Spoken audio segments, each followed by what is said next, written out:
Side story. Under the gaze of the multitude, Jiang Chen slowly ascended to the divine throne, clad in royal robes and wearing a crown, his demeanor dignified and majestic. At this moment, he had completed the great achievement of unifying the Dragon Kingdom and officially became the leader and guide of human civilization. Long live the Emperor! Long live the Emperor! The subjects cheered enthusiastically, and the atmosphere was exceptionally excited. Jiang Chen nodded slightly in response, his gaze firm and bright. He slowly walked to the front of the steps, gazing out at the vast ocean. A wave of emotions surged in his heart. This continent, having experienced a long period of division and chaos, had finally been unified today, restored to his hands. However, his mission was far from over. The outside world, the vast blue star, and the boundless universe were all beckoning to him. Your Majesty, the Dragon Kingdom has been unified. What do you say we should go next? The Archangel of Wisdom floated beside Jiang Chen, smiling as he spoke. To broader horizons, to the world that belongs to us, Jiang Chen replied calmly. The Dragon Kingdom is just the beginning. Blue Star, and even the entire universe will all be conquered by us. Your Majesty is wise. The Archangel of Wisdom immediately expressed his agreement. All right, we should set off now. Gather the 8 great Asa legions and have them begin to deploy in all directions to occupy other forces on Blue Star. Jiang Chen commanded. Understood, Your Majesty. Soon, all 8 Asa legions were assembled and stood in formation. Commanders like Meng Tian and Zhu In looked up at Jiang Chen, awaiting his orders. Comrades, today we officially begin. The road ahead is still long, and there are many nations on Blue Star. We must defeat them one by one and make Blue Star our first foothold, Jiang Chen declared solemnly. Yes, Your Majesty, the commanders responded in unison. Everyone, in the battles, cooperate with each other. Unity is strength. No matter how strong the enemy, they cannot withstand our iron hooves.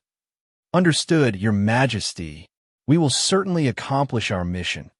Set off. March towards victory. With a wave of his hand, Jiang Chen sent the 8 legions into action, dividing them into different formations. They advanced mightily towards various directions of Blue Star. Up ahead is Myanmar. It seems the enemy's weapons and equipment are quite advanced. Meng Tian, leading the Dawn of Light Legion, was approaching the first enemy nation, Myanmar. That's fine. With our current strength, even advanced weapons will be behind. Yin Ping said indifferently. Good. All troops accelerate and prepare for battle. Meng Tian commanded. Under Jiang Chen's orders, the Dawn of Light Legion charged fiercely towards the borders of Myanmar. Although Myanmar had excellent equipment and a solid defense, they were still outnumbered against the Legion's fierce assault. All troops forward. Break through Myanmar's first line of defense with all our might. Meng Tian shouted, leading the charge into the enemy lines. Form up charge. The Asa warriors shouted as they stormed forward, raising their energy weapons to fire at Myanmar's defenses. The heat waves rolled in, and Myanmar's barriers melted and broke apart in an instant. Several defenders attempting to resist were burned to ashes by the heat rays. The Asa warriors surged into the breach, engaging in fierce combat with Myanmar soldiers in the grass. Amidst the billowing smoke and dust, waves of gunfire and shouts erupted, with blood splattering everywhere and severed limbs visible. Yin Ping wielded an energy sword, sweeping through the enemy lines, and wherever he went, no enemy could withstand him.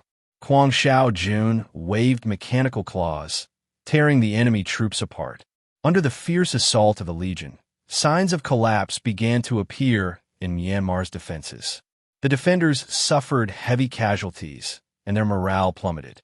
Repel the enemy. Defend our homeland to the death.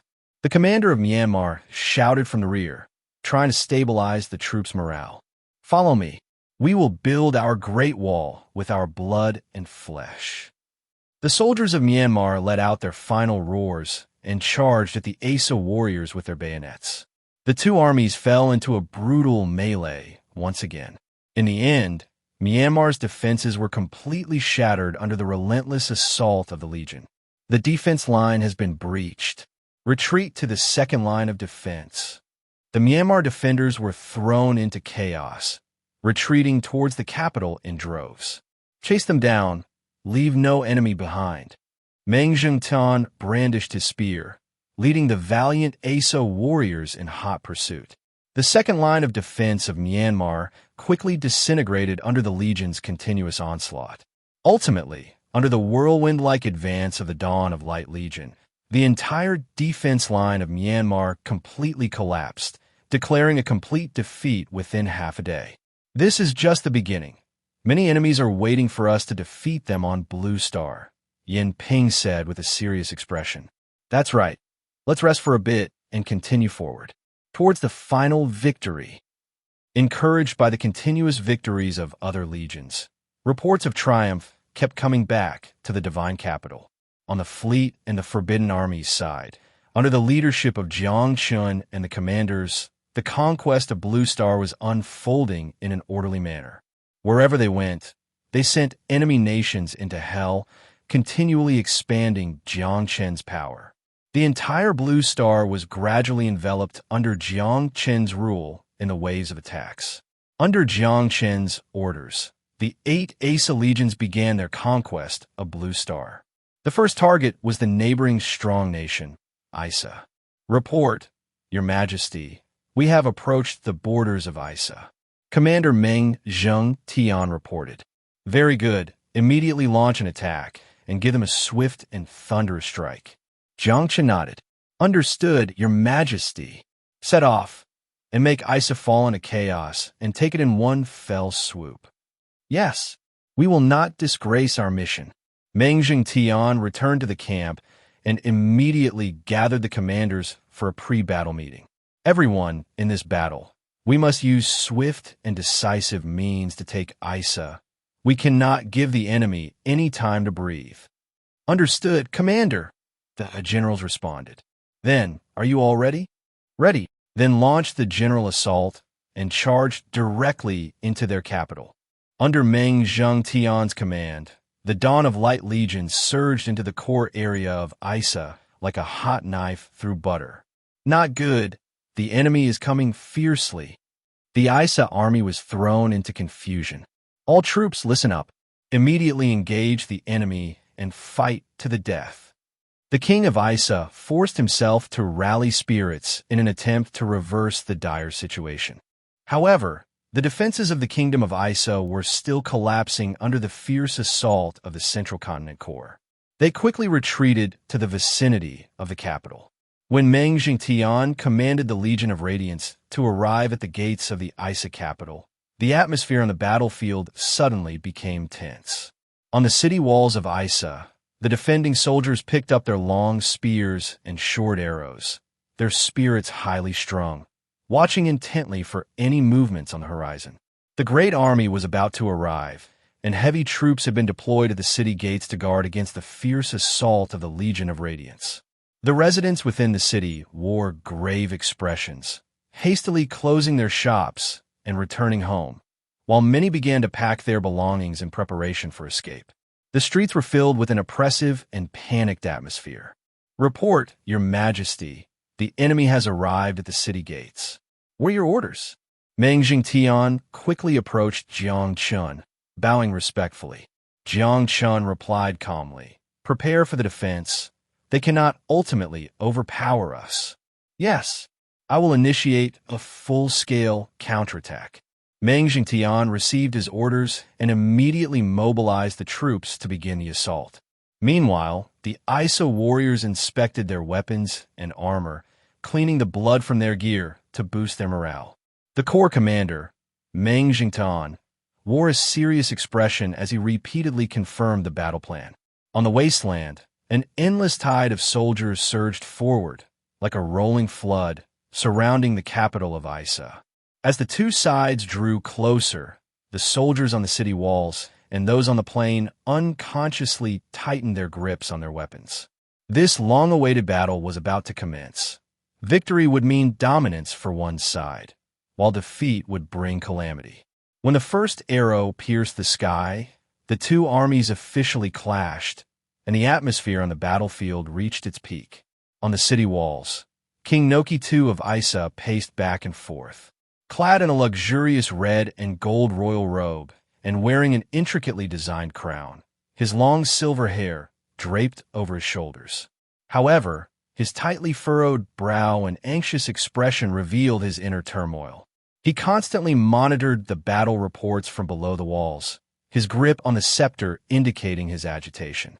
At this moment, the weight of responsibility pressed heavily upon him. The fate of the entire kingdom rested solely in his hands. Faced with the encroachment of the Legion of Radiance, he needed to make the right response quickly. Otherwise, the kingdom of Isa would be doomed to destruction. With Meng Zhengtian's orders, the Legion of Radiance launched an all-out assault on the capital of Isa. Amidst the booming sounds, dozens of powerful siege machines began to move slowly, approaching the gates of the capital. These massive machines resembled iron beasts, shaking the ground with every step they took. Among them were dozens of 10-meter-tall, fire-breathing engines. These were the signature siege weapons of the Legion of Radiance, equipped with explosive powder that could unleash massive flames to burn down city gates. Additionally, there were stone-throwing siege engines capable of hurling boulders the size of a person towards the walls, destroying defenses. Furthermore, arrow vehicles were on standby in the rear, while lightweight siege towers advanced into the assault formation. Woo-woo! With a long sound of a horn, the Legion of Radiance began its first wave of assault. Dozens of fire-breathing engines charged forward, and upon reaching the city walls, their powerful nozzles aimed at the gates, unleashing torrents of fire. In an instant, a scorching heat wave engulfed the area, and the top of the Isa capital's gates glowed red, with cracks appearing on the walls. The defending soldiers screamed in horror and had to retreat from the parapets. Next, the stone-throwing engines operated, launching boulders with a whoosh towards the walls. Under the violent impact, the walls showed gaps of varying sizes. The arrow vehicles also joined the fray, unleashing a rain of arrows upon the city walls, killing the exposed defenders. "Keep pushing. Break down the gates," Meng Zhengtian shouted, raising his sword. The second wave of the Legion of Radiance's assault soon commenced. Amidst the siege machines of the core and the arrows and stones of the defenders colliding, the gates of the Isa capital were already on the verge of collapse. Breaching the gates was only a matter of time. Once that happened, the iron hooves of the Legion of Radiance would sweep through the heart of this kingdom. "Your Majesty, the enemy has begun their siege." "What should we do?" one minister asked. "Let's begin. Activate the portal as planned." King Noki pondered for a moment, his eyes revealing a hint of coldness. "Yes." The minister received his orders and retreated. Boom, boom, boom. Another round of arrows and artillery bombarded the gates and walls, causing screams from the defending soldiers. Immediately after, the fierce assault of the Central Continent Army followed in waves. Just as the two armies engaged in fierce combat at the gates of the Isa capital, an anomaly suddenly appeared in the air. A massive rift in space tore open in the clouds, with strange spatial flows swirling around its edges. Everyone looked up at the rift, seeing nothing but darkness inside, with no end in sight. Then, a blinding white light shot out from the center of the rift, causing everyone to instinctively close their eyes. When they opened them again, a tall figure was descending from the rift, slowly landing on the ground. A man cloaked in a black robe, his cloak billowing, enveloped him in a layer of mysterious veil. He was imposing, holding a massive silver sword that reflected a chilling cold light. The man was shrouded in a dark mist, exuding a terrifying aura. What is that person? Could he be a demon? Everyone turned pale, feeling a chill run down their spines. The arrival of this man seemed to herald some kind of terrible disaster descending upon the world. The man landed slowly, his feet touching the ground atop the city walls. He raised his head, and from the shadow of his hood, two blood-red eyes scanned the human crowd around him. With a wave of his hand, he sent nearby 10 or so soldiers flying, crashing heavily to the ground. "Ants, kneel before me." His deep voice contained boundless majesty and dominance. "Look, that man has a silver, giant sword in his hand, and there are bloodstains on the blade. This, clearly, he comes with ill intentions." The crowd nervously retreated, fearing even a drop of blood might splatter on them. "Report, Your Majesty, an unknown creature has appeared on the city walls, requesting support." Meng Jingtian requested Jiang Chen. Jiang Chen nodded. What kind of rabble dares to show off in front of me?" Lena gracefully stepped forward. With a wave of her hand, 10 golden lights rose like flying dragons in the sky, shooting towards the cloaked man. The man was evidently taken aback by this sudden attack, hurriedly raising his sword to counter. With a loud clang, Lena's 10 golden lights were unexpectedly deflected by him. There are still ants willing to seek death." The cloaked man snorted coldly, easily parrying the golden light attack with his sword. "No matter how arrogant you are, you can't escape my grasp." Lena's red lips parted slightly as her fingers moved, causing fireballs to explode in the sky, descending upon the man. "Little girl, don't be too naive." The cloaked man suddenly leaped, his sword carving a dazzling silver arc that shattered all the fireballs. How is this possible? Lena could hardly hide her shock. She unleashed her full strength, launching a flurry of punches towards the man like cannonballs. The sounds of clashing echoed as the cloaked man was pushed back by Lena's relentless assault, beads of cold sweat forming on his face.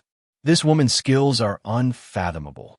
Just as the two were locked in fierce combat, Meng Jingtan, Yin Ping, and other high-ranking officials of the Corps arrived on the battlefield. "Look, that cloaked man's combat power is astonishing. He can actually match Lena blow for blow." Yin Ping frowned as he observed the intense battle on the city walls and asked, "Corps Commander, should we form up to provide support?"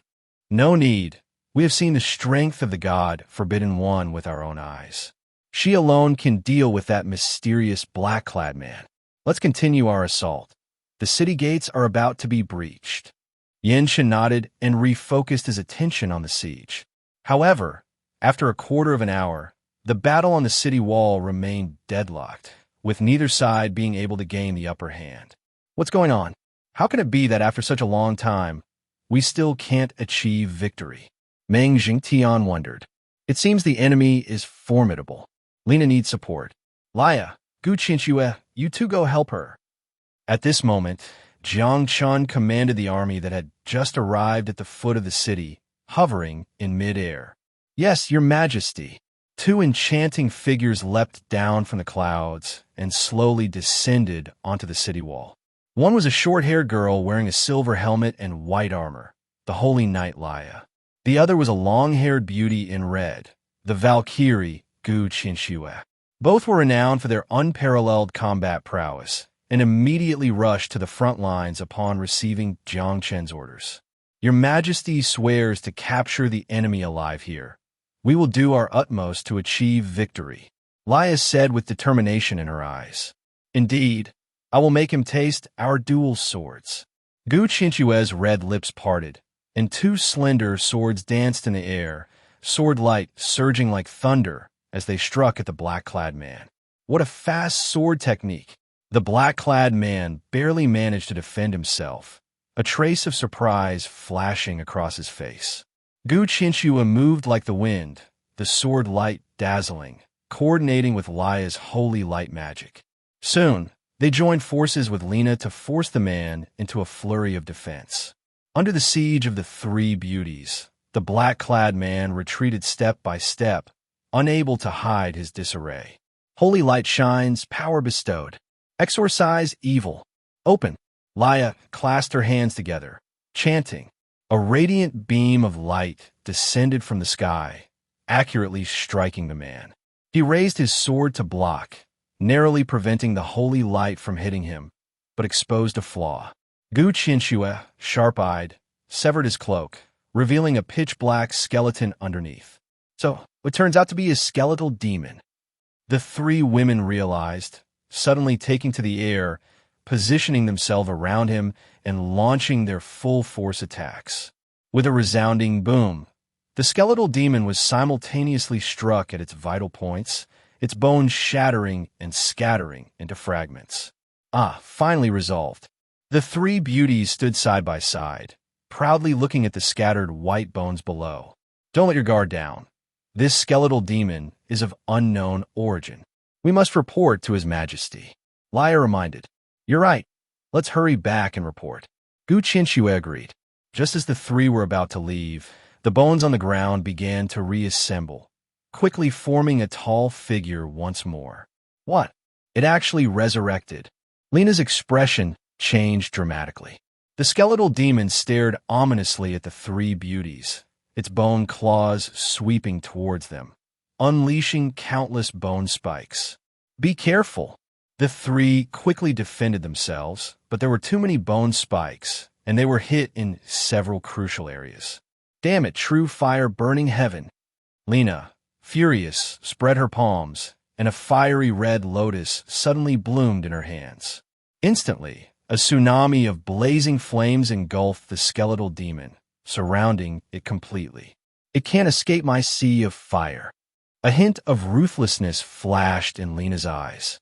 The skeletal demon was burned to ashes, quickly turning into a pile of charred remains. This time it should be finished, right? Laya wiped the sweat from her brow. Be careful. Gu Qinshui keenly noticed that the charred remains were gathering again. With a crack, the skeletal demon astonishingly resurrected yet again, returning to its complete form. It can't be. What kind of creature is this? The three beauties were all horrified. To defeat me, you are still too young. The skeletal demon's sinister laughter echoed as it raised its giant sword, swinging down towards Laya. Close one. Laya quickly dodged, but was still cut, leaving a blood mark. I'll help you. Gu Qinshui's sword light appeared as she lunged at the skeletal demon. The two fell into a bitter battle once again, with the outcome still uncertain. It seems flawless. There must be a fatal weakness we need to find. Lena pondered deeply. Yes, it must have a flaw. We need to come up with a strategy. Laya nodded in agreement. How about this? We take turns feigning attacks to find its weak point, and then deliver a fatal blow. Gu Qinshui proposed. Good, let's do it. The three beauties immediately adopted the new strategy, taking turns attacking the skeletal demon. After several rounds of offense and defense, Laya finally discovered its flaw. There was a crystal core at its neck. That's its vital point. Laya exclaimed joyfully. Duck, she shouted, and all three bent down together. Gu Qinshui's flying sword shot out with a whoosh, accurately piercing the skeletal demon's crystal core at the back of its neck. How could this impossible? The skeletal demon shrieked in agony, its entire form igniting in flames, and moments later, it collapsed with a thunderous roar, turning to nothing. Great! We finally defeated it. Laya cheered. The three extraordinary beauties hurriedly left the battlefield, while the Isar army below rushed into the city, completing their conquest of the enemy nation. News of this victory quickly reached Jiang Chen, and those beneath the banners congratulated the wise and martial lord for achieving another glorious victory.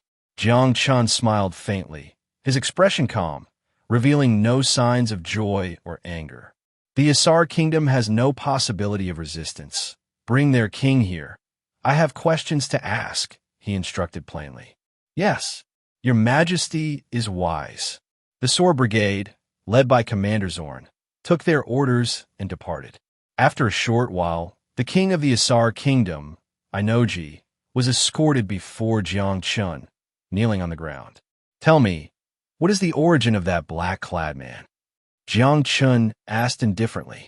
Report to your majesty. He is an envoy from a mysterious race from beyond. They occasionally descend to the human realm through a portal opened by our rituals. Inoji trembled, stammering as he spoke. What transaction do you have with him? Jiang Chen continued to inquire. We provide them with humans and livestock for their research. In return, they give us advanced weaponry. Inoji lowered his head, his voice weak. So it's like this. You conspired with forces from beyond, betraying your kind. You deserve death 1,000 times over. Jiang Chen frowned. Your Majesty, please see, we were also forced into this. If we do not comply, we would face retaliation. Inoji trembled as he pleaded. Utter nonsense. As the cataclysm descends, your betrayal of your kin is heinous beyond measure. In that case, we must completely eradicate you treacherous scum. Jiang Chen's voice turned cold. Take him away and execute him to the public. Inoji's face changed dramatically, wanting to plead, but Jiang Chen's gaze had already turned icy. Yes. The guards responded without hesitation, dragging the Cherokee out. Convey my order. Immediately slaughter all members of the Isa royal family, leaving no one alive. Jiang Chen said coldly. In an instant, the sound of blades flashing and wails rose in succession as the tragedy of the Isa royal family's extermination unfolded. The Isa kingdom no longer exists. Its territory has been annexed into the jurisdiction of the divine capital, and all treasury assets are confiscated. The former royal officials are exiled to the border, condemned to a lifetime of toil in the mines. Jiang Chen issued another command. Yes, the various military officers responded and immediately executed the order. In the dark, gloomy underworld of an alien dimension, a chilling voice echoed through a fearsome hall. What? The soul crystal of the 13th priest, Haimu-ing, has shattered. A bone-chilling voice came from the throne in the hall, which emitted a sinister black mist. Yes, my lord. According to the last report we received, Haimu-ing encountered a human powerhouse while executing your order and was ultimately defeated. The left protector, Yin Hun, bowed his head respectfully and reported, "To think that a human could kill my priest. It seems that this place called Blue Star still hides some powers we do not understand." The soul fire on the throne suddenly burst forth, burning with blue flames. Ha ha ha ha! I never expected that a distant low-level civilization would harbor such strength. A series of eerie, bone-chilling laughs echoed through the hall. It seems our original plan to occupy Blue Star later must be moved up. We can no longer wait. Otherwise, other forces will inevitably set their sights on this resource-rich planet. Yin Hun respectfully asked, "My lord, shall we set off immediately?" "No, not yet. I still have important matters to attend to and cannot leave for the time being." The hoarse voice from the throne rasped like nails on a chalkboard. "You immediately notify the 4 law enforcers, Bone River, Blood Lady, Soul Slayer, and Evil Ghost King. Additionally, select a few from the 13 priests to assist. They will lead the way to Blue Star, infiltrating various countries and forces. Is the Lord being too cautious? With so many powerful beings and priests, it's no problem to slaughter that low-level civilization multiple times over."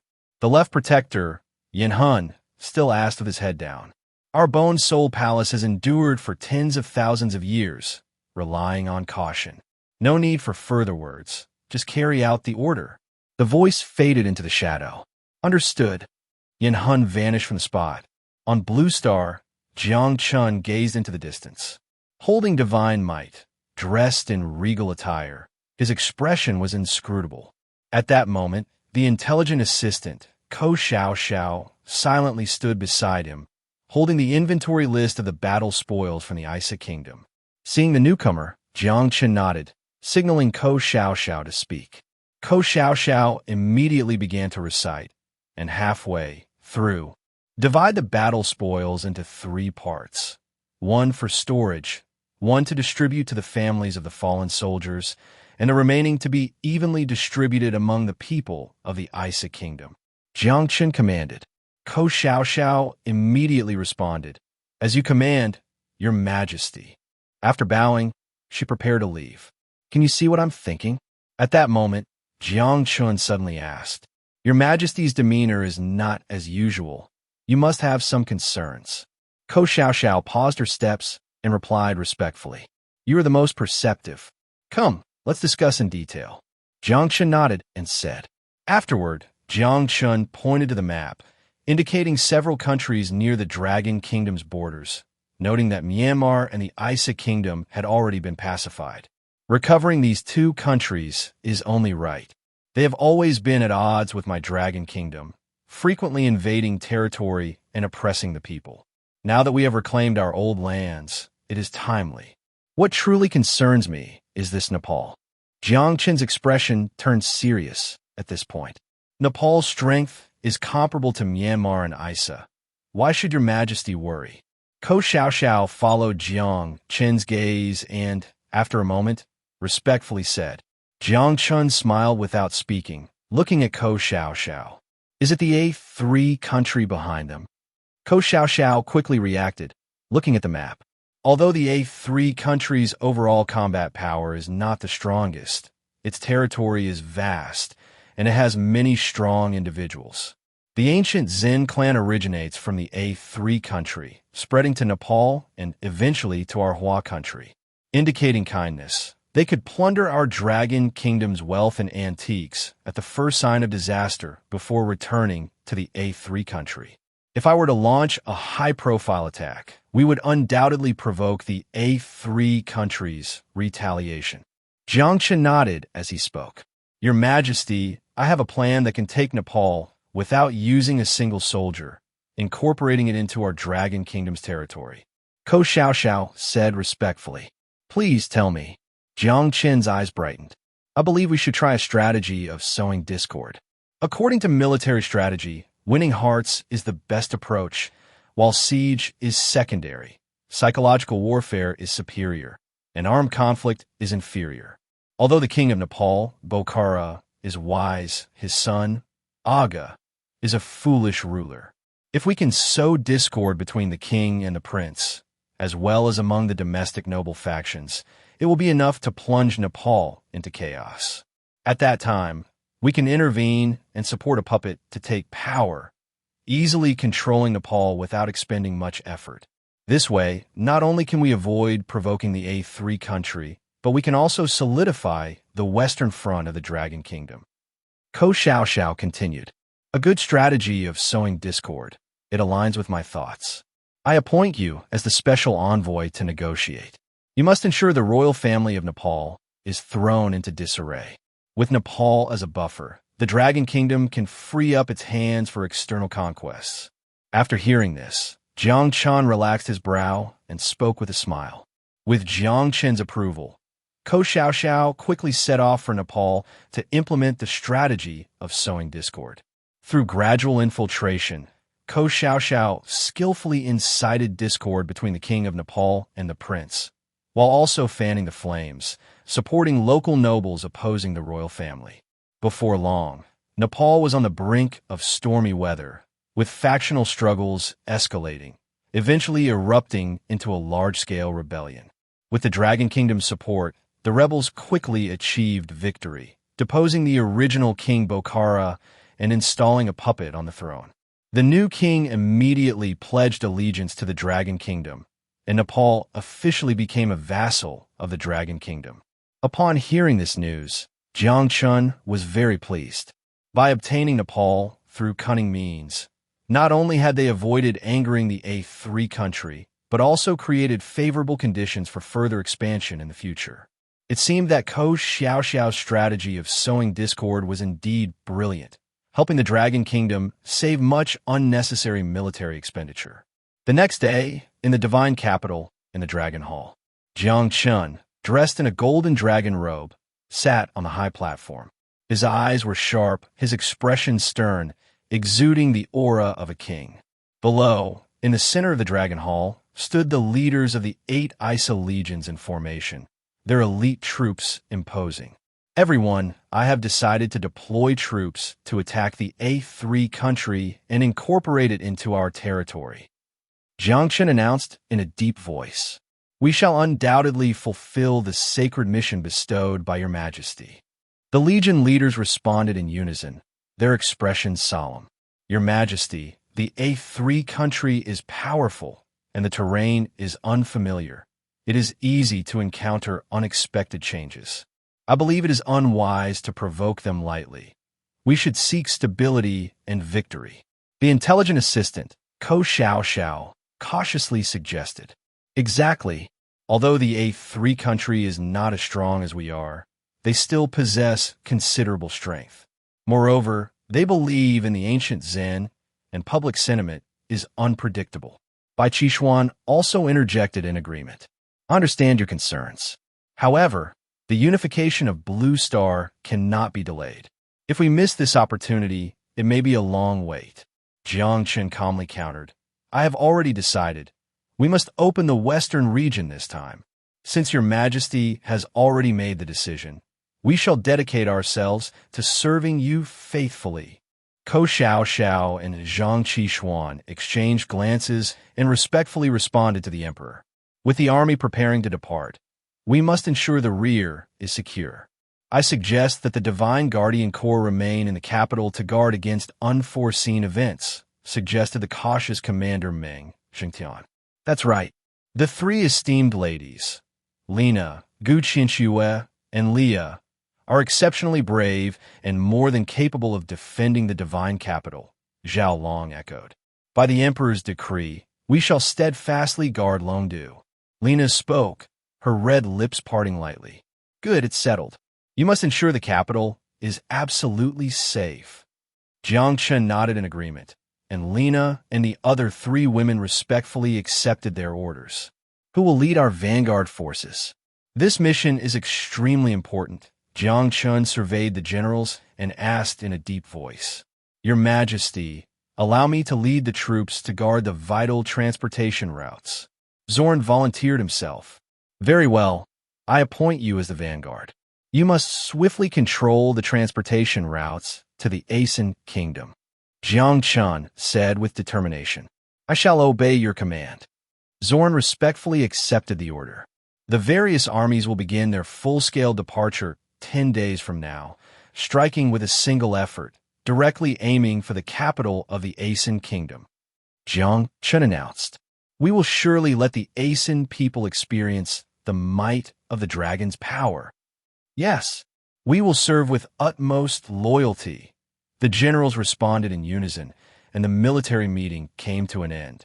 10 days later, under Jiang Chen's leadership, the 8 great legions officially began their march towards the Asen Kingdom. By Jiang Chen's orders, Zorn, the commander of the Sword Legion, led a vanguard force of 20,000 troops and set out on the path of conquest. Dressed in silver armor, Zorn, with a long sword at his waist and eyes sharp as lightning, exuded an air of heroism. All troops, increase your march speed. Our mission is to control all transportation routes to the Asen Kingdom within a week, he commanded from atop his warhorse.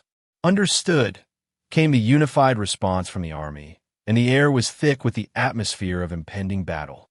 The target of this operation was 3 vital transportation routes to the Asen Kingdom, a major river, a grand bridge, and 2 canyon passes. Soon, Zorn and his troops arrived at the first target, the towering river connecting the 2 regions. This river spanned wide and flowed rapidly. To quickly open up the transportation, they first needed to build a floating bridge. Commander Min Yan of the 1st Legion, start constructing a floating bridge immediately. We must complete it within 2 days. Zorn ordered. Understood. Min Yan replied and immediately organized the robust soldiers to begin building the floating bridge. Under Zorn's supervision, the work efficiency was very high, and several floating bridges were quickly laid across the turbulent river. With the first target successfully completed, Zorn led his troops onward to the next target, the Grand Bridge. The Grand Bridge spanned between 2 high mountains and was a magnificent suspension bridge. However, due to years of neglect, many of the suspension cables had broken, and the bridge deck was in ruins. Commander Li Tianyu of the 5th Legion, restore the Grand Bridge for me. It must be operational within a day. Zorn issued the command without hesitation. Understood. Li Tianyu swiftly began the repair work. Watching the soldiers diligently repairing the bridge high in the air, Zorn felt a surge of pride for his subordinates' tenacious execution. Under Zorn's supervision, the Grand Bridge was successfully restored and open for passage, and the vanguard troops advanced to the last two targets, the Twin Canyons. Located deep in the mountains, the Twin Canyons were rugged and difficult to traverse. Zorn decided to assign Commander Liu Tianfeng of the 3rd Legion to take charge. The initial troops would clear the way and establish a solid path for the army to pass through. After continuous operations, the soldiers appeared somewhat fatigued. However, seeing Zorn leading by example and personally dedicated to constructing the mountain road reignited their fighting spirit. For the Dragon Kingdom, for the Emperor, we will complete our mission. Yes, as long as Commander Zorn leads us, we shall be invincible. The warriors encouraged each other, and soon they cleared the Twin Canyons, successfully establishing 2 mountain paths. Now, all vital transportation routes to the Aeson Kingdom are firmly in my hands, and the army can pass through smoothly. A week later, Zorn assessed the progress of the various legions and nodded with satisfaction. Commander Zorn is indeed exceptional. He has opened up the transportation routes so quickly. The other generals praise Zorn's capabilities. Well, the first step is complete. Now it's time for Commander Meng Zhengtian's Dawn Legion to make their mark. Zorn's expression became serious as he continued to issue deployment orders. Relay my military orders. Mobilize the Dawn Legion immediately to the front lines and launch a full-scale assault on the Aeson Kingdom. Zorn's military orders were swiftly relayed to the rear. The military orders have been received. Immediately lead the Dawn Legion's 50,000-strong army to launch a surprise attack on the Aeson Kingdom border. Meng Zhengtian, after receiving Zorn's orders, did not hesitate and immediately led the main army to the front lines. Everyone, the transportation routes are now open for our army. This is the perfect opportunity to launch a lightning strike against the Aeson Kingdom. We will defend the nation and slay the enemy, earning great merit for the Emperor. Under Meng Zhengtian's encouragement, the army's morale soared, and they exuded a fierce energy.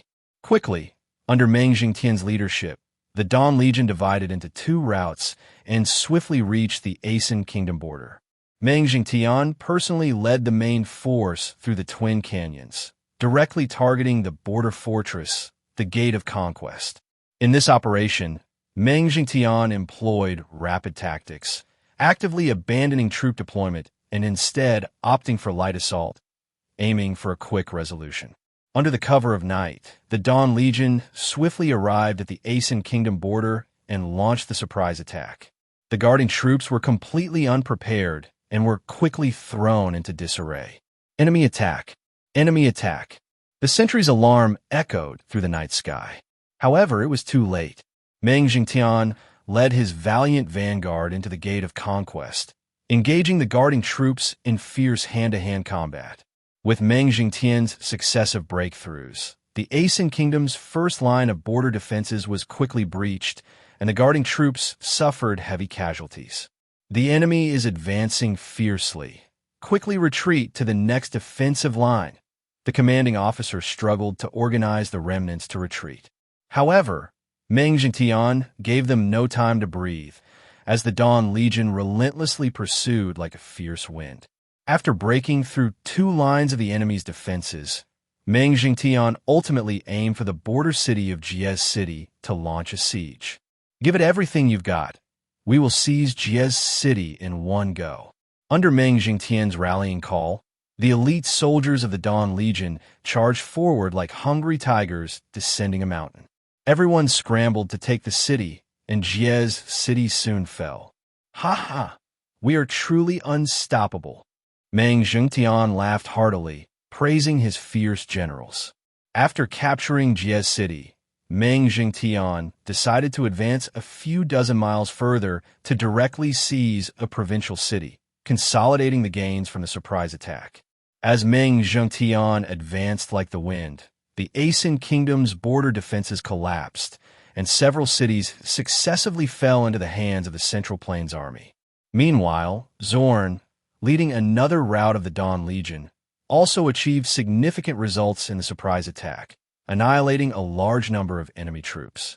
After capturing the provincial city, Meng Jingtian and Zorn met up, looking at the vast enemy-occupied territory marked on the map. Their faces broke into smiles of joy. Ha! Our unexpected surprise attack has yielded rich rewards. Yes, now the Asen Kingdom will surely send troops to counterattack. We must prepare our defenses immediately. After exchanging opinions, the two quickly laid out defensive plans to prevent a counterstrike from the enemy. After capturing Jie City, Meng Jingtian and Zorn swiftly met to discuss the next steps. Taking Jie City has already sounded our first horn. Next, we must press on and directly aim for the heart of the Asen Kingdom. Meng Jingtian's eyes sparkled with determination, his fists clenched tightly. Yes, the enemy is surely terrified. This is an excellent opportunity for us to push further. Zorn's eyes also glimmered with excitement. However, the Asen Kingdom is ultimately an ancient nation, and we must not underestimate them. We must proceed with caution and steadily advance, Zorn reminded. You make a valid point. We will first take 3 border cities, progressing gradually to annihilate the Asen Kingdom's border troops. Monteng nodded. Under the command of Monteng, the Zhongzhou army continued to advance in 3 directions, targeting 3 border strongholds of the A3 nation. The first army quickly reached a city called Shanghai City, located 50 miles from the border. This city stood on a barren desert, surrounded by desolation. Shanghai City is right ahead. The entire army must speed up. We must capture it tonight. Monteng ordered. Kill! The soldiers shouted in unison, their morale high. Soon, the army reached the front of Shanghai City. The number of defending troops was low, indicating they were clearly unprepared. Break open the city gate and seize the city's center. Monteng personally led the charge up the city wall, overwhelming the defenders in one swift attack. In a short while, Shanghai City easily fell into the hands of the Zhongzhou army. Monteng laughed heartily, having completed the first objective. At the same time, Zuan, leading the second army, also captured a small town called Weihai Town. Wonderful! We have taken Weihai Town, Zuan shouted, raising his sword, his brave demeanor boosting morale. The remaining army, under Yin Jingsheng's leadership, also captured the Yunwu Mountain stronghold on the border. After the 3 armies united, Monteng and Zuan were overjoyed. With the 3 border cities easily taken, the border defense of the A3 nation had already suffered a significant blow. Ha! Our raid plan is progressing smoothly. Monteng laughed. Yes, we can say that the first phase of the mission has been completed, Zuan replied with a smile. However, capturing these 3 cities is just the beginning. Next, we will face the layered defenses of the A3 nation's interior, Zuan reminded. You're absolutely right. But with our elite troops and His Majesty overseeing us, how can the mere A3 nation stop our army's momentum? Monteng laughed heartily, filled with confidence. After occupying the 3 cities, the Zhongzhou army regrouped and set off towards the interior of the A3 nation. However, what Monteng did not expect was that this advance would be exceptionally difficult. The defensive lines of the A3 nation were surprisingly robust, and every mile of advance came at a great cost. What's going on?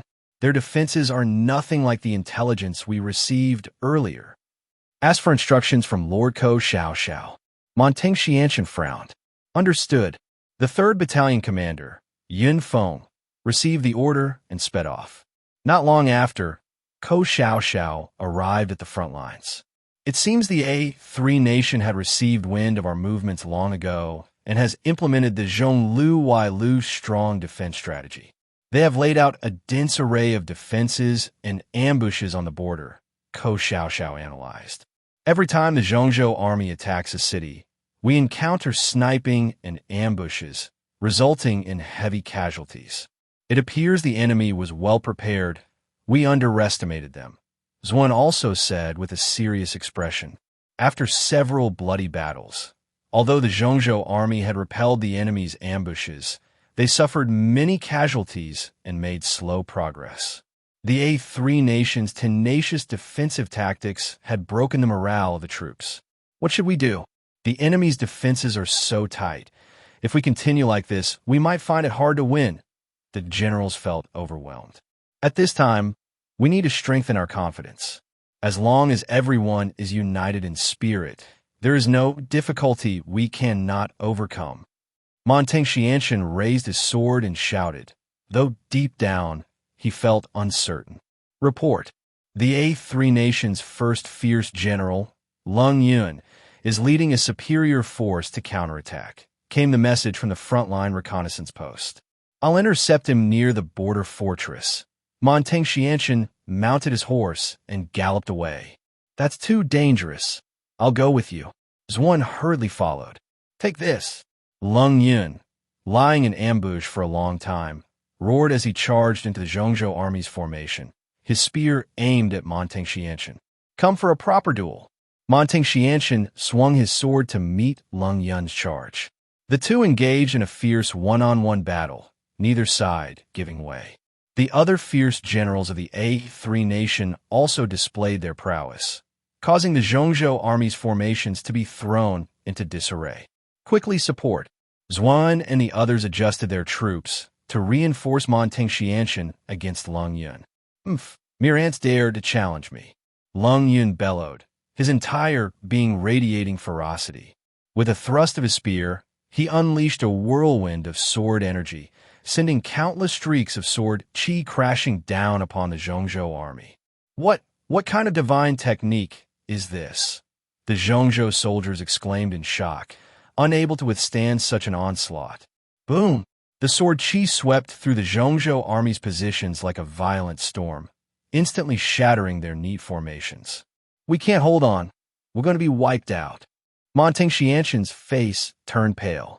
At that critical moment, a figure descended from the sky, thrusting both palms forward and dispersing all of Lung Yun's sword chi. It was Baidao Gongsun. The divine restrainer has arrived. We are saved. The Zhongzhou soldiers cheered, their morale soaring. Mere Gongsun dares to confront me head-on? Lung Yun's face turned grim with anger. Merely? Ha ha! Today it's either you die or I die. Gongsun chuckled lightly, his expression turning serious. As soon as he finished speaking, Gongsun soared into the air, executing heavenly destruction and earth collapse, his palms stirring up a wild wind that swept toward Lung Yun. Lung Yun was not to be outdone. He swept his spear, creating waves that forced back this attack. The two engaged in a fierce exchange in midair, each aiming for vital points, the scene becoming extremely perilous and intense. This battle was fierce and unresolved, far exceeding everyone's expectations. Watch my dragon subduing palm. Lung Yun roared, thrusting his palms forward, causing a giant dragon to appear in the air, lunging at Gongsun Li. Ha ha ha! Do you think such tricks can amuse me? Gongsun Li laughed heartily, striking out with a powerful palm that instantly shattered the giant dragon. Impossible! Lung Yun's face turned pale. Immediately, Gongsun Li surged forward, striking toward the top of Lung Yun's head. Stop! At that critical moment, an elderly voice echoed through the air. An old monk dressed in a robe appeared between the two, blocking Gongsun Li's lethal strike with a solid palm. Abbot! Lung Yun's face brightened as he steadied himself. It turned out this old monk was a high monk of the A3 nation, the Zen master Jingjue. His palm contained profound internal strength, capable of matching Gongsun Li. A mere monk dares to seek death? Gongsun Li sneered, preparing to deliver another deadly blow. Gongsun Li felt a sudden lightness throughout his body, as if he had been rebuffed far away. Incredible! How can this old monk's internal strength be so profound? Gongsun Li's expression changed slightly. That palm strike had made him feel an unprecedented pressure from a powerful internal force. Gongsun Li, I advise you to turn back and cease your path of slaughter. Otherwise, you will surely suffer retribution. Jingjue held out his palm, speaking sternly. A hypocritical person thinks they can advise me to turn back. Gong Sun Li sneered, his face growing increasingly grim. He looked up at the sky and suddenly shouted, "Heavenly phenomena descend. Submit to me." He pressed his palms together, and suddenly dark clouds swirled in the sky. Fierce winds howled. Thunderous bolts appeared in the dark clouds, rumbling fiercely, each capable of devastating destruction.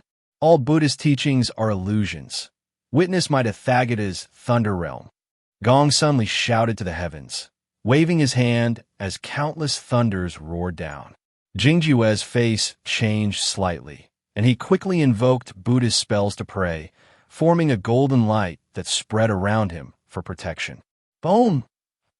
Countless bolts of lightning struck the golden light shield, producing deafening sounds, and the battlefield was instantly engulfed in boundless electric light. This battle was difficult to separate. Gong Sun Li's Thunder Realm clashed with Jingjue's Golden Light Buddha Might, and it was hard to determine the victor. I didn't expect to settle this today. Gong Sun Li suddenly shouted, his overwhelming battle intent erupting instantaneously. His palms struck out with mountain-like force, forcibly sending Jingjue's golden light shield flying. Jingjue's face changed drastically as he staggered back several steps, finally revealing a flaw. Just as Gong Sun Li was about to secure victory, a more powerful force suddenly enveloped him, directly sending him flying dozens of meters away. Who is it? Gong Sun Li's face changed dramatically. This power was several times stronger than Jingjue's. From midair emerged an old man with white beard and eyebrows, his aura incredibly strong. He was Xuan Shuzi, the patriarch of the ancient Zen sect. Xuan Shuzi, you dare to stop me? Gong Sun Li's expression turned extremely grim. Gong Sun Li, I advise you to abandon your murderous intent. Otherwise, you will surely die here today. Xuan Shuzi said calmly. A mere sect master thinks he can block my path to conquest? Today I will slay you, old man. Gong Sun Li gritted his teeth, his ferocious face filled with killing intent. Suddenly rushing forward, he unleashed an unmatched palm strike directed at Xuan Shuzi's vital points. Buddha's light illuminates all. Xuan Shuzi lightly brought his palms together, and a beam of golden Buddhist light dissolved Gong Sun Li's attack. Gong Sun Li's expression changed unpredictably, realizing that he must kill these two today. He retreated a few steps, then suddenly roared, unleashing his full power and martial skills, causing the air to vibrate with battle intent, the mountains trembling. A boundless killing aura swept across the entire battlefield, sending chills through everyone present. At that moment, Xuan Shuzi's expression grew serious as he leaped into action. His palms waved, instantly transforming into countless shadowy palms, forcefully countering Gong Sun Li's ultimate move. The two powerful masters clashed mid-air, rivers flowed backward, and mountains shook. This battle was hard to separate, with no clear victor for a long time. This Xuan Shuzi's internal strength is unfathomable. Gong Sun Li's expression finally changed. Just then, Jingjue flew forward to assist. The two Zen sect masters joined forces and immediately pushed Gong Sun Li back several dozen feet. Take this! Xuan Shuzi roared, his 10 fingers flying, and countless Buddha seals struck toward Gong Sun Li's vital points. Gong Sun Li struggled to defend, but his vulnerabilities began to show. Stop! We have proven our strength. Today's contest ends here. Xuan Shuzi said calmly, slowly retracting his full power. Damn you, old thief. Gong Sun Li was furious, but knew the enemy was strong and he was weak, so he could only turn to leave. Count yourself lucky. Our decisive battle will come sooner or later. Go ahead, I await you. Xuan Shuzi watched Gong Sun Li's retreating figure, gently shaking his head. Stop! You two ugly bald turtles. Bully my Gong Sun Li, take this. From midair suddenly came a delicate shout. Accompanied by this furious cry, a figure shot down like an arrow, wielding a yasha hook knife aimed straight at them. What a swift movement! Both Xuan Shuzi and Jingjue's expressions changed as they hurriedly retreated. The Yasha hook carved a deep trench in the ground, nearly cleaving them in half. Performing a backflip, the figure landed steadily beside Gong Sunli. It was the Night Blade Goddess, Liangzi from the Zhongzhou army. Liangzi, you finally came. Gongsun li exclaimed joyfully. A mere 2 bald donkeys dare to bully my Gong Sunli? Liangzi tossed her hair, casting a cold glance at the 2 adversaries. You, Xuan Shuzi and Jingjue's faces turned extremely grim, glaring at her in silence. 10,000 arrows piercing the heart. The Night Blade Goddess ignored their fury, snorted coldly, and quickly drew a divine bow. The bowstring emitted a tremendous sound. 100,000 shining arrows shot from her hands, instantly surrounding their position. What a powerful archery skill! Xuan Shuzi's face changed dramatically. Buddhist seals flew about, neutralizing most of the arrows, but he was still hit by several, blood flowing profusely. Jingjue also could not fully block this terrifying rain of arrows. He was shot in the right arm, feeling excruciating pain. Ha ha! Trash like you both is unworthy to compete with my Gong Sunli. Liangzi mocked loudly, flipping her sleeve as if to approach the 2. Liangzi, that's enough. We have settled matters today. Let's retreat. Gong Sunli stopped the Night Blade Goddess, saying calmly, Fine, I originally came to save you. Having succeeded, we shall part ways here. Liangzi huffed, putting away her weapons. You may leave, but next time we meet, I will not be so lenient. Xuan Shuzi said ominously. Gong Sunli and the Night Blade Goddess leapt into the air, quickly disappearing into the distant sky. I didn't expect Gong Sunli to have such a strong ally. Jingjue hurriedly began to treat Xuan Shuzi's injuries, his expression grim. Indeed, this Night Blade Goddess seems young, yet her archery is extraordinary. We must remain vigilant. Xuan Shuzi also wore a serious expression. At this moment, deep within the imposing palace of the A3 Kingdom's capital, was the battle report just now a mistake? The king of the A3 Kingdom sat upright on his golden throne, his expression grave as he questioned those around him. Reporting to your majesty, this is the true report. The Zhongzhou army has indeed launched a surprise attack on the borders, and our eastern and western defensive lines have both fallen. A guard reported respectfully. Heaven has mercy. How can our A3 Kingdom's territory be trampled without consequence? The king of the A3 Kingdom stood up, his face filled with agitation. We shall die to defend our country, pledged to protect the nation. The ministers knelt and shouted, Come, quickly send out the order. The whole nation is to enter a wartime state. The king of the A3 Kingdom decisively issued the mobilization order. Soon, the entire A3 capital raised blue wartime flags, with determined expressions on the faces of the people. I appoint Chancellor He as the commander, leading 10 military corps to the eastern battlefield to capture the invading enemy alive. The king of the A3 Kingdom resolutely dispatched heavy troops to the battlefield. I accept the order. I will definitely capture the invading enemy alive. Chancellor He bowed to accept the command, immediately leading 10 corps to the front lines. At the same time, after capturing 3 cities, the Central State Legion was actively preparing for the next move. Everyone, after occupying these 3 cities, we must quickly consolidate our defenses. Meng Jingtian convened a military meeting and spoke to the generals. Yes, the reinforcements from the Asan Kingdom will surely arrive soon, and it will be even more difficult to defend then, Zorn agreed. I suggest we take further offensive action and directly attack their western capital, Lessa, to disrupt the enemy's deployment. Meng Jingtian proposed a new battle plan. This plan is too risky. Lessa is still 500 miles away, and there are countless mountain ranges in between, Ko Xiaoxiao said cautiously. Precisely because of the distance, the enemy will definitely be unprepared, Meng Jingtian replied confidently. and capturing Lhasa would mean cutting off their supply line directly. Meng, you make a good point. Why don't we adopt an unexpected tactic and launch a swift cavalry raid on Lhasa? Zorn also showed his approval. After all the high-ranking officers expressed their agreement, Meng Jingtian immediately issued the order to advance. The entire Central State Legion quickly divided into several fast-moving units after a brief adjustment.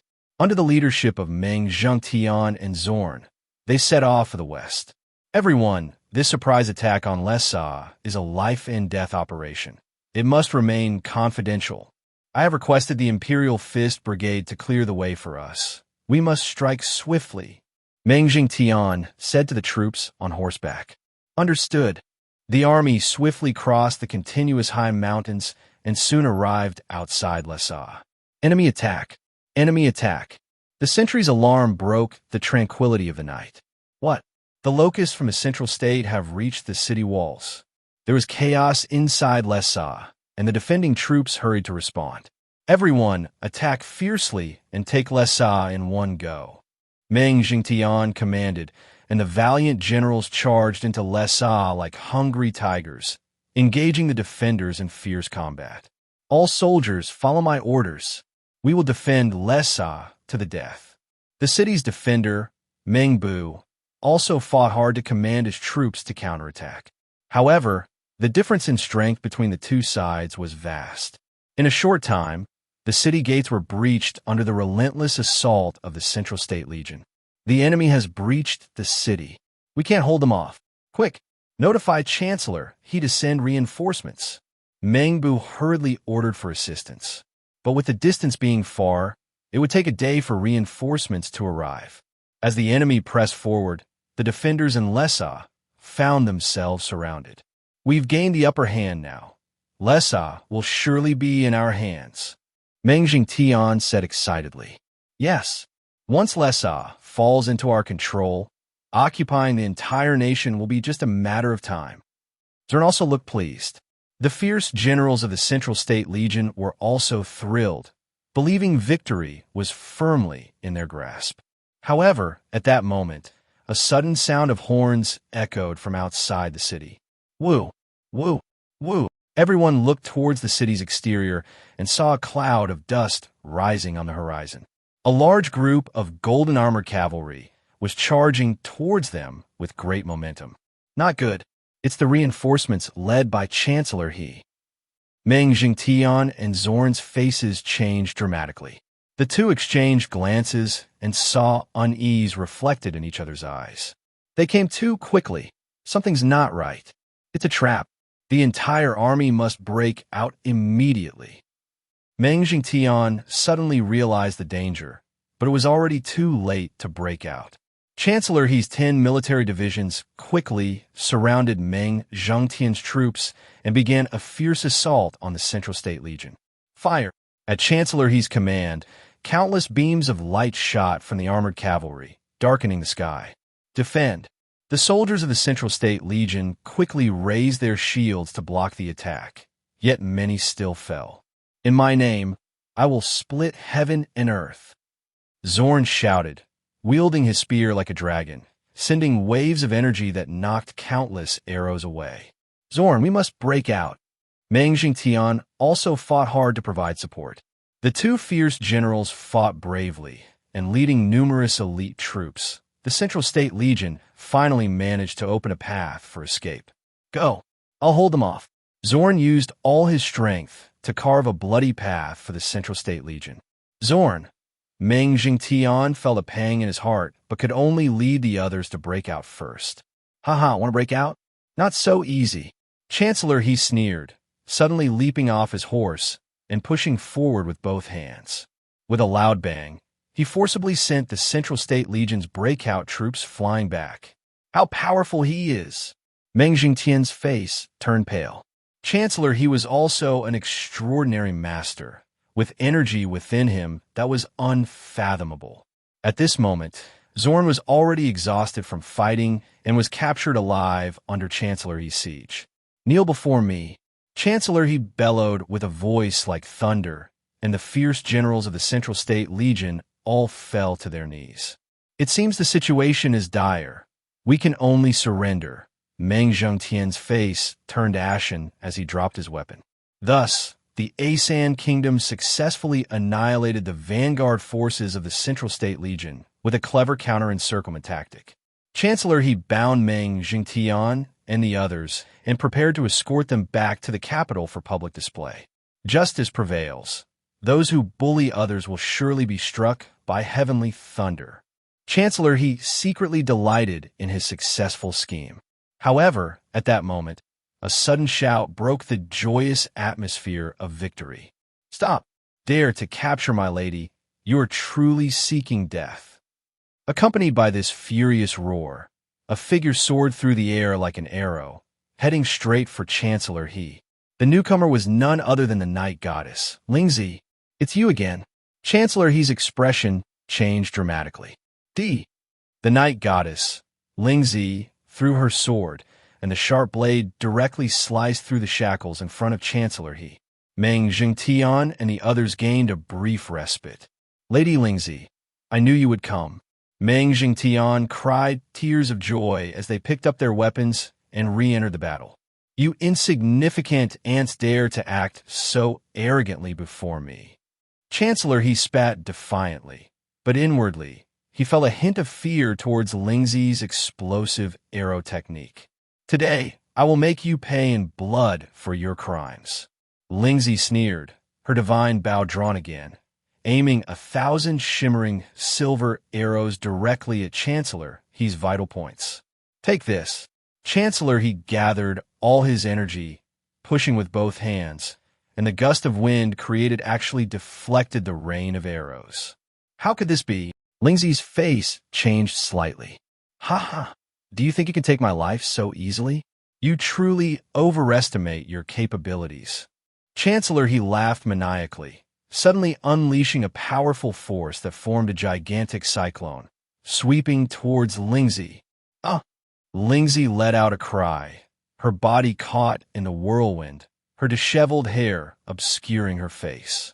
Lady Lingzi, seeing her caught in the raging wind created by Chancellor He, Meng Zhengtian and the others' expressions changed drastically. They wanted to rush forward to save her, but were intercepted at every turn, powerless to do anything. "You little girl, let's see how you handle my 7-star wind thunderpalm." Chancellor He sneered maliciously, and with a sudden push of his hands, 7 beams of golden light shot out, aimed directly at the night goddess, Lingzi. "Protect Lord Ryoko." Meng Zhengtian's eyes turned red with anxiety as he drew his sword to strike at Prime Minister He. At that moment, the wind thunder palm was about to hit Nightblade Ryoko when a burst of blood mist suddenly exploded around her. "What?" Prime Minister He's expression changed drastically. With a loud bang, the wind thunder palm was unexpectedly deflected, causing no harm at all. Once the violent wind passed, everyone could see that Nightblade Ryoko was surrounded by a layer of blood-colored barrier that emitted a faint red light. The Blood Demon Realm. How impressive. Nightblade Ryoko sneered, tidying her disheveled hair, calm and composed. This was her unique bloodline ability, Blood Demon Realm. It could solidify an impenetrable blood-colored defense. "You think a mere bloodline ability can block my attack?" Prime Minister He, embarrassed and furious, pushed his palms again, unleashing the 7 stars wind thunder palm once more. "Take this." Nightblade Ryoko opened her red lips, and her divine bow suddenly drew back, unleashing a rain of arrows. The two engaged in a new round of fierce battle midair. Prime Minister He had profound inner strength, while Nightblade Ryoko's archery was superb, making it an evenly matched fight. "Lord Nightblade, let us assist you." Meng Zhengtian led the troops to join the fray, quickly surrounding Prime Minister He in the center. "Good. Everyone, attack together!" Meng Zhengtian shouted, and the iron cavalry surged forward like a tidal wave. "You insignificant ants dare to come to your death." Prime Minister He roared in fury, suddenly conjuring a whirlwind of terrifying force, ready to annihilate everyone. "This is bad. The power of this wind and water dual-element magic is too great. Nightblade Ryoko's face changed slightly. Lord Ryoko, quickly get behind me. Meng Jingtian rushed to protect Nightblade Ryoko. Everyone stop. This misunderstanding is truly regrettable. We have no deep enmity with the people of Zhongzhou. Why must we fight each other for no reason? At that moment, a clear and wise voice suddenly rang out in the air. As soon as the words fell, a young man dressed in white descended from the sky. He was the prince of the Asha kingdom, Fakaro. Prince, Prime Minister. His expression changed, and he quickly reined in his aggression. In front of Fakaro, he had no choice but to halt and forcefully retract his tempestuous attack. Prince Fakaro, Meng Jingtian, and the others also looked solemn. Prince, are you really going to negotiate with these locusts? Prime Minister, he asked in disbelief. Prime Minister is mistaken. I do not intend to negotiate with them. I just believe this conflict no longer needs to continue. Fakaro said, General Meng, you led troops deep into my country's territory. Your purpose was only to test our attitude and strength. Now that you have confirmed our power, why continue this pointless slaughter? If you lay down your weapons, I can spare your life. After saying this, he turned to Meng Jingtian. Prince, you jest. Do you think a mere city can restrain the iron cavalry of Zhongzhou? What just happened was merely a test. The real offensive has yet to begin. Meng Jingtian sneered. You, Prime Minister. He was furious and was about to act when Fakaro stopped him. Prime Minister, calm down. He is merely bluffing. Why don't we let them leave first and wait for reinforcements to arrive? Then we'll decide the battle outside the city. Fakaro said calmly. The prince is indeed wise. If that is the case, we will not cause further trouble. Meng Jingtian laughed heartily, abruptly tossing his weapon, and the soldiers of Zhongzhou followed suit, laying down their arms. Very well. Since we have reached a consensus, we will temporarily cease hostilities. You may leave Lessa City. Fakaro said. Under the prince's supervision, Meng Jingtian and the others led their troops out of Lessa City. Prince, is it really appropriate to let them leave? Prime Minister, he asked in confusion. Don't worry, I have already located their food supplies. I will have someone secretly poison their provisions in the supply camp. Within 3 days, their army will be completely annihilated. Then we can attack again and leave not one alive. Fakaro said coldly. Meanwhile, back at the Zhongzhou army's camp, Meng Jingtian immediately convened a meeting. Everyone, why did we suddenly retreat just now when we had the upper hand? Fawen asket basid. Yes, we could have completely annihilated them. The other generals also expressed their confusion. Haha, you all fell for it. I actually received a secret order from Lord Kwa Xiao. Meng Jingtian explained. The so-called prince letting us go is exactly what I wanted. I had long discovered that he would poison the food supplies, so I secretly replaced all our military rations. On the contrary, I had people sneak in food laced with strong anesthetics in Lessa City. Kwa Xiao began explaining to everyone. So that's how it is truly impressive. The generals suddenly realized. That's right. Once the guards in the city eat the food we sent, the entire Lessa City will be paralyzed. We can then launch a surprise attack and easily take it. Meng Jingtian said proudly. 3 days later, the Zhongzhou army returned to Lessa City. The city looked as it always had, seemingly without flaw. Prepare the whole army. Let's make a solid push and directly enter the city. Meng Jingtian commanded. The Zhongzhou generals wielded their weapons, filled with killing intent as they charged straight for the city gate. Watch me break through the gate. Zhao gathered energy and thrust his spear, causing the city gate to crash down. The Zhongzhou army surged in like a hot knife through butter, quickly occupying the city gate and walls.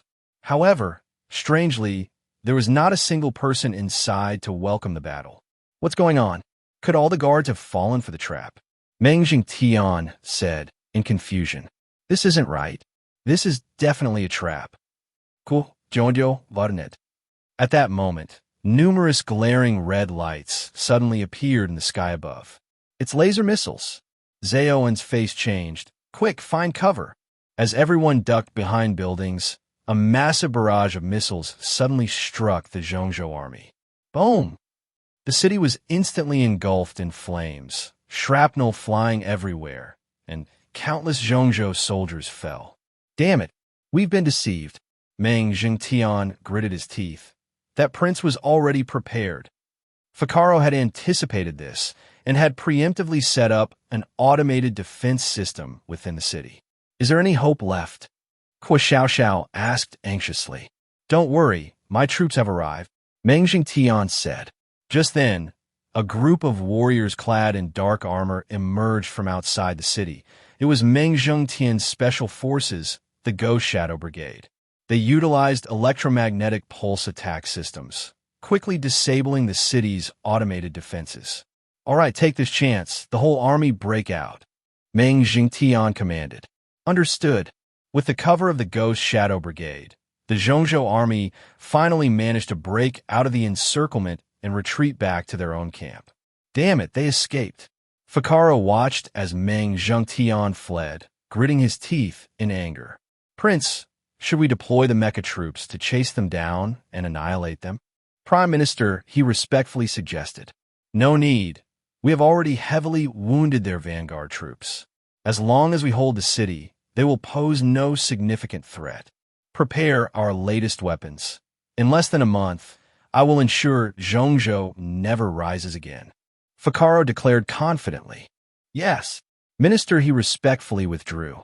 At the same time, Meng Jingtian was contemplating the next move. We suffered heavy losses this time. Meng Jingtian furrowed his brows and said, Don't worry, they also paid a heavy price.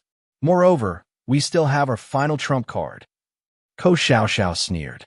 Saying this, he took out a rectangular metal box from the storage compartment. What is this? The crowd buzzed with excitement. That's right, this is the secret new weapon we have been developing for 10 years. Microcrystal energy fusion bomb. Its power is 100 times more terrifying than nuclear weapons. We just need to secretly place it in the most critical location in Lessa City. The entire city will be turned to ashes. Kuo Xiaoxiao's expression darkened. Great! With this weapon in hand, victory is assured. The generals cheered with excitement. Everyone pay attention. We only have one chance to use it. We must be careful and ensure 100% success. Kuo Xiaoxiao said solemnly. Understood. We will make sure nothing goes wrong. The crowd responded solemnly. Meng Jingtian carefully selected a group of elite soldiers to form a special assault team. Disguised as merchants from the A3 nation, they infiltrated Lessa City to prepare the placement of the microcrystal energy fusion bomb in a key location. At the same time, the A3 nation's new weapon had also been successfully developed. It was a brand new drone army equipped with a powerful autonomous learning strike system. They swarmed in, quickly suppressing the defenses of the Zhongzhou army. Damn, these damn machines. So one shot down a drone, only to see more coming in behind. The situation for the Zhongzhou army was becoming increasingly dire. Meng Jingtian was secretly anxious and could only hope for the success of the special assault team. A few days later, the special assault team finally returned with good news. The microcrystal bomb had been successfully placed in the center of Lessa City. Great, mission accomplished. You all quickly withdraw. Meng Jingtian said excitedly. Understood. The special team members quickly left Lessa City. Come, connect the remote control terminal, Meng Jingtian ordered. The supply officer handed a handheld terminal to Meng Jingtian. Everything is ready. You just need to press the red button. All right, Lessa City, perish. Meng Jingtian grinned wickedly as he pressed the red button. Flames shot into the sky, and thick smoke billowed. Lessa City had turned into a wasteland. We did it. Ha ha ha. I didn't expect our microcrystal energy fusion bomb to be so powerful, turning Lessa City to rubble. Meng Jingtian laughed maniacally. Yes, this new weapon is truly incredible. The generals were also filled with excitement. All right, while the enemy is still in shock, we will launch a full-scale attack and strike at their heart. Meng Jingtian raised his sword and called out. Yes. The army suddenly discovered that their own camp was also a scene of chaos. Many soldiers lay on the ground twitching, and some had already turned into charred corpses. What is going on? Do we also fall victim to nuclear radiation? Meng Jingtian's expression changed drastically. No, I checked the toxicity. This batch of nuclear substances shouldn't harm us. Ko Xiaoxiao was equally baffled. What was even more frightening was that some soldiers were beginning to show terrifying mutations. Their limbs twisted, muscles bulged, and they contorted into horrifying forms. Help me. The infected soldiers let out horrifying screams. This is gene mutation. Could the nuclear substances have triggered some unknown radiation effect? Ko Xiaoxiao's face turned pale. Quickly isolate these people to prevent more from being infected.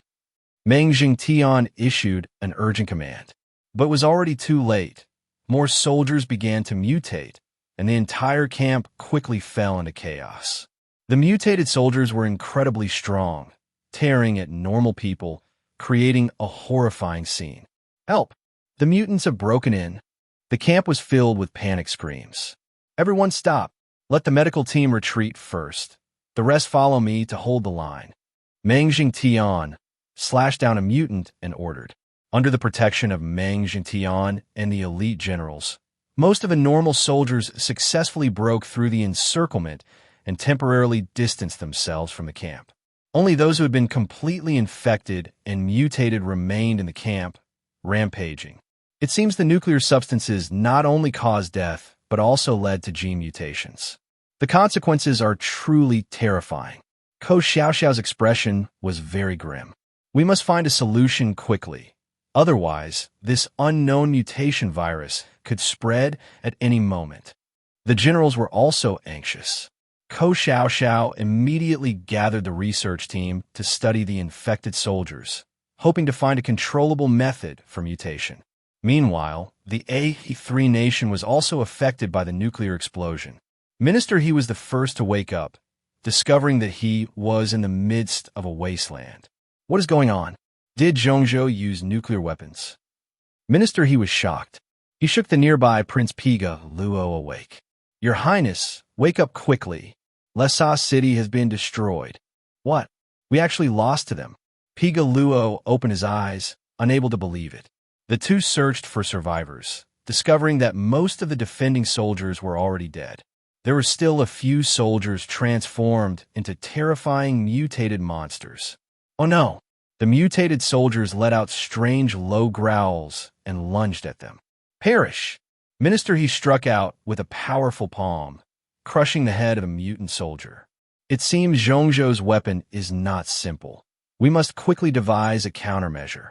Piga Luo's expression was serious. Lhasa City had become ruins, flames, and smoke still raging. Piga Luo and Minister He stood on the broken city wall, witnessing the tragic scene before them. Ugh! The mutated soldiers still howled in the corners, emitting inhuman sounds. Zhongzhou actually used such a terrifying nuclear weapon, causing gene mutations, committing an unforgivable crime.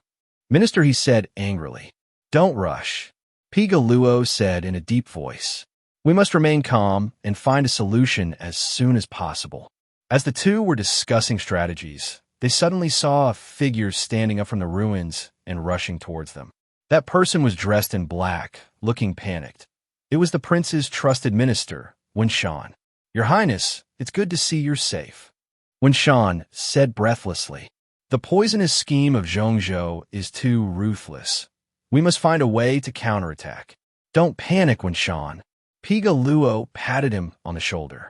You immediately return to the capital to report to the king, requesting all national research forces to join the study. We will definitely crack this crisis. Understood. Wenshan immediately took flight, heading towards the capital. Meanwhile, in the Zhongzhou army camp, the cries of the mutated soldiers echoed relentlessly as Ko Xiaoxiao was examining them. Strange, this kind of mutation is happening too quickly. It is clearly related to radiation. Ko Xiaoxiao muttered to himself. My lord, Over 500 people have mutated. Should we execute them to prevent the spread? A military officer suggested, don't act impulsively. Xiao's eyes darkened. This might be a great opportunity to study the mutations. We must investigate thoroughly. Perhaps we could develop new combat capabilities. Understood. The officer realized and immediately began preparing for the experiments. In the capital, the Dragon Palace, Xiao stood with her head lowered before the emperor, her face pale and her heart filled with anxiety. On this expedition against the A3 nation, she had not only suffered defeat, but had also caused severe repercussions by using mutant nuclear weapons. Now, she could only return to the capital to plead for forgiveness, awaiting the emperor's judgment. Xiao, why did your campaign fail so badly? Jiang Chen asked indifferently, his voice devoid of emotion. I sincerely request your majesty to forgive me. Xiao knelt on the ground. I know that this failure has brought shame to our dragon nation, and I accept the punishment. You couldn't even capture 3 cities with 2 large armies against a mere A3 nation. How incompetent can you be? Jiang Chen snorted. Your majesty is wise. I bear the undeniable responsibility for this failure. Xiao did not dare to raise her head, her voice trembling. Enough. I also made a mistake this time by underestimating the strength of the A3 nation. Get up. I understand your difficulties. Jiang Chen nodded slightly. Thank you for your mercy, your majesty. Xiao was emotionally relieved and bowed deeply. At that moment, a figure stepped out from behind the throne. Ishwar, a half-step divine-level expert. Greetings, Lord Ishwar. Xiao immediately paid her respects. No need for formalities. The A3 nation is a major enemy of our dragon nation. This time, under the command of Emperor Jiang, I must end this quickly. We must initiate the southern campaign as soon as possible. Ishwar smiled gently. Thank you, my lord. Xiao bowed again. Ishwar, we have already delayed enough time. Jiang Chen spoke up. You must quickly go to the A3 nation and rectify this mistake. I will obey. Ishwar respectfully accepted the order. Xiao, you are to immediately relay the command to withdraw Meng Zhengtian, and let the commander of the Dark Knight Scythe Corps, Zhu Changtian, take over the frontline command. Jiang Chen instructed. Yes. Xiao immediately accepted the order, her heart racing. After leaving the hall, Xiao let out a sigh of relief. Fortunately, Jiang Chen did not truly punish her. However, the thought of Zhu Changtian taking over made her heart tighten. This time, he was truly angry, and sending Zhu Changtian meant he intended to take severe action. The A3 nation was destined to face storms and struggles, and difficult times were approaching.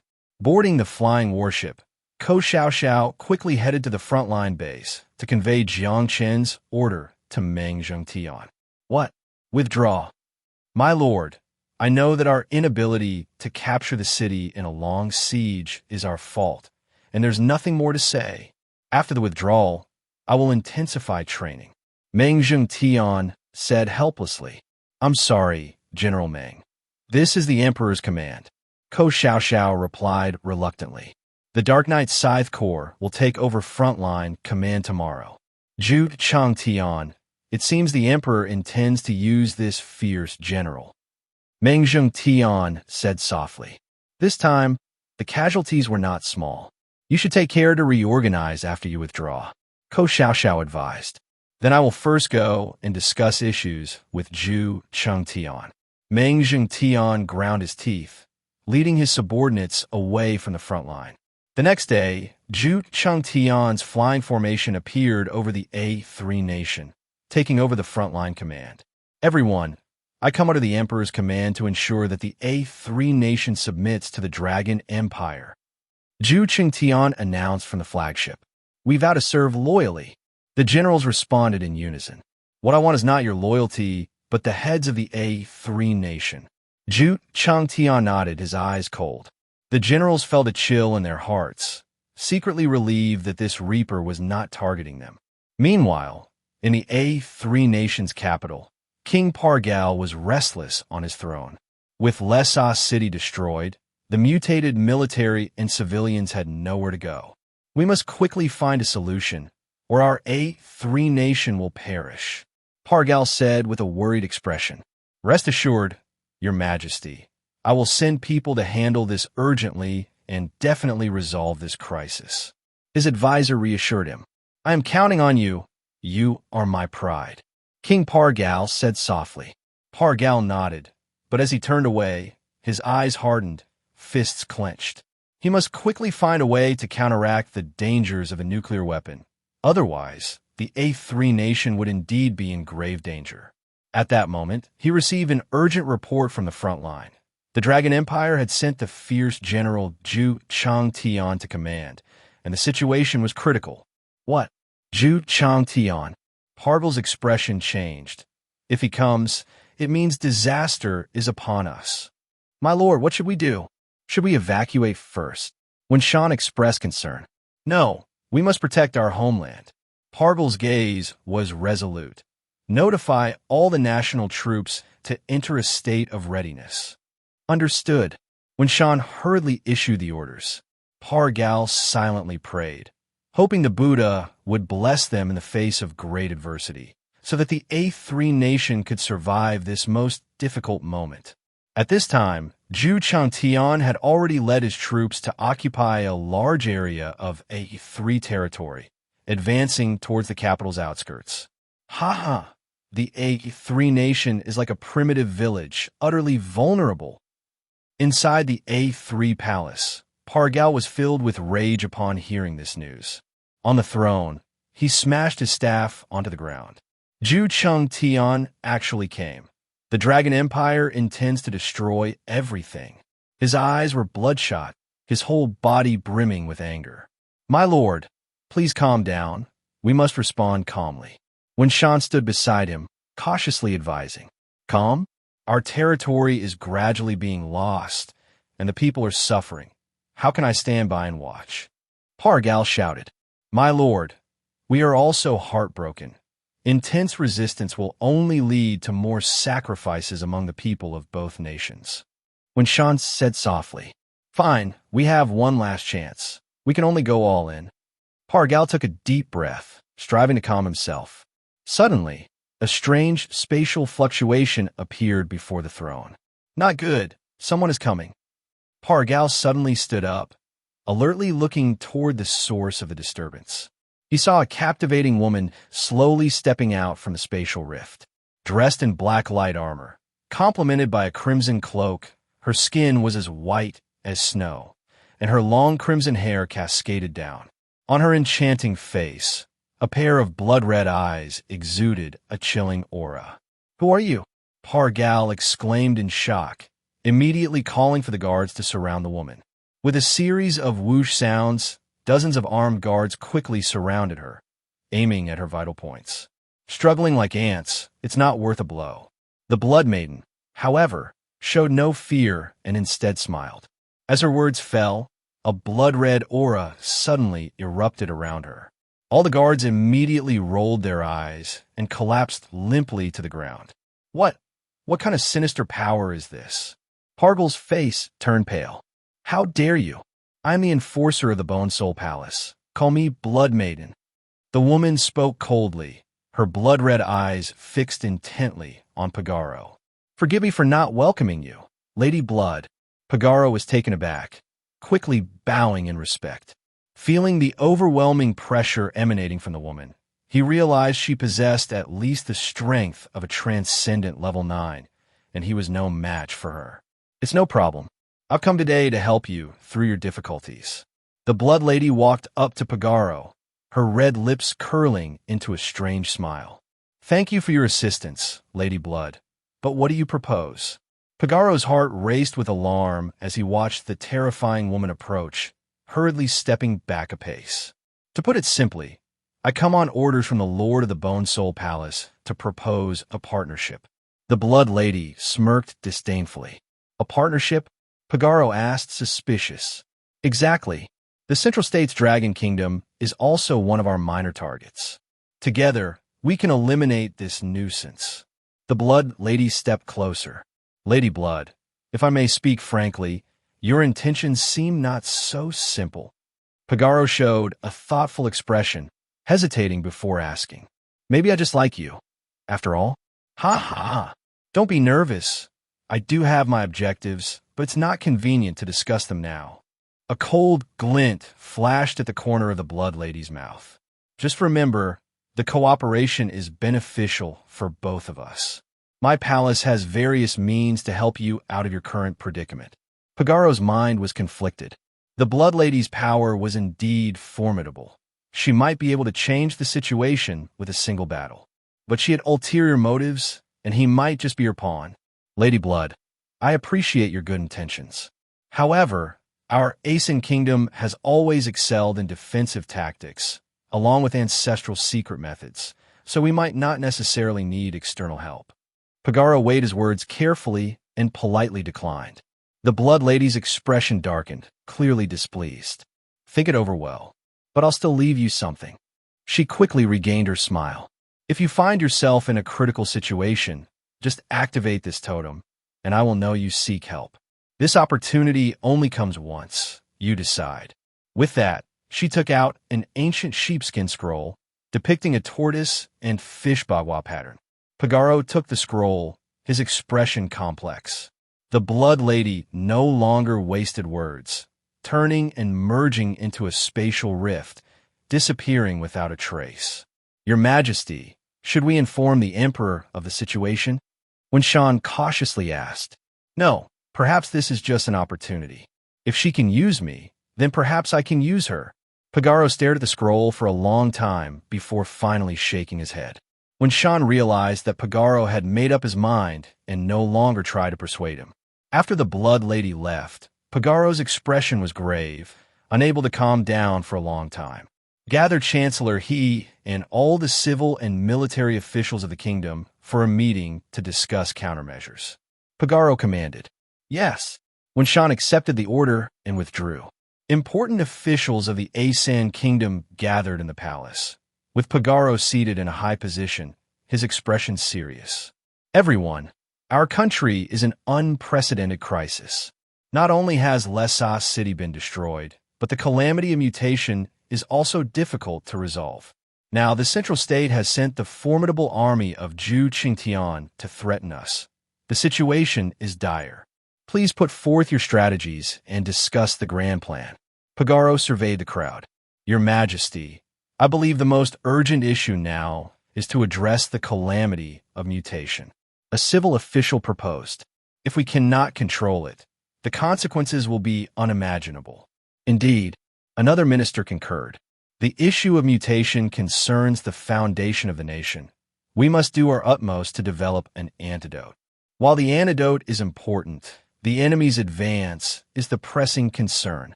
I advocate concentrating military forces to send out the mecha combat team for a decisive battle to eliminate the enemy's viable strength. A military officer disagreed. Nonsense. Resisting the Central State with brute force will only result in heavy casualties for our army. Chancellor, he replied, unhappily. The ministers debated heatedly, and Pagaro frowned as he listened, still unable to make a decision. Everyone, please be quiet. Pagaro suddenly spoke. The antidote and war are equally important. We must address both. Civil officials focus on developing the antidote, while military officials find ways to deal with the Central State Army. Yes, the ministers responded in unison. Then what specific military strategies should we employ? Pagaro asked Chancellor he. Your Majesty, I have dispatched the Marshal Master Sherphone to infiltrate the Central State Army. He will strike the enemy from within. Additionally, I have secretly contacted the mercenary group Blood Moon to disrupt the Central State supply lines, further weakening their fighting strength. Chancellor he respectfully reported. Very well, this way our army can suffer fewer losses. Other officials should actively brainstorm strategies, do not merely react. Pagaro nodded. Understood. The ministers replied in unison. After the meeting concluded, Pagaro still felt anxious. He went alone to the back room of the palace. a place that stored the country's secret techniques. Pagaro slowly approached one of the stone niches, pressed a mechanism, and with a click, the stone niche opened, revealing a bronze mirror inside. If it comes to it, I can only activate the ancestral secret art, the bronze demon mirror. This mirror seals an ancient anomaly that I can still control. If it goes out of control, the consequences are unimaginable. Pagaro's expression was complicated. At this point, I have no other choice. With that, he claimed the mirror for himself, preparing to unleash it at a critical moment to crush the enemy forces. Meanwhile, at the Central State Army's encampment, the calamity of mutation was also spreading. More and more soldiers were unfortunate enough to be infected, experiencing gene mutations. Sir, we still cannot effectively control the mutated virus. 2,000 people have already been infected. A military doctor reported. You useless bunch. Figure out a way to control the virus's spread, or I will personally execute each of you. Zhu Qingtian erupted in anger. The military doctors trembled as they retreated, exchanging worried glances. Is there any way? The virus seems to be mutating. Our developed antidote has become ineffective. If we don't act quickly, the entire camp will be infected. The military doctors whispered, their expressions grave. What are you all talking about? A cold voice suddenly interjected. The military doctors jumped in surprise, and upon turning, they saw the Central State Army spy leader, Snow Wolf, coldly glaring at them. Get back to work in the camp immediately. Anyone with treasonous thoughts will be executed without mercy. Snow Wolf commanded. The military doctors turned pale, hurriedly dispersing back to their posts. Snow Wolf's face was extremely grim. As long as this virus remained unsolved, the Central State Army's combat effectiveness would gradually decline. They must quickly devise a countermeasure. The infiltrator Pagaro sent into the Central State Army, Shi Feng, was also taking action. His name was Yun Jie, and he had infiltrated the Central State Army's logistics team, preparing to sabotage the supply transport at the right moment. What are you doing here, you outsider? What's your name? A captain glared at him. Sir Captain, my name is Yun Jie.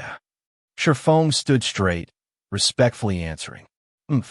Don't act all high and mighty just because you're an outsider. Unload this batch of supplies for me, and if there's any mistake, I'll break your legs. The captain threatened. Yes, I'll get right on it. Shi Feng quickly nodded, putting on a look of extreme submissiveness. The captain snorted and turned to leave. Shi Feng clenched his fists secretly, inwardly cursing that none of these Central State lackeys were any good. He had been in the logistics team for more than a month, memorizing all the details. In the evening, Shi Feng arrived at the granary to stand guard. He first patrolled around to ensure no one was nearby. Then he took a pouch of gunpowder from his bosom and quietly scattered it at the entrance of the granary. Finally, he pulled out a delicate fuse from his sleeve, deeply inserted it into the pouch of gunpowder, and quickly retreated far away. It's done. A cold smile appeared at the corner of Shi Feng's mouth as he struck a spark on the fuse with a flint. Boom! With a loud explosion, the pouch of gunpowder detonated violently, and the door frame, severed in half, collapsed with a crash.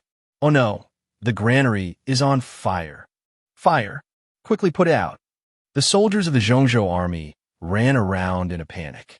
Amidst the chaos, Shi Feng secretly tossed a second pouch of gunpowder into the granary and then pretended to flee the scene, leaving the camp. That night, the entire granary was reduced to ashes, with at least 1/3 of the military supplies burned. Report. The Corps commander orders all soldiers to assemble. A messenger ran up to Shi Feng. Why aren't you going? If you're late, you'll lose your head. Yes, I'm on my way. Shi Feng pretended to be terrified and hurriedly followed.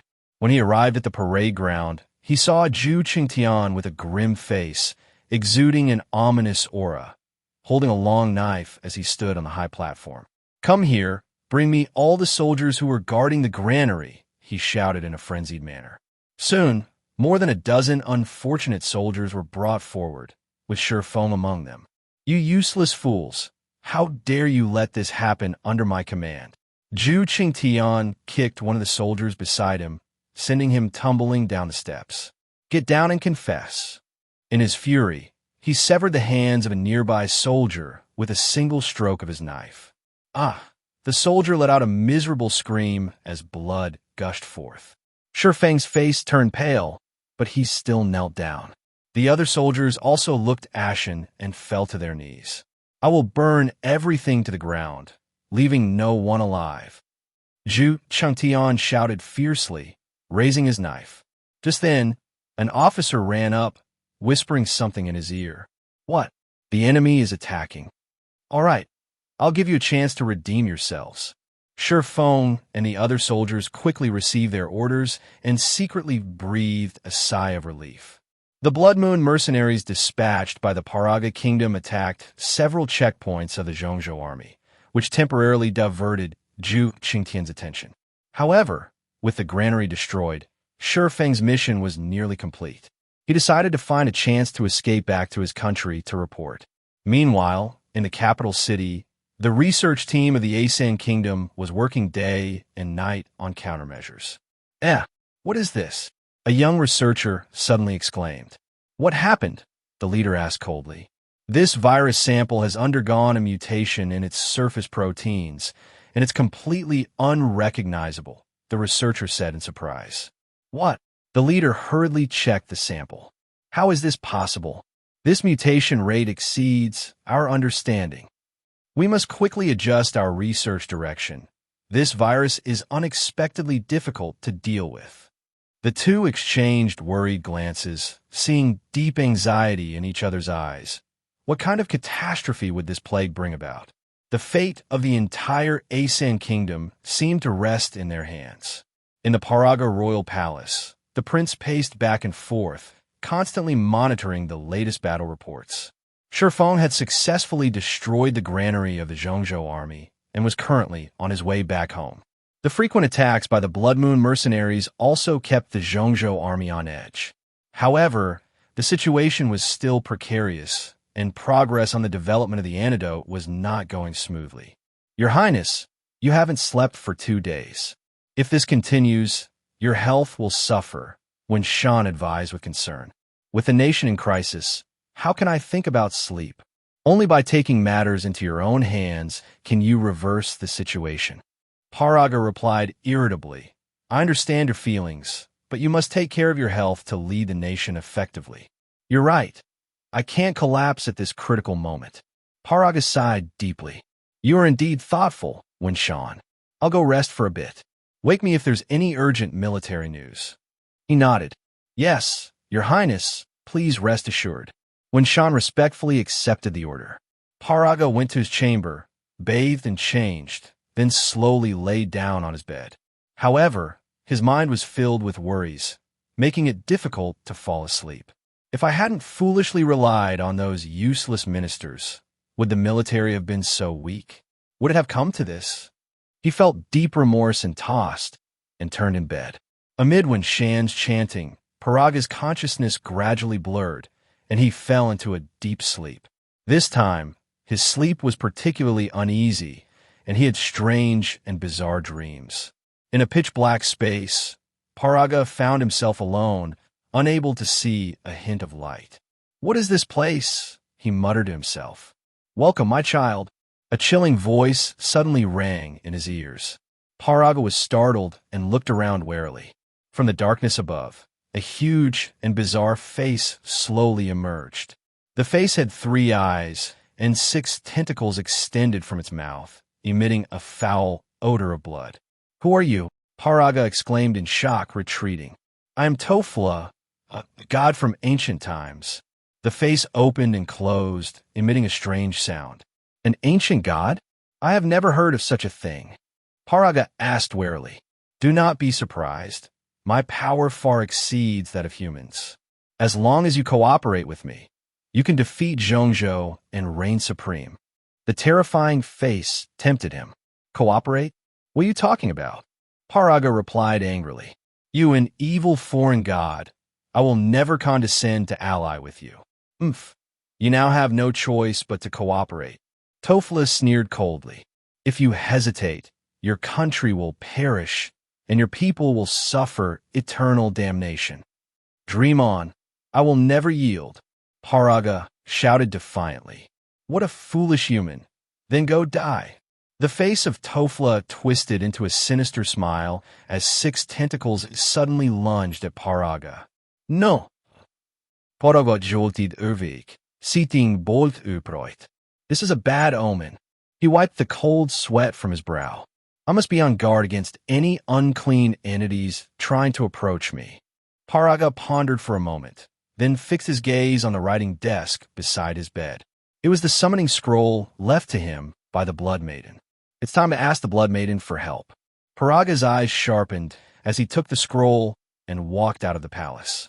Meanwhile, at the Zhongzhou military camp, Xuelang was reviewing the latest surveillance reports in his tent. What? The military supplies were burned, and we still haven't found the culprit. He smashed the teacup in his hand against the wall in anger. My lord, please calm down. We have already investigated all the suspects. A subordinate cautiously reported. You useless fools.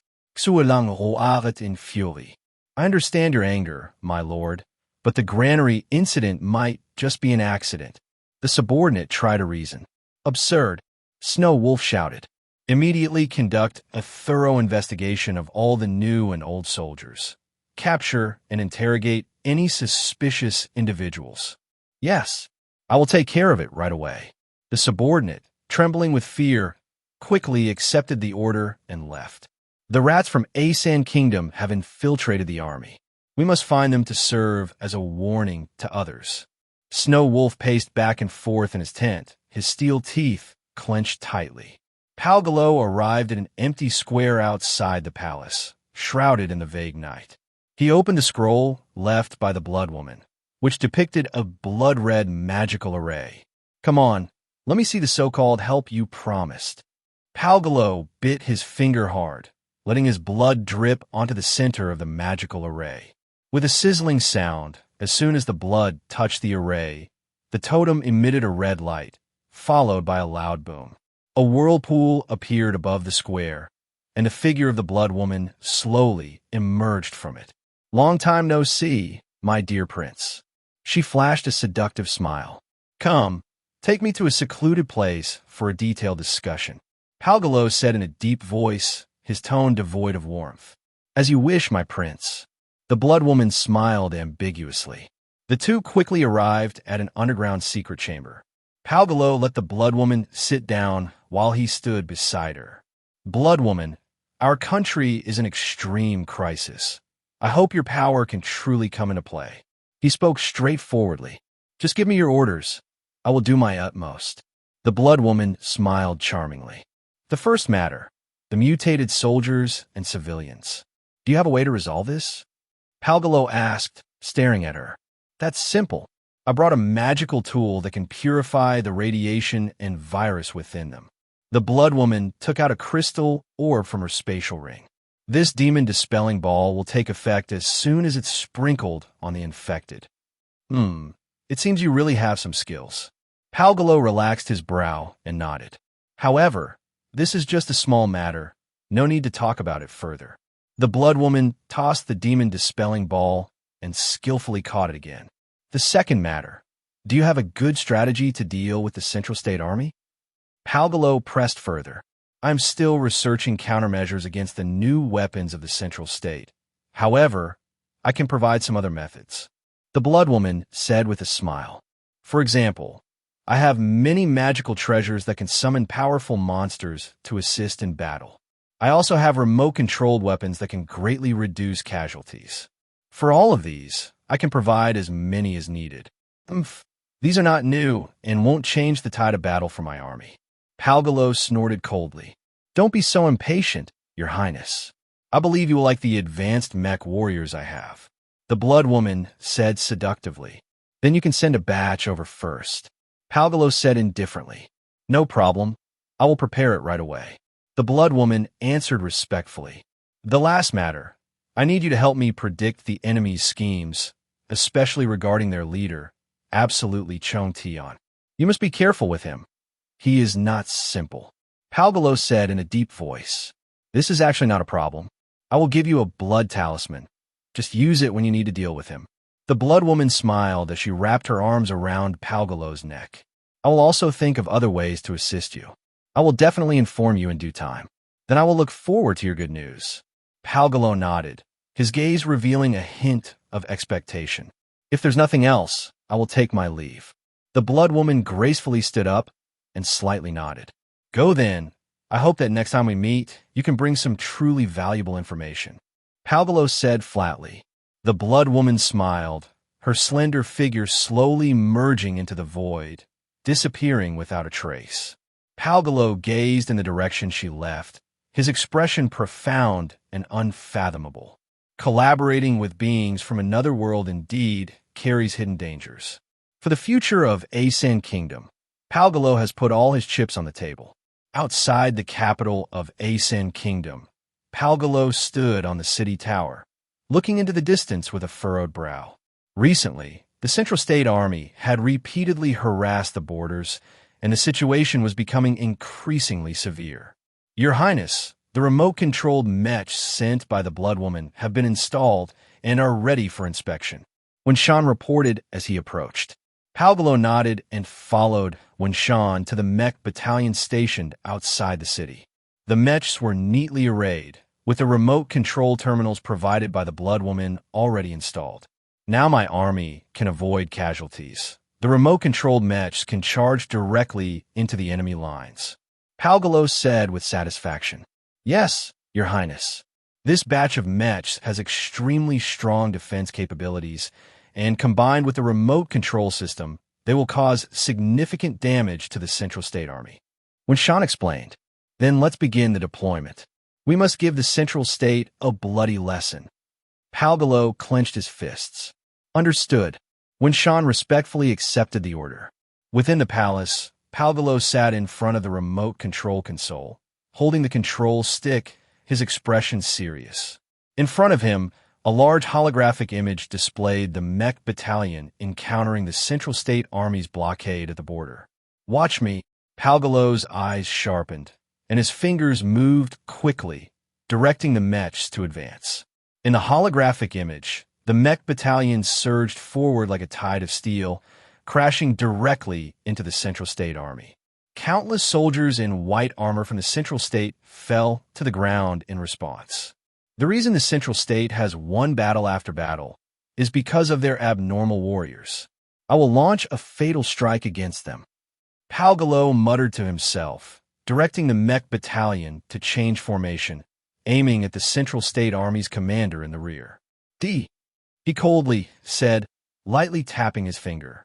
Dozens of lasers shot from the mech's cannon, accurately piercing the heart of the Central State's commander. No, the boss has been shot. Retreat quickly. The soldiers of the Central State panicked and began to flee. Seeing the mech battalion causing such destruction, Palgalo sneered and continued issuing orders. With a thunderous roar, the mech battalion suppressed the Central State Army, forcing them to retreat step by step. Ha ha! Central State ants, taste my mech vehicle's rolling attack. Palgalo laughed maniacally as he controlled the mech vehicles to charge at high speed, their massive wheels crushing the enemy forces, blood splattering everywhere. The Central State Army suffered heavy casualties and quickly retreated in defeat. Palgalo successfully used the mech battalion to win this battle, secretly rejoicing in his heart. After a few days of rest, the Central State Army invaded again, this time changing their tactics. They deployed a large number of flying mechs to launch a pincer attack against the ground mechs. Take this. Palgalo directed the mech battalion to form a circular defense, using the anti-aircraft artillery on the mechs to shoot at the sky. Boom! The intense anti-aircraft fire shot down half of the Central State's flying mechs, with wreckage scattered across the sky. However, the number of Central State mechs was too great, and some still managed to break through the defenses. You will also taste the power of the ground mechs. Palgalo's eyes were determined as he directed the mech vehicles to fire in all directions, quickly shooting down all the flying mechs. Damn Central State ants. I will make sure none of you are left. With a roar, He rapidly maneuvered the controls. Dozens of mech vehicles rumbled into action, lining up to charge toward the Central State Army. "Open fire," Palgalo commanded, and the mech vehicles unleashed a barrage of lasers, causing the Central State Army to fall in droves, struggling to advance. In this battle, Palgalo once again achieved victory against the odds, annihilating a unit of the Central State Army. Haha, the mech troops are indeed powerful. I must utilize them more to directly seize the stronghold of Zhongzhou. Pajaro laughed heartily, feeling immensely pleased with his battle tactics. After the great victory, Pajaro's reputation spread throughout the nation. The people were filled with admiration and love for the prince, calling him a sage ruler blessed by the Buddha. Even the king of the A3 nation began to rely on this son. "My son, I am truly proud of you. You have made great contributions to the country and are a true loyal minister," the king said emotionally. "I will continue to serve the country and vow to eradicate Zhongzhou," Pajaro respectfully replied. "My dear son, the fate of the country rests on your shoulders. I believe you can turn the tides and revive the glory of our A3 nation," the king said excitedly. In the Zhongzhou military tent, Zhu Qingtian had a dark expression. "What? Where did the advanced mech troops come from to block us?" Zhu Qingtian was furious. "Yes, the enemy is using mech troops for surprise attacks. Our army has failed multiple attempts to dispatch reinforcements to the front lines," a subordinate reported tremblingly. "Damn those A3 nation mice. Find a way to counter their mech vehicles, or I will grind your bones to dust one by one." Zhu Qingtian shouted in rage. "Yes." The subordinates responded in fear, exchanging anxious glances. These past few days, the A3 nation's mech troops have been extremely active, using agile tactics to disrupt Zhongzhou's supply convoys at the borders. Several unexpected night raids had caught the Zhongzhou army off guard. It seemed necessary to find a way to counter the mech troops quickly. Otherwise, the supply lines to the front would be completely cut off. Zhu Qingtian paced back and forth in the tent and finally had a flash of inspiration. "Right, summoned by Rinshi to see me." He suddenly thought of a candidate. Bai Rinshi, also known as Qi Jintian, was a rare expert with extraordinary abilities in his army. He possessed the incredible ability to tear apart hardened mech vehicles. Before long, Bai Rinshi appeared before Zhu Qingtian. "How many mech vehicles can you handle by yourself?" Zhu Qingtian asked him. Reporting to the battalion commander, "I can annihilate 10 mech vehicles on my own," Bai Rinshi replied without hesitation. "Very good. It seems I found a warrior to deal with the mech vehicles." Zhu Qingtian laughed. "From today on, lead a mobile unit to completely destroy the enemy's mech vehicles. I want every last one of them." "Understood." Bai Rinshi stood at attention and saluted. On the other hand, arrange for the latest chemical agent spraying border plan to be activated, Zhu Qingtian ordered. After Snow Wolf received the order, he began arranging the follow-up matters. That night, under Zhu Qingtian's command, Bai Rinshi quickly formed a mobile team of 500 men. They wore light armor and carried specially made assault equipment. In the dead of night, Pajaro dispatched his mech troop for a routine raid. "The target is approaching. Prepare to act." Pajaro controlled the mech vehicles to enter attack range. Just as the mech vehicles were about to launch their surprise attack, a figure suddenly emerged from the surrounding hills, rapidly closing in on the mech convoy. "What are those people?" Pajaro exclaimed in shock. Leading the charge, Bai Rinshi leaped into the air, his palms together, striking down on the top cover of a mech vehicle with tremendous force. With a loud sound of tearing metal, the mech vehicle exploded, turning into a heap of scrap. "This guy can actually tear apart a mech vehicle with his bare hands?" Pajaro's face changed dramatically. Bai Rinshi continued his assault, systematically destroying mech vehicles one after another. In the blink of an eye, over a dozen mech vehicles were reduced to nothing. The remaining Zhongzhou soldiers also rushed into the mech convoy, using engineering explosives to destroy the vehicles. Soon, the entire mech squad was wiped out. Pajaro quickly cut off remote control and destroyed the evidence. Damn it! How can there be such a master? He slammed his fist onto the control panel, feeling an immense frustration build up within him. It seemed that the Zhongzhou army was also responding to the strategy against mech vehicles. The upcoming resistance would be even more arduous. A three-nation and Zhongzhou fell into a tug-of-war between conventional mech vehicles and special mobile troops. Both sides continually adjusted their tactics, hoping to annihilate the enemy's mech strength in one fell swoop. After continuous fierce battles with the Zhongzhou army, Pajaro could clearly feel the pressure and fatigue mounting within him. He spent all day gazing at the borders, deeply worried about the war situation. Prince, you have been overseeing the battle for several consecutive days now. The immense mental pressure must be very taxing, Wen Shan kindly advised. It's fine, these are nothing. Protecting my country is my duty, Pajaro replied calmly. I understand your feelings, my lord, but overworking yourself is counterproductive. Why not adjust the battle plan and let your brave and skilled generals take charge? Wen Shan suggested. Pajaro pondered for a moment, then nodded at Wen Shan. You're right. I shouldn't take on everything myself. I should trust my capable generals more. Wen Shan, you make a point. I will adjust the deployment and let other generals take over the mech vehicle operations. Yes, my lord. You should focus on the big picture and not rush too much, Wen Shan said respectfully.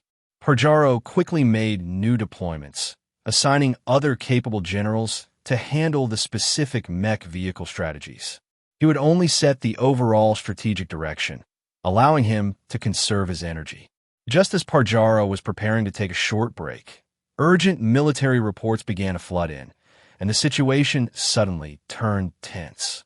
Report: the border outpost was attacked, and dozens of soldiers were killed. What? Pajaro stood up abruptly, his face turning cold. It was reported that a remote outpost on the border had been wiped out in just a minute, leaving behind only charred corpses and an extremely tragic scene. Pajaro personally led an elite force to the scene and saw charred limbs everywhere, with a faint smell of sulfur lingering in the air. What kind of sorcery is this? How can it be so inhumane? A wave of immense anger and sorrow surged within Pajaro. Report to the prince. Based on our initial judgment, it should be Zhongzhou using a type of chemical weapon, the adjutant said with grief. Dare to use such beastly weapons to harm my army. Pajaro was furious. I will make them pay in blood for blood, he shouted, nearly breaking his staff in his hand.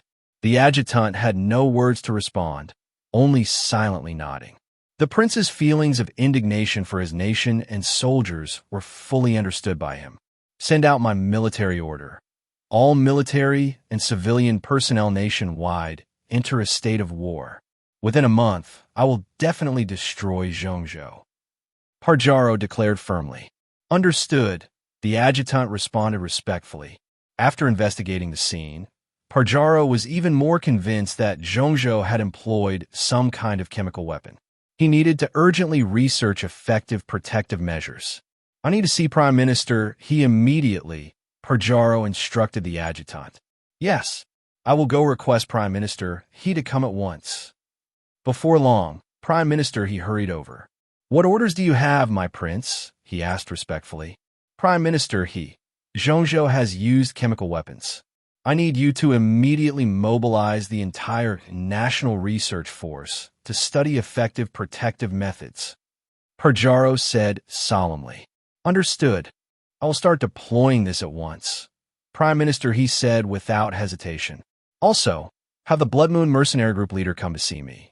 I have important matters to discuss. Pajaro issued another directive. Understood, I will handle that. Prime Minister, he once again respectfully accepted the order and quickly rode off to relay the message. Meanwhile, in the Zhongzhou military tent, Zhu Changtian was pleased as he reviewed the battle reports. Ha ha ha!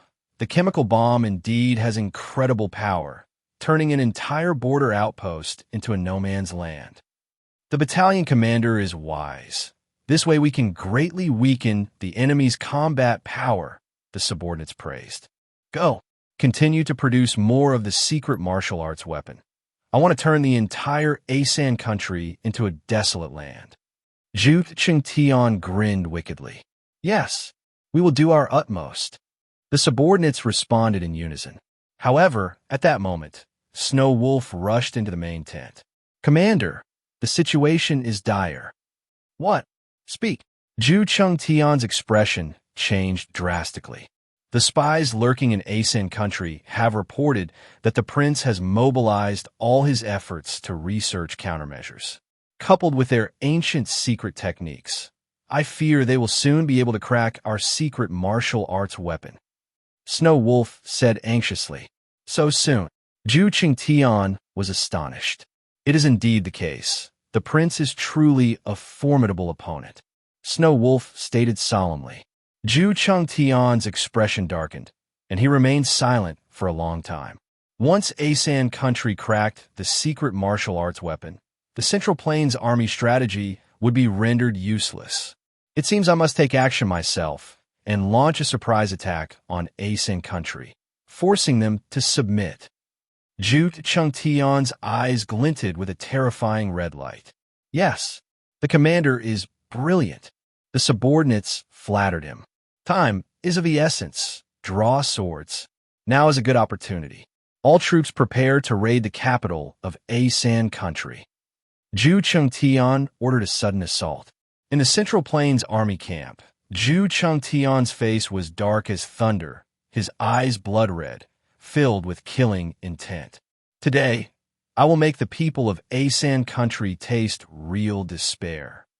He grinned wickedly.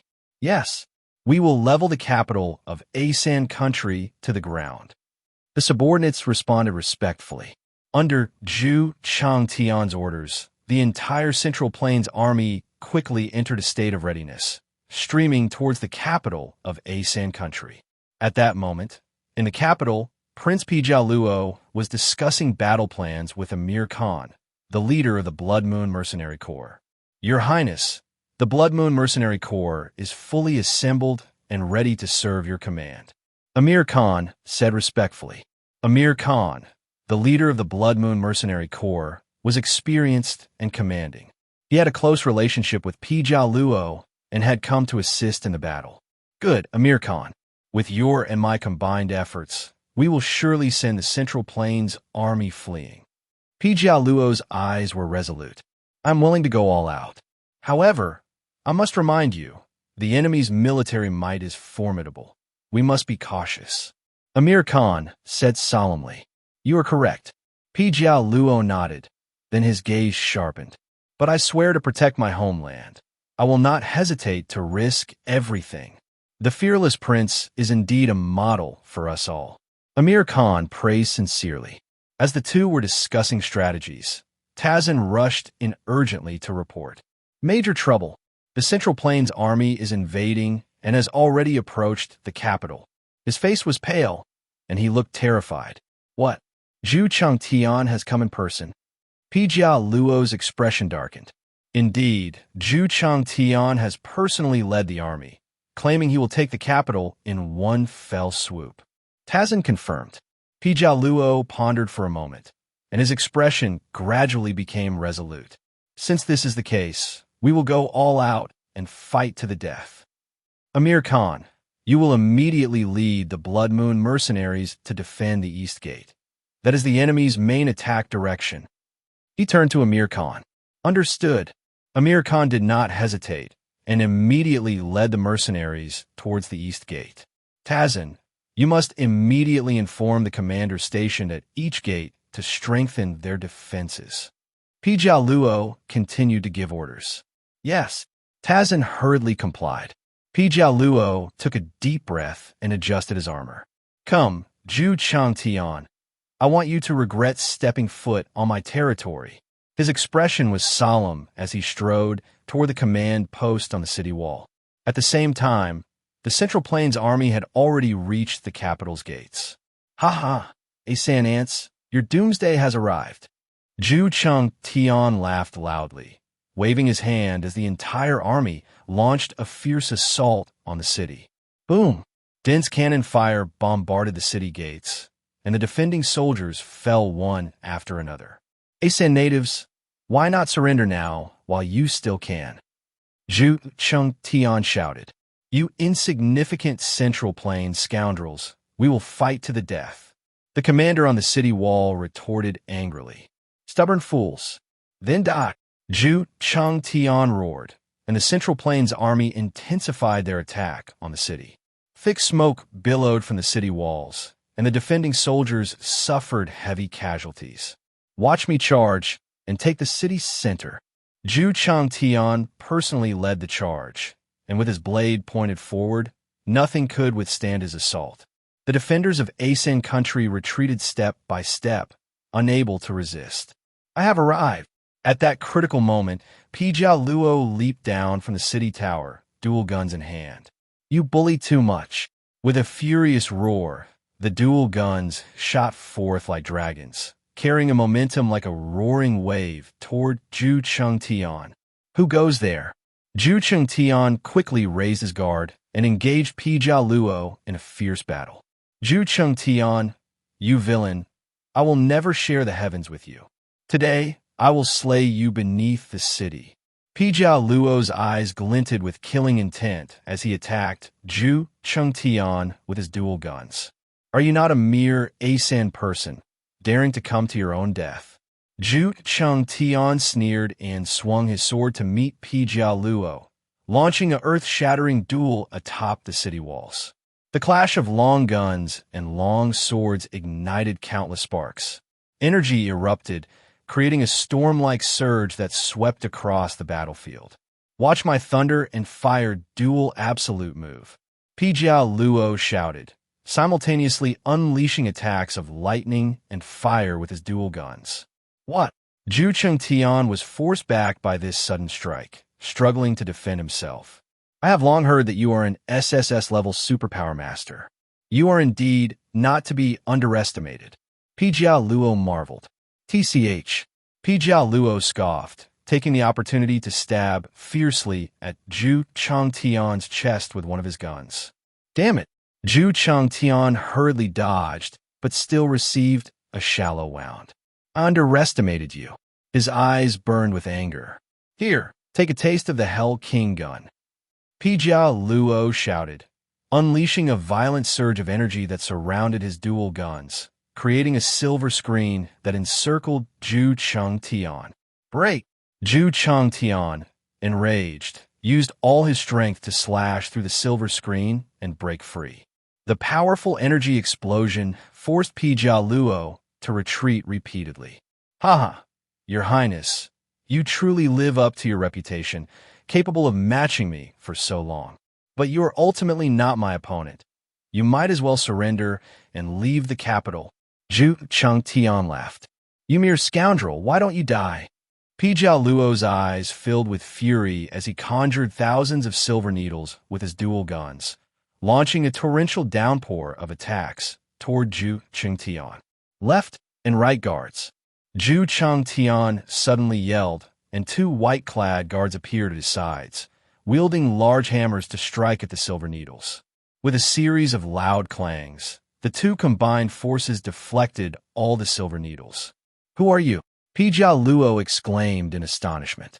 Ah, did you think I would be unprepared? My two chief guards are always here to protect me. You are bound to die. Zhu Chengtian laughed wickedly. Before the words could finish, two great guardians suddenly charged forward, striking at Paragora from both sides. Paragora strained to fend them off, gradually losing strength, fearing that he might not escape death. Help! Someone save me! Paragora shouted. From below the city, a squad of golden-armored elite guards rushed out, quickly surrounding Zhu Chengtian. Why aren't you putting down your weapons and surrendering? The leader of the elite guards ordered. Just a bunch of clowns. Zhu Chengtian kicked the leader, sending him tumbling off the city wall. The remaining guards, furious at the sight, launched a full-scale assault. Left side, kill them. Zhu Chengtian shouted sternly, and the two guardians charged back into the fray. A chorus of wails erupted as the elite guards were quickly overwhelmed. Ha ha! Wind elemental ability. Wild blades sweeping. Jiang Chen laughed wildly, swinging his blade as bodies piled up and blood flowed like rivers below. Seeing this scene, Paragora's heart burned with fury. He gripped his dual pistols tightly, realizing that the situation was dire. In this moment of peril, Paragora bit his finger and took out a bloody, crimson talisman. "Lady Blood, I summon you." He lightly tapped the talisman, offering his fresh blood as a sacrifice. In an instant, a blood-red rift tore open in the air, and a stunning figure stepped out slowly. It was the enforcer from another realm, Blood Lady Luo. "What? Is my prince about to perish?" The Blood Lady smiled, her crimson eyes holding inscrutable depths. "The time has come. I ask for your full assistance," Paragora said in a heavy voice. "Of course, my prince," the Blood Lady replied, lightly licking her lips. Her eyes swirled with an eerie aura as her crimson long hair billowed behind her, and she gracefully approached Paragora. "So, you've actually colluded with an outer civilization," Jiang Chen sneered, his body radiating a fierce aura. "Umph. Ants, let me show you real power." The Blood Lady's eyes narrowed slightly, a cold smile gracing her lips. "Bloodthirsty frenzy. Absorb," she cried out melodiously, and suddenly, countless blood lights erupted around her. The blood light converged, solidifying into a pair of massive blood wings that charged toward Jiang Chen. "What's happening?" Jiang Chen quickly retreated, but was still grazed by the blood wings, blood gushing from his chest. "You witch from the outside world, I will not let you go." His rage surged, his aura soaring. "You mere human, let me show you the astonishing power of our blood clan." The Blood Lady smirked, her crimson lips curling in disdain. "Come on, let me taste your human blood," the Blood Lady murmured, raising her dainty hand, and suddenly she lunged at Jiang Chen. 10 blood mist arrows shot through the air like arrows aimed at Jiang Chen's vitals. "Break!" Jiang Chen roared, sweeping his long blade to cleave through the blood arrows, charging at the Blood Lady for a strike. "Blood seize frenzy!" The Blood Lady shrieked, and her body exploded with countless blood waves, forcefully blocking Jiang Chen's strike. The two engaged in a fierce battle in midair, creating earth-shattering energy waves that shattered the city walls. I didn't expect that in Zhongzhou there would be such a formidable person, able to contend equally with the Blood Lady. Paragora's expression was complex as he watched the two powerful figures clash. This clearly indicates that the enemy is formidable. We must fully support Lady Blood. When Shan reminded from the side, "Let's go all in. Today, it's either you die or I die." Paragora's eyes were resolute. The Blood Lady and Jiang Chen were locked in an intense battle, neither side giving an inch. At that moment, a rift opened in the sky, and a woman dressed in white slowly emerged. She wore a flowing white dress, with 6 angelic wings unfurled behind her, exuding a sacred and solemn aura. "Lady Aiswa." Jiang Chen's face brightened. Paragora and Wenshan were also taken aback as they looked at Aiswa. Aiswa floated gracefully above the city, her white attire glimmering in the wind. The angel sword in her hand radiated a holy light, pointing directly at the Blood Lady's vital spot. "In the name of my angel, the guilty shall be punished." Aiswa smiled slightly, and the sword lights surged, aiming at the Blood Lady. "This is not your domain. I advise you to mind your own business." The Blood Lady shouted angrily, unleashing numerous blood arrows around her. The arrows collided with Aiswa's holy sword, creating a massive splash of energy. The Blood Lady went all out, her body enveloped in blood mist, transforming into blades and shields, agile and fierce. "Since we can trade blows back and forth, why not pause for a moment and step back? If you don't interfere here, I can let you leave," Aiswa proposed. "When did angels learn to sow discord?" The Blood Lady sneered. "I must fulfill the task assigned by my lord. Today, it's either you die or I die," she laughed coldly, and before her words had finished, she gathered all her blood energy and thrust her hands forward. A blood net descended from the sky, aiming to swallow Aswa whole. Not so fast. Aswa swung her sword in a sweeping motion, and the holy sword light instantly tore through the blood net, countering the Blood Lady's attack. The Blood Lady was forced back several steps, hastily forming a blood shield to defend. With a loud crash, the blood shield shattered. "You shall perish, outsider," Aswa shouted, her hands joining together, summoning divine light. A beam of golden light descended from the heavens, accurately striking the Blood Lady. "Seraphim," the Blood Lady sneered, her crimson hair flying as she transformed into a blood mist to resist the divine strike. "Take this." Aswa, unwilling to back down, transformed her wings into a swarm of flying blades, raining down on the Blood Lady. The Blood Lady smirked disdainfully, pointing her finger to conjure a massive blood shield to deflect the flying blades. "You foolish angel, your light will eventually be extinguished in my sea of blood." The Blood Lady laughed wickedly, raising her hand to summon the blood sea, crashing down upon Aswa. "In the name of purity, open." Aswa's form shimmered, creating 6 phantoms, simultaneously reciting a celestial incantation. A dazzling pillar of light suddenly tore through the sky, aiming directly for the Blood Lady. "Don't!" The Blood Lady's expression changed slightly as she hurriedly gathered all her strength to resist this divine light. Boom! A tremendous shockwave swept across the land, instantly collapsing the city walls. The Blood Lady let out a wail as the light pierced through her, blood gushing forth. "Lady Blood!" Paragora's face turned pale. "The vile and filthy cannot withstand the divine punishment of a celestial being. You might as well surrender and return to your world," Aswa said sternly, her gaze intense. "Ah, you were able to injure me." The Blood Lady clutched her bleeding chest, her expression pained, but a glimmer of malice flashed in her eyes. Blood Sea's secret technique, swallowing heaven and earth. She suddenly bit her tongue and spat out a blood arrow that merged into the ground. Boom! The ground erupted with countless blood pits, blood gushing from all directions, transforming into a vast blood net that rapidly descended upon Aswa. Not so fast. Before Aswa could react, she was trapped within this blood net. Blood Woman's skull grinned menacingly, her fingers flicking as the blood net suddenly tightened, solidifying into a long spear aimed at Isvara. With an indestructible body, break!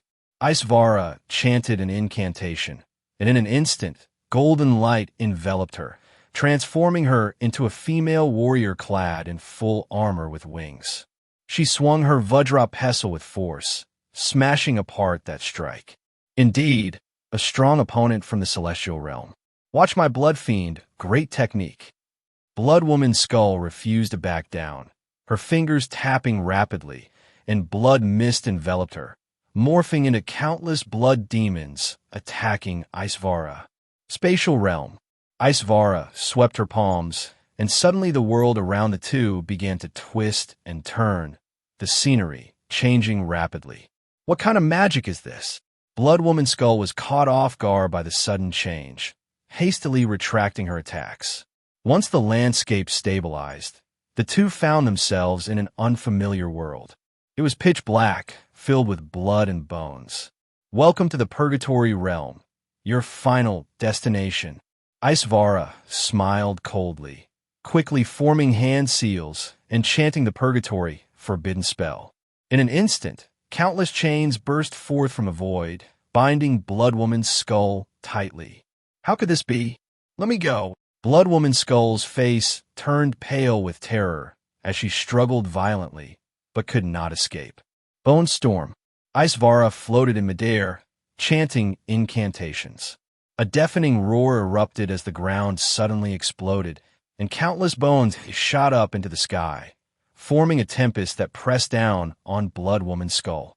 Meanwhile, the Zhongzhou army led by Jiang Chen, successfully captured the outer perimeter of the capital of the Asana Kingdom. At this moment, Blood Woman Skull was trapped in another realm by Icevara and could not return in time for rescue. The situation for the Asana Kingdom was extremely dire. Parjaro looked at the surrounding smoke and ruins, with the walls collapsed and the populace suffering, feeling a heavy weight in his heart. In the face of a great enemy, he had to find a way to save himself. It seems I can only stake everything on releasing the otherworldly evil spirit from the bronze mirror. Parjaro's eyes turned crimson as he made the decision to risk everything. He went to an underground secret chamber in the center of the capital and took out the bronze mirror. The mirror's surface had faint blood threads moving about, exuding a cold, bloody aura. Unseal the ancient clan's ability. Michael! Parjaro bit down hard on his finger, letting his blood drip onto the mirror. Boom! The ground shook as the surface of the mirror suddenly split open, and a wave of bloody mist poured out. It quickly coalesced into a terrifying figure. It was a being in a blood-red cloak with long horns atop its head, its body covered in sharp bone spikes piercing through the cloak. Its blood-red eyes and long tongue exuded an ancient malice. I returned to the human realm. What a long-awaited feeling. The bone figure licked its sharp teeth, letting out a strange howl. You must obey my command and drive back the Zhongzhou army. Parjaro commanded. An ant dares to command me? The skeletal figure sneered, striking Parjaro and sending him flying 10 meters. Ugh, I see I underestimated its strength, Parjaro said, his face pale as he struggled to rise from the ground. At that moment, Jiang Chen led his army into the capital, surrounded by corpses and rivers of blood. Ha ha! The Asana Kingdom is finished now. What is that? There's still strong opponents. The ancient energy approached gradually. What a rabble! Jiang Chen roared, unleashing several sword energies. The figure under the cloak did not evade, letting the sword energies strike its body, yet remained unharmed. Its eyes glowed red, and it leaped high, striking down at Jiang Chen. Boom! Jiang Chen narrowly dodged, but was still forced back, spitting blood. Such powerful strength, he thought, struggling to stand firm as he stared at the ancient clan ability. The stench of blood filled the air, smoke rose, and the battlefield was ablaze. Michael is facing off against the enemy. Parjaro's face brightened. Ants, let you witness true terror. Michael's voice boomed cruelly. Before his words faded, he suddenly spread his wings, and hundreds of fire pillars shot down from the sky. The Zhongzhou army was thrown into chaos, suffering heavy casualties. Damn it! Charge! Jiang Chen roared in fury, leading his troops to counterattack. The two armies engaged in fierce combat at the city gates, while Michael summoned a raging sea of flames, encircling the Zhongzhou army. Flames licked at the ground, leaving corpses strewn everywhere. Jiang Chen gritted his teeth, but he was gradually overwhelmed. What is happening? Why haven't the reinforcements from Zhongzhou arrived? His face grew pale as he tried to fend off Michael's fire magic. At that moment, two figures descended from the sky, landing beside Jiang Chen. Jiang Chen, we are late. Shenyangzi's gaze was resolute as he calmly assessed the situation. Finally, you're here. I need you and Yun Sunli to help me. Jiang Chen exclaimed joyfully. Rest assured, Yun Sunli and I will give it our all, Shenyangzi said, exchanging glances with Yun Sunli. Yun Sunli nodded, and the two flanked Jiang Chen. The three powerful beings joined forces against Michael, their momentum soaring. You mere moths to the flame, prepare to die. Michael's eyes blazed with fury as he unleashed a torrent of flames. Break! Yun Sunli thrust both palms outward, ripping the fire dragon apart. Watch me unleash a rain of arrows.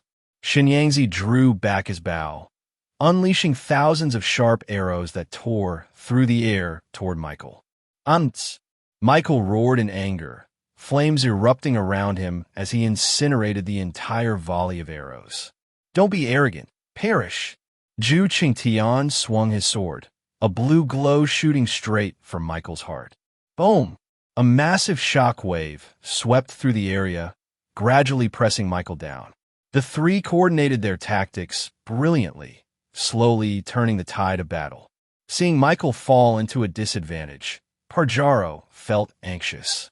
Someone quickly activate the disaster energy array to empower him, he shouted to the officials nearby. Yes, the officials hurried to the palace. After a moment, a massive blood-red magic circle appeared above the palace. In the name of the ruler of the Asana kingdom, I activate the taboo magic and subdue the disaster. With a wild shout, Parjaro unleashed countless beams of bloodlight that shot into Michael's body. Ha ha! Michael howled to the sky as the bloodlight surged around him, his power instantly increasing tenfold. His eyes turned crimson, volcanic ash swirling around him, and his wings grew enormous, blocking out the sky. Feel my furious power. Die, all of you! Michael clasped his palms together, triggering countless volcanoes to erupt simultaneously, sending forth thick smoke and a sea of flames. The entire city was instantly turned into a purgatory. This is bad. Its power exceeds imagination. Shenyangzi's expression changed drastically. At the critical moment of Michael's explosive power surge, Shenyangzi and Yun Sunli exchanged glances and quickly retreated to create distance. Michael's power is too strong. We must join forces to fight back. Shenyangzi urged. Right? Only by working seamlessly together can we have a chance to defeat it. Yun Sunli acknowledged the dire situation. Come on, let me see your full power, humans. Michael's eyes blazed as he opened his massive mouth, grinning wickedly. With a wave of its hands, the sky suddenly filled with countless massive fireballs, raining down on the three like meteors. Be careful! Gong Sunli suddenly leaped up, and with a swift motion of his hand, he unleashed a chaotic palm strike, sending out waves of energy that forcefully knocked the fireball away. I'll lend you a helping hand. Shun Liangzi's longbow let out a resounding twang as countless arrows were unleashed, creating a sky full of shooting stars that shot down the fireball. Oomph! An ant trying to shake a tree. Michael snorted coldly, and his bone spikes suddenly grew several meters long, transforming into a whirlwind of blades that deflected the rain of arrows. He kicked off the ground, his body shooting towards the three like an arrow, claws filled with murderous intent, aiming to tear them apart. Cyclone slash. The blade of Zhu Changtian swept through the sky, a streak of azure light slicing past Michael's side, directly severing his two arms. Raging inferno. Michael spun around, and from the stumps of his severed arms erupted a torrent of blazing fire, instantly enveloping Zhu Changtian. Not good. It can regenerate. Gong Sunli observed sharply, noticing that Michael's severed arms were already regrowing, his power undiminished. Take this. Michael turned around, the regrown hands clapping together fiercely.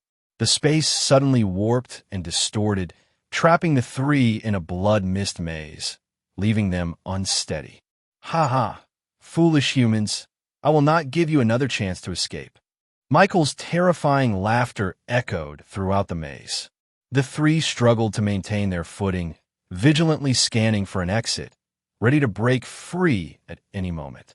His spatial magic is too powerful. We must find a way to break through the maze. Shun Liangzi analyzed seriously. You're right. I'll see if I can break a path. Gong Sunli nodded, pushing his palms fiercely, waves of energy surging forth, attempting to blast open a wall of the maze.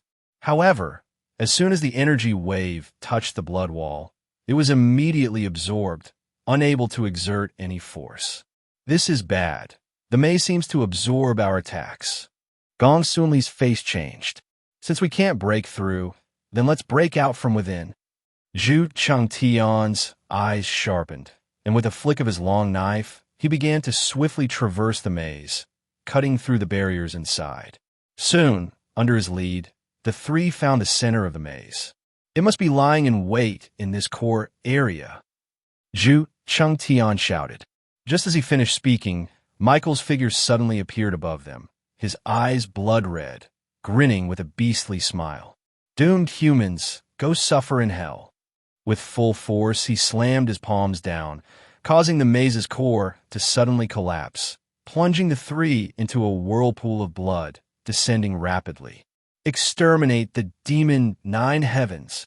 At this critical moment, Shan Liangzi drew 9 spirit arrows from her waist and shot them into the sky. The 9 arrows traced a fiery red arc, crafting a giant talisman in the air. Boom! The talisman exploded, and a golden red light enveloped the three, forcefully reversing their downward trajectory and stabilizing them on ground. Truly worthy of Shan Liangzi, the divine arrow. Gong Sunli praised sincerely. Don't let your guard down yet. We are still not out of danger. Shan Liangzi said seriously. Seeing the three break free, Michael raged, his eyes spitting out flames. Insignificant humans, let you experience true horror. He suddenly spread his wings, conjuring a storm of blood and fire that swept towards the three. Come on, we'll go all out. Gong Sunli shouted, channeling his energy while standing back-to-back with Shan Liangzi, their palms gathering a tempest of chaotic energy, forcefully pushing outward. Shan Liangzi drew the Tian Gang Divine Bow, infusing sunlight into the arrows. Instantly, a golden light gathered, aimed at Michael. The two unleashed their ultimate strikes simultaneously. The golden arrow tore through the sky, with Gong Sunli's chaotic palm power boosting it. Its force multiplied several times. Michael was caught off guard, pierced through the chest by the golden light, his massive form swaying before finally crashing to the ground. Ugh, how could you injure me like this? He clutched the hole in his chest, letting out a strange cry, staring at the three with intense hatred. Let's finish this while we can. Jiang Chen shouted. The three quickly surrounded Michael. Jiang Chen's long knife struck down.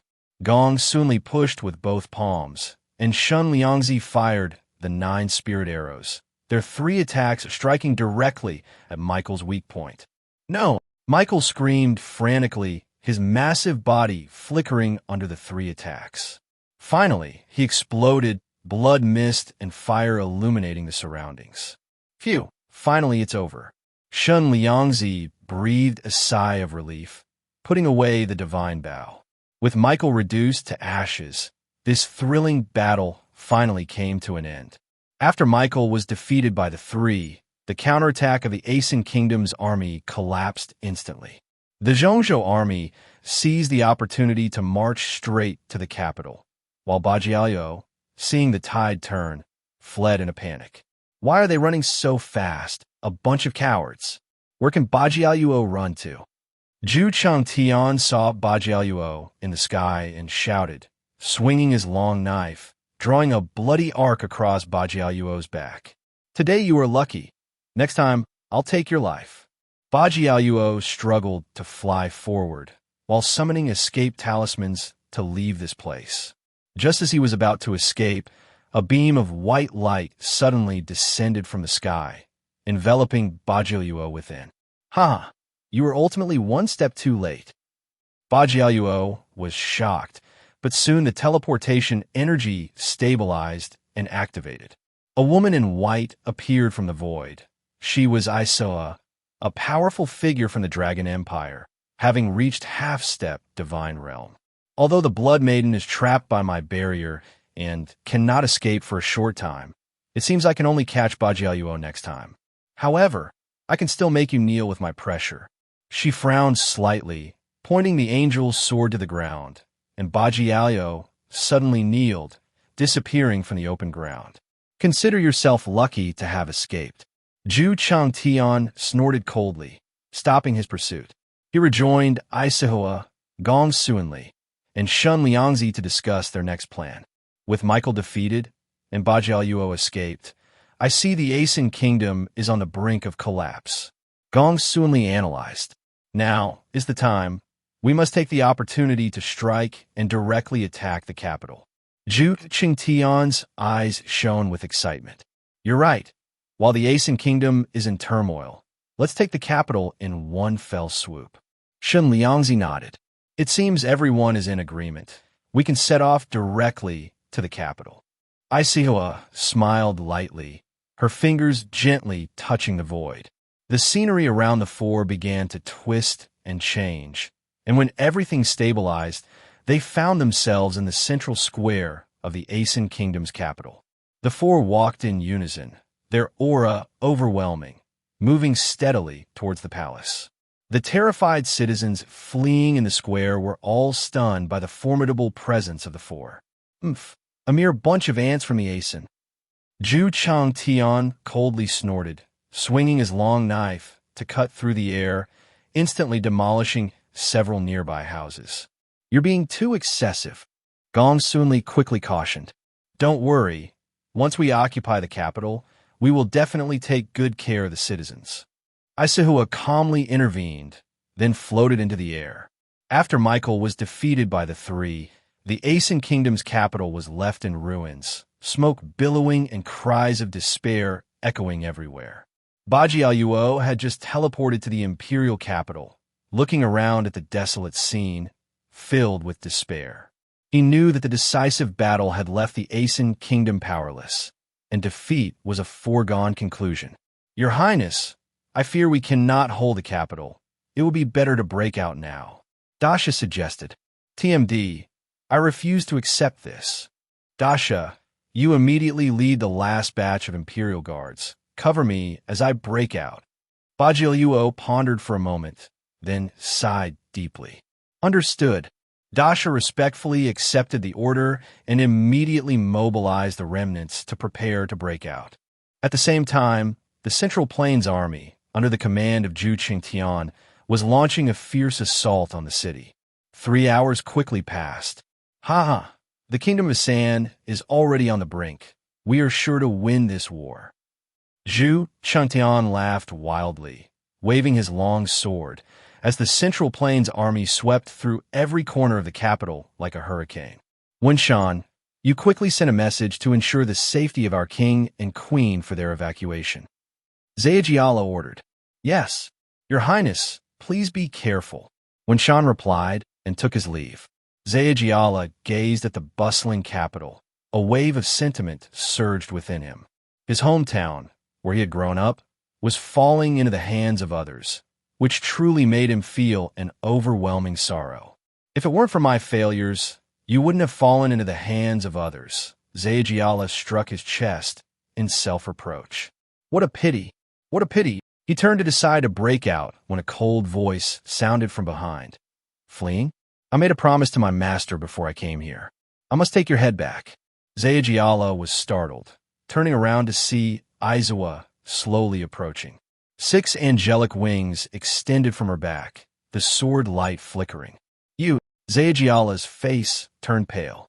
Aizawa smiled lightly, waving her sword, and in an instant, countless sword energies surrounded Zhejiala. As a prince, you should bravely face your last battle, Aizawa said calmly. Zhejiala clenched his teeth, his eyes filled with despair. His death was inevitable. At the same time, Zhu Changtian led the army to the heart of the capital, where corpses littered the ground and blood flowed like rivers. The Kingdom of Asan dares to oppose me. Today, I swear to completely destroy its power. Zhu Qingtian's face was ashen as he laughed arrogantly. The Central Plains Army, like a land without a master, quickly occupied the center of the capital. At this moment, Suanli and Shen Liangzi also arrived at the capital, preparing to meet Zhu Qingtian. Kill! Warriors of the Night Reaper Legion. Zhu Qingtian raised his long sword and issued a loud command. Under their leadership, the Central Plains Army quickly took control of the political and military systems of the Kingdom of Asan, completing their total occupation. At the same time, Aizawa, holding the angel sword, was about to deliver a fatal blow to the already demoralized Zhejiala. You have no power to turn the tide. You might as well accept judgment. Aizawa said indifferently, the sword edge gleaming coldly. Stop! Just then, a hurried voice broke the silence. Aizawa was momentarily taken aback, turning to see Shun Liangzi rushing over. Aizawa, please spare him and do not take his life. Shun Liangzi pleaded earnestly. He is already a defeated general. Why kill more? Let him receive his majesty's judgment. Aizawa hesitated for a moment and eventually nodded. Since you asked, I will spare his life. Aizawa sheathed her sword, and Shun Liangzi breathed a sigh of relief. Zhejiala was bound hand and foot and escorted to the capital square to face the public. The kingdom of Asan has been fully taken over by the Central Plains Army. Zhejiala is no longer your leader. Zhu Qingtian announced loudly. A chorus of lamentations arose from the crowd. From now on, I will oversee military and political affairs until the Central Plains officially assigns a governor to manage the kingdom of Asan. Zhu Qingtian continued, commanding. Everyone tacitly accepted this established fact. The Central Plains Army quickly occupied the entire territory of the kingdom of Asan, completing its conquest. The next morning, Zhu Qingtian arrived at the capital square, standing on a high platform, looking down at the kneeling Zhejiala and the rest of the royal bloodline of the kingdom of Asan. Hee, Asan's locusts, do you know your crimes? He asked coldly. I am innocent. The Central Plains invaded my country. We should resist. Only Zhejiala shouted to the sky, indignant. The rest of the royal family all lowered their heads, as if resigned to their fate. You foolish thing. Zhu Qingtian was enraged and kicked Zhejiala down from the platform. Escort him back. We set off for the Dragon Kingdom. The country was destroyed, but at least his life was spared. As for the citizens of the kingdom of Asan, under the harsh rule of the Central Plains Army, life became unbearably difficult. After occupying various places, the Central Plains unified management and confiscated all properties and resources. The kingdom of Asan soon fell into a state of chaos and poverty. Meanwhile, in another blood-mist-filled otherworld, the Blood Maiden was tightly bound by forbidden spells. The ground was littered with bones, exuding a stench of decay. The Blood Maiden struggled desperately, but could not move an inch. Damn angels! How could they imprison me here? Her face twisted, and violent energy surged within her, trying to break free from the forbidden spell. Your resistance is futile. This purgatory spell has contained demons stronger than you, Aizawa said coldly, slowly approaching with 6 angelic wings on her back. Count yourself clever, the Blood Maiden hissed. She knew she could not escape for the time being. Don't think that imprisoning me once means everything is settled. The power of my master is unfathomable. You will all pay a bitter price for this. You can ramble all you want, but I will keep you imprisoned here forever, Aizawa said lightly, showing no signs of panic. Let's go. The mission is complete. We'll return and report to His Majesty. She spoke to the 2 angels standing beside her. The 3 quickly disappeared from the blood mist-filled world. The Blood Maiden roared in anger, but had no means to counter her predicament. To break through these angelic forbidden spells would likely require a long time and great cost. Thus, Zhejiala was imprisoned, the Blood Maiden was trapped, and the kingdom of Asan completely fell. Another region on Blue Star had fallen under the rule of the Central Plains Dragon Kingdom. Jiang Chen was delighted to hear that the kingdom of Asan had been subdued. This war not only completely crushed the kingdom of Asan, but also tested various military weapons developed by the Central Plains. It seemed that the power of technology could not be underestimated, and the empire's rise was promising. After subduing the kingdom of Asan, Jiang Chen quickly appointed a new governor to manage it. The kingdom of Asan thus officially became part of the Dragon Kingdom's territory, becoming a province. Under the harsh and strong rule of the new governor, the kingdom of Asan gradually stabilized. Although the citizens still struggled in pain, order had been established. At the same time, Jiang Chen and Ko Xiaoxiao were discussing the next movements. Your Majesty, the kingdom of Asan has been fully controlled by us. However, this war also exposed some flaws in our military equipment, Ko Xiaoxiao reported. You are right. Our top priority is to accelerate the development of our weapons, Jiang Chen nodded. I am envisioning a brand new type of mech warrior, integrating biological engineering with mechanical technology. If successful, it will elevate our military power to new heights. Excitement sparkled in Ko Xiaoxiao's eyes. Go all out in your research, Jiang Chen ordered decisively. As long as it can enhance the military strength of the Dragon Kingdom, cost is not an issue. Understood, Your Majesty. Ko Xiaoxiao immediately set to work on her research, determined to fuse cutting-edge biological engineering with mechanical technology to create an unprecedented mechanical war god. With Jiang Chen's generous funding, the research base rapidly expanded and preparations were in full swing. Ko Xiaoxiao chose a secluded gorge deep in the center of Zhongzhou, far from human habitation, to establish a hidden underground research facility. A large number of military experts were dispatched to survey the terrain, and it was decided to construct a top-secret underground research base deep in the gorge. The Dragon Empire mobilized tens of thousands of war criminals to work day and night to excavate the mountain. High-energy laser drilling machines cut through the rock layers like fire, while giant steam hammers smashed the boulders.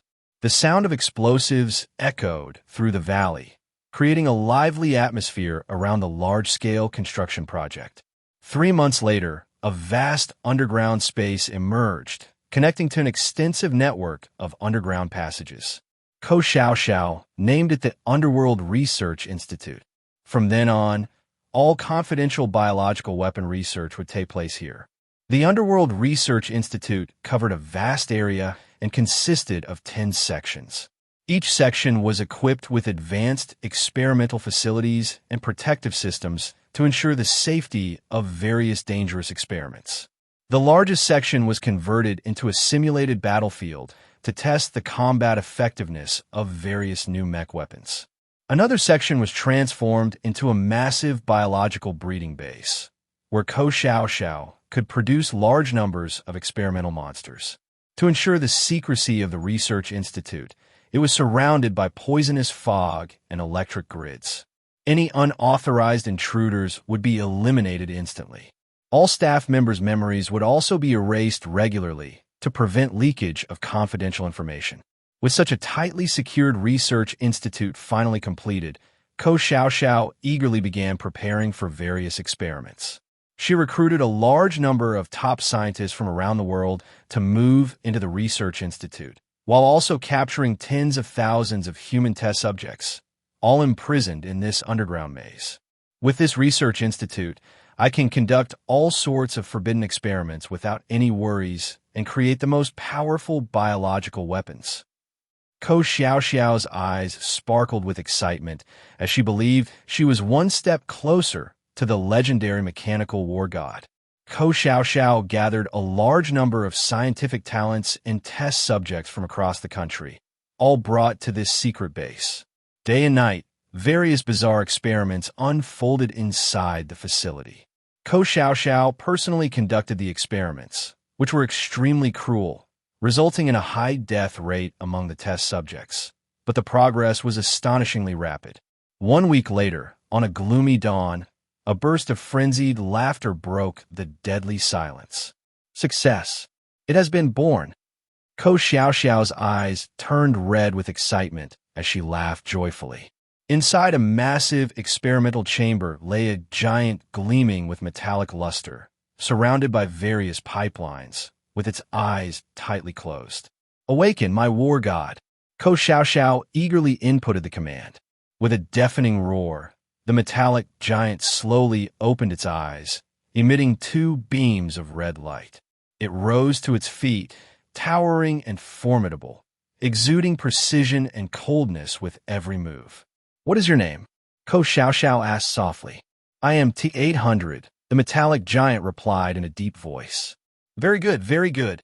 Ko Xiaoxiao was ecstatic and couldn't wait to give T-800 its first order. Show your strength. T-800's gaze turned sharp, and it suddenly kicked with all its might, shattering the tempered glass of the experimental chamber. It moved to the central training ground of the base and unleashed a flurry of attacks on rows of training mechanical dummies. With a series of loud crashes, the dummies fell to the ground, completely no match for T-800. Ha ha ha, perfect! Ko Xiao watched in excitement. The mechanical war god was born. This marked a new milestone for the Zhongzhou military. Soon, T-800 was sent to the military for final testing. Jiang Chen personally oversaw the observation from the viewing platform, witnessing T-800's capabilities. Try against regular firepower. Jiang Chen waved his hand and ordered. In the arena, missile trucks, rocket vehicles, and laser vehicles launched a full-scale assault on T-800. Boom, boom, boom. The sounds of explosions echoed, and thick smoke billowed. When the smoke cleared, T-800 stood unharmed, still upright. It can withstand such an offensive, indicating that the armor design is extraordinary. Jiang Chen's eyes lit up. Next, a group of mech warriors simultaneously surrounded T-800. These mech warriors were equipped with heavy artillery and missiles, capable of covering any target in an instant. Boom! The dense barrage of fire from the mech warriors was like a stone sinking into the sea, having no effect on T-800. It unleashed a series of punches, instantly turning the mech warriors into scrap metal. Haha, good, good. Jiang Chen clapped his hands in delight, very satisfied. One person sweeping through a crowd.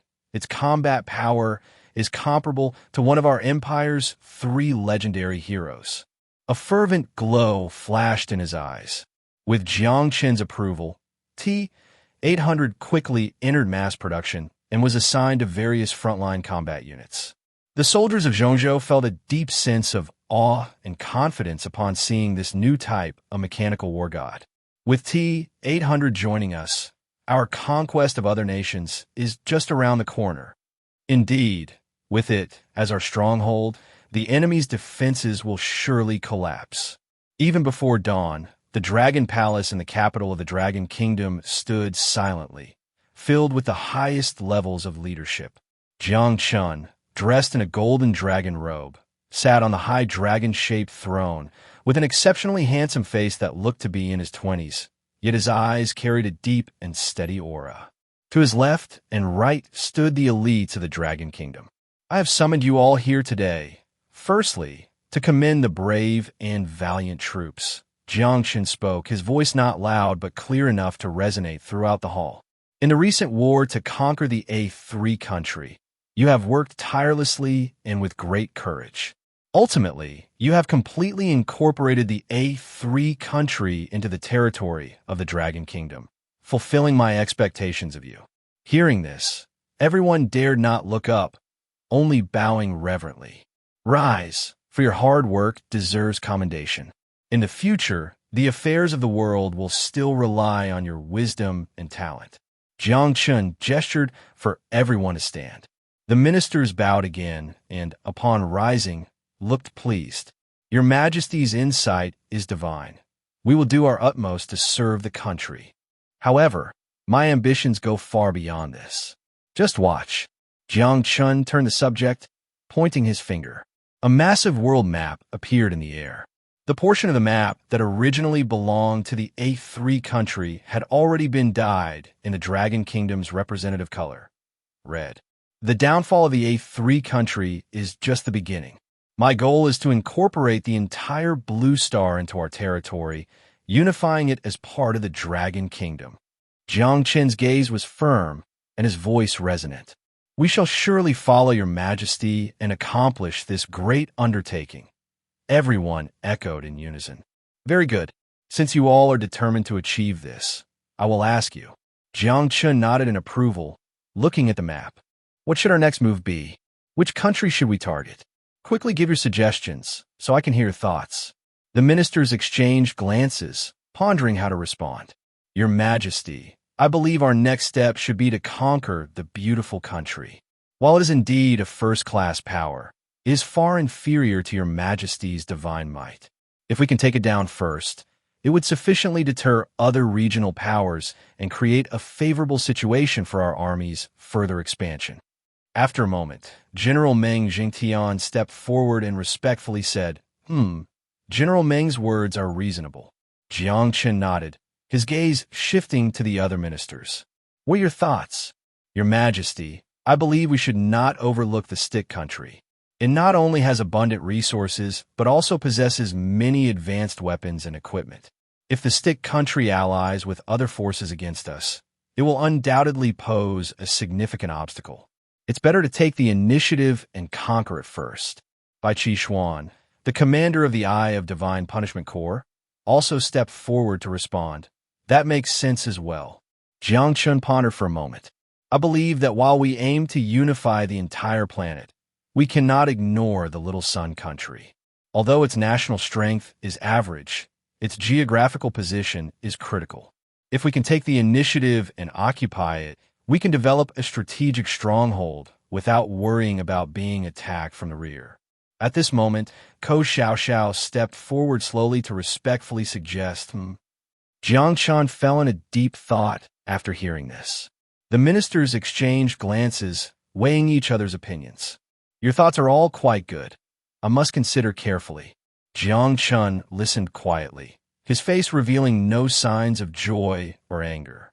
Speaking of which, if our dragon country wants to fully expand outward, we must also consolidate our domestic base. Just as the debate among the ministers was heating up, Jiang Chen suddenly interjected. If the internal situation is unstable, we will be strong on the outside but hollow on the inside. Merely a name. This tripartite discussion is designed to prevent future worries. The ministers were taken aback, exchanging glances. They realized that His Majesty's intention was to find the optimal strategy through discussion, rather than merely testing them. Thank you, Your Majesty, for your guidance. We indeed should prioritize the domestic situation. The ministers expressed their agreement one after another. I understand that the world is ever-changing, and the situation is unpredictable.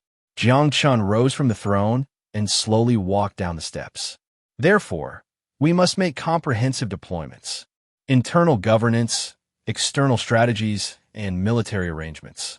None of these three can be missing. This is the policy of our empire.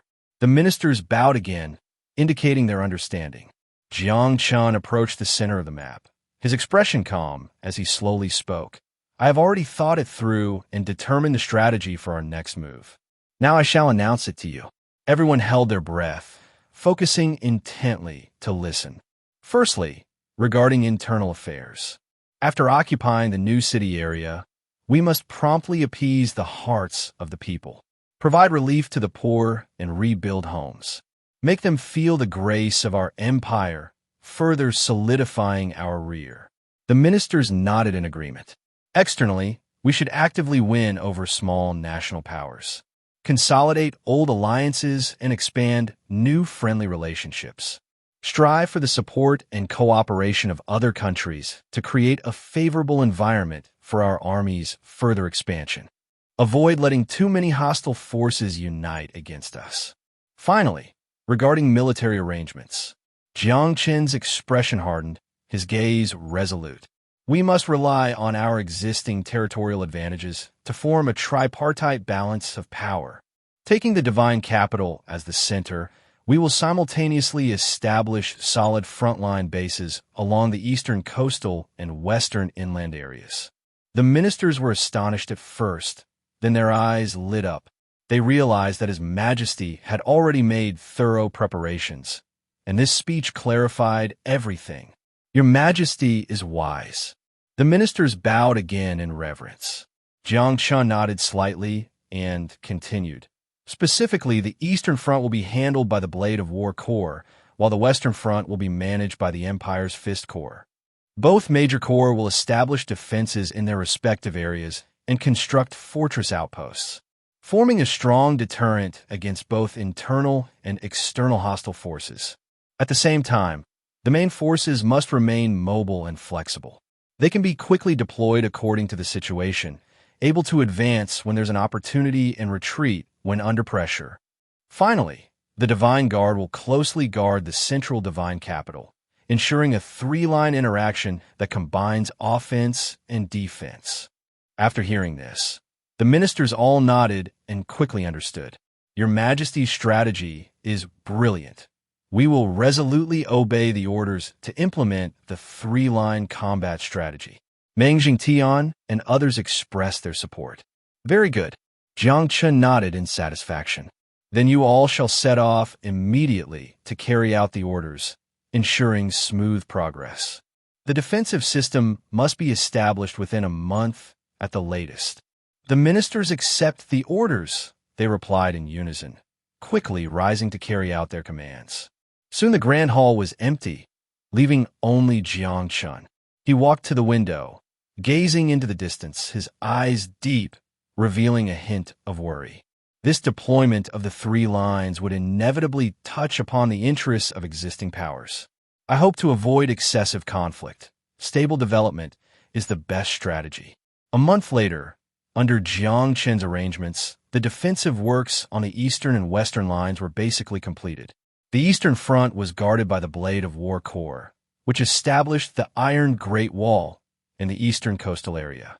This was a series of fortresses stretching for thousands of miles, effectively controlling the eastern sea passage. The western front, manned by the Empire's Fist Corps, constructed a heavenly trench on the western border, sealing off the western borders of Central State completely. Your Majesty, the defensive system on the eastern and western fronts has been preliminarily established. Meng Jingtian reported to the Dragon Palace. The eastern Iron Great Wall is impregnable, and the western Heavenly Trench is as solid as a fortress. Very good. Jiang Chen nodded. With these two defensive lines, the heartland of Central State can prevent external forces from invading. Defending our territory is solid, and we can advance or retreat at will. Meng Jingtian respectfully accepted the order. Now we will see how the external warfare operates. Jiang Chen's expression was serious. This construction of defenses will inevitably affect existing interests, and we must respond cautiously. I will take command and proceed carefully in managing the various national forces. Meng Jingtian immediately had the external ambassadors lead teams to visit various small countries, actively promoting diplomatic efforts. Through their efforts, existing friendly relations were strengthened and consolidated. Some wavering countries also expressed their commitment not to oppose Central State. Overall, the situation remained stable, and the sphere of influence of Central State continued to expand. Your Majesty, the national treasury is steadily growing, and the people's lives are becoming increasingly prosperous. Minister of Science and Finance, Qin Kiki, came to report on the country's economic development situation. Very well, you've done a great job. Jiang Chen nodded in satisfaction. Economic prosperity is the foundation for consolidating power. You should continue to work hard to improve the people's living standards. Qin Kiki once again bowed in acknowledgement, and under Jiang Chen's guidance, the domestic economic construction had made new progress. With the strategy of advancing simultaneously in internal affairs, foreign relations, and military affairs, the strength of the Zhongzhou nation was on the rise. Jiang Chen was also able to free up more energy to consider the next step in foreign expansion plans. Your Majesty, after observing for some time, I believe our next target should be the Northern Iron Khanate. One day, Bai Qishuan came to report. Oh, what is your reasoning for this judgment? Jiang Chen asked curiously. First, the northern tribes are very complex, and internal divisions are severe. Secondly, they have unresolved boundary disputes with us. Lastly, the north is rich in resources, which is very suitable for us to occupy and develop. Bai Qishuan respectfully analyzed. You make reasonable points. Jiang Chen nodded in approval, falling into deep thought. All right, it's decided. In a month, we will start the Northern Expedition Plan, and you will be responsible for the specific organization and command. Thank you for your trust, Your Majesty. I vow not to disgrace the mission. Bai Qishuan again bowed in acknowledgement, secretly pleased in his heart. With Jiang Chen's approval, the Zhongzhou Empire officially declared war on the Northern Frost Alliance. In this expedition, the commander of the Heavenly Punishment Corps, Bai Qi Xuan, was appointed as the general. Everyone, the Northern barbarians are no match for us. Follow me, and we will surely return victorious. Bai Qi Xuan encouraged morale at the oath-taking conference. To scout the strength of the Iron Khanate, Bai Qi Xuan specially sent the 1st Regiment leader, Mo Changfeng, to investigate. Mo Changfeng infiltrated the border of the Iron Khanate and quickly grasped a large amount of first-hand intelligence. It turned out that the Iron Khanate was located on the vast grasslands of the northern frontier, excelling in mechanical beast combat. It was composed of 3 main military corps, known for their bravery and skill in battle. Mo Changfeng reported the situation back to Bai Qi Xuan. I see. The 3 military corps of the Iron Khanate each have their strengths. It seems we cannot underestimate the enemy. Bai Qi Xuan frowned. In order to deal with the formidable foe, he decided to request reinforcements from Jiang Chen. Soon, Jiang Chen sent 3 commanding officers from the Divine Forbidden Army to assist. Empress Lina, Valkyrie Gu Qianxue, and the intelligence officer Ko Xiao. With the 3 great lords here, our army will surely achieve great victory. Seeing the 3 arrive, Bai Qi Xuan couldn't help but show his joy. Don't be too happy too soon. The enemy is very powerful, and we must respond cautiously. Ko Xiao smiled calmly, reminding him. Bai Qi Xuan quickly restrained his smile and solemnly accepted the order. Under the leadership of the 3 commanding officers, the 100,000 troops of Zhongzhou quickly arrived at the border of the Iron Khanate. At this time, inside the Iron Khanate, Great Khan, the Zhongzhou forces are invading, seemingly launching a full-scale attack. An official reported respectfully, "It doesn't matter. Let them witness the prowess of my Iron Khanate's mechanical war beasts and iron hooves." A strong and burly man with thick eyebrows and bright eyes laughed heartily. He was the Khan of the Iron Khanate, Wanyan Limu. Elders, based on my judgment, Zhongzhou will surely choose to split their forces to attack. At that time, you will each fight separately to hold back the enemy forces. I will personally lead the Central Army to cover the rear and annihilate the invading enemy in one fell swoop. The Khan deployed his iron-fisted strategies. Understood. We will do our best to hold back the enemy. The tribal leaders responded in unison. 3 days later, the Zhongzhou army launched attacks on the Iron Khanate from 3 directions. The 1st Regiment leader, Mo Changfeng, the 2nd Regiment leader, Xiao Shanhe, and the 3rd Regiment leader, Xiao Dian, each led one route. Everyone, scout the enemy situation carefully and strive for the first military achievement. Bai Qi Xuan encouraged the 3. Understood. The 3 respectfully accepted the order. Soon, they led their respective vanguard troops to the border of the Iron Khanate. At this moment, inside the Iron Khanate, Great Khan, the Zhongzhou army, is launching a large-scale attack at the border, requesting reinforcements. The border commander continuously sent urgent reports. Reinforcements? Let them see the might of our mechanical army. Khan Wanyan Limu laughed heartily. He immediately mobilized the 3 military corps to advance to the border. The 1st Corps, Iron Hoof, excelled in cavalry charges. Corps leader Taoba Chue led 20,000 fierce cavalry, riding mechanical warhorses that rushed in like a whirlwind. The 2nd Corps, Machine Edge, specialized in mechanical beast combat. Corps leader Huyen Bao brought 30,000 mechanized wolves, roaring as they arrived. The 3rd Corps, Steel, was primarily made up of heavy mech vehicles. Corps leader Wanyan Liang led a convoy of 50,000 vehicles, rumbling forward, shaking the ground. The 3 military corps quickly used the mechanical teleportation devices from the interior to rush to the front line for battle. Meanwhile, Mo Changfeng had already occupied a watchtower on the border of the Iron Khanate.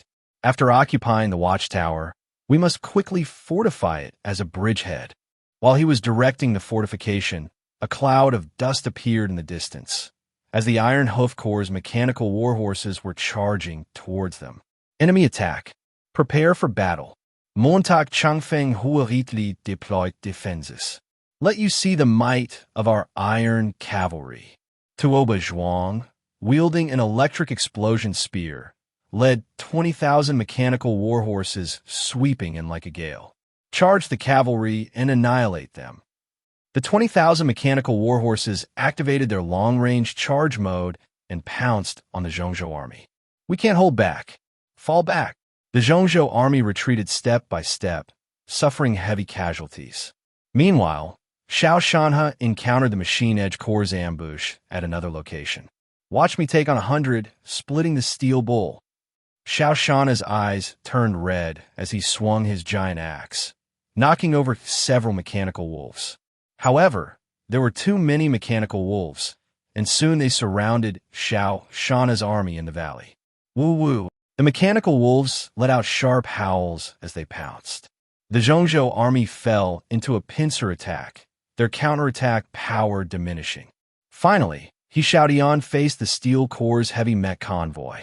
These gigantic mech vehicles were extraordinarily well-armored and had immense firepower. The ordinary weapons of the Zhongzhou army were almost ineffective against them. Boom! Countless laser cannons on the mech vehicles fired simultaneously, quickly suppressing He Xiaoyan's vanguard troops. Damn it! Watch me sever the 7 stars. In a final desperate move, He Xiaotian raised his giant sword and swung it at the nearest mech vehicle. With a loud sound of metal tearing, this strike indeed cleaved through the armor of the mech vehicle, slicing it in half. However, immediately more mech vehicles surrounded him, encircling He Xiaotian. The 3 vanguard troops fell into fierce battles, and Bai Qishuan was anxious. Damn Iron Khanate, how can they have such mechanical combat power? Just as he was worried, Ko Xiao came to his side. Commander, please rest assured. I have requested Jiang Zun to send T-800 reinforcements. Ko Xiao reassured him. Bai Qishuan was overjoyed to hear this. Once Night Blade God Ryoko arrived, the situation would surely turn. Indeed, 2 days later, Night Blade God Ryoko arrived with a newly formed T-800 mech army. Let the Iron Khanate taste our mech vehicles' rolling blades. Nightblade God Ryoko shouted commandingly. Thousands of mech warriors formed a formation, charging towards the Iron Khanate's mech convoy. The 2 mech convoys engaged in intense clashes, each vying for dominance with no compromise. Under the command of Nightblade God Ryoko, the passive situation of the Zhongzhou army was quickly reversed. In the heart of the northern frontier, smoke and dust rose, and the 2 armies faced off. Mo Changfeng, the 1st Regiment leader, donned heavy armor and wielded a long sword, leaping down from his warhorse, slowly walking to the forefront. Opposite him, the leader of the Iron Hoof Corps, Tuoba Che, also stepped out of the encirclement, his face adorned with a beard and eyes glowing like lightning. Zhongzhou, little man, I'll chop off your head. Tuoba Chue roared. The 2-meter-tall mechanical giant swung its arms, bringing down a heavy axe toward Mo Changfeng. Come on, let me see the brute strength of the Iron Khanate. Mo Changfeng's eyes turned red, and a gust of wind rose as he soared into the air, dodging the deadly blow. Do you think you can escape death? Tuoba Chue's mechanical eyes glowed red as he swung his axe again, the axe blade creating a gust of wind. Break! Mo Changfeng shouted, pointing his sword, and with a forceful push, the 2 clashed in midair with a loud metallic crash, surprisingly matching each other's strength. You've got some skills. Today I, Tuoba Che, acknowledge you. Tuoba Chue wiped his beard. We're merely testing our skills. It's too early to talk about victory or defeat. Montak Changfeng calmly responded. Since that's the case, let's get serious. Tuoba Chue leaped high, rising into the clouds, raising both axes, transforming into 2 dazzling arcs of lightning as they fell fiercely. Double axe thunderbolt, take that. Good. Mo Changfeng also roared fiercely, his sword blade bursting with blue light, meeting the attack head-on. With a series of metallic clashes, the two exchanged blows in midair for dozens of rounds, fighting to a standstill. In the blink of an eye, Mo Changfeng found an opening and launched a fierce counterattack. Tuoba Chue, caught off guard, had his left arm cut by Mo Changfeng's long sword, leaving a bloody gash. Humph, quite ruthless.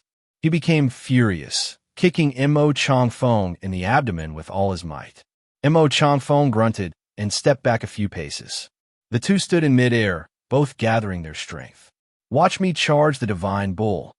Tuoba Chue's eyes turned crimson as he quickly formed seals, urging the mechanical power within him. In an instant, he transformed into a massive beast-shaped mechanical being. Boom! The mechanical giant bull let out a roar and charged fiercely at Mo Changfeng with its double horns. Just in time, Mo Changfeng was unafraid of the formidable opponent and channeled his internal energy into his long knife. A whirlwind rose from the blade, rushing towards the mechanical giant bull like a tidal wave. The two forces collided violently in midair, creating an earth-shattering shockwave. Both Mo Changfeng and Tuoba Chue held nothing back, unleashing their ultimate skills.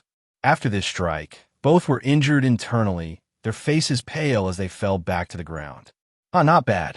Your strength is surprisingly impressive. Although Tuoba Chue was injured, he still had momentum, laughing and praising.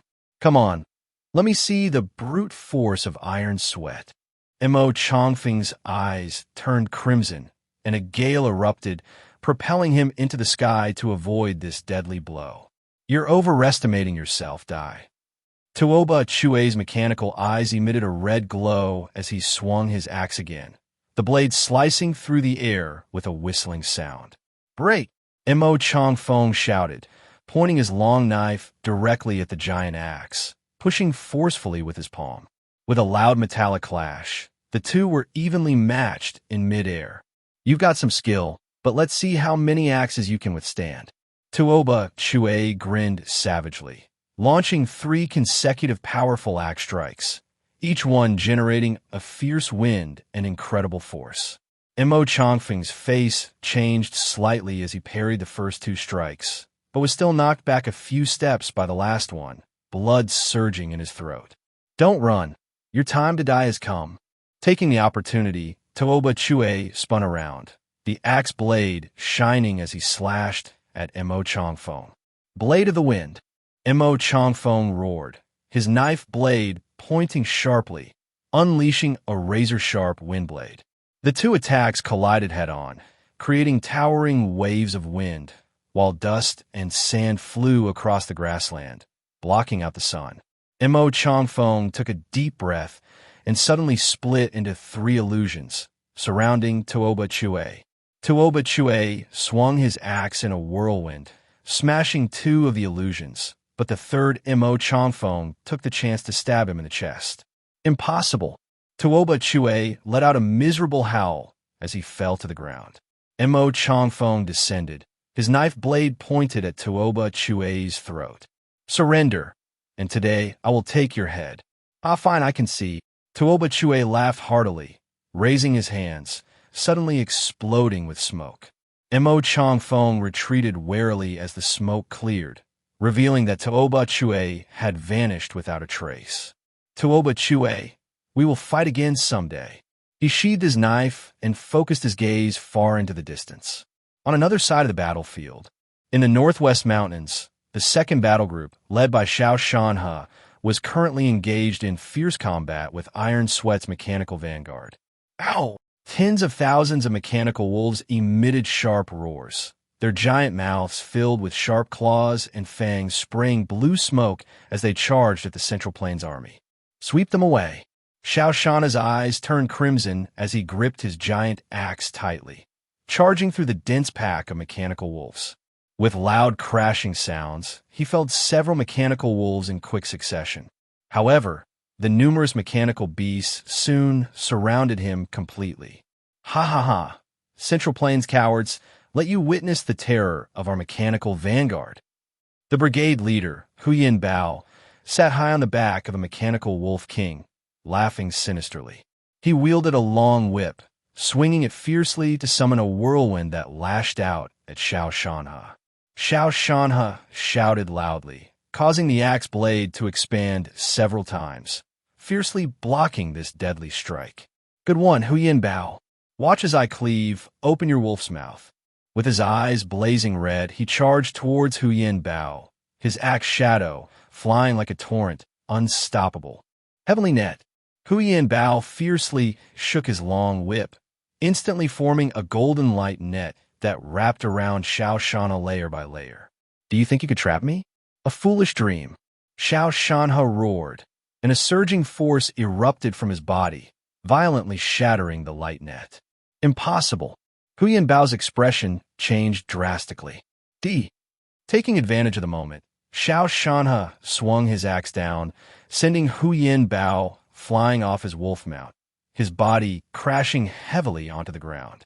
You have such audacity. Huyin Bao struggled to prop himself up, blood seeping from the corner of his mouth, furious beyond measure. Be annihilated. He suddenly leaped into the air, quickly forming seals with his hands. Behind him, a gigantic phantom appeared, a mechanical six-headed wolf with 6 wolf heads and rolling black smoke. 6 wolf bite technique. The 6-headed wolf phantom opened its bloody maw and lunged at Xiao Shanhe. Xiao Shanhe's expression changed, and he hurriedly raised his axe to defend, but was still bitten in vital spots by the 6 wolf mouths simultaneously. The savage biting force caused him to spit out a mouthful of blood and fall to the ground. "Ha, you're dead." Huyin Bao sneered as the 6-headed wolf bit down hard again. "Not good. General Xiao is in danger. Quick, go save him." The soldiers of the Central State were panicking, but were surrounded by countless mechanical wolves. Dragon tails sweep. At that moment, a gust of wind descended from the sky, raising a cloud of dust. A woman dressed in a green battle robe stepped onto the wind and arrived in front of Xiao Shanhe. She wielded a long whip, lightly flicking it, and the whip transformed into thousands of flying dragons, sweeping towards the phantom 6-headed wolf. "Whoa!" The 6-headed wolf that was struck by the whipped dragon howled in agony, and the entire phantom shattered into pieces, dissipating in the air. Huyin Bao was astonished. Just as he was about to summon the 6-headed wolf again, he saw the woman had already approached him. With a single whip strike to his chest, Huyin Bao felt darkness before his eyes and fell straight down. "Thank you, Lady Empress Lina."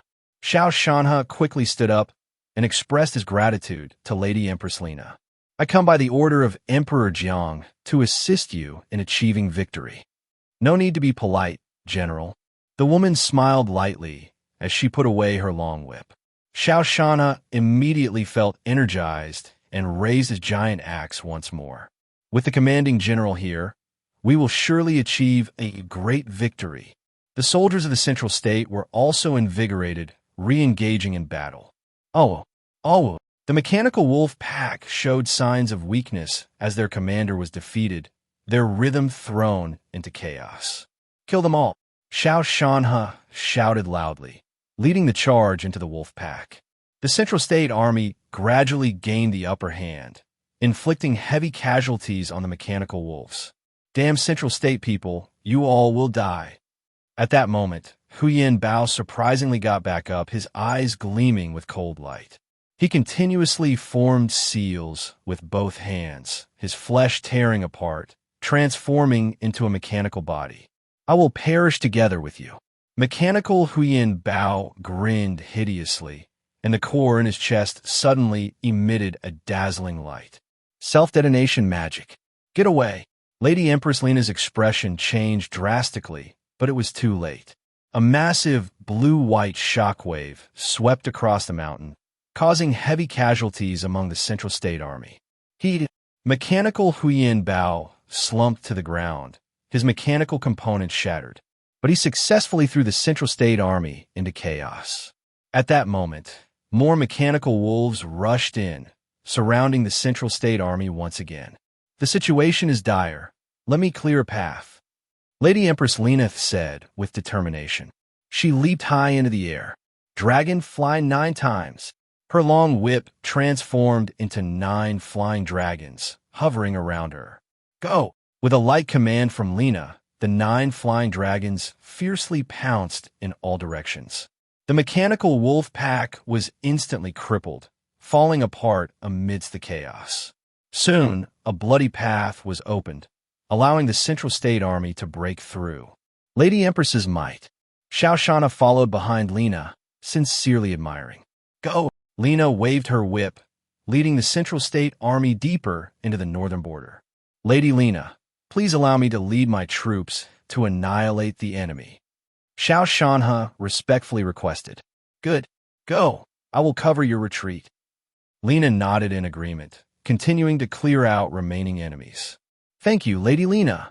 Xiao Shanha excitedly raised his axe and moved forward, the morale of the Central State soldiers soaring as they followed. After cutting into the interior, they finally met up with Mo Chongfeng at the dusty border. Both sides exchanged intelligence, filled with confidence about the situation. Meanwhile, in the westernmost battlefield of the northern border, He Xiaotian was still at a standoff with the Iron Sweat country's mech army. Boom! Countless laser cannons fired simultaneously, instantly suppressing He Xiaotian's vanguard. Damn Iron Sweat country, let me shatter your steel. He Xiaotian leaped up, raising his giant sword to cleave towards the nearest mech. With a sound of tearing metal, his sword indeed sliced through the mech's armor, splitting it in two. But immediately afterward, more mechs surrounded him, trapping him completely. Your death is at hand. The commander, Wan Yinliang, sneered coldly, his long spear shooting out a laser that pierced through He Xiaotian's right shoulder. Damn it! He Xiaotian grunted, blood gushing out. Where is Commander He? Quickly save him. The soldiers of the Central State scattered in panic, with casualties piling up. Ha ha ha, die now. Wan Yinliang laughed sinisterly, his long spear humming as he prepared to deliver the final blow to He Xiaotian. At that moment, a golden light descended from the horizon. With a thunderous roar, amidst the blinding light, a tall humanoid mech appeared in front of He Xiaotian. Who? Wan Yinliang was taken aback. The humanoid mech turned its head slowly upon hearing the call.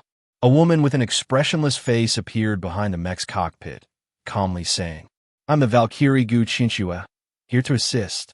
With a gentle wave of her sword, countless beams of light were unleashed, neutralizing Wan Yinliang's attacks. With the divine Valkyrie here, we will surely win. The soldiers of the Central State regained their fighting spirit and re-engaged in battle. Gu Qinxue? Wan Yinliang's expression turned extremely grim. He knew that this title belonged to one of the most powerful divine enforcers of the Empire, Valkyrie Gu Qinxue. He gritted his teeth and spat out a cloud of black smoke. Gu Qinshue's heart raced with alarm, but it was too late. The black smoke had already enveloped the mech. Explode for me, Wan Yinliang sneered, firing flames from his spear. Boom, boom, boom. The series of explosions sent Gu Qinshue's mech staggering. Gu Qinxue! He Xiaotian was frantic with worry. Just then, after the explosions, the mech suddenly extended a giant hand, grabbing Wan Yinliang. Let me go! Wan Yinliang screamed in terror. The mech's cockpit opened, and Gu Qinxue calmly stepped out. Her sword transformed into a beam of light, instantly shattering Wan Yinliang's mechanical body. Valkyrie is mighty. The soldiers of the Central State cheered. Gu Qinxue smiled faintly and returned to the mech. Thank you for your assistance, Commander Gu. He Xiaotian was overjoyed, feeling much better from his injuries. Under Gu Qinshue's command, the Central State Army quickly annihilated the remnants of the Iron Sweat Army and moved toward the northern front. Thus, all 3 vanguard forces achieved victory, gathering strength for the main force to meet.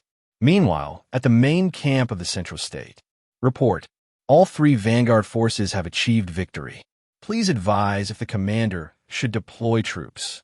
A staff officer hurriedly reported to Bai Qishuan. Very good. The 3 major armies of the Iron Sweat country have all been annihilated. Bai Qishuan's face lit up with joy. Pass my orders. the entire army will mobilize and head straight for the enemy capital, Hanbali. Yes, the staff officer respectfully accepted the orders and quickly transmitted the military command. Soon, 100,000 Central State troops set out under by Qishuan's leadership, heading towards the northern border, 8 miles deep. Meanwhile, within Hanbali city, Great Khan, our 3 major armies have all been annihilated. The Central State Army is coming towards the capital. Please, Great Khan, the reporting officer said with utmost respect. Upon hearing this, Khan Wanyan Limu abruptly leaped from his throne, his eyes burning with rage. Damn Central State people, I will personally go slaughter them. Above the city of Hanbali, smoking clouds are rising. Khan Wanyan Limu stands with a battle axe in hand, exuding a fierce aura, with a massive axe radiating a terrifying bloodlight. You despicable people from the Central Plains, I will use my blood axe to sweep away your heads. Wanyan Limu roars, swinging the axe to unleash a flurry of blood shadows, crashing down towards the distant Central Plains army. Be careful. Bai Qishuan's face changes dramatically. He hurriedly rides his horse into the air, brandishing his sword to block the long-range strike. Clang!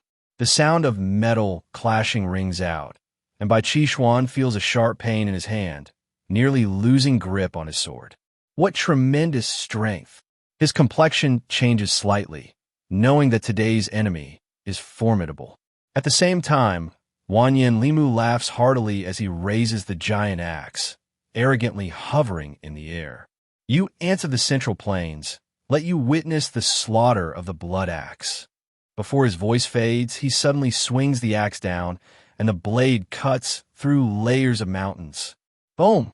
The towering mountains collapse with a thunderous roar, raising clouds of dust. Watch out! Bai Qishuan swings his sword again, using the sword's aura to mitigate the momentum of the collapsing mountains. But the Central Plains army still cannot evade, suffering heavy casualties. Ha ha ha! Wanyan Limu is overly pleased, lifting his giant axe to prepare for another strike. Not good. We must stop him. Bai Qishuan's eyes turn red, veins bulging. He leaps into the air, pointing his sword at Wanyan Limu's vital point. Come on! Wanyan Limu laughs, swinging his giant axe to deflect Bai Qishuan's lethal strike. The two clash in midair, exchanging fierce moves, creating rolling shockwaves. Take this! Bai Qishuan's long sword spins, suddenly transforming into countless sword shadows, seemingly to pierce through Wanyan Limu. Break! Wanyan Limu's eyes emit red light, the blood axe swelling several times, scattering all of the sword energy. Though your blood axe is strong, it is still no match for my heavenly punishment eye legion. Bai Qishuan shouts, and the sword in his hand suddenly bursts into blazing blue flames. In an instant, Bai Qishuan unleashes a torrent of sword energy, causing Wanyan Limu's face to change dramatically as he is forced to retreat step by step. You little brat! He is filled with rage, counterattacking fiercely with the blood axe, and the two engage in a fierce battle in midair for several dozen exchanges. At this moment, within Hanbali city, the Khan is in fierce battle with Bai Qishuan. The situation is critical. A messenger reports anxiously. What? Bai Qishuan has come. The Khan's son, Wanyan Jing, changes color. Then I shall take the field to meet him. He suddenly bends his bow and draws an arrow, the arrowhead bursting into flames. Bang! Wanyan Jing shoots an arrow that shatters the city gate, riding out on a mechanical beast. Watch my poison arrow. It will make you wish you were dead. Outside the city, Bai Qishuan is locked in a stalemate with Wanyan Limu. A flash of golden light passes, and Wanyan Jing's poison arrow has already reached Bai Qishuan. Not good. Bai Qishuan is startled, unable to evade. This arrow is sure to pierce through his heart. Just at that critical moment, a figure suddenly blocks in front of Bai Qishuan. With a clang, that person skillfully intercepts the poison arrow with a long sword. Lord Gu Qinxue. Bai Qishuan is overjoyed, realizing it is the Valkyrie Gu Qinxue who arrived just in time. Leave this to me. You all continue forward. Gu Qinxue smiles lightly as she gracefully descends. At the same time, Mo Changfeng and Xiao Shanhe also rush to the scene. Everyone, let's attack together and take the head of the Iron Khan. Bai Qishuan shouts, and the four coordinate to gain an advantage, putting Wan Yinjing in a difficult position. You despicable people of the Central Plains, you forced me to use the sky-eating war beast. Wan Limu's eyes flash with brilliance as a mass of blood mist suddenly bursts forth from underground. The blood mist quickly dissipates, revealing a gigantic, terrifying mechanical beast. It has a massive mouth and sharp claws, emanating black smoke, and a foul wind fills the air. Sky-eating war beast, kill for me. Wan Limu laughs madly, and the beast's mouth flashes with a strange light, seemingly ready to swallow all the Central Plains commanders. Save me. The Central Plains soldiers are terrified, scattering in all directions. Not good. This evil beast is extremely powerful. The four commanders' faces change drastically as they prepare to resist. Just at that critical moment, a golden light streaks across the sky, breaking through. With a loud bang, a massive three-pronged, double-edged war halberd sweeps out, piercing the beast's vital point. The beast howls in agony, blood mist splattering everywhere, and it crashes to the ground. Who? Wanyan Limu is taken aback. In midair, a giant mech appears, holding the dazzling golden halberd. The mech's hatch opens, and a graceful woman steps out. It is Empress Lina. Your bloody reign ends here. She speaks calmly, her tone carrying an irresistible authority. Wanyan Limu is furious. Despicable. You people of the Central Plains dare to gang up on me. Deploy all mechanical war beasts. Wanyan Limu roars, his blood boiling. He suddenly bites his finger, letting blood drip onto the ground. Mechanical war beasts swarm, appear. The blood seeps into the earth, immediately stirring up a foul wind. The ground rumbles, and massive mechanical beast heads emerge from the soil. First, there's a steel griffin, opening its massive mouth with sharp claws that are terrifyingly fierce. Following that is a venomous giant snake, hissing and with blood-red eyes.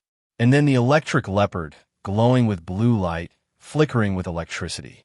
In addition, there are mechanical crabs with pincers, mechanical terrorbirds with sharp beaks, and mechanical porcupines covered in hard spikes. In an instant, dozens of types of mechanical war beasts appear above Hanbali City, all fierce and battle-ready. Soon, tens of thousands of T-800 mechs arrive at the battlefield under the command of Ko Xiao Xiao. Everyone listen up, carve out a path. The T-800s, their eyes glowing red, wield energy weapons, forming a phalanx to battle the mechanical beasts. The two sides engage in a fierce clash on the prairie, mechanical beasts tearing at each other, blood and flesh flying. Boom! The T-800s fire continuously, turning the mechanical wolves into a mess. The mechanical war bear swings its axe, knocking over 8 T-800. The mechanical venomous snake spits deadly poison, melting a batch of mechs.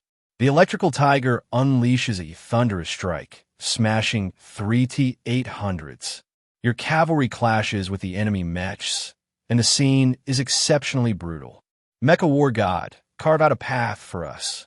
Ko Xiao Xiao shouts from midair, constantly directing reinforcements of T-800s into battle.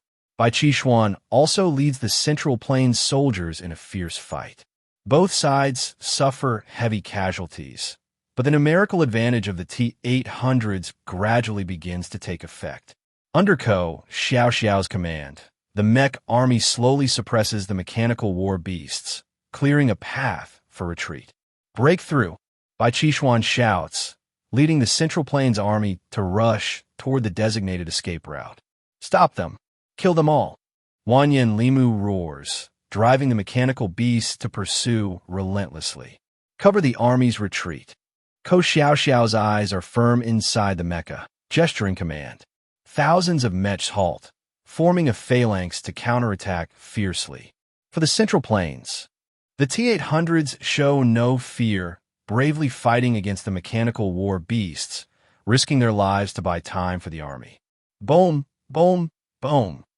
The mechs and mechanical war beasts fight fiercely, engaged in a life-and-death struggle. Under this cover, Bai Qixuan finally leads the Central Plains army to break through the siege, approaching the city gate. Despicable. Wipe them all out. Yuan Yin Limu shouted angrily. Kill.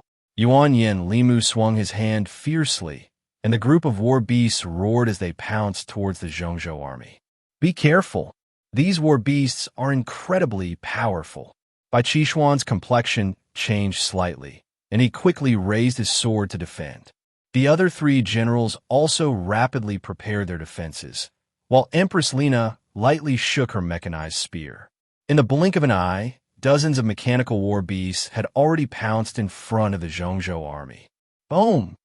After the first wave of attacks, Bai Qixuan and the others barely managed to hold on, but the Zhongzhou army suffered heavy casualties. Damn it! Witness the power of my abilities.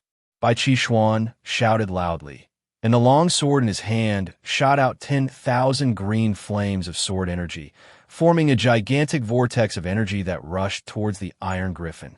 Boom!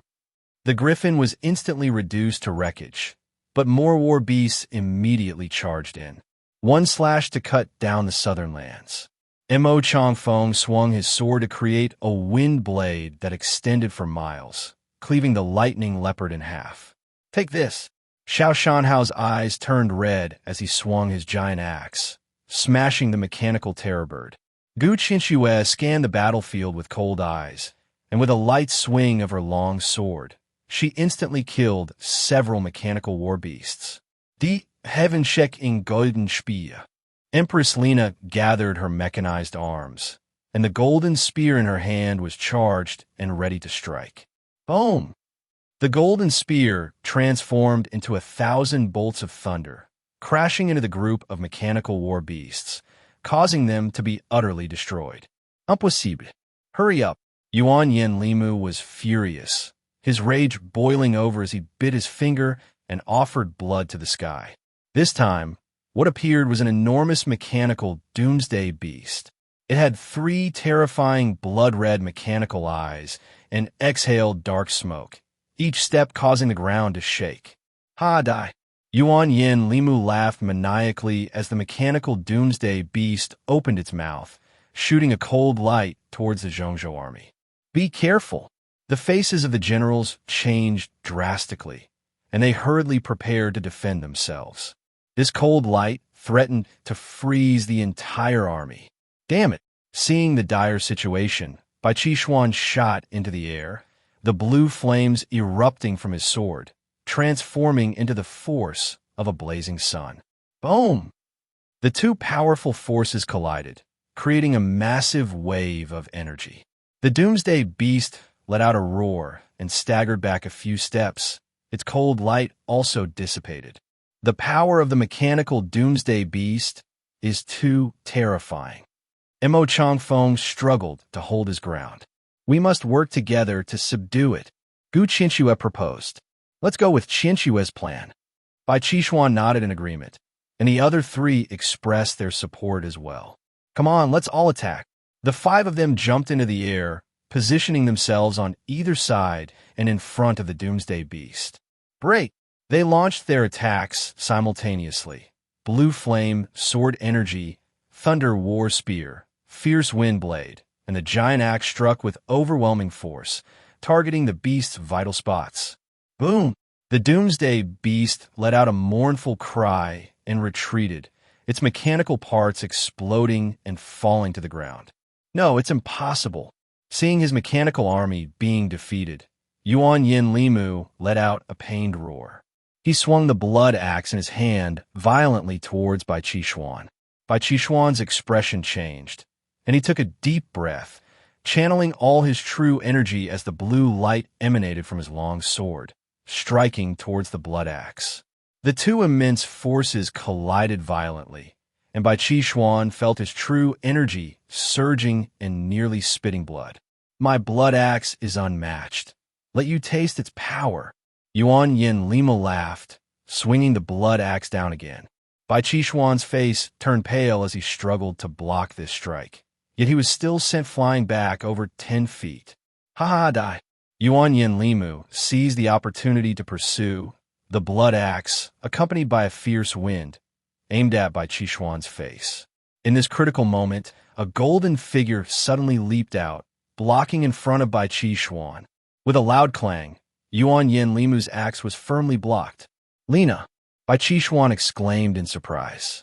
It turned out to be Empress Lina, arriving just in time. Are you all right? Lina asked with concern. Thank you for saving my life, my lady. Bai Qixuan quickly bowed in gratitude.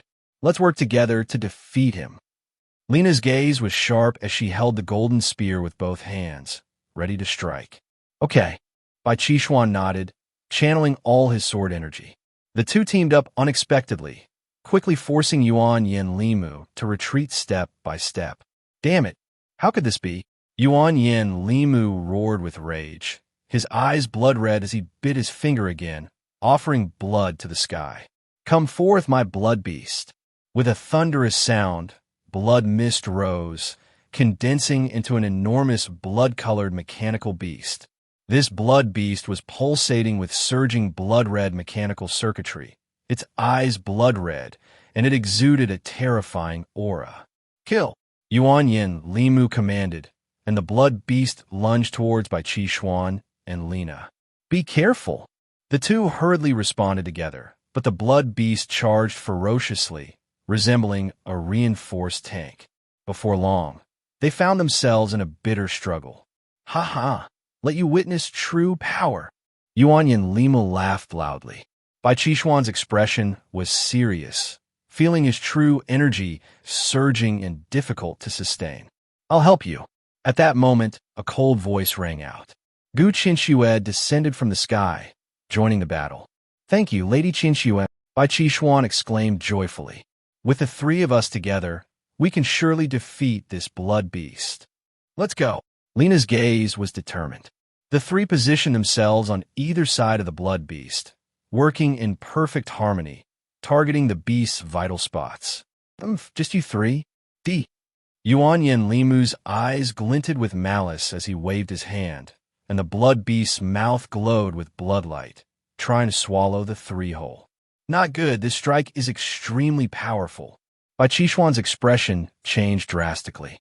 Behold my energy golden armor, Lina shouted, and her mechanized armor transformed, becoming a dazzling golden full-body armor that shielded the three of them. Boom! The blood light slammed into the golden armor, creating billowing clouds of smoke. Break! Gu Qinxue shouted coldly, swiftly slashing her sword, instantly cutting through the bloodlight. The three worked together and finally managed to withstand this deadly blow. Damn it! You forced me to use my strongest move, die. Yuan Yin Limu's eyes radiated bloodlight as he pressed a mechanical button on his chest.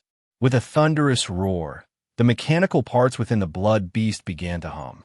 Its body was engulfed in a surge of bloodlight, transforming into a gigantic blood-red fireball. Not good, it's going to self-destruct. The expressions of the three changed suddenly. Heavenly fire flame. Yuan Yin Limu laughed maniacally as the entire blood beast turned into a super-nuclear explosion-level blood fireball, sweeping across a 10-mile radius. Quick dodge. The three used all their strength, but they were ultimately caught in the blast, sustaining severe injuries. The entire prairie was engulfed in dust and smoke, and Yuan Yin Limu's figure was nowhere to be seen. Damn it, we actually let him escape. After occupying Hanbai, the Central Plains army did not rest, but continued to pursue the remaining enemy forces deeper into the north. Qian Shixuan led 3 generals and the main force, departing from Hanbai and advancing toward the northern border. As the group traveled to the heart of the northern frontier, the surrounding environment gradually changed. The once lush grasslands were replaced by a world of ice and snow. What place is that ahead? Qian Shixuan asked the scout. Reporting to the corps commander, that is the cold ice sea, the scout respectfully replied. Before them, the icy expanse stretched endlessly, with icebergs towering like Buddhas, an extraordinary sight. Thick floating ice drifted on the sea surface, and in the distance, the figures of icebergs and polar bears could be faintly seen. The cold ice sea is vast, and the terrain is complex. We must be careful not to get lost, the scout reminded. Thank you for the reminder. Rest assured, we will pass through safely, Qian Qishuan nodded. Yes, the Corps commander is brave and mighty. He will surely lead us across this cold ice sea. The scout quickly bowed. Then everyone, speed up. Let's try to reach the other side of the ice sea before nightfall, Qian Qishuan commanded. Understood. The generals responded in unison. The Central Plains army quickened their pace and marched boldly into the cold ice sea. Wind and snow howled, and the visibility was nothing but a white expanse. Walking was difficult, but fortunately, the Central Plains army had prepared in advance, equipping each soldier with energy-based cold-resistant devices. Otherwise, they would surely freeze to death. It's so damn cold, a young soldier complained. I'd rather fight in the southern fiery forest than come to this hellhole. Less talk, conserve your strength, the team leader ordered. There were no marked paths in the cold ice sea, requiring the use of compasses and navigation devices to determine direction. They also had to be cautious to avoid ice cracks and ice caves. Damn, there's a crack ahead, a sentry shouted. Before them, a huge crack appeared in the ice surface, dark and unfathomable. Turn right and change course, Qian Qishuan decided. The army avoided the crack and went around the ice sea. Meanwhile, in the icy mountain group of the cold ice sea, a fierce wind blew and snow piled up thickly. In this frozen wasteland, two figures suddenly appeared. Wan Yin Limu and the Bone River Undead. Wan Yin Limu was frozen stiff, stumbling around looking for a cave to shield himself from wind. The Bone River Undead, however, was leisurely strolling without any effects from a cold. Brother, your ability to withstand the cold is truly enviable. I've already given up. You should just return to the Bone Soul Palace, Wan Yin Limu said through gritted teeth. Hee, Wan Yin Limu. Don't be so impatient. The Bone River Undead smiled calmly. I brought you here for an important matter to discuss. Wan Yin Limu's heart stirred upon hearing this, and he quickly asked, What important matter? Speak quickly. Follow me into the cave. Otherwise, you'll freeze and won't be able to talk, the Bone River Undead said with a grin. The two quickly found an ice cave. The Bone River waved his hand lightly, and a roaring fire immediately blazed inside, filling the cave with warmth. Wan Yin Limu quickly sat by the fire to warm himself. Here, drink this. The Bone River Undead handed him a steaming bowl of soup. Wan Yin Limu sniffed and instantly felt comfortable all over, quickly downing it. All right, now that you're warm, I'll get to the point, the Bone River Undead said seriously. The matter concerns our larger situation, so listen carefully. Wan Yin Limu immediately focused and listened attentively. We at the Bone Soul Palace have been secretly researching how to open the time-space portal. You mean the time-space magnet from your Bone Soul Palace? Wan Yin Limu nodded. Exactly. We were just about to open the portal to another realm. Who knew that along the way, Jiang Chen showed up and fought you, destroying the time-space magnet, forcing me to come back, the Bone River Undead explained. This is truly detestable. If it weren't for Jiang Chen, you would have succeeded long ago, Wan Yin Limu said resentfully. Therefore, we must join forces to eliminate him and reclaim the time-space magnet. The Bone River Undead's eyes flashed with intensity. At that time, we can open the time-space portal and dominate the world. All right, Wan Yin Limu, will join you and vow to eliminate Jiang Chen, this scourge. Wan Yin Limu clenched his fists. I've already died once at his hands. This time, I must avenge my fallen nation. Ha ha ha, what courage. I admire people like you, who are so resolute. The Bone River Undead laughed heartily and patted Wan Yin Limu's shoulder. With your help, Jiang Chen is doomed. However, to eliminate Jiang Chen, it's not enough with just the two of us, The Bone River Undead's expression turned serious. We must connect with other powers from different realms to assist us. What powers? Speak quickly, Wanyan asked curiously. In the dark layers of the universe, there's a group of immortal blood clans. They possess immense strength. And what's more terrifying is that their bloodline can infinitely enhance their power. The Bone River Undead spoke slowly. I will negotiate with them and convince them to assist us. At that time, we will stand strong against Jiang Chen. Wanyan was overjoyed after hearing this. Good. With the support of the Blood Clan, we will be invincible. All right, I will set off to the dark layers now, the Bone River Undead said as he stood up. You should return to gather your subordinates and contact other undead, preparing for special ability training. I will return with the Blood Clan elders in a month to meet you. I will be fully prepared for your triumphant return. Wanyan respectfully accepted the order. After discussing their plans, they each set off. Wanyan headed towards Lin City, while the Bone River Undead embarked on the dark path to the dark layers. At the same time, on the other side of the cold ice sea, Qian Xishuan led the Central Plains army through arduous trekking, finally seeing the end of the sea. In the distance, the outlines of buildings were faintly visible on the ice. Look over there. It seems like there are signs of life, a sentry exclaimed joyfully. Be careful. We must not let our guard down in unknown areas, Qian Xishuan reminded. The army advanced cautiously, gradually approaching the buildings. They were of various heights and peculiar shapes, with some blue-skinned, small humanoid figures scattered around. What place is this? Qian Xishuan exclaimed in surprise. Welcome to Cold Ice City, esteemed guests. A small blue-robed creature approached them with a smile. You may call me Mayor Buhik. Cold Ice City? Qian Xishuan looked around suspiciously. Exactly, this is the largest city in the cold ice region, built and managed by our frost dwarves, Buhik said. Please forgive my ignorance. I am Qian Xishuan, sent by His Majesty Jiang Chen to eliminate the remaining enemies in the north. Qian Xishuan bowed respectfully. Could you introduce the situation of your people? General Qian is truly polite. Our frost dwarves have lived in cold ice for generations, adept at ice engineering and beast taming, Buhik said with a smile. It is our honor to have you as our guest in our city, Buhik added. That is only natural. May I trouble you to provide some supplies? Our army has been trekking in the cold ice for many days and is utterly exhausted, Qian Xishuan said hastily. Please, please. I shall arrange accommodation and hot meals right away.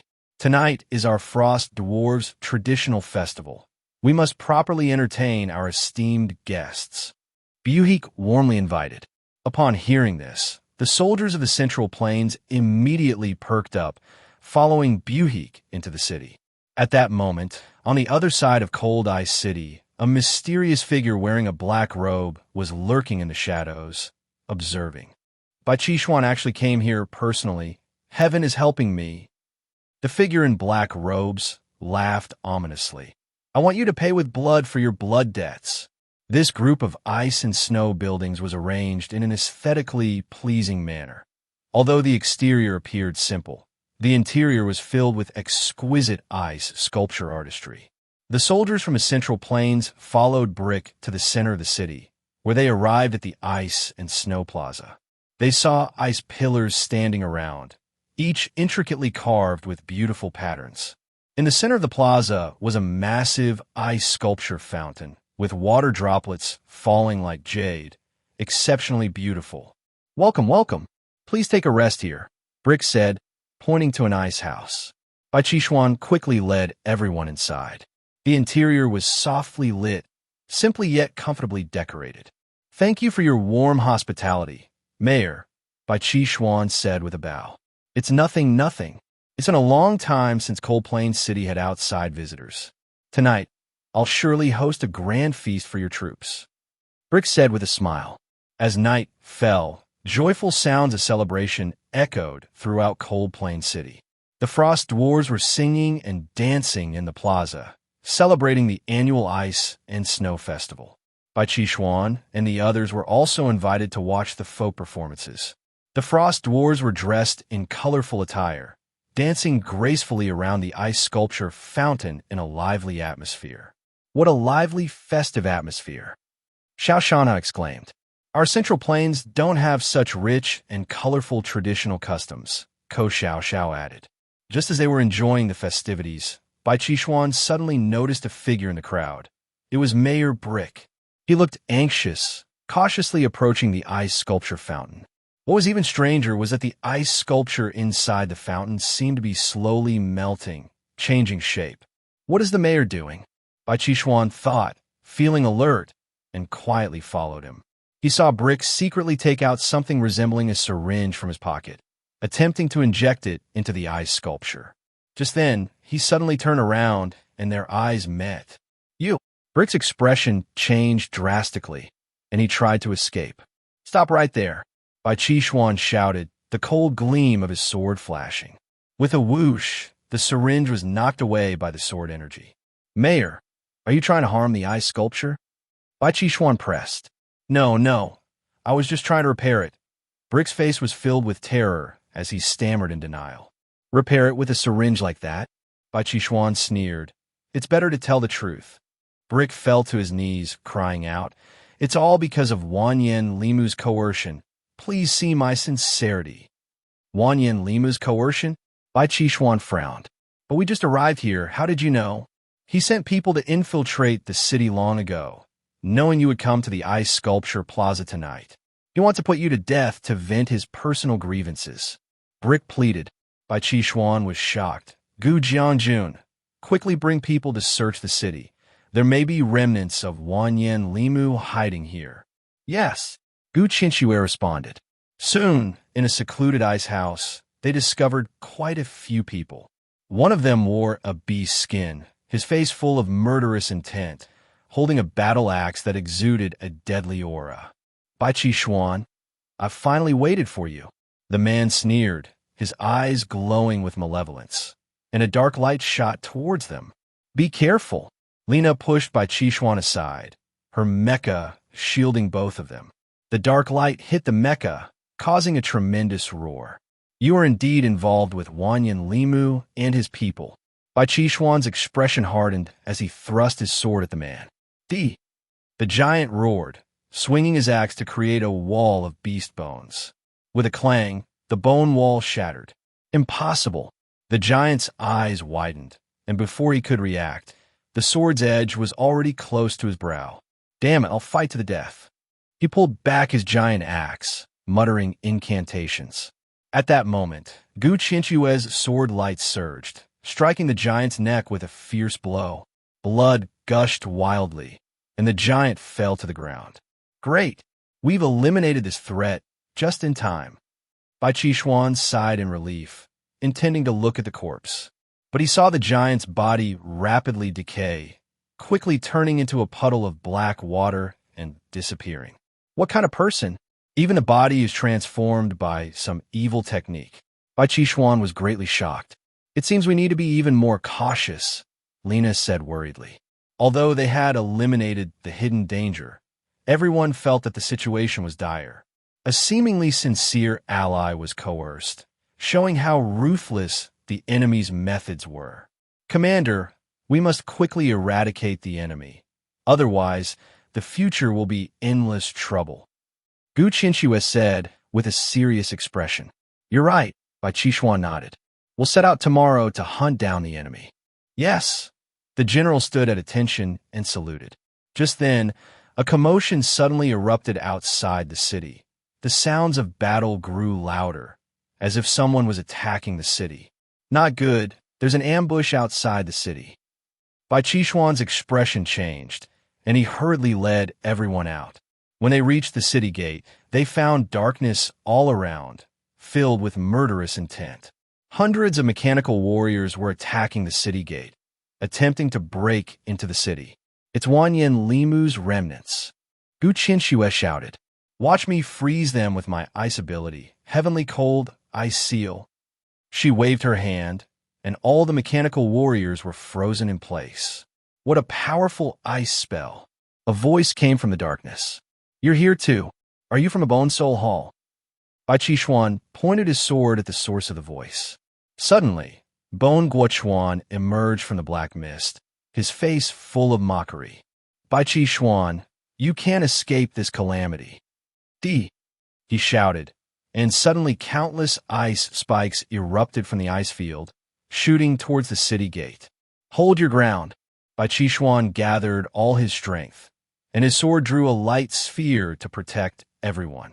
The ice spikes struck the light sphere like a torrential rain, creating a thunderous sound. I'll help you. Lena's mecha trembled fiercely, enhancing the protective power of the light sphere. With the two of them working together, the ice spikes were finally rendered ineffective, and Bone Guochuan no longer had the ability to attack the city. Damn it! Watch me kill you again, he spat angrily, and in a flash he escaped into the night. The frost dwarves in the city finally breathed a sigh of relief, rushing out to celebrate Bai Qishuan's great victory. Thank you, General Bai, for your assistance. You are a benefactor of our tribe. Mayor Brick had returned to his normal state and came forward to express his gratitude. I've only done my part. We are allies resisting the invasion of evil spirits, Bai Qishuan humbly replied. Please, General, stay for a while longer and lend us your strength, Brick earnestly requested. Bai Qishuan pondered for a moment and then nodded in agreement. After all, the enemy was cunning and changeable. Relying solely on the frost dwarves would likely be insufficient to resist them. Bai Qishuan and his companions rested in Cold Plain City for several days, allowing their exhausted bodies and minds to recover. At the same time, they helped the frost dwarves reinforce the city's defenses to guard against the remnants of Wanyan launching another attack. Thank you, General, for driving away our enemies. Our people can now live in peace here, said Mayor Brick with deep gratitude. You are too kind, Mayor. This is merely my duty, Bai Qishuan humbly replied. We should set off to the heart of the Iron Sweat Kingdom and capture Wanyan and his men in one fell swoop, said Empress Lena, her tone calm. Yes, we will surely assist the general in eliminating this scourge, Brick declared passionately. On the seventh day, Bai Qishuan led 3 commanders and an army of 100,000 soldiers. Under the guidance of the Frost Dwarves, they embarked on their expedition to the last city of the Iron Sweat Kingdom, Wolf City. During the march, Bai Qishuan inquired in detail about the intelligence regarding Wolf City. Brick hurriedly relayed. Wolf City is located deep within a canyon, surrounded by mountains, a natural fortress. Wanyan has taken refuge there, and he will likely resist fiercely. Indeed, it seems this battle will be arduous, Bai Qishuan pondered for a moment. But we will certainly defeat the enemy and rid Zhongzhou of this menace. Yes, the commanders replied in unison, their eyes filled with determination. The group soon arrived at the entrance of the canyon. They saw the deep ravine, dark currents swirling, with hawks circling overhead, exuding a murderous aura. Up ahead is Wolf City. Brick pointed to a magnificent city built against the mountains in the distance. Please proceed with caution, General. Bai Qishuan raised his hand to signal the army to rest, while he led several valiant generals into the ravine to stealthily approach Wolf City for reconnaissance. However, as they drew near, a cacophony of battle cries erupted from the city walls. Invaders!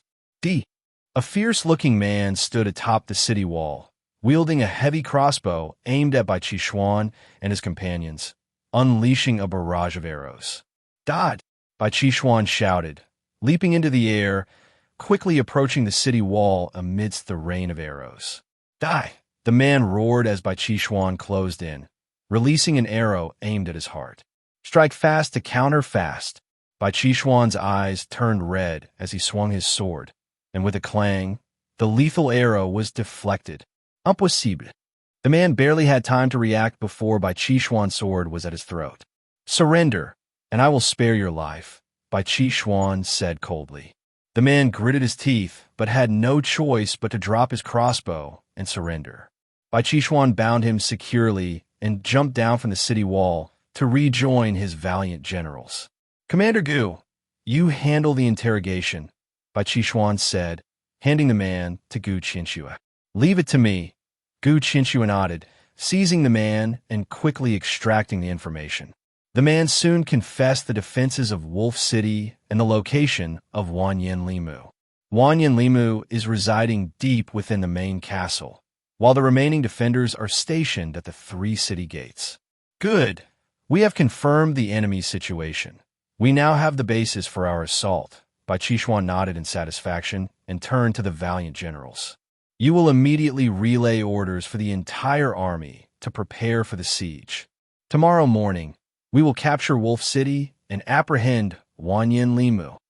The Zhongzhou army, under Bai Qishuan's leadership, departed from Cold Plain City and continued northward to pursue the enemy. The further north they went, the colder the temperature became, surrounded by a blanket of white snow and biting cold winds. Everywhere they looked was a scene of icy desolation, with no signs of human habitation. "The environment ahead is becoming increasingly harsh. Please be careful, my lord," the guiding frost dwarf reminded. "The enemy is cunning and treacherous. They will definitely lie in ambush. We must remain vigilant and proceed with caution," Bai Qishuan instructed his soldiers. Everyone nodded in agreement and cautiously advanced. Soon, they came across a towering, ice-covered mountain that pierced the clouds and touched the heavens. The snow on the mountain was thick, with icicles hanging down, creating a breathtaking yet harsh landscape. "We have reached the mountain of extreme cold. This is already the end of the northern territory," said the dwarf. Could Wanyan Limu really be hiding in such a harsh environment? The others wondered. Only someone as brutal as he would choose such a severe place. "We must remain alert," Bai Qishuan said solemnly. "Tomorrow morning, we will capture Wolf City and apprehend Wanyan Limu." "Yes." The commanders respectfully accepted the orders, immediately conveying military commands as the army prepared for the siege. The 3 commanders also went to deploy their subordinates, preparing to strike a decisive blow against Wolf City.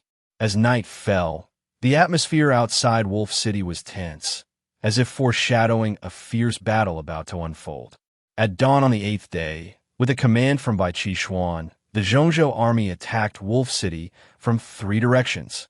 "Kill!" The 3 city gates fell into chaos simultaneously, as the defenders of Wolf City fought desperately, but soon they could not hold their ground and began to retreat. The Zhongzhou forces pressed forward, gaining the upper hand completely. "Haha, Wanyan Limu, your end has come." Bai Qishuan met with the 3 commanders in the center of the city, where all the defenders had been defeated and were in disarray. "Now we will assault the main castle and capture Wanyan Limu alive." Bai Qishuan issued the final military command. The 4 approached the main castle, which towered into the clouds and was grand in stature. "Wanyan Limu, surrender at once," Bai Qishuan shouted. From within the castle's entrance, a burst of maniacal laughter echoed, followed by a voice filled with a deathly aura. "Bai Qishuan, do you think you can capture me alive?" Wanyan Limu emerged from the castle gate, flanked by a swarm of mechanical beasts. "Everyone, charge out and kill them." He raised his double axes, eyes gleaming with malice. The mechanical army surged forth like a tide, rushing towards the 4 of them. "Be careful. This is Wanyan Limu's mechanical beast horde," Bai Qishuan shouted as he raised his sword, and the 3 of them formed a defensive circle back to back, bracing for the onslaught of the mechanical beasts. "Watch as I freeze the world." Gu Qinshue's icy aura radiated as she froze the mechanical beasts in front of her in place. "Go, Rain of Sudden Dreams." Lena leapt up in her mech, and her spear transformed into a myriad of raindrops, shattering a large number of machines. "You will all die." Wanyan Limu, unable to contain his rage, plunged into the mechanical army, attacking the 4. "Good. Wanyan Limu, watch as I unleash the blue flames." Bai Qishuan's long sword ignited with blue fire as he met Wanyan Limu's blood axe head-on. The 2 engaged in an earth-shattering clash amid the mechanical army. "Wanyan Limu, you are here." Just as the 2 armies battled fiercely, a cold voice suddenly rang out. A figure, Bone Chuan, appeared from midair and slowly descended. "You've come just in time. Help me kill them," Wanyan Limu exclaimed with delight. Bone Chuan smiled coldly, reaching behind him and giving a clap. "All right, I'm here." With a scream from Wanyan Limu, he plummeted from the air. It turned out that Bone Chuan had used a trick, suddenly striking to subdue Wanyan Limu. "You traitor! You dare betray me!" Wanyan Limu cursed furiously. With a thunderous boom, dozens of mechanical beasts exploded simultaneously. As the smoke cleared, what replaced it was a dense army of spirit-mechanized soldiers. "You traitor! You dare to plot against me!" Wanyan Limu raged. "Today, I will send you to hell." Wanyan Limu, did you really think I would sincerely help you?" Bone Chuan sneered. "I merely use your power to achieve my own ends." With that, he waved his hand, and the entire mechanical army transformed into skeletal warriors. "Kill them all," Skeleton River commanded. Yes, hundreds of skeleton warriors let out muffled roars, raising their weapons and charging towards the four. "Be careful. This is the mechanical zombie army of the Bone Soul Palace." Bai Qishuan's expression changed, and the other three also looked grave. The four stood back to back, defending themselves, but the onslaught of the skeleton army was relentless, seemingly unstoppable. "I'll break the deadlock." At that moment, the Valkyrie Gu Qianxua suddenly spoke, swinging her long sword fiercely. With a swoosh, countless icy swords formed from condensed cold air fell from the sky. In an instant, the skeleton army ahead was turned into ice shards. Impossible. How can they resist the mechanical undead's attack? Skeleton River's face changed dramatically. "Return to your positions." Lena's gaze was sharp as she swung her golden spear, sending the surrounding skeletons flying. "Take this." Bai Qishuan spun his long sword, blue flames surging out, transforming into a massive fire dragon that engulfed the skeleton warriors. The three teamed up, instantly turning the tide of battle, and the skeleton army collapsed. "Damn it!" Witness the descent of the demon god. Seeing the situation turn against him, Skeleton River's rage erupted. He suddenly transformed into a towering demon god. "You all shall die." "Not good. We need to work together to deal with him." Bai Qishuan's face turned pale. "Come on." The four turned their mounts and formed a circle around the demon god Skeleton River. Light energy, heavenly illumination of the 9 suns. Ice energy, cold god's 9 fingers. Lightning energy, thunder god's 9 heavens. Fire energy, fire god's 9 layers of heaven. The four unleashed their respective 9-layer divine strikes simultaneously, instantly stirring up a tidal wave of energy that struck Skeleton River fiercely. With a loud bang, Skeleton River's demon god form wavered slightly, but managed to stabilize. How is this possible? Even our strongest joint attack is ineffective. Bai Qishuan's face changed drastically. "You all shall die."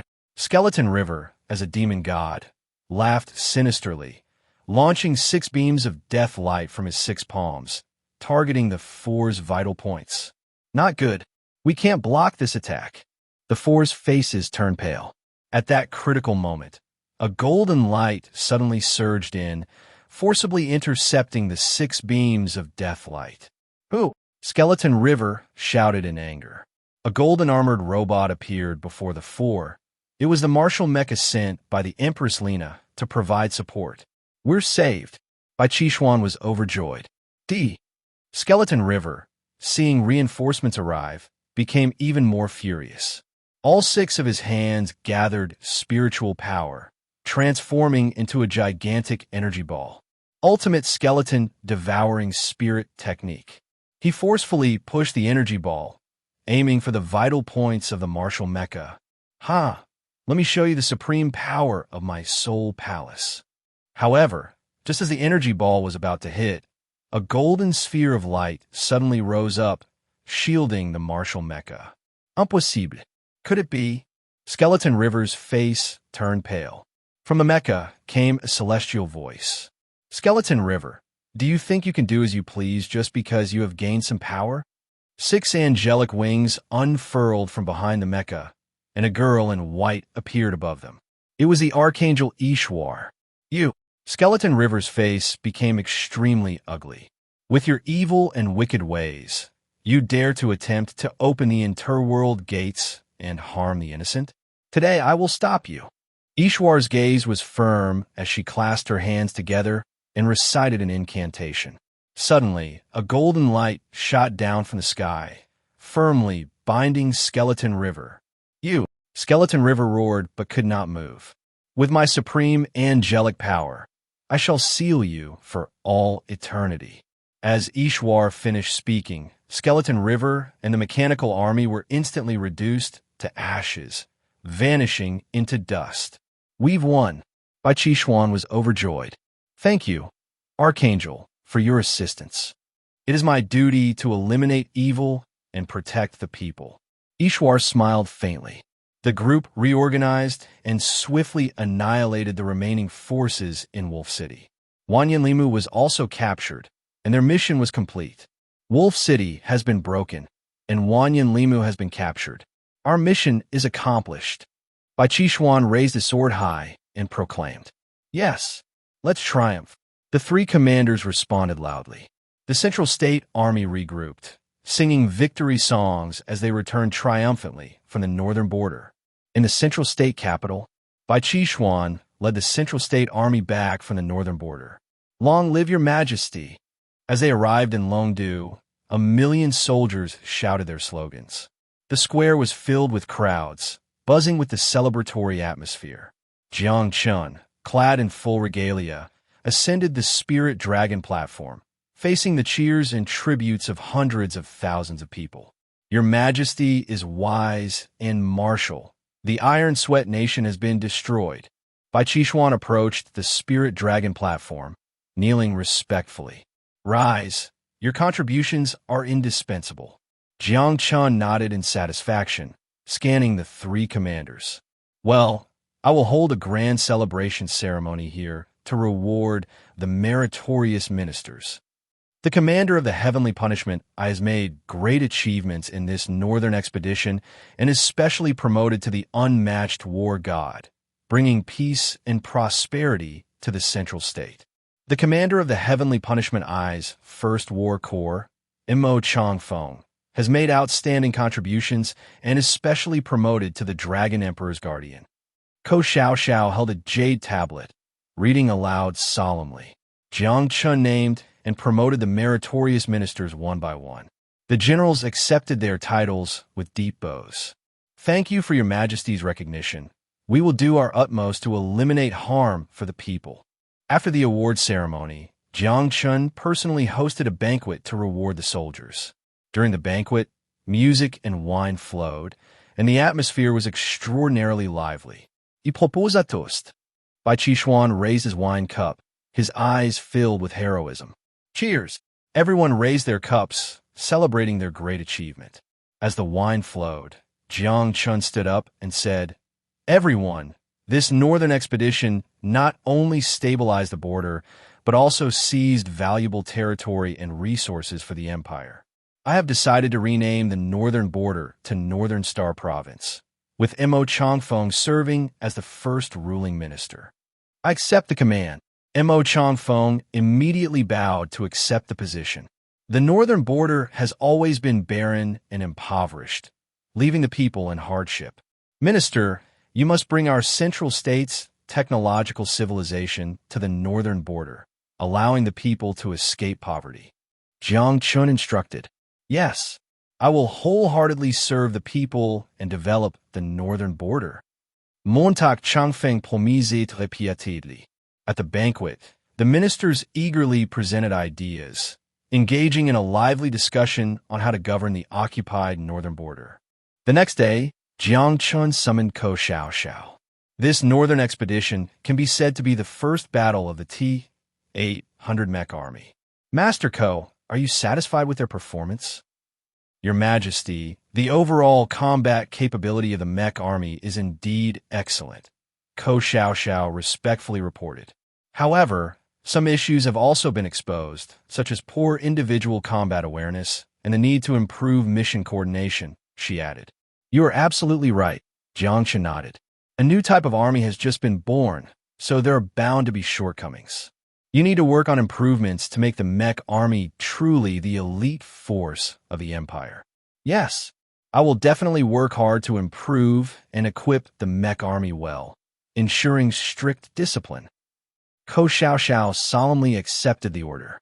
In the following days, Ko Xiaoxiao began reforming the training system for the mech troops, enabling each mech soldier to think independently and adapt flexibly. She also strengthened the command system to ensure that the mech army could cooperate efficiently in battle. At the same time, Mo Changfeng arrived at the ruling center of the northern frontier, Mo City. This towering fortress built on the desolate plains was once the center of rule for the Wanyan family. Today, the flag of Zhongzhou was flying high, replacing the previous ruler's banner. Mo Changfeng immediately convened all the nobles and landlords of the northern frontier for a meeting to announce new policies. Everyone, from today onwards, all land in the northern frontier will be nationalized. The common people can receive a fixed area of land based on population levels, with equal status for all. What? Nationalizing our land? The nobles immediately erupted in anger. Allocating land based on population? We do not agree. Please calm down, Mo Changfeng said leisurely. This is His Majesty's decree aimed at allowing the common people to live better lives. If you insist on refusing, I will have to use force. Hearing this, the nobles fell silent. They also noticed the fierce generals like Bai Qi Xian standing behind Mo Changfeng and had no choice but to grit their teeth and accept. Under Mo Changfeng's policies, the land in the northern frontier was quickly redistributed to ordinary citizens. Farmers took charge of their own land, actively producing, and the economy of the northern frontier experienced significant development. Meanwhile, Ko Xiaoxiao dispatched a large number of scientists to the northern frontier for investigation. Based on the harsh cold climate, they developed many advanced construction and heating devices. Thanks to the application of these technologies, the environment in the northern frontier gradually warmed up, and the people began to live comfortably. The extreme cold land transformed into a technological city amidst the ice and snow. All these changes made the common people in the northern frontier feel the superiority of Zhongzhou. They gradually accepted Zhongzhou's rule, and the northern frontier truly became a stable territory under Zhongzhou's governance. Seeing the significant effects of the policies, Jiang Chen was very satisfied. He issued continuous edicts to implement similar measures in various regions. Your Majesty, the new type of naval battle mech T-900 has been developed and is ready for your inspection, Ko Xiaoxiao reported as she entered the Dragon Hall. Very good. I will go check it out right away. Jiang Chen immediately stood up and led several brave generals to the mech research and development base. There, Ko Xiaoxiao was waiting in front of a row of large black mechs. These mechs were entirely black, exuding a glossy sheen, equipped with high-efficiency machine guns and missile launchers on their shoulders, looking incredibly powerful. Reporting to Your Majesty, this is the new type of naval battle mech T-900. It retains the excellent performance of the T-800 while undergoing a complete upgrade, Ko Xiaoxiao introduced. First, the power system uses an advanced turbojet propulsion system, allowing for high-speed maneuvers underwater. The new weapon system is equipped with sea-based missiles and torpedo launch tubes, increasing firepower by 3 times compared to the old model. All materials are made of ultra-high-strength underwater alloys, enabling operations under pressures of up to 3,000 meters underwater. Technologically, it incorporates satellite positioning systems for precise target search and identification capabilities. The new type of mech is indeed technologically advanced. I am very satisfied, Jiang Chen nodded after listening. Then let's test its real combat effectiveness, he called over a fierce general beside him.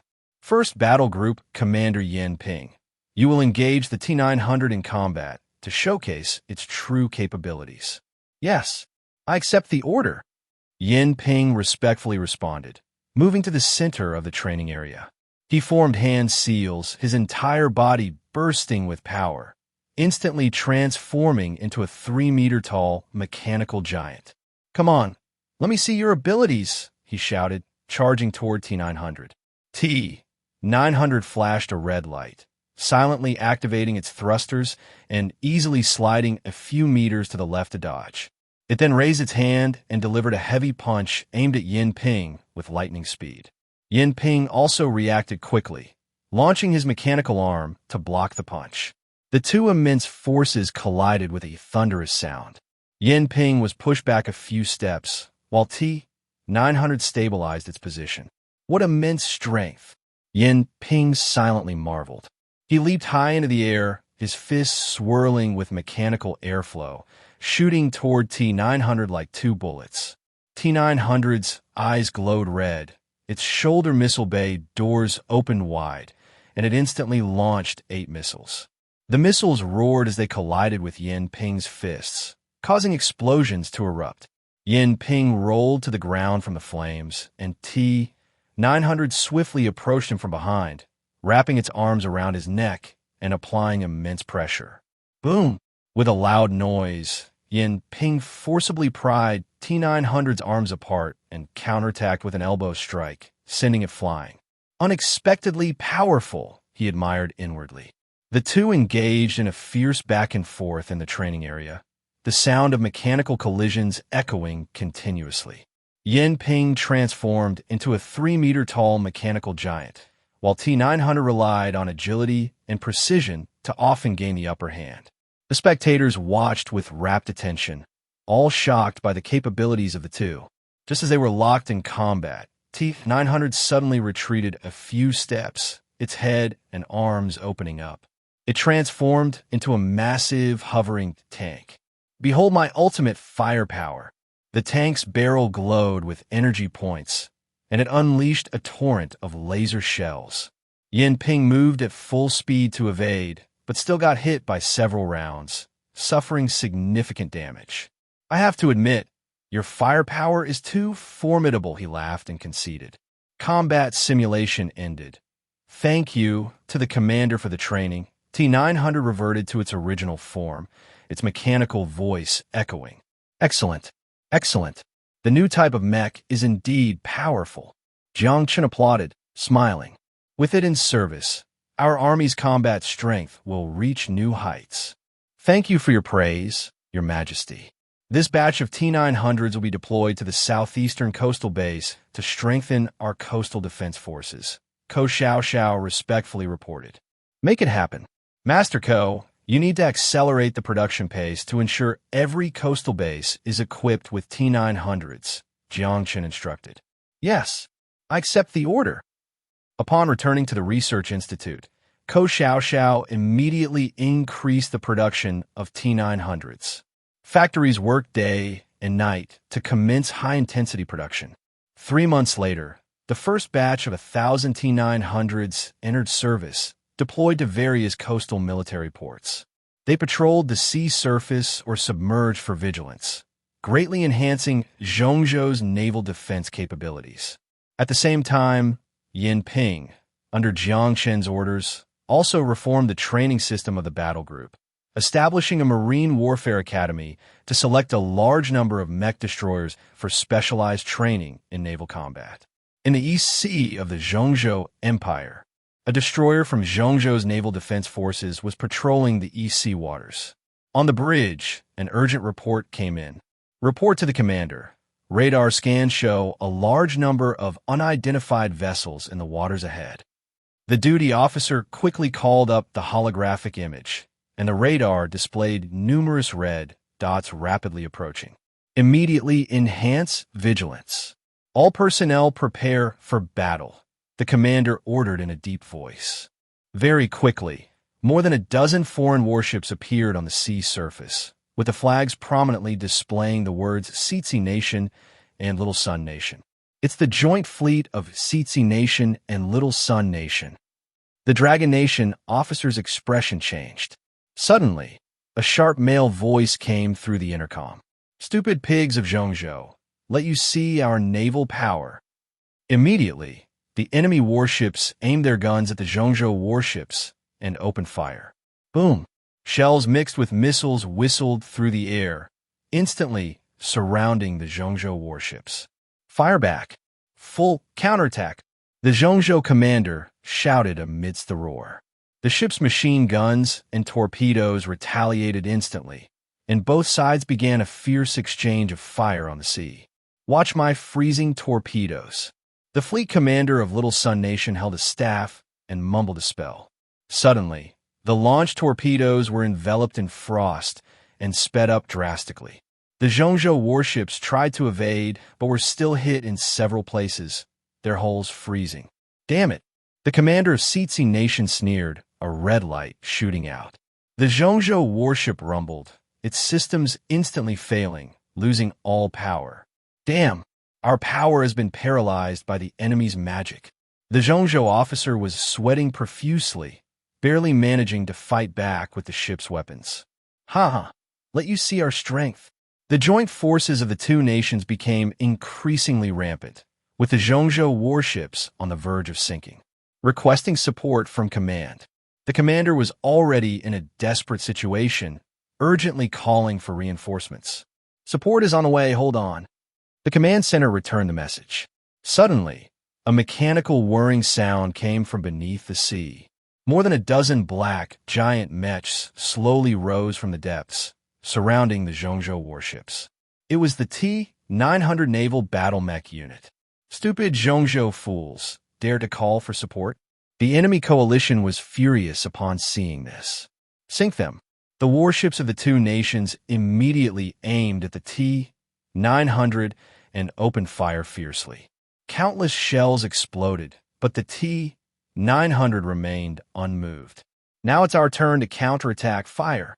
The T-900's red eyes lit up, and the shoulder-mounted missile bays fired in unison, sinking two enemy warships instantly. No way! Even missiles can't hurt it. The enemy commander's face changed drastically. I can't believe their armor is so thick.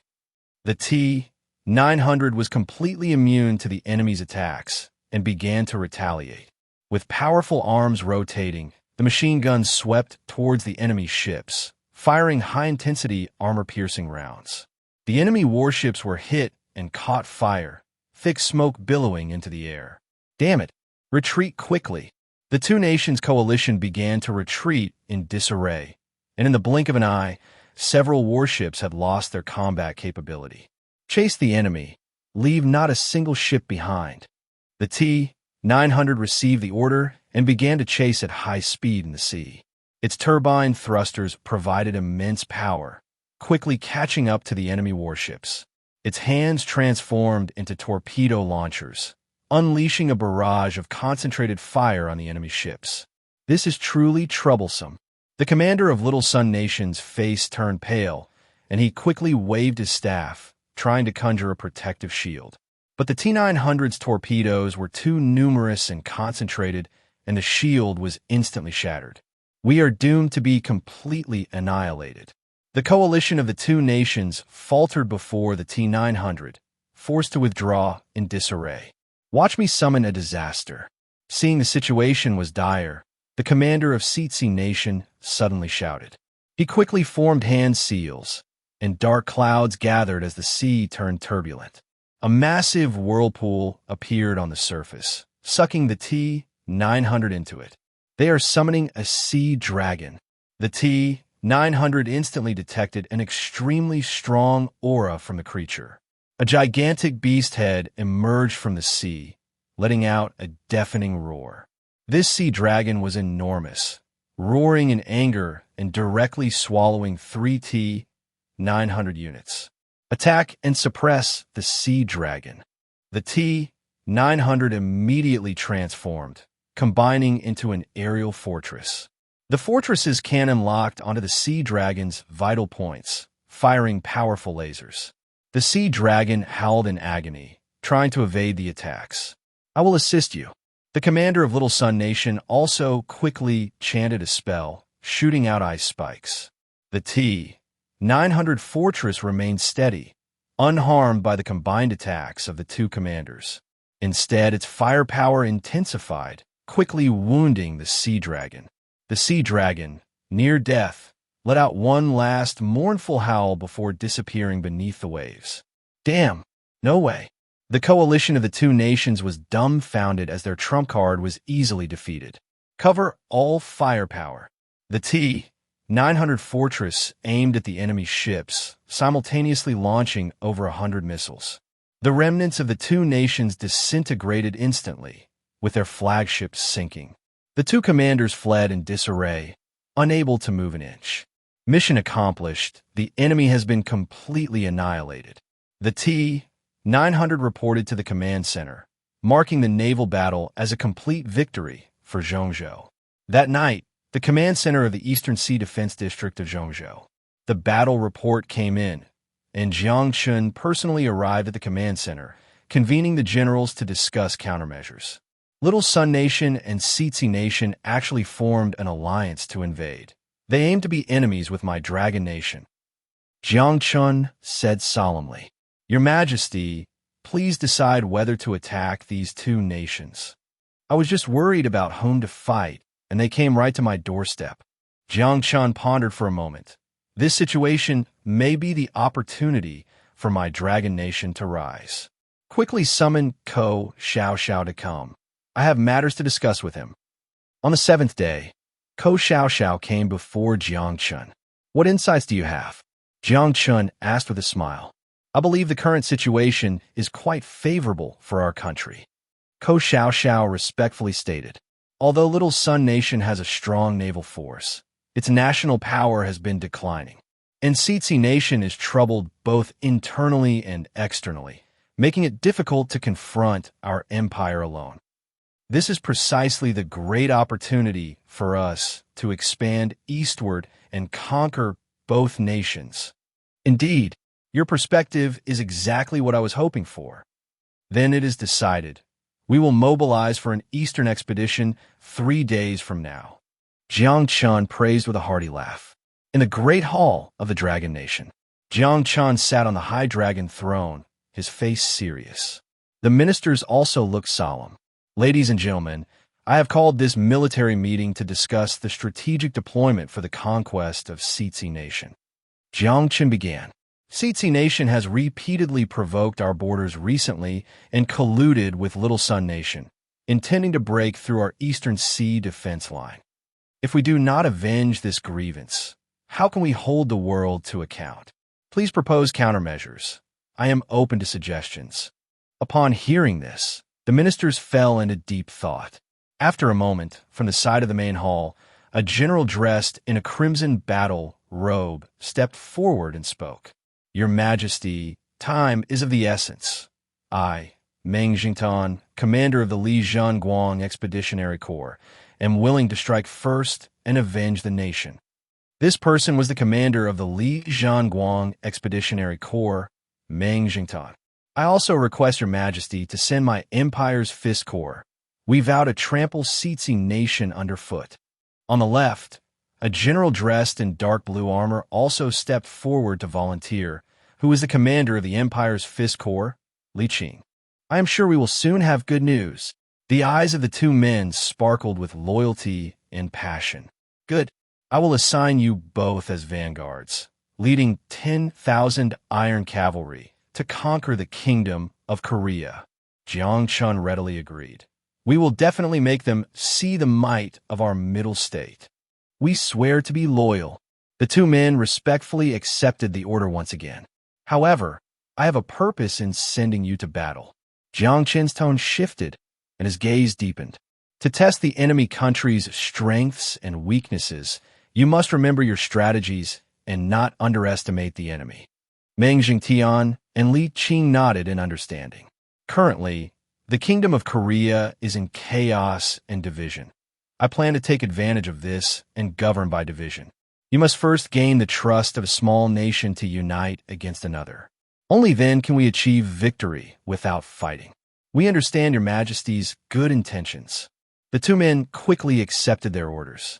Then you will set off for the east early tomorrow. Make sure to resolve it quickly. Jiang Chen reiterated. After the two army leaders took their leave, the military meeting was declared over. The next dawn, Meng Jingtian and Li Qing led 10,000 iron cavalry on their journey east. Both of them were filled with ambition and eager to try their skills. 2 weeks later, the army reached the border of the Kingdom of Korea. The area was already engulfed in flames of war, with internal conflicts occurring incessantly. The once unified Kingdom of Korea had now split into the new and old kingdoms of Korea. The two nations were at daggers drawn, harboring mutual hatred. When two tigers fight, one will surely be injured. Li Qing observed the internal strife between the two nations and nodded to himself. We can definitely sow discord and make them kill each other. Meng Jingtian also understood Jiang Chen's good intentions. Late at night, in the camp where the Middle State Army was stationed, Meng Jingtian and Li Qing sat inside a tent, with a map of the Kingdom of Korea spread out before them. The ruler of the new Kingdom of Korea is named Kim Jong-nam. He is said to be a talented hero, but his power is still weak. Meng Jingtian put down the map, pondering. The leader of the old Kingdom of Korea is named Kim Jong-un. He is cruel and cunning, with elite guards under him. Yes, the two nations are evenly matched, making it hard to distinguish between them. Li Qing began to pace. However, the new Kingdom of Korea seems more likely to cooperate with us. Exactly. We should secretly contact the ruler of the new Kingdom of Korea, Kim Jong-nam, and offer some assistance. Meng Jingtian's eyes lit up. If he defeats the old Kingdom of Korea, we can reap the benefits without fighting. Wouldn't that be wonderful? Haha, brother, you're brilliant. Li Qing laughed heartily. We will investigate Kim Jong-nam's whereabouts tomorrow and find a way to meet him. The next morning, the two, accompanied by a few trusted guards, quietly entered the territory of the new Kingdom of Korea. They saw that the land was barren and desolate, covered in thorny thickets. According to our scouts, Kim Jong-nam often resides in a cave that seems to be a secret base. We should hurry. We can't miss this opportunity, Meng Jingtian urged. The two rode swiftly and soon arrived at the foot of a cliff. They saw a dark cave halfway up the mountain, with faint light visible inside. Who goes there? As they approached, a cautious voice came from the cave. Please inform your ruler that Meng Jingtian from the Middle State has come to pay a visit. Meng Jingtian replied calmly and loudly. Inside, there was a rustling, and soon several warriors emerged. Stay here. I will inform the king. The leader, dressed in black, said briefly. After a moment, the warrior returned. The king invites you in to talk. Meng Jingtian and Li Qing exchanged a knowing glance, then immediately followed the warrior into the cave. Inside the cave, there was a stone table, and sitting behind it was a man in his 30s, who was none other than the king of the new Kingdom of Korea, Kim Jong-nam. Please take a seat. I apologize for not being able to receive you properly. Kim Jong-nam welcomed them warmly. After they took their seats, Kim Jong-nam got straight to the point. I wonder why you have come? Can we form an alliance to jointly fight against the old Kingdom of Korea? Meng Jingtian and Li Qing exchanged glances, both seeing the surprise in each other's eyes. They had thought it would take much effort to convince him, but unexpectedly, Kim Jong-nam directly proposed an alliance, perfectly aligning with their intentions. Haha, we have come to assist you in attacking the old Kingdom of Korea, Meng Jingtian said cheerfully.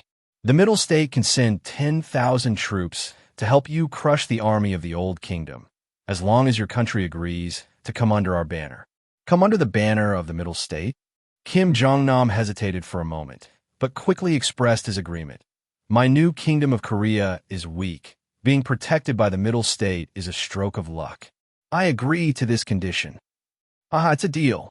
Meng Jingtian and Li Qing were overjoyed. They immediately agreed to unite against the old Kingdom of Korea. With the help of Meng Jingtian and the others, the new Kingdom of Korea achieved successive victories and decisively crushed the army of the old kingdom. Haha, with the support of the great people of the Middle State, my new kingdom will surely unify the entire territory. Kim Jong-nam lauget Gudili. However, just as he was reveling in his success, an unexpected visitor arrived. A guard rushed in, looking terrified. Report to the king. The Little Day Kingdom has dispatched a large army to aid the Old Kingdom. They have already taken 3 of our cities, and our army is retreating step by step. What? Kim Jong-nam's expression changed dramatically. The Little Day Kingdom actually intervenes in our internal affairs. Hearing that the Middle State was sending troops eastward, the Little Day Kingdom also dispatched a large army to support the Old Kingdom, intending to maintain the existing order. Do you have any good strategies to deal with the Little Day Kingdom? Kim Jong-nam an sioli sauga hao. Don't worry, I will help you restore order amidst your country's chaos. With the Little Day Kingdom supporting the rebels, we will use their own tactics against them. Meng Jingtian replied calmly. After saying this, he immediately sent a request for reinforcements to the Middle State. Soon, Li Qing from the Empire's Iron Fist Corps led a reinforcement army to arrive. Gumande Li Qing, you finally came. Kim Jong-nam's eyes brimmed with tears. You arrived just in time, look. Li Qing pointed ahead, where the army of the Little Day Kingdom was pressing forward to attack. Charge ahead. Give them a show of strength. Li Qing shouted, and the Middle State reinforcements surged into the enemy ranks like a tidal wave. His extraordinary 8th-level strength instantly unleashed a powerful momentum. Double dragons swinging their tails.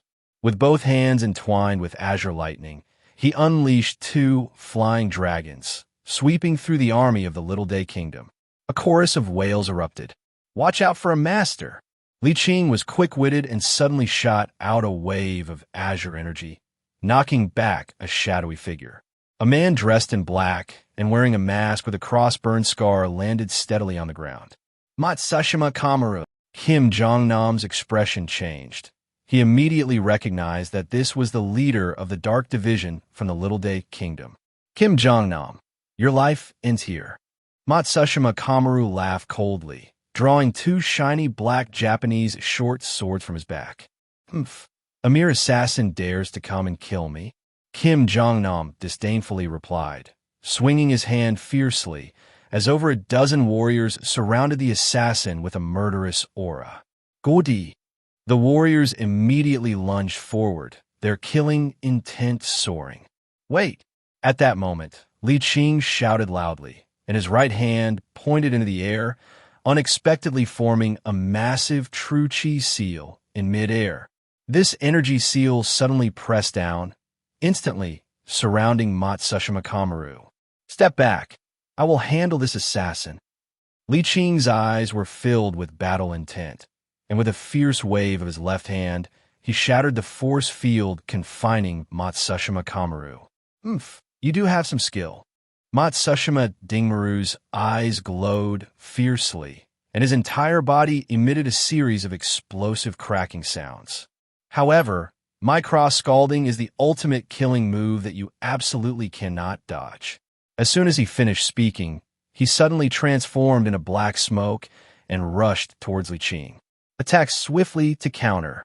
Li Qing's eyes shot with electricity, and his legs produced a thunderous roar, propelling him backward like a bullet for 10 meters. With a loud bang, Matsushima Dingmaru's fist struck the ground, instantly blowing a large crater in the floor. Such speed, Matsushima Dingmaru's expression changed slightly as he bent down quickly, pushing off the ground with his hands, catapulting himself into the air like a rebounding spring. He suddenly split into 3 silhouettes in midair, simultaneously launching countless shurikens at Li Qing from all directions. Break! Li Qing advanced instead of retreating, forcefully pushing his hands forward, and a powerful wave of energy exploded outward in all directions. All the shurikens were knocked away, and Matsushima's clones were shaken precariously by the energy wave.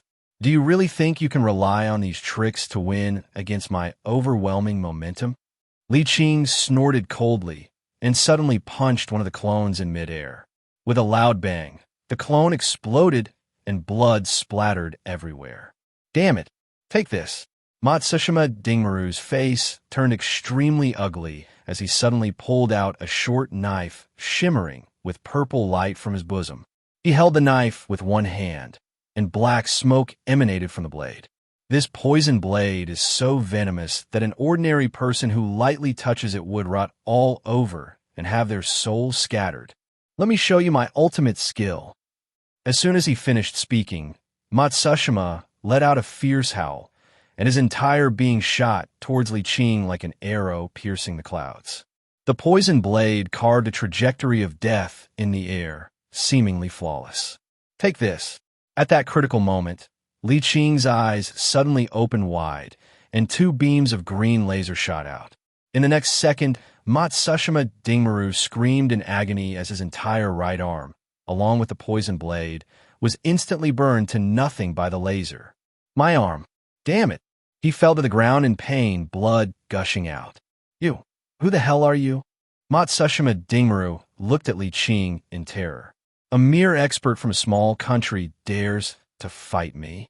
Li Qing sneered, abruptly reaching out his hand, and Matsushima Dingmaru floated towards him as if summoned. Charge, shattering fist. Li Qing struck Matsushima Dingmaru's face with a powerful punch, causing his head to explode and his corpse to instantly turn to ash. Too cunning. General Li is truly extraordinary.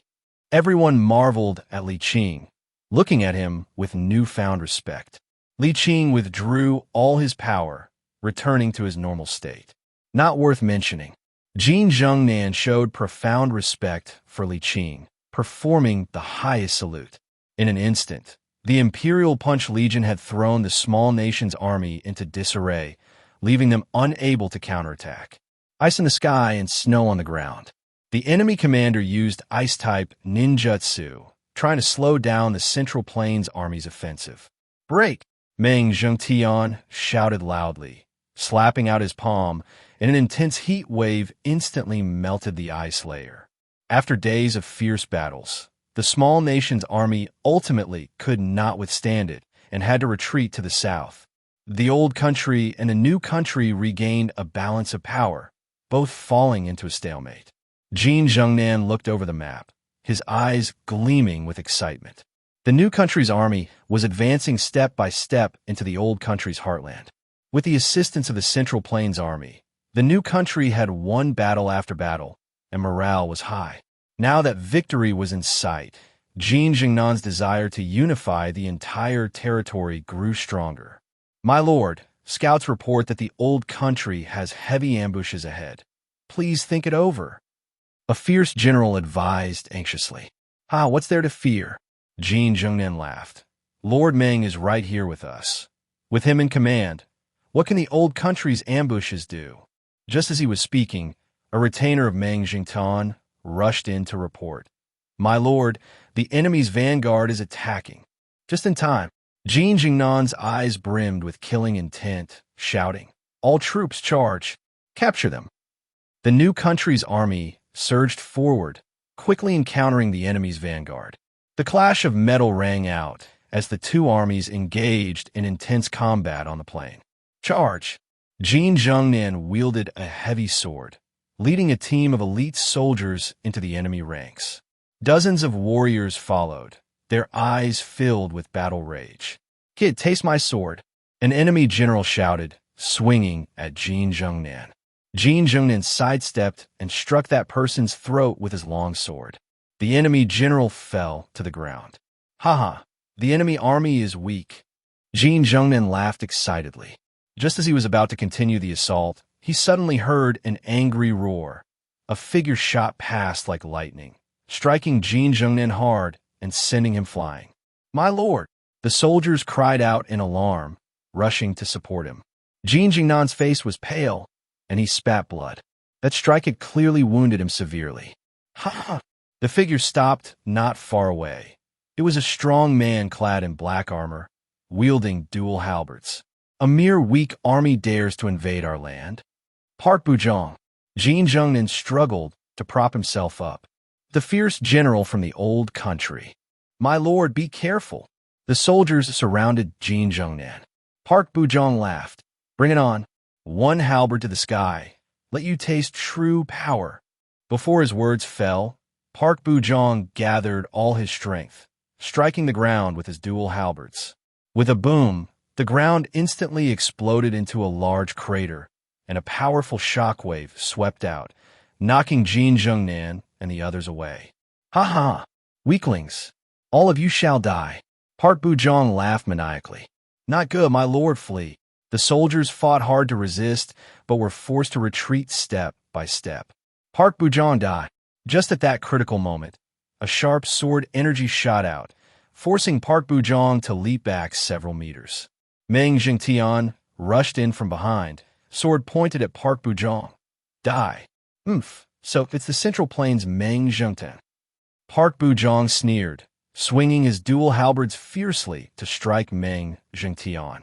The two clashed violently in mid-air, sending powerful waves of energy splattering. "D!" Park Bujong roared, his halberd tips shooting out a cold gleam, forcing Meng Jingtian to retreat. "Humph!" Meng Jingtian disdainfully struck out with a palm, and a scorching wave of energy swept toward Park Bujong like a storm. "Break!" Park Bujong howled, smashing out with his dual halberds, forcefully breaking through Meng Jingtian's attack. However, Meng Jingtian had already seized the opportunity to advance, stabbing him in the abdomen with his sword. Park Bujong hurriedly leaped back, but he was still grazed by the sword energy, leaving a long, bloody mark. "Damn!" Park Bujong roared in madness, his eyes glowing red with rage, bones cracking ominously. A terrifying aura swept around, and the air in front of him felt solid. "Show me what you've got." Meng Jingtian waved his long sleeves, speaking with disdain. Suddenly, a tremendous aura exploded forth, forcefully suppressing Park Bujong. What? Park Bujong looked at Meng Jingtian in fear, feeling as if the figure in front of him was towering like a mountain. A powerful pressure continued to weigh down on him, making it difficult to breathe. "I am a 9th-tier expert. Let you see true strength." Meng Jingtian said coldly, and with a mighty chop he struck down. "Impossible." Park Bujong wanted to counterattack, but found himself unable to move. He could only watch helplessly as the palm print rapidly enlarged, engulfing him in darkness. Boom! With a huge explosion, Park Bujong exploded into a bloody mist, his body torn to pieces. The new country soldiers had already cleared out the other enemy troops and were now dumbfounded, staring at Meng Jingtian. So strong. Lord Meng's reputation shines once more. Jin Zhengnan struggled to prop himself up, trembling as he said to Meng Jingtian, "Thank you for saving me. Our new country will be forever grateful." Outside Pingnan City, Meng Jingtian's Dawn of Light Corps and Li Qing's Empire's Fist Corps were stationed on either side of the city. In recent days, they had swept through the battlefield, capturing over a dozen cities from the old Bangzi Kingdom. This time, their target was directly aimed at the heart of the enemy, Pingnan City. Pingnan City is heavily defended, with walls towering dozens of meters high. It is said that elite infantry of the old Bangzi Kingdom is stationed inside. Li Qing furrowed his brow. It may not be easy to break through. What difficulty is there? Meng Jingtian laughed. Our troops are strong, and with advanced weaponry assisting us, we will surely achieve a quick victory. After discussing, they decided to launch a full-scale attack the next morning. 3 days earlier, in the capital of the old Bangzi Kingdom, Shoder City. What? The Zhongzhou army is already close to Pingnan City. Jin Jingyun was furious. Reporting to Your Majesty, it's not just the Zhongzhou army. The new Bangzi Kingdom's Jin Jingnan's forces are also involved, the reporting minister cautiously replied. Damn, Zhongzhou is meddling in our internal affairs. Simply outrageous. Jin Jingyun's eyes burned with anger. Shout, adjutant. Immediately contact the ambassador to the Little Sun Kingdom, Inoue Jizanro, and request military assistance. Yes, I will handle it at once. Adjutant Xiao Hao respectfully responded, swiftly riding to the embassy of the Little Sun Kingdom. Inoue Jizanro was the ambassador from the Little Sun Kingdom to the old Bangzi Kingdom. He was in his 40s, with graying hair, giving off a somewhat slick impression. I greet the ambassador. Xiao Hao hurriedly arrived, kneeling in respect. Oh, isn't this Xiao, adjutant? Inoue Jizanro stroked his beard and smiled. Why the hurry? What business do you have? Xiao Hao briefly summarized the situation and requested military support from the Little Sun Kingdom. Indeed, Zhongzhou is meddling in your internal affairs, and that Jin Zhengnian is causing chaos together with them. The situation is indeed urgent. Inoue Jizanro furrowed his brows. All right, I will promptly report this to the country and request reinforcements. Do not worry. The Little Sun Kingdom will not stand by and watch the Bangzi Kingdom be swallowed up. We have long known about Zhongzhou's Jiang Chen's ambitious designs. He seeks to engulf all resources and nations. That is why we just formed an alliance, but we didn't expect it to escalate like this. I will definitely inform our emperor to send our most elite forces to deal with the Zhongzhou army. Thank you, Ambassador. Xiao Hao is overjoyed. 3 days later, the reinforcements from the Little Sun Kingdom arrived. On the large warships that docked, new model mech troops stepped down in an orderly manner. These mechs, clad in armor and wielding long spears and short swords, strode with a powerful presence. Ha! With the help of the Little Sun Kingdom, what do we have to fear from the Zhongzhou army? Jin Jingyun laughed heartily from the city tower. This new mech army was enough to withstand the Zhongzhou army's attack.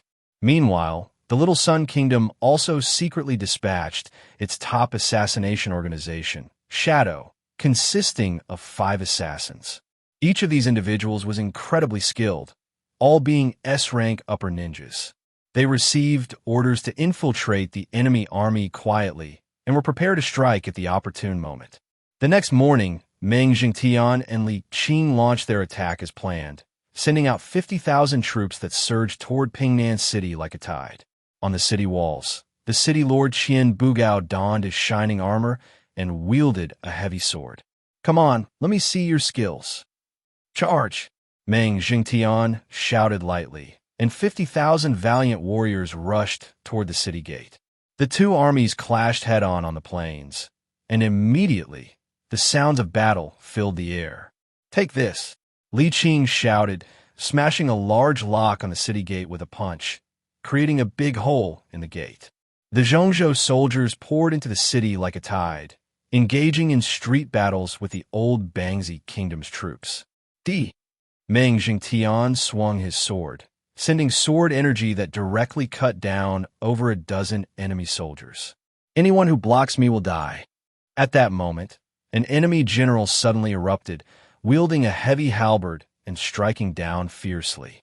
Meng Jingtian sidestepped to avoid it, just as he was about to counterattack when suddenly a chilling presence approached from behind. With a clang, a hidden weapon struck his protective mirror, barely deflected. Someone's ambushing. Meng Zhongtian's expression changed, and he became alert. At the same time, Li Qing also encountered an ambush. A shadow leaped down from the rooftop amidst the chaos, with a sharp blade aimed straight for his back. See-through, Li Qing punched out fiercely, creating a shockwave that sent the shadow flying 10 meters away, crashing to the ground. A Little Sun Kingdom assassin. Li Qing recognized the masked figure, his eyes flashing with cold light. At the same time, Meng Jingtian had also repelled several ambushes, his expression very grim. Not good. These are assassins sent by the Little Sun Kingdom. At this moment, a large number of elite armored troops from the Little Sun Kingdom are marching from the rear of Pingnan City, intending to wipe out all Zhongzhou troops in one go. It's clear the enemy was well prepared. The two exchanged glances, both seeing the chilling killing intent in each other's eyes. All troops retreat. They immediately ordered a withdrawal. The Zhongzhou army struggling to exit Pingnan City amidst the chaos of the assassins. Damn it! Watching the burning Pingnan City, Meng Zhongtian's eyes were resolute. The two swiftly sent a fast horse to report to Jiang Chen, requesting reinforcements. Back at the camp, the two discussed strategies overnight. The reinforcements from the Little Sun Kingdom are elite, and with the assassins assisting, it is difficult for us to win. Why not let the new Bangzi Kingdom and the old Bangzi Kingdom fight each other first? The officers debated, while Meng Jingtian remained silent. What do you think? Li Qingyin Kidat. I just had our first battle group commander capture an enemy and interrogate him. I learned about the Little Sun Kingdom's strength this time. Given the current situation, it is indeed difficult for us to take Pingnan. We must have reinforcements. Tomorrow, I will convey the news back to the capital, and His Majesty will have his judgment, Meng Jingtian said determinedly. 2 days later, a decree personally written by Jiang Chen arrived, stating that he would dispatch the Divine Guardian, Shun Liangzi, as the left-wing commander. The strategist, Ko Xiao, would lead everything as the frontline military advisor. Gong Sunli would be the right-wing commander, leading the T-800 mech army to meet up. With the Divine Guardian personally stationed, the Little Sun Kingdom is bound to lose. Receiving the news of reinforcements, the morale of the Zhongzhou army soared. A week later, the 3 leaders arrived aboard a flying ship, leading 30,000 mech troops to rendezvous with Meng Jingtian and Li Qing. We greet the 3 leaders. Upon seeing the 3 leaders, the 2 could not help but show their respect. First, explain the situation to me, no rush. Ko Xiao returned the courtesy calmly. Meanwhile in Shoer City, the Zhongzhou army has sent reinforcements. How can we withstand this? Jin Jingyun looked grave and asked the 5 black-clad figures beside him. The leader sneered. A mere mech army is no match for us. These 5 were the assassins from the Shadow Division, sent to assist in the battle. Then I leave it to you all. As long as you eliminate the enemy troops, the rewards will be immeasurable. Jin Jingyun's eyes revealed a ruthless glint, vowing to crush the Zhongzhou army. Outside Pingnan City, Ko Xiao, Shun Liangzi, and Gong Sunli led their forces to join Meng Jingtian and Li Qing. Ko Xiao first conducted a detailed analysis of the current situation and proposed a battle plan. There's also a top assassin organization lurking. We must be on guard. Ko Xiao's expression was calm, her eyes reflecting a glimmer of wisdom. Our side has the Meng and Li legions with tens of thousands of iron cavalry. In addition, I have brought 3,000 mech troops along with the 2 masters, Shun Liangzi and Gong Sunli. In terms of combat strength, we clearly have the advantage. However, if that assassin is allowed to unleash their power, it will undoubtedly inflict severe damage on the mech army, and we must eliminate them first. Meng Jingtian and Li Qing both nodded heavily. Lord Ko is indeed wise. The generals gathered to discuss strategies and decided to first send out a prominent mech warrior to test the assassin's strength. The next morning, as the 2 armies faced each other, the prominent mech warrior stepped out of the encirclement and walked to the center of the battlefield. Assassin of the enemy, show yourself. Come and test your strength, the mech warrior shouted. As soon as the words left his mouth, a man dressed in dark red ninja attire appeared on the castle wall. A mere mech dares to compete with us? The leading assassin sneered. Take this. Before he finished speaking, he suddenly formed a few simple hand seals, and 2 water dragons shot forth from his hands, soaring into the air, aimed at the mech warrior. Water style, twin dragon sacrifice. What a guy, actually using water style ninjutsu. The mech warrior couldn't hide his surprise. Be careful. Charge. The prominent mech warrior quickly regained his focus, activating the mech's exoskeleton, ready to counter the water dragon attack. With a loud crash, the water dragon struck the mech heavily, sending up a spray of water. The mech slid back slightly, but quickly stabilized its stance. Impossible. The assassin, using the water style, turned pale. Watch my move. The leading mech warrior swung his hands fiercely, releasing a shockwave that shattered the water dragon. Good. We'll join in too. Seeing this, the other assassins immediately used ninjutsu to counterattack. One of them quickly formed a earth hand seal, slamming his hands onto the ground. Earth style, earth flow wall. The ground trembled, and a towering earthen wall suddenly rose up, enclosing the mech warrior within. Use earth against earth. The mech warrior immediately reacted, launching laser blasts at the earth wall. The wall crumbled under the laser bombardment. Too powerful. The assassins couldn't hide their fear. Another assassin quickly formed a series of seals, chanting incantations, and suddenly shouted, "Blood transformation technique." Blood suddenly erupted from his chest, spraying towards the mech warrior like a dam breaking.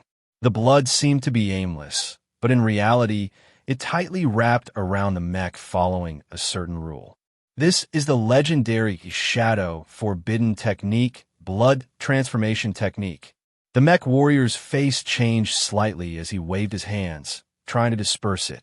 However, the power of the blood transformation technique was immense, showing no signs of being affected. "Let me handle this." The leading mech warrior suddenly spread his arms, generating a super strong magnetic field that disrupted the flow of the blood light.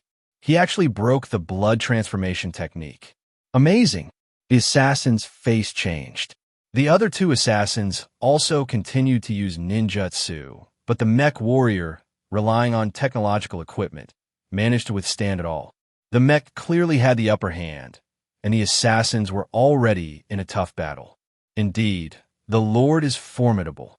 Our ninjutsu is useless against the mechs. It seems we can only use our ultimate techniques.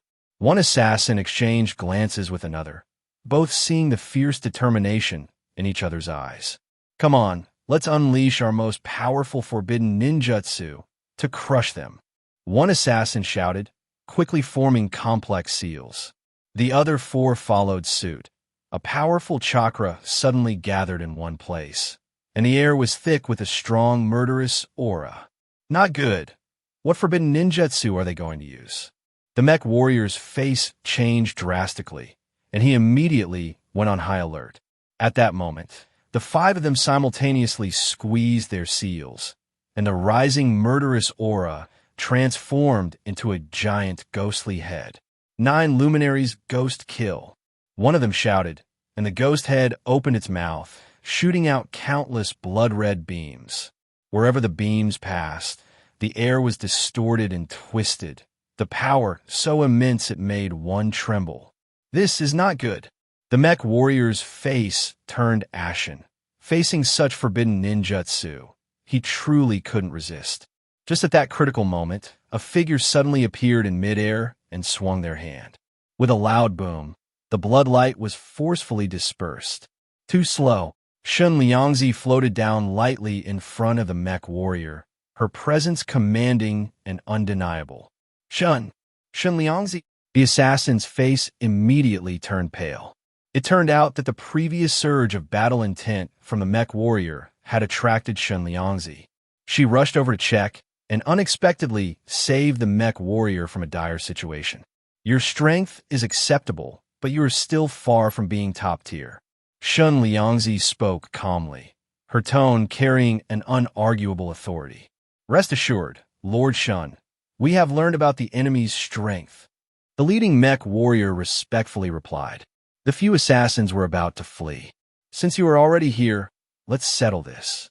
We won't bully you. Come on, Gongsun Li and Meng Jingtian. Li Qing will fight you, and let's see each other's strength."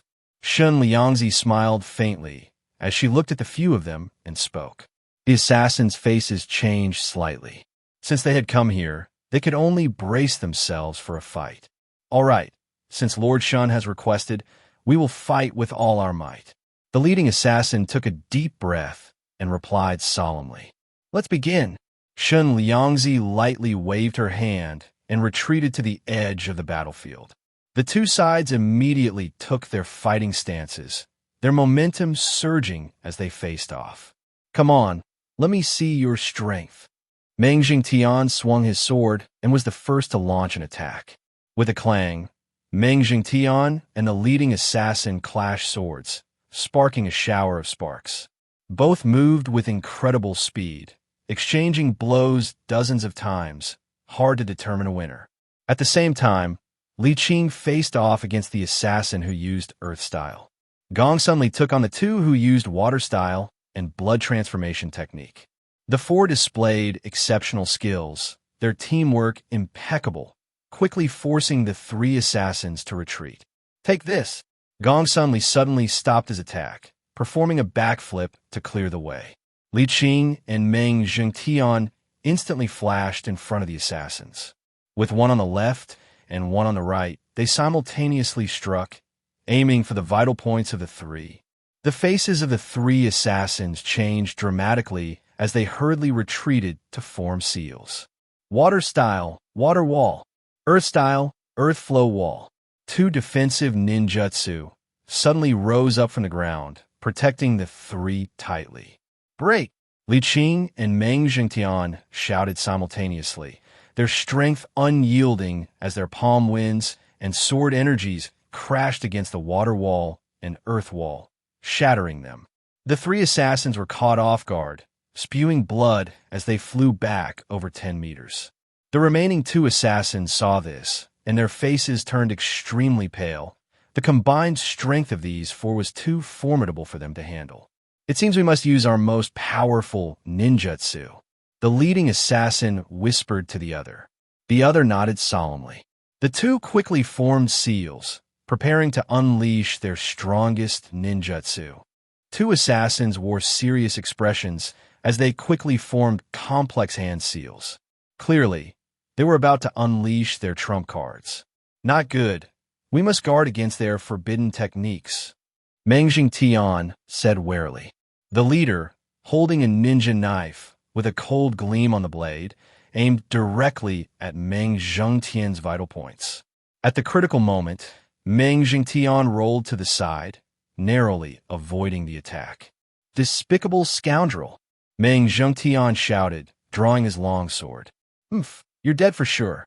The ninja leader laughed sinisterly, pressing in with the blade towards Meng Zhengtian. The two clashed on the plain, sword and knife flashing, neither side gaining the upper hand. Watch my ninjutsu! The ninja leader suddenly formed hand seals with both hands, chanting words, and suddenly a thick mist rose within the tent. Use strength to dispel the mist. I have some tricks up my sleeve too. Meng Zhengtian smirked, sweeping his sword fiercely, and the sharp sword energy dispersed the dense fog. What? The ninja leader's face changed drastically. Take this! Meng Zhengtian seized the moment to advance, his sword techniques sharp and unparalleled, forcing the ninja leader to retreat step by step. Seeing no way to respond, the ninja leader bit his finger and quickly formed seals. Ninjutsu, fire release, great fireball technique. He spat a large fireball to envelop Meng Zhengtian. Seeing the flames approaching fiercely, Meng Zhengtian shouted loudly, swinging his sword fiercely. The sword energy surged, and he cleaved through the fireball. Impossible! The ninja leader was filled with terror. Let me show you the true sword technique. Meng Zhengtian's eyes shone brightly, and his aura surged like a raging tide. With a light swing of his long sword, the sword energy rolled forth, directly forcing the ninja leader into a corner. Demon sword wind and thunder 10 forms. Meng Zhengtian shouted fiercely, and in an instant, 10 swords were unleashed simultaneously, their power astonishing. The ninja leader could not withstand it, retreating with no escape, releasing his ninja blade, and quickly forming seals. Summoning, lightning strike technique. Biting his finger, a flash of lightning struck down from the sky, a massive energy sweeping through the entire tent. I'll suppress you with my strength. The sword tip of Meng Zhengtian shot out an energy wave, forcefully meeting this strike. After the lightning dissipated, the ninja leader was severely injured. Unwilling to admit defeat, his eyes turned blood red, and he drew a hidden weapon from his bosom, a thunder swallow. This time, I'll send you on your way, the ninja leader roared, the thunder swallow turning into a flash of lightning shooting at Meng Zhengtian. Break! Meng Zhengtian's sword momentum did not falter, striking down and forcefully knocking the thunder swallow away. At the same time, he advanced rapidly, the sword tip aimed directly at the ninja leader's throat. The ninja leader wanted to form seals to counterattack, but it was too late. the sword tip pressed against his neck. Admit defeat, Meng Jingtian said coldly. This intense battle ended with Meng Zhengtian's complete victory. Meanwhile, the two assassins let out sinister laughs and quickly formed their final hand seals. Come forth, my summoned beast. With a loud bang, a massive pit appeared in the ground. A blood-red giant beast head emerged from the pit, letting out a thunderous roar. This is the blood-mist nine-headed serpent. Zhuo Sunli's expression changed drastically. The serpent had 9 heads, was entirely blood-red, and its eyes emitted eerie red light, exuding terrifying killing intent. I'll deal with your summoned beast. Zhuo Sunli leaped forward, rapidly forming hand seals, murmuring incantations. Azure Dragon and White Tiger roar to the sky.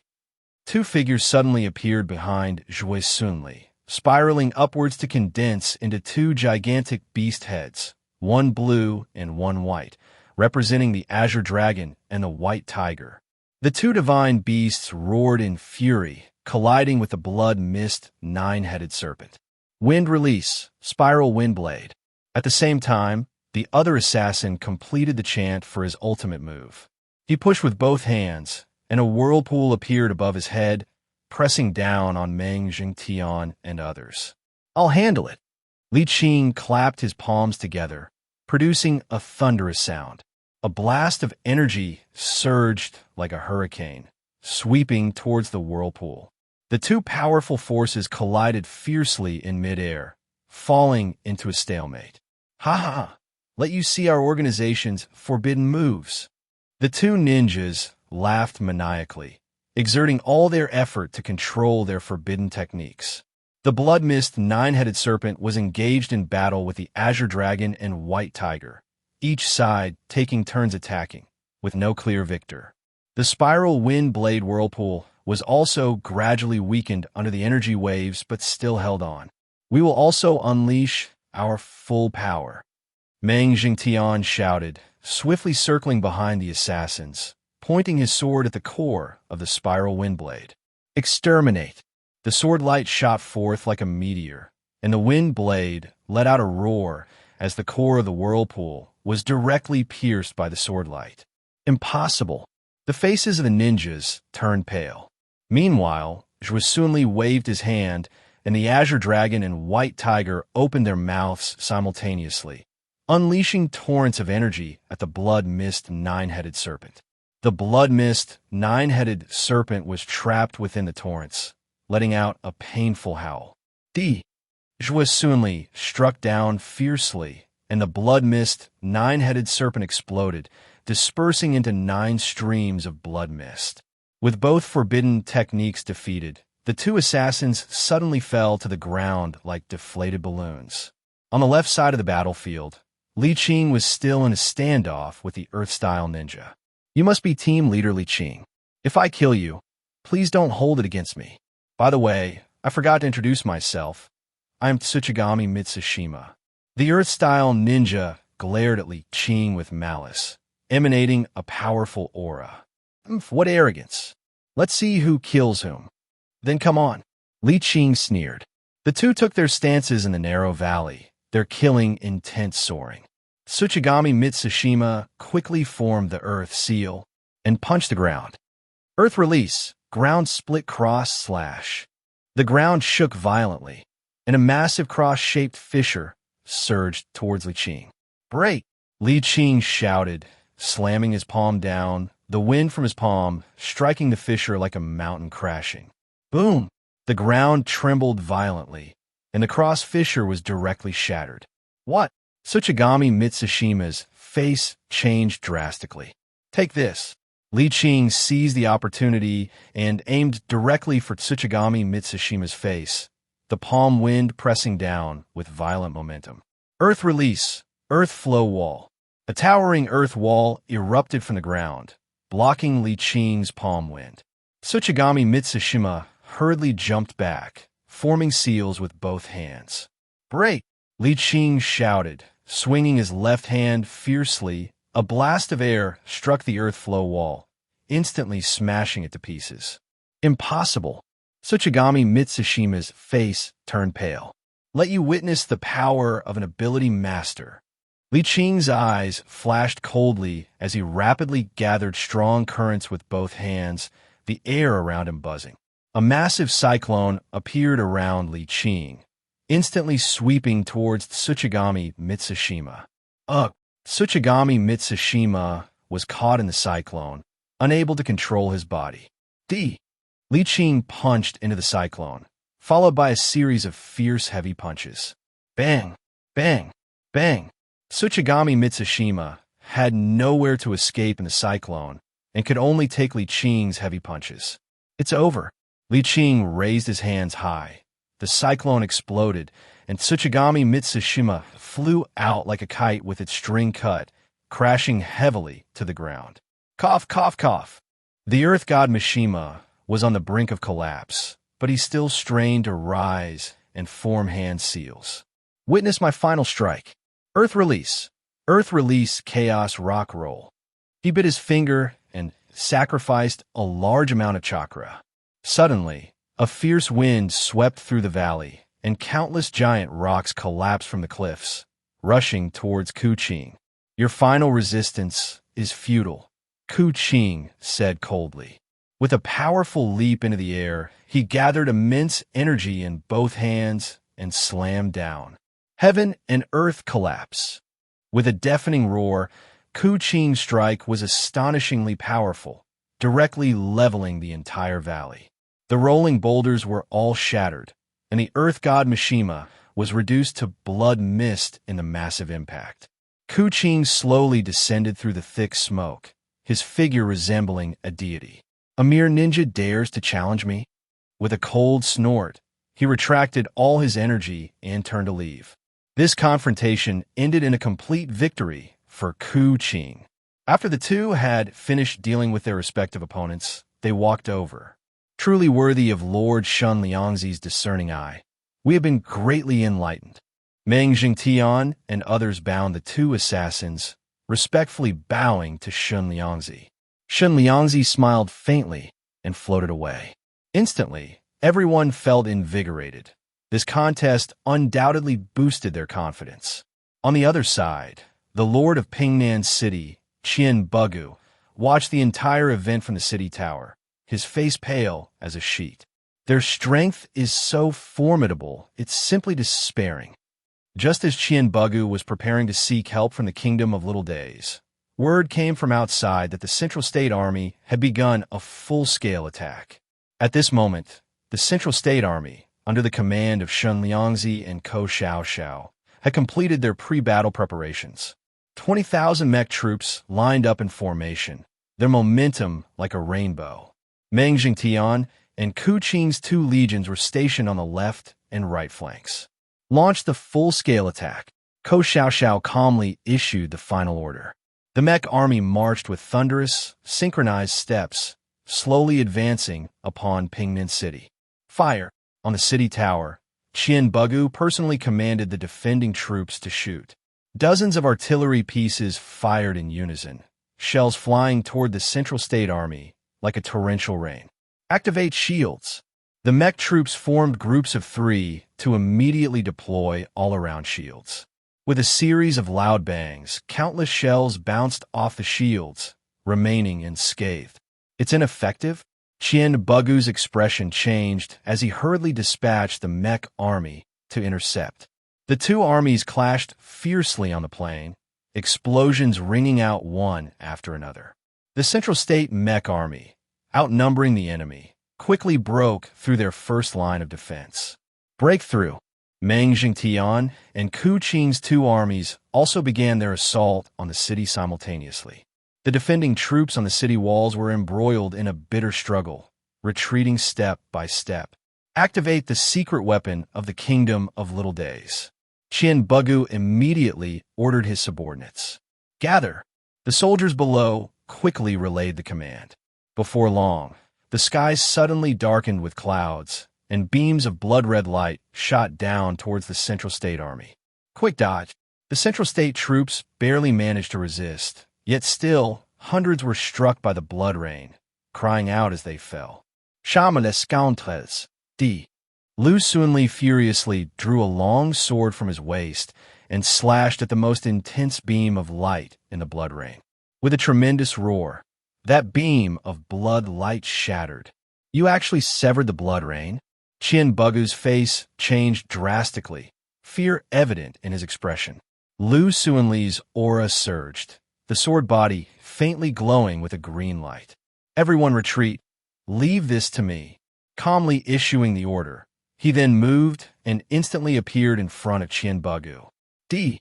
Then, a series of sharp sword energies fiercely struck at Qian Bugu, moving as swiftly as the wind and impossible to evade. Heavenly Emperor's boundless sword, ninth style slash. With a violent shake of his sword, 5 beams of green light shot forth like 5 flying dragons. Before Qian Bugu could react, he was cleaved in two by the sword energy. This is terrifying. At this moment, Jin Jingyun, who was watching the live feed, was dumbfounded, trembling all over. Seeing Lu Xunli slay the local lord, the morale of the Central State Army soared, launching a more intense assault on the city. Before long, Shun Liangzi also grasped the situation in the battle. Under the leadership of several top experts, the Central State Army advanced as if in an unguarded realm, quickly breaching the outer city. Jin Jingyun, seeing the situation turning against him, angrily smashed the receiver. Thus, Pingnan City was successfully captured, and the second line of defense of the old Suzy Kingdom was completely destroyed. After receiving the good news, Jiang Chen smiled broadly in the court. Ha ha ha! With you capable ministers, how can I worry about the world not being settled? In the Grand Hall, the civil and military officials rejoiced in celebration. After occupying Pingnan City, the Central State Army camped for 3 days. Ko Xiaoxiao convened a military conference to plan the next actions. Although our army has seized Pingnan City in one fell swoop, our losses are not small. The mech troops suffered a third of their losses, and ammunition consumption is severe. These supply costs must be supported by the new Suzy Kingdom. Ko Xiaoxiao calculated and looked at Jin Zhengnan. I am willing to fully support you, my lord. Jin Zhengnan immediately responded. Very well. 3 days later, we will commence our attack on the capital of the old Suzy Kingdom, Shower City. I ask all of you brave generals to assist to the best of your abilities. Ko Xiaoxiao nodded. We will certainly work together to capture Shower City. Meng Zhengtian and the others bowed in agreement. 3 days later, the Central State Army completed their reorganization and began their advance toward the capital of the old Suzy Kingdom, Shower. The main force of this expedition was still the mech army, based on the previous battle damage. Ko Xiaoxiao reorganized the mech troops. Each corps was equipped with medical personnel and engineering technicians responsible for mech maintenance. Additionally, 2,000 cavalry were added as mobile troops. This time, we will strike at the heart and decisively crush the old Suzy Kingdom's center of power. Ko Xiaoxiao laid out the plan in the command tent. Shower City is heavily defended. Generals Meng and Ku will lead the left and right armies to encircle from the flanks. I will personally lead the main force for a frontal breakthrough. Yes, the two responded in unison. The marching route must remain confidential. No matter what obstacles we encounter along the way, we must break through and advance. Ko Xiaoxiao instructed solemnly. The army soon set off. The main force directly headed for Shower along the main road, while the two wings secretly maneuvered to achieve a strategic encirclement of Shower. At this time inside Shower City, the Central State main force is still 3 days away. This is a great opportunity to eliminate them. An officer excitedly suggested. Silence. With Ko Xiaoxiao's wisdom, she will never let us set a trap. Jin Jingyun interrupted him. I have already sent people to invite the strongest ninja organization from the Kingdom of Little Days, Blood Mist Village, to assist us. They are on their way. Let the ninjas from Blood Mist Village ambush in the mountains and annihilate the Central State Army in one fell swoop. Upon hearing this, the generals could not help but feel a sense of trepidation. Blood Mist Village's strength was too formidable. Even the Shadow Organization felt inferior. This time, the Central State Army must be cautious. In the dense forest 50 miles outside Shower City, 50 ninjas clad in blood-red attire stood atop the treetops. Blood Mist Village is here. The leading ninja spoke, his voice cold. Good. Conceal your presence and stand by for the ambush. Another ninja conveyed the command of the leader. 3 days later, Ko Xiao led the Central State Army as scheduled. 10 miles ahead, there are no enemies. Be cautious of ambushes. The mech reconnaissance troops reported. The entire army will advance quickly. I will clear the way. Ku Qing's eyes flashed with a glimmer, and he said in a deep voice. Saying this, he leaped high into the air, his hands quickly moving. One punch shattering the sky. A dragon's roar echoed in the air as a gigantic energy dragon descended from the sky, directly striking towards the dense forest ahead. Boom! The energy shockwave struck the ground, uprooting the entire forest without revealing any ambush. Such powerful strength. The blood mist ninjas in the trees changed their expressions drastically, but remained motionless. With Li Qing leading the way, the Central State Army quickly passed through the forest. At that moment, countless hidden weapons and ninjutsu suddenly shot out from the surrounding woods.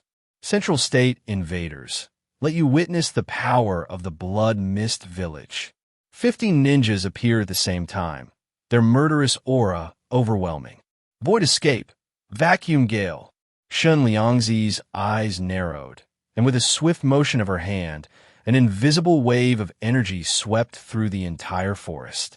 There was a crashing sound as all the surrounding trees collapsed, and a ninja's attacks missed entirely.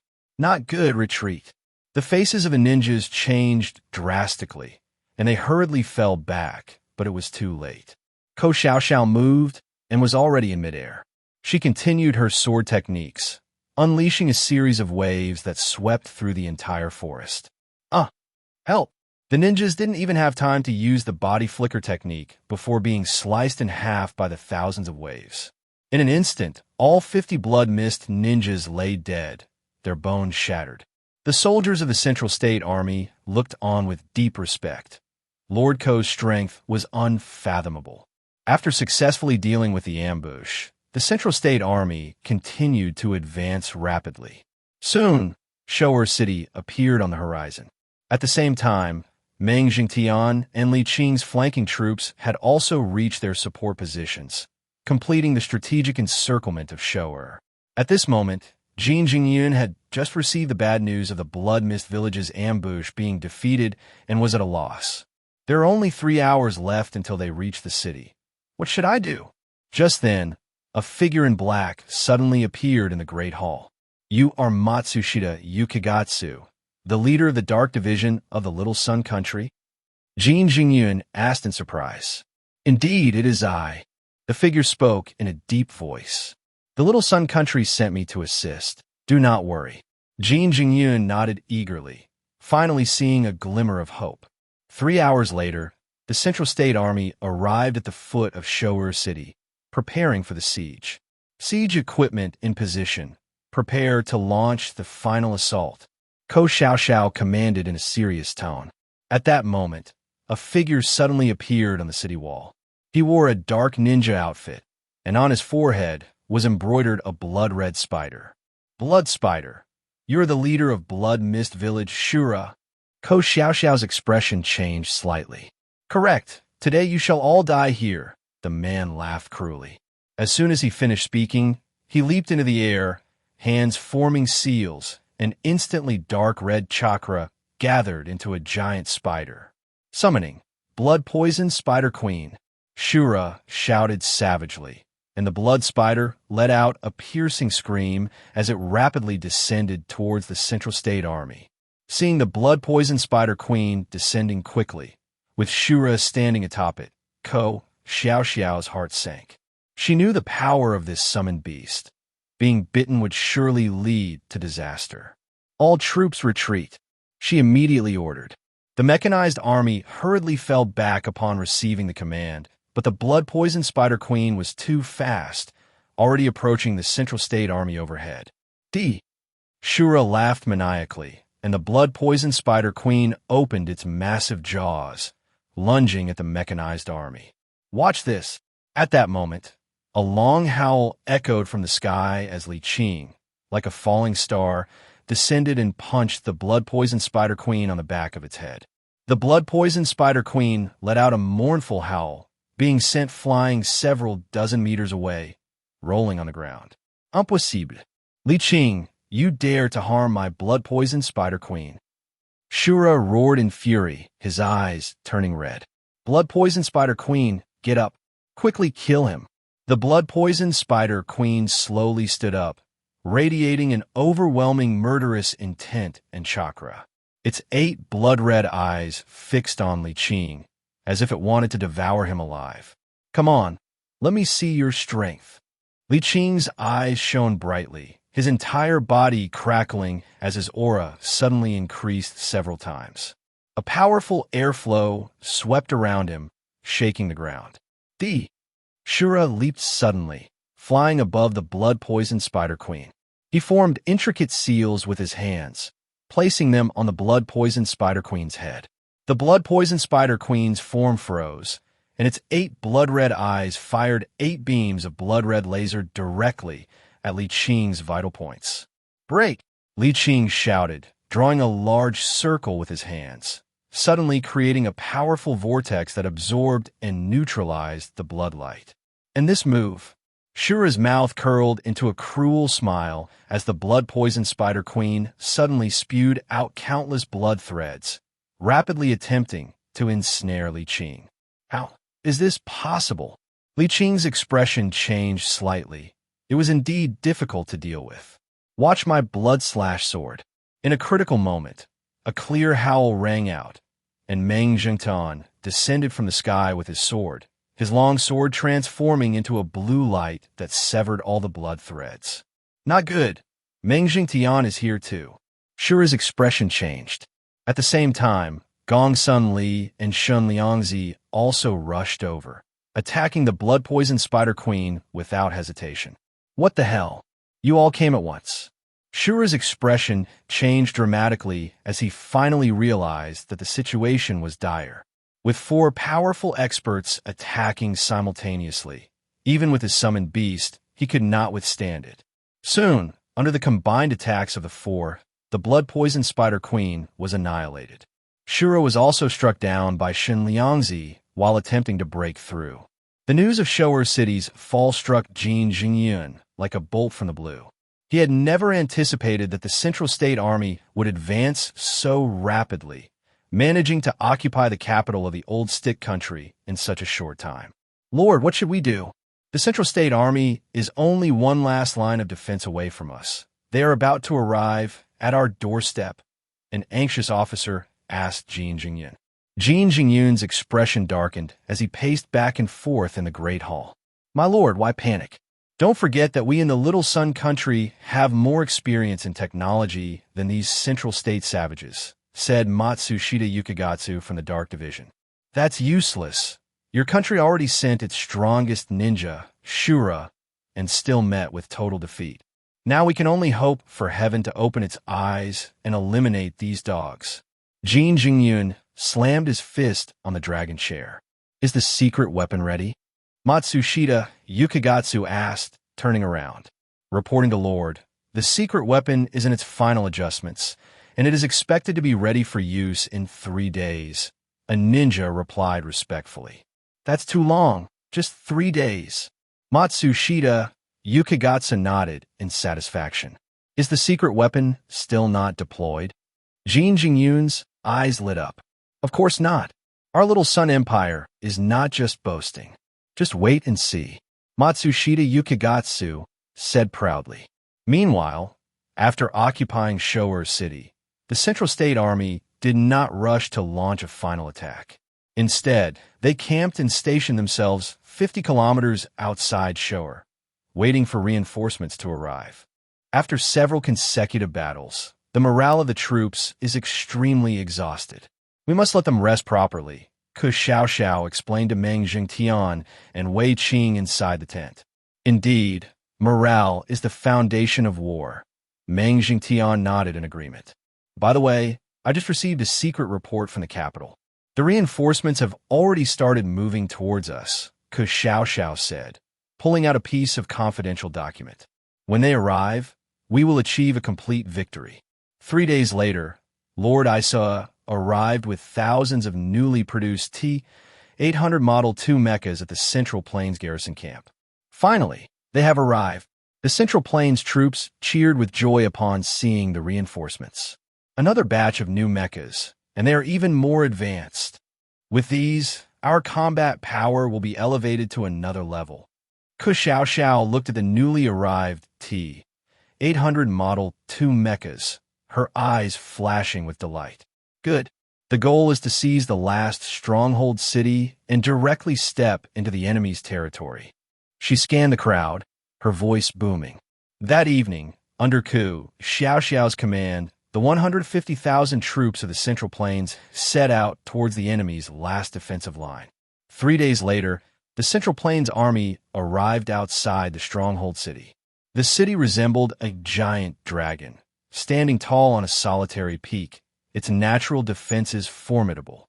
The Central Plains army immediately began their siege preparations, ready to launch an assault on the city. Charge! Open fire! On the city walls, Jin Jingyun, clad in armor, personally commanded the defending troops to shoot. The crossbows on the city walls fired continuously, and huge rocks rained down, preventing anyone from approaching the city even a step. Useless. The shield holds. The Central Plains Army's protective shield easily blocked the attacks, and they began bombarding the city walls in rotation. Both sides entered a stalemate. The Central Plains Army could not break through, nor could the enemy forces repel them. Let me show you my strength. At that moment, Jin Jingyun let out a sinister laugh and swung a giant hammer down hard. With a loud rumbling, a massive robot emerged from beneath the city wall. This is the secret weapon mecha, Divine Soldier, Black Dragon. Jin Jingyun shouted. The robot radiated black and yellow light, with blood-red eyes, holding a giant axe that was 50 meters long, and its arms as thick as the city wall. What kind of monster is this? The Central Plains army was thrown into an uproar. Jin Jingyun, controlling the Mecha Divine Soldier Black Dragon, launched an attack on the Central Plains army. This robot possessed immense strength, smashing the siege equipment of the Central Plains army to pieces with a single swing of its axe. Ha ha! Let you see the technological prowess of our Gaziko kingdom. Jin Jingyun laughed wildly inside the mecha. Meng Jingtian, Wei Qing, and others stepped forward to engage, but they still could not stop the massive power of the Mecha Divine Soldier. Take this! Wei Qing's eyes turned red, his bones cracking as he punched the mecha's vital spots. However, the Mecha Divine Soldier merely swayed slightly and quickly regained its balance. It raised its giant axe and swung it down towards Wei Qing. Violent Dragon Palm, Meng Jingtian shouted, his fingers clawing like dragon claws, grabbing the giant axe and grappling with the Mecha Divine Soldier. Get out of the way! The Mecha Divine Soldier's voice came out in a dismissive electronic synthesis as it violently yanked the axe handle, sending Meng Jingtian flying. Damn it, the outer shell is too hard. Meng Jingtian managed to stabilize himself, his face turning extremely pale. At this moment, Yu Sunli and Shun Liangzi also joined the battle. I'll test its true strength. Yu Sunli's eyes shone brightly as he thrust his Fong Tianhua halberd towards the Mecha Divine Soldier. Shun Liangzi's Taiyin Cold Moon blade also glimmered with a blue cold light, slashing at the mecha's neck. Boom! The two powerful fighters struck with all their might, causing the Mecha Divine Soldier to stagger momentarily, but it quickly returned to normal. Useless struggle. All of you shall die. Jin Jingyun laughed maniacally from within the control cabin as the Mecha Divine Soldier raised its giant axe again to strike at everyone. The expressions of the generals changed drastically. The outer shell of the mecha seemed invulnerable. At that moment, a figure suddenly flashed through the air, landing steadily in front of the mecha divine soldier. It was none other than the unfathomably powerful demigod. Isehua, you have come in person. The crowd's faces brightened. Isehua's eyes sparkled with brilliance as he swung his hand. Suddenly, a loud noise erupted. The movements of the mecha divine soldier instantly slowed down, coming to a complete stop. Spatial immobilization. Isehua did not give the mecha any chance to counterattack. He grabbed once more, and the mecha divine soldier's figure flickered and vanished from the spot. What? Jingjingyun stared wide-eyed. My mecha divine soldier. The Lord has sent it away. The Central Plains army cheered joyfully.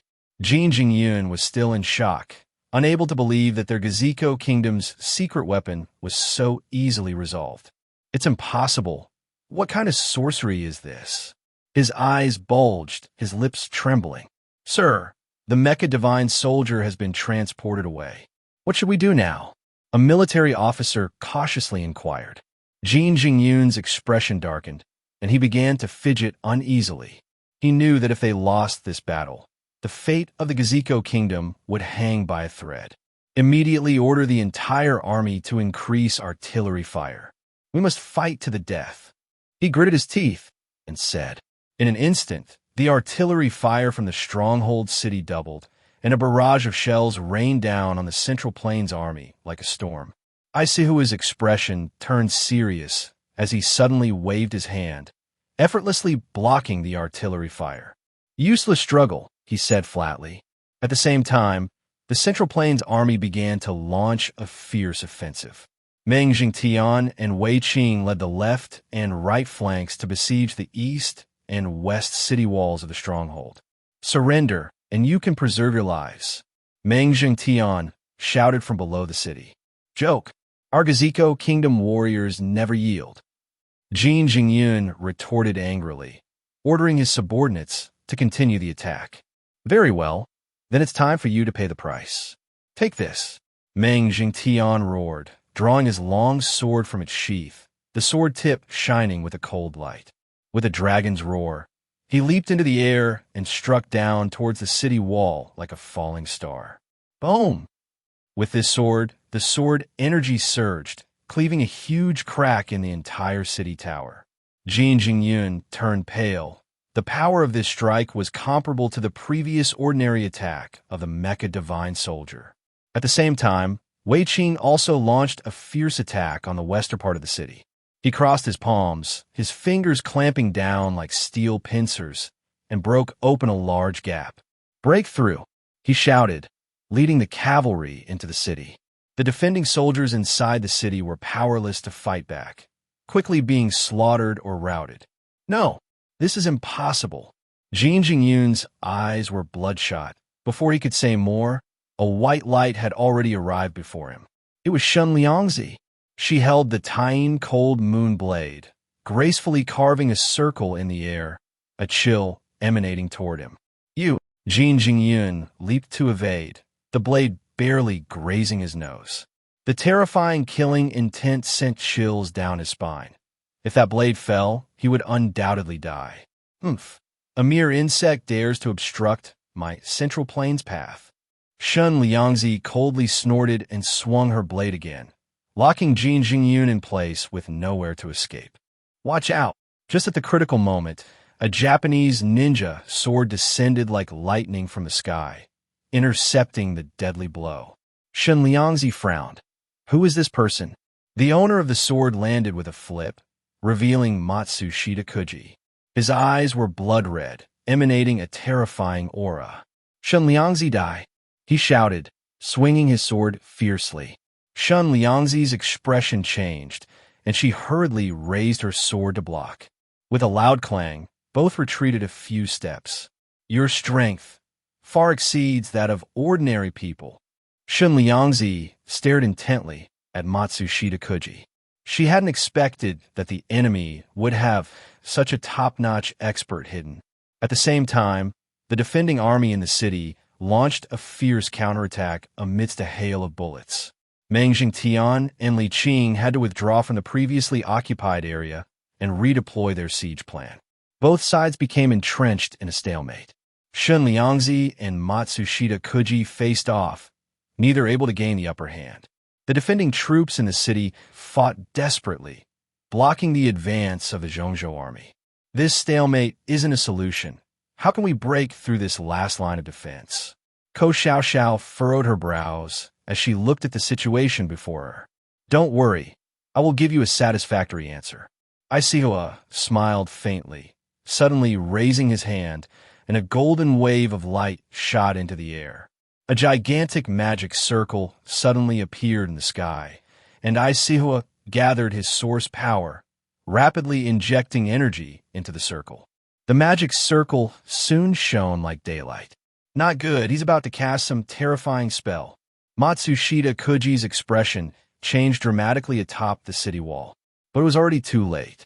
With a shout, Isihua commanded, "Falling star sky break." The magic circle erupted with terrifying radiance, and a massive meteor fell from the sky, crashing down into the center of the city gate. Boom! In an instant, dust and smoke filled the air, and the entire city gate collapsed under this horrific strike, turning into ruins. Jin Jingyun and Matsushita Kuji successfully broke through at the last moment, leading the remnants to the seaside to board a small Japanese warship. The Zhongzhou army cheered, finally breaking through this critical line of defense. In the capital of Shenzhen, within the Dragon Hall, Jiang Chen sat high on the dragon throne, his face radiating a joyful smile. On either side of him stood several important commanding generals. Your Majesty, I report to you, the invasion of the Korean nation has been successfully completed, and we are now leading the army triumphantly back. A heavily armored general stepped forward to report. Very good, I understand. Jiang Chen nodded calmly. This time, our Dragon Kingdom has effortlessly brought the Korean nation under our banner. Indeed, it is a cause for celebration. The officials present also smiled with joy. 3 days later, Ko Xiaoxiao led the Zhongzhou army back to Shunjing in grand procession.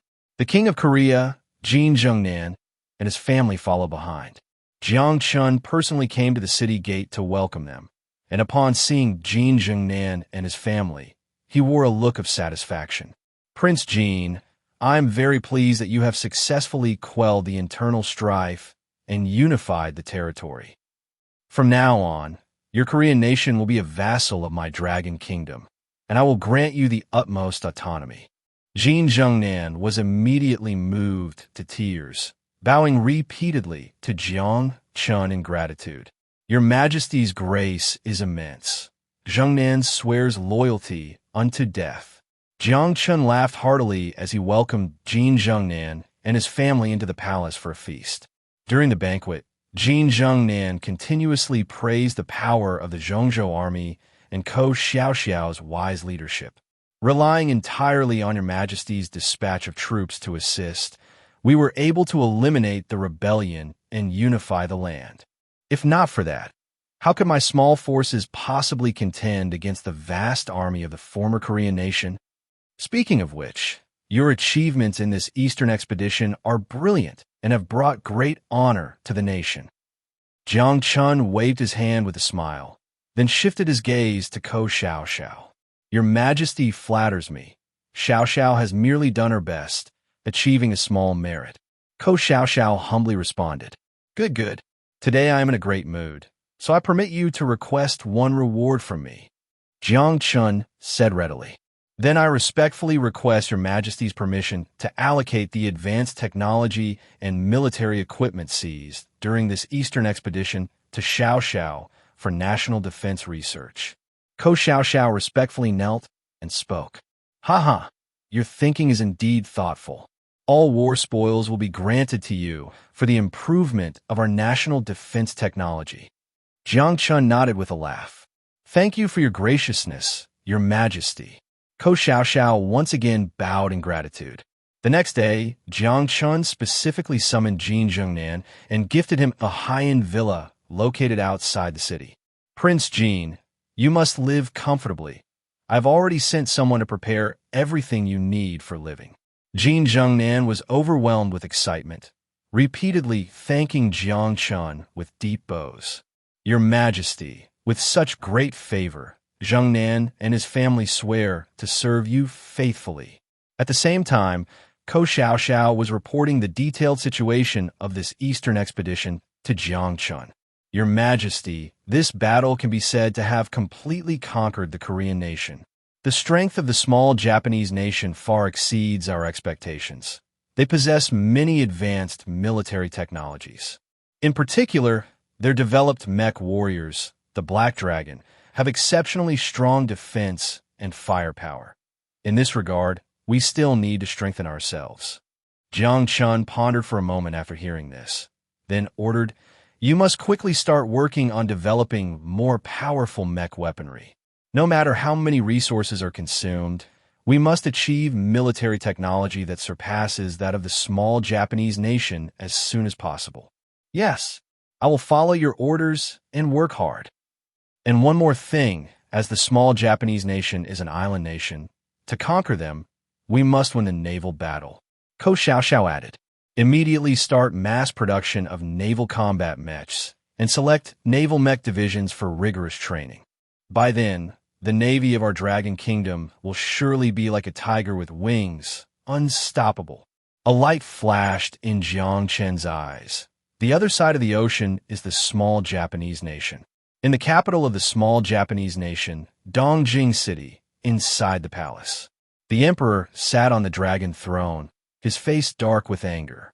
Kneeling in front of him was Matsushita Kuji, who had just returned in embarrassment from the battlefield. Matsushita, you promised me that this time you would definitely cut off the ambitions of the Zhongzhou nation." The emperor's voice was low and filled with fury. "But what do I see now? Not only have we lost the Korean nation, this fat piece of meat, but even our last line of defense has been easily breached. How can I trust that you can protect the safety of the small Japanese nation? Your Majesty, please see clearly. This defeat was indeed due to our negligence. I beg your Majesty to forgive us." Matsushita Kuji bowed deeply, trembling as he replied, "The strength of the Zhongzhou nation is far beyond our imagination. We truly underestimated them. I hope your Majesty will give us a chance for redemption. We will absolutely not dishonor our mission." The emperor snorted coldly, his expression slightly easing. "Very well, I will give you another chance.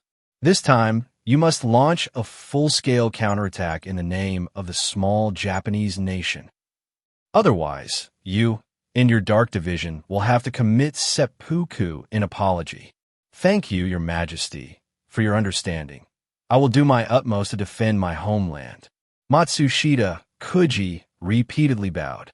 "Very well. You immediately begin developing our military strength and summon some experts to aid you." The emperor commanded. "Zhongzhou Dragon Kingdom, we must give him a lesson." "Yes, I accept the order." Receiving the emperor's permission, Matsushita Kuji immediately rushed back to his secret base in the Dark Division. Matsushita Kuji arrived at the underground secret base, quickly making his way to the deepest room. Inside, dark mist swirled and dim candles flickered around. A tall figure sat in the central stone chair. "Master, you called for me. What instructions do you have?" Matsushita Kuji knelt respectfully on one knee. The person slowly raised his head, revealing a skull mask. He was clad in black and red robes, emanating an eerie and terrifying aura. "Kuji, do you still remember who saved you from the brink of death?" A deep voice came from behind the mask. "It was you, Master, who saved me and allowed me to be reborn as a powerful warrior." Matsushita Kuji replied reverently. "Indeed, the arrogance of the Zhongzhou kingdom is overwhelming, looking down on others. You want to fight back, but you feel powerless. Now is the time for me to bestow upon you power once again, to help you eradicate the harm to the nation. Thank you, my lord, for your support. Please grant me power, and I will serve you faithfully." Matsushita Kosuke was filled with excitement. "Good. Then accept my dark source of power. Suddenly, the man in the skull mask stood up abruptly, his hands moving swiftly to form seals. A thick black mist appeared, rushing into Matsushita Kosuka's 7 orifices. Ugh! Matsushita Kosuka groaned in pain, but gritted his teeth to endure it. After a moment, the black mist dissipated. Matsushita Kosuka was enveloped in an evil black-red aura, his strength rising to a terrifying level. Ha ha! I feel so powerful! He laughed softly, filled with madness. My lord, I will ensure that the Zhongzhou kingdom tastes the pain. Good. This is still not enough. You need even stronger power. A gloomy glint flashed in the man's eyes. Kosuka, are you willing to gain boundless strength? I have no choice left. My life already belongs to my lord. Matsushita Kosuka was stunned for a moment, then firmly nodded. Ha ha ha! The man laughed wildly, filled with madness and cruelty. Then, accept my blood curse. He drew a strange bone knife and swung it fiercely, causing blood to splatter. Matsushita Kosuka writhed in pain as a pair of demonic horns burst forth from his body. Devour your humanity and become a killing demon. The masked man murmured. Transform into a tool of slaughter. Matsushita Kosuka suddenly howled at the sky, a terrifying aura of demonic spirits surging from him. My lord, thank you for your grace. Matsushita Kosuka knelt respectfully. Ha ha! Good. My puppet. The man grinned wickedly. Go, lead my technological army to conquer Zhongzhou. As you command. Matsushita Kosuka withdrew. In the Zhongzhou Long Kingdom, within the divine capital, Ko Xiaoxiao came to the Dragon Hall and respectfully reported to Jiang Chen. Your Majesty, to deal with the Little Japan Kingdom, I have prepared powerful naval warfare weapons. These include 3 new laser battleships, far superior to previous ones. Additionally, there are 5 advanced RX-8 stealth fighters. There are also T-900 mech troops designed for underwater combat, all optimized for naval warfare. Very good. After hearing this, Jiang Chen laughed and nodded. With these new naval forces, we will surely win this naval battle. Then, who do you think should lead the battle? He continued to inquire. I suggest the Immortal Shield Corps Commander Zhong Shan and the Black Watch Corps Commander Chi Chong Kong lead the battle. Ko Xiaoxiao respectfully replied. Both have just completed the latest round of unified strengthening training. Their combat power has been enhanced again. They have a deep mutual understanding and will surely achieve victory. Good. I will appoint them as the commanders for this naval battle. Jiang Chen nodded readily. Summon them to the hall to see me. Soon, Zhong Shan and Chi Chong Kong entered the Dragon Hall, standing beneath Jiang Chen's throne. Zhong Shan, Chi Chong Kong, I appoint you as the commanders for the naval battle. Are you confident? Jiang Chen asked with a smile. Thank you for your appointment, Your Majesty. We will not fail our mission. The two answered in unison. Good. I will let you lead 150,000 naval troops to the Little Japan Kingdom. Make sure to annihilate their naval forces completely. Jiang Chen commanded with a determined gaze. We swear to serve you faithfully. Zhong Shan and Chi Chong Kong respectfully accepted the command. 3 days later, in the southeastern sea of Zhongzhou. Report, Commander. According to reconnaissance, there is a fleet from the Little Japan Kingdom ahead. The number is about 20 ships, patrolling in our military's essential sea route. The reconnaissance soldiers' report came in, and Chi Chong Kong and Zhong Shan exchanged glances, both seeing the fighting spirit in each other's eyes. Good, just as I hoped. Inform the entire army to enter battle status. Chi Chong Kong ordered in a deep voice. Tens of thousands of Zhongzhou Navy soldiers began to prepare on their ships, watching the red dots on the radar with keen eyes. All units, advance at half speed. I will give the order to attack once we reach firing range. Soon, the fleet of the Little Japan Kingdom was within close proximity. Prepare the whole army. Charge! Chi Chong Kong roared, and the Zhongzhou Navy swiftly surged forward like a torrential storm towards the Little Japan Kingdom's fleet. The two powerful fleets collided on the tumultuous sea, and the fierce battle officially began. "Open fire.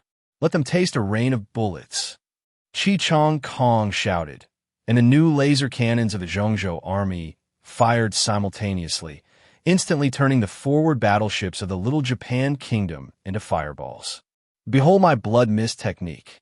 A ninja from the Little Japan Kingdom stepped forward, chanting incantations as dark red blood mist suddenly spread, attempting to obstruct the fire from the Zhongzhou army. "Break!" Zongshan swung his hand vigorously, unleashing a powerful wave of air that dispersed the blood mist. The two armies clashed fiercely at sea, and the battle raged on. "Quick, launch torpedoes!" Chong Kong commanded again, as numerous torpedoes were fired from the Zhongzhou warships, targeting the vital points of the Little Japan Kingdom's fleet. "Activate defensive shields." The Little Japan Kingdom's fleet initiated their shields, deflecting all the torpedoes. You think you could defend? Watch my invincible armor-piercing torpedo." Chong Kong snorted coldly and pressed the launch button. A specially designed heavy torpedo whistled out, directly piercing the shields and sinking the flagship of the Little Japan Kingdom. Impossible. Such weapons exist. The commanders of the Little Japan Kingdom turned pale, falling into panic. "Feel the true might of our firepower." Chong Kong smirked, continuously launching dozens of invincible torpedoes, instantly inflicting heavy damage on the forward fleet of the Little Japan Kingdom. "Damn Zhongzhou people, there's no retreat left." The commander of the Little Japan Kingdom gritted his teeth, having no choice but to go all out in a desperate fight against the Zhongzhou Navy. The two armies became locked in an intense seesaw battle, unable to determine the victor. At that moment, a rumbling sound suddenly came from beneath the sea. Dozens of T-900 sea mechs emerged from the water, targeting the Little Japan Kingdom's battleships and firing countless missiles. The Little Japan Kingdom's forces were thrown into chaos, suffering heavy casualties. "Behold my ultimate move," a leading ninja suddenly shouted, drawing a blood-red long knife from behind him. He chanted incantations, and the blade suddenly erupted with terrifying bloodlight. "Blood slaughter break army technique," he shouted, swinging the long knife fiercely, and dozens of blood lights sliced through the air toward the Zhongzhou army. "Such tricks are too clever." Zongshan snorted coldly, swiftly forming a seal with his hands. With a thunderous roar, all the blood lights were destroyed, turning into nothing. "Impossible!" The ninja screamed in horror, realizing too late that there was now a blood hole in his chest. Zongshan, wielding a spear, had already appeared in front of him and swiftly pierced him through. "The Lord's power is unmatched. Our victory is in sight." The morale of the Zhongzhou army soared even higher, growing bolder as they fought. The tumultuous waves crashed against the battleship's hull, stirring up layers of foam. After the first line of defense collapsed, the remnants of the Little Sun Kingdom's fleet retreated to the second line of defense, confronting the navy of Zhongzhou Longhua. On the command bridge of Zhongzhou's flagship, Chong Kong's gaze was sharp like that of a hawk. With both hands resting on the sides of the map on the table, he studied the battlefield situation with great interest. "My lord, the enemy's fleet has retreated to the second line of defense.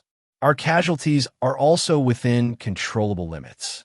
Should we strike while the iron is hot and launch an immediate attack?" Ouyang Jie, the commander of the Black Watch Legion's 1st Brigade, respectfully inquired. "No, now is not the time.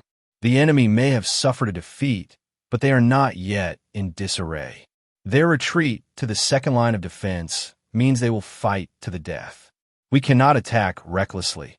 Chong Kong shook his head and said solemnly, "Please, Commander, instruct us on how to proceed next."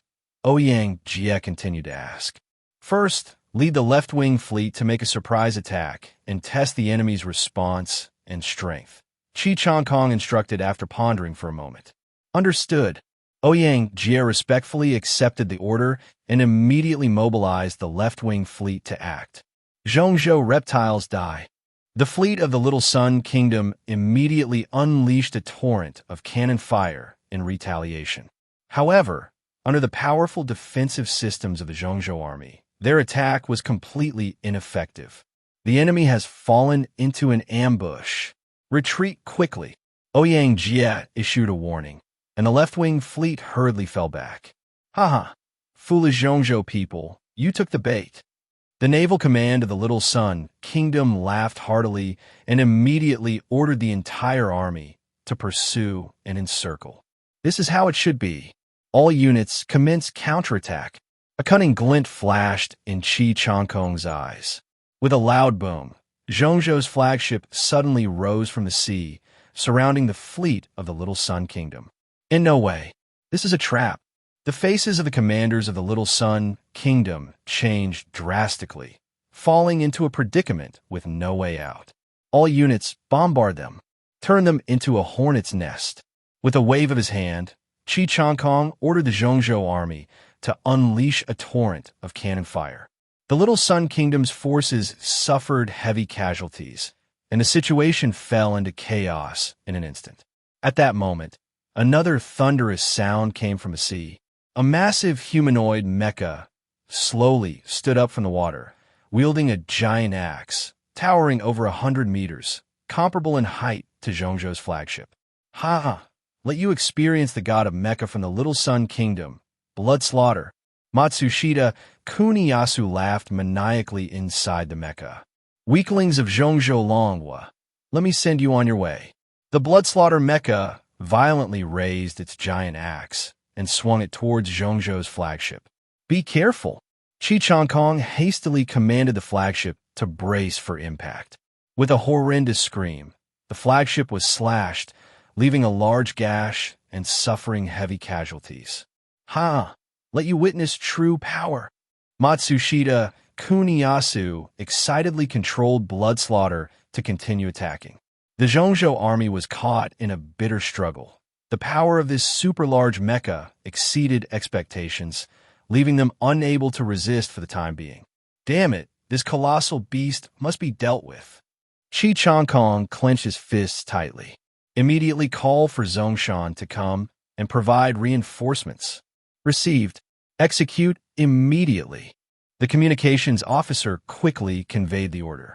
Meanwhile, the blood slaughter mecha was rampaging through the ranks of the Zhongzhou army. Bang! One axe took down 10 warships, and the Zhongzhou army retreated step by step, suffering heavy losses. Ha, you Zhongzhou pests die. Matsushita Kuniyasu laughed maniacally. At that moment, a figure suddenly descended from the sky and landed heavily on top of the blood slaughter mecha. Finally arrived, Qi Changkong's eyes lit up. The figure was clad in silver heavy armor. Sitting atop the mecha, it was Zongshan. He scanned the massive mecha with keen eyes, seemingly searching for a breakthrough. Just another ant coming to die? Matsushita Kuniyasu sneered, controlling the mecha to shake its head violently, attempting to throw Zongshan off. However, Zongshan remained perfectly still, seemingly unfazed as he stood atop the mecha. Do you think a mere machine can harm me? He coldly stated. You! Matsushita Kuniyasu's expression changed, and he controlled the mecha to throw a heavy punch at Zongshan. Bang! This punch had tremendous force, capable of smashing 10 skyscrapers. Yet Zongshan remained unconcerned, lightly raising his hand to block it, completely neutralizing the blow. Impossible! My blood slaughter mecha possesses a power of 100,000 tons. How could it be easily neutralized? Matsushita Kuniyasu's eyes widened in disbelief. A mere machine thinking it can injure me? Zongshan coldly repeated. Now, let me demonstrate true power. As soon as he finished speaking, he leaped into the air, gathering magical energy and quickly forming a series of hand seals. Ancient divine beast descends. With a thunderous dragon roar, a gigantic energy magic circle suddenly appeared in the sky. A massive azure dragon emerged, roaring and lunging at the blood slaughter mecha. No, Matsushita Kuniyasu exclaimed in terror as the bloodslaughter systems went into paralysis and could not defend. The Azure Dragon crashed into bloodslaughter, producing a thunderous roar. The bloodslaughter mecha was shattered into countless pieces, falling into the sea. Matsushita Kuniyasu screamed in horror as he rapidly ejected from the cockpit. So powerful, Lord Zhongshan destroyed the enemy's mecha in one move. The Zhongzhou army erupted in cheers. Qi Changkong also let out a sigh of relief and nodded. As expected of Zhongshan, truly remarkable skills. The Little Sun Kingdom's defeat was sealed. With their leader's mecha captured and morale shattered, they were soon annihilated by the Zhongzhou army. This naval battle ended in a complete victory for the Zhongzhou army. 2 months later, in the capital of Zhongzhou Longhua, Xinjing, Your Majesty, the Eastern Sea Fleet of the Little Sun Kingdom has been completely annihilated by our forces. Qi Changkong reported respectfully. Ha ha, that's great. Your achievements this time are outstanding. Jiang Chen laughed heartily upon hearing this. With this victory, we can officially declare war on the Little Sun Kingdom. A cunning light shone in his eyes. At the same time, in the dark chamber of the Emperor in Tokyo, Little Sun Kingdom, a wounded ninja knelt on the ground, trembling like a leaf. Report to Your Majesty, the Eastern Sea Fleet was entirely destroyed in the naval battle. What? The Emperor exploded in rage. Was the Eastern Sea Fleet so easily crushed? Your Majesty. The ninja was so terrified he couldn't speak. Useless. Get out of my sight. The Emperor shouted violently. The ninja crawled away, while the Emperor paced back and forth in the chamber, unable to hide his inner agitation. The fools of Zhongzhou dare to test the waters. He gritted his teeth. It seems I must use my family's ultimate secret weapon. The Emperor looked up at the door. Saman, listen to my command. A burly ninja clad in black armor slowly walked in and knelt on one knee. What is Your Majesty's command? I want you to immediately activate your family's forbidden secret technique and summon our clan's guardian deity, the blood-slaughtered demon god. The Emperor's tone was firm and unquestionable. I take my leave. The ninja named Saman solemnly replied, his eyes revealing a fervent light. 3 days later, on the shores of the Eastern Sea of the Little Sun Kingdom, Saman led 100 ninjas to a deserted coastline, preparing to perform the summoning ritual. All units, pay attention. I will now initiate the summoning ceremony.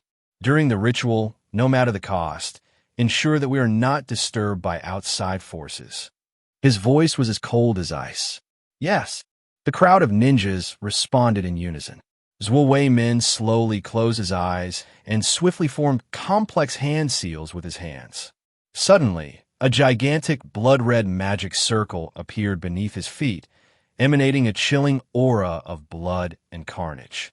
Zhuo Wei Min chanted incantations, his hand movements becoming faster, and the magic circle began to emit terrifying energy fluctuations. Ziz! Flames erupted, and a massive blood-red mouth gradually opened in the center of the magic circle. It's almost successful. I need more power, Zhuo Wei Min murmured. The leading ninjas, seeing this, immediately drew short blades from their waists and made cuts on their palms, blood gushing forth. Accept our blood sacrifice, great demon god. They shouted together, raising their hands to sprinkle the splattering blood onto the magic circle. Success! Zhuo Wei Min let out a roar towards the sky as the gigantic blood mouth opened wide, and a horrifying blood-red figure slowly emerged from the magic circle. The figure stood 100 meters tall, surrounded by a terrifying blood mist, exuding a strong stench of blood. I have been resurrected. Ha ha ha! It let out a thunderous, sinister laugh, its blood-red eyes fixated on the front, towards the direction of the Central State. Central State, Dragon Kingdom, Imperial Capital Xinjing. Inside the Golden Throne Hall, Jiang Chen listened to the reports from his ministers, a joyful smile on his face. Your Majesty, according to the spies, our forces in the East Sea battle have crushed the naval power of the Little Sun Kingdom. causing them heavy losses. The courtier and Rome reported respectfully, "Ha ha ha, excellent. Our dragon kingdom has finally shown those barbaric tribes our military might." Jiang Chen excitedly patted the armrest of the dragon throne. "Your wisdom is unmatched. The little sun kingdom will surely not dare to act rashly." The ministers all flattered him. "Now that the war situation is settled, I will formally issue an ultimatum to the little sun kingdom. Let them retreat back to their main island and cede the entire East Sea under the jurisdiction of our dragon kingdom." Jiang Chen said with a grin, "Your ministers obey your command." The ministers responded in unison. At that moment, a commotion suddenly erupted outside. Report to your majesty. A gigantic blood-colored demon has appeared on the East Sea coast and is approaching Shunjing." A disheveled horse rider rushed into the hall. What? Quick, give me a detailed report." Jiang Chen's expression changed abruptly. "According to the spies, the Little Sun Kingdom has used some secret technique to summon a gigantic blood-color monster, which exudes a powerful aura and is headed our way." The rider knelt down to report. "It moves quickly, and it will arrive at Shunjing in 2 days, and it possesses immense strength. Any obstacles it encounters will be destroyed." The hall was immediately filled with chaos as the ministers exchanged glances. How can our forces handle such a demon?" Someone cried out in panic. "There's no need to panic. What can a mere monster do to our dragon kingdom?" Jiang Chen pondered for a moment and said calmly, "We will immediately dispatch a great army to confront it." The ministers eagerly responded, "No need, since I have already dispatched Qi Chong Kong and Zongshan to handle the situation." Jiang Chen waved his hand to stop them. "Lord Zongshan's divine power is unmatched. This kind of monster is nothing to worry about." The ministers finally breathed a sigh of relief. They had experienced Zongshan's might during the naval battles. Meanwhile, on the East Sea shore, the bloodthirsty demon was rampaging through nearby villages. "Ha ha ha, I have finally returned." It let out a ferocious laugh, casually sweeping away dozens of houses with a wave of its giant hand. Villagers screamed and fled in all directions, but they were quickly locked on by the demon, meeting a gruesome end under its terrifying claws.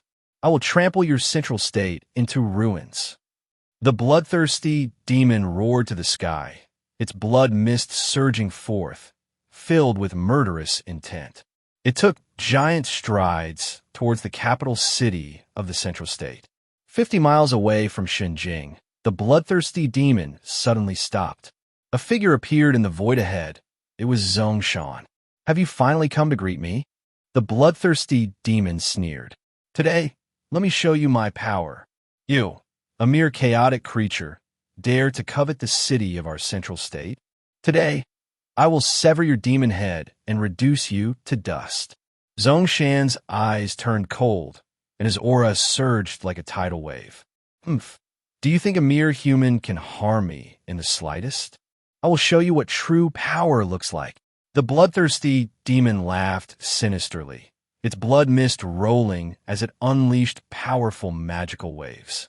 Suddenly, Zongshan leaped into the air, soaring to a height of over 100 meters. He quickly formed seals with his hands and then slammed down with a powerful palm. Ancient heavenly prison great technique, 18 layers of hell. A deafening rumble echoed as gigantic magic circles appeared in the air, layer upon layer, securely enveloping the bloodthirsty demon. "You think you could trap me? Foolish delusion." The bloodthirsty demon let out a sinister laugh, opening its mouth wide to inhale, causing the magic circles to tremble precariously. "How is this possible?" Zongshan's face changed slightly. The bloodthirsty demon shot forth deadly blood arrows, densely packed, targeting Zongshan. "No way."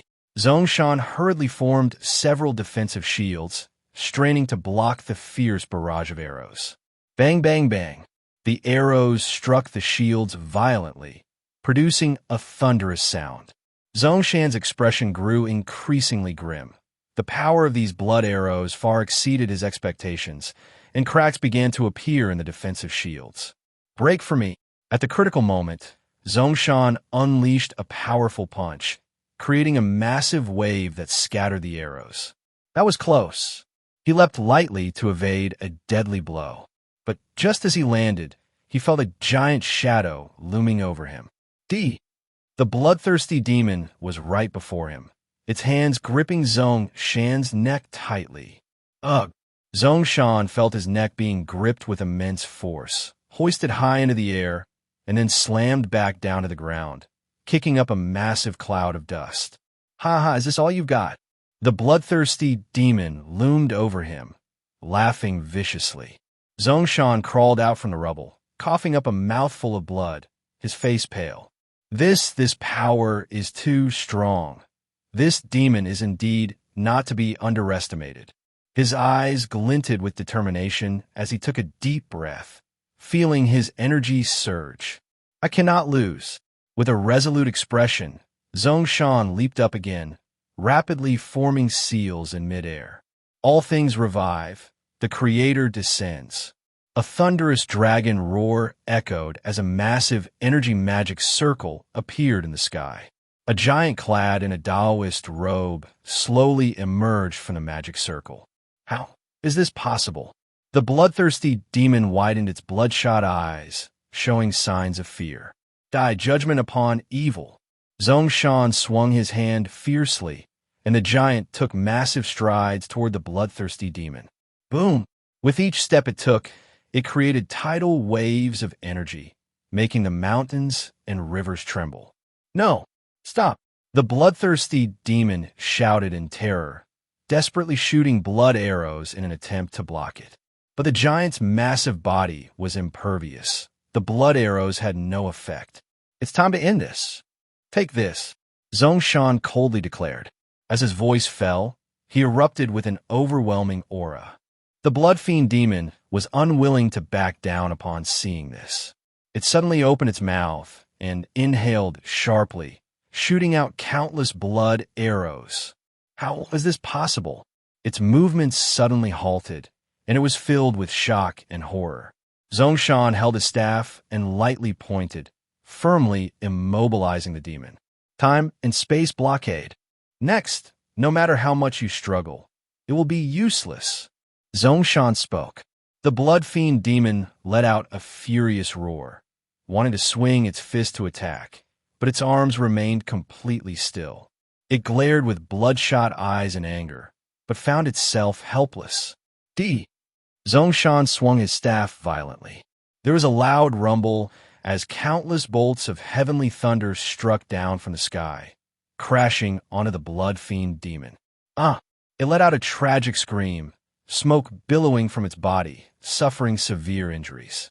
Zhongshan unleashed several spells in succession, quickly reducing the demon to the brink of death.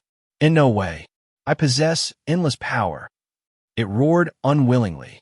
In front of me, your power is nothing but a mantis trying to stop a chariot, Zhongshan replied calmly, pointing his staff at the blood fiend demon. Go, may you never be reborn.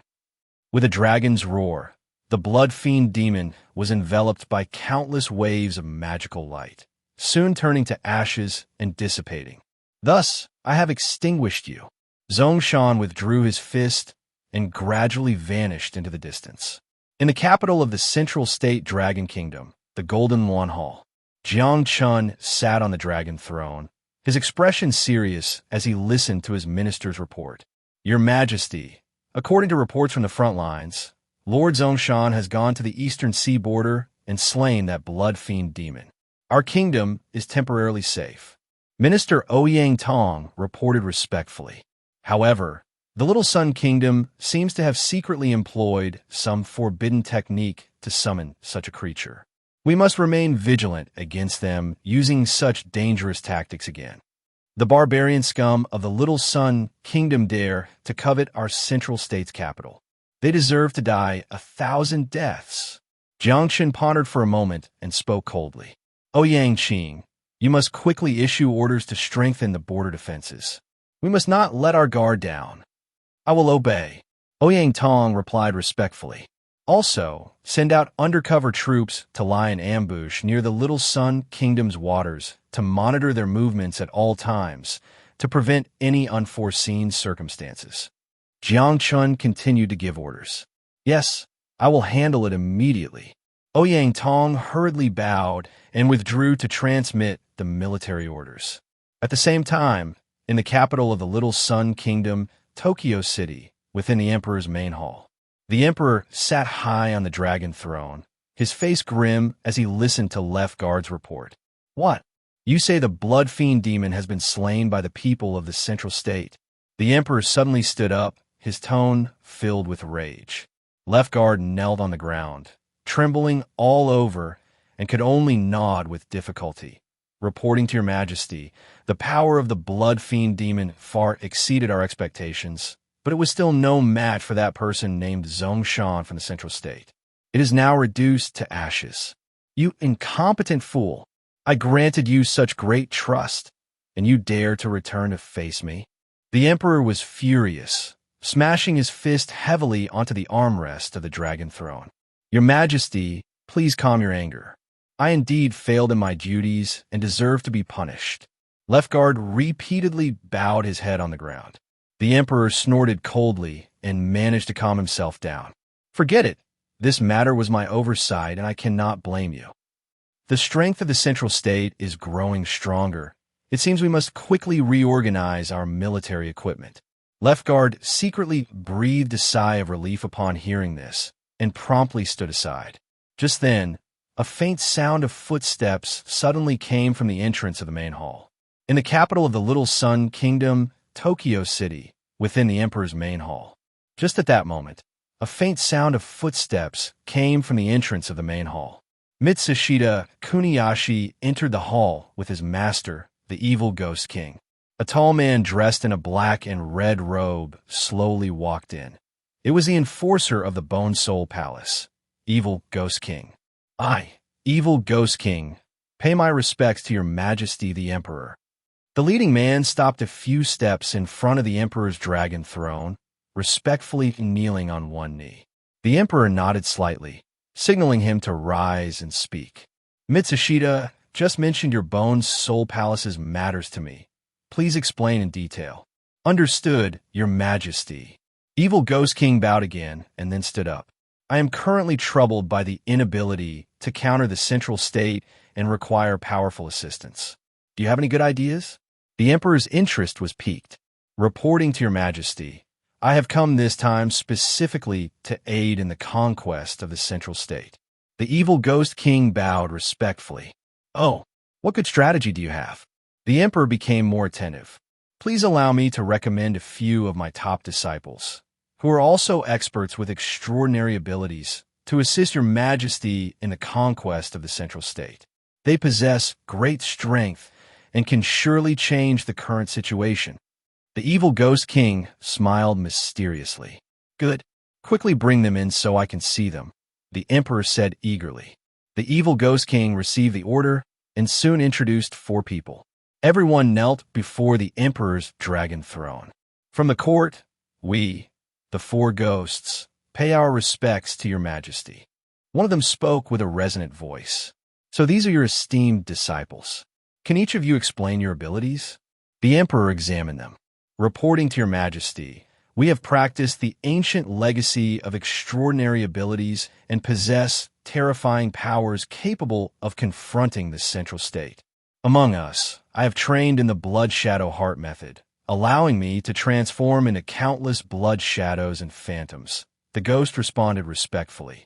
I have mastered the Ghost Step Heart method. Moving like a ghost extremely fast, the female ghost slowly spoke. I have learned this soul-devouring great method, which can influence the opponent's soul and enhance my own strength, the big man ghost briefly answered. As for me, I have acquired the Limitless Domain, capable of gathering destructive power that can sweep everything away. The final ghost gradually revealed his ultimate skill. Good, good. I'm very pleased. With your assistance, we will surely defeat the enemy. The emperor was overjoyed. Thank you immensely for your grace, your majesty. We will dedicate our lives to achieving great merit for the Little Sun Kingdom." The four expressed their gratitude with deep bows. As the Bone Soul Palace is an external civilization, do you have any advanced military technology? The Emperor inquired about their combat readiness. The leading evil Ghost King respectfully replied, "Reporting to your Majesty, apart from our own extraordinary abilities, we have also brought the latest elite troops from the Bone Soul Palace. Among them is the Faceless Army, who wear masks and possess assassination and illusion techniques. There are also the Extreme Shadow Assassins, who are extremely fast and have formidable combat strength, and a mecha unit equipped with self-destruction and invisibility functions. Rest assured, everything is ready. We just need to hold off the Central States Army for a while, and we will be able to produce the military force needed to destroy the enemy." Such timely assistance. What can I do to repay you? The Emperor, hearing this, was delighted and immediately asked, "Your Majesty, being able to trust us is an honor for the Bone Soul Palace. We do not seek any return. We only wish to help you eradicate those reptiles from the Central State." The evil Ghost King smiled slightly. The Emperor continuously praised the evil Ghost King's generosity and immediately appointed them as high officials, allowing them to lead the Imperial Army to fully confront the Central State. The evil Ghost King bowed deeply in thanks and immediately began to deploy military preparations. 3 days later, the evil Ghost King led the Little Sun Kingdom's army to the front lines. This expedition not only included the Imperial Guards, but also added the extraordinary fighting team brought by the evil Ghost King. The Demon King sat in the command vehicle, holding a scepter with a solemn expression.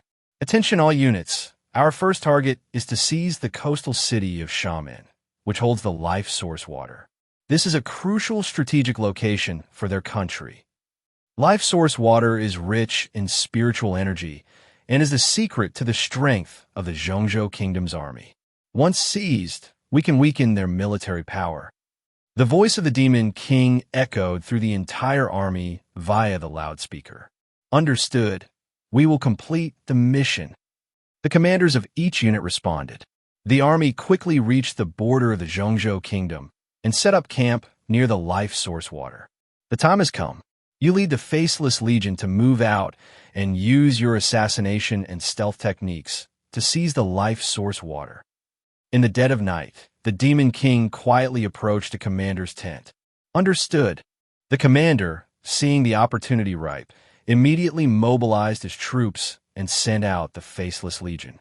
This was a peculiar unit, each member wearing a skull mask and dressed in black, emanating a chilling aura. When they arrived at the life source water, there were only a few guards from the Zhongzhou Kingdom on the shore. "Begin the operation," the commander ordered quietly. The Faceless Legion flickered and instantly disappeared into the night. They used illusion techniques and silence spells to approach the guards without making a sound. Several guards were still patrolling the area when suddenly a flash of cold light swept by, and they dropped silently to the ground. Before long, the Faceless Legion had occupied the key points around the life source water and completely subdued the guards. Occupation successful. Awaiting further orders. The commander reported to the Demon King. "Very good. You hold your position and wait for reinforcements." The Demon King's eyes were cold and ruthless. His plan had already succeeded. The next day at dawn, news of the catastrophe reached the Zhongzhou Kingdom's border. The life source water had been stealthily occupied by the enemy. Jiang Chen, in the Golden Wan Hall, was furious. "What? The life source water has been taken? Quickly dispatch our troops to reclaim it. Your Majesty, please calm your anger. The life source water is indeed important, but merely relying on a frontal assault may not be sufficient to recover it," advised the court minister, Chen Sikong. "What do you suggest?" Jiang Chen asked in a deep voice. "I recommend sending the special forces led by Qi Changkong to infiltrate secretly and carry out guerrilla warfare, tightening the pressure from the inside while coordinating with an external attack. This will greatly increase the chances of reclaiming the life source water," Ouyang Tong earnestly proposed. "Good. We will proceed, as he said. Quickly relay the orders to Jiang Chen. Jiang Chen nodded, regaining his composure. At the same time, the Demon King, who had occupied the life source water, was stationed in command, with defenses built around him, heavily guarded. Commander, we have detected the mechanized troops of the Zhongzhou kingdom approaching. A scout reported while kneeling. Just as expected, prepare for battle immediately. I will go to meet them, the Demon King sneered. The MST 5,000 mechanized division of the Zhongzhou kingdom quickly arrived, but seeing the life source water heavily defended, they did not attack, instead waiting for an opportunity outside. Come on, let me see your military power. The Demon King laughed savagely, leaping into the air. He raised his scepter, and the black magic patterns on it suddenly lit up, striking down black lightning from the sky, hitting the mechanized division heavily. Boom! The mechanized division immediately retaliated. Laser fire exchanged, creating a chaotic scene. The Demon King showed no mercy, swinging his staff again. The black lightning grew denser, causing heavy casualties to the mechanized division, which had to retreat. Ha ha ha, useless puppets. The Demon King looked at the retreating machines, smug with delight. At this moment, Jiang Chen and his 2,000 special forces quietly arrived behind the life source water, starting to implement guerrilla tactics. They split into small teams to hide in key locations, waiting to ambush the Demon King's forces. During the day, the Demon King's army patrolled around the life source water. At this moment, the special forces would disguise themselves as trees, rocks, or dirt piles, suddenly jumping out to stun the enemy troops with special tranquilizer guns. In no time, the Demon King's army faced constant casualties and morale plummeted. At night, the special forces would strike the enemy camps in small groups and quickly retreat. This cycle of ambushes trapped the Demon King's army in a quagmire. Damn reptiles! How dare they use such despicable tactics? The Demon King roared in anger. Commander, if this continues, our army will be unable to manage it. Why not abandon the life source water and focus on defending Tokyo City? A staff officer suggested. Get out! The Demon King punched the staff officer away. I will never surrender like this. Bring me the military orders. All units enter combat readiness. If necessary, we will fight to the death and never retreat. The Demon King's blood-red eyes revealed madness and cruelty. The Demon King knew that if they continued to consume resources like this, the situation would only worsen for him. So he had to come up with a comprehensive plan. He entered the military tent's secret chamber and issued new orders to several commanders. My army's strength is being eroded. We must change strategies. You will launch attacks from 2 routes tomorrow night. One will feign an attack from the front to attract Zhongzhou's forces, while the other will stealthily ambush their supply line. Remember, first destroy their supplies, and then we will annihilate them in one fell swoop. The commanders showed wicked smiles.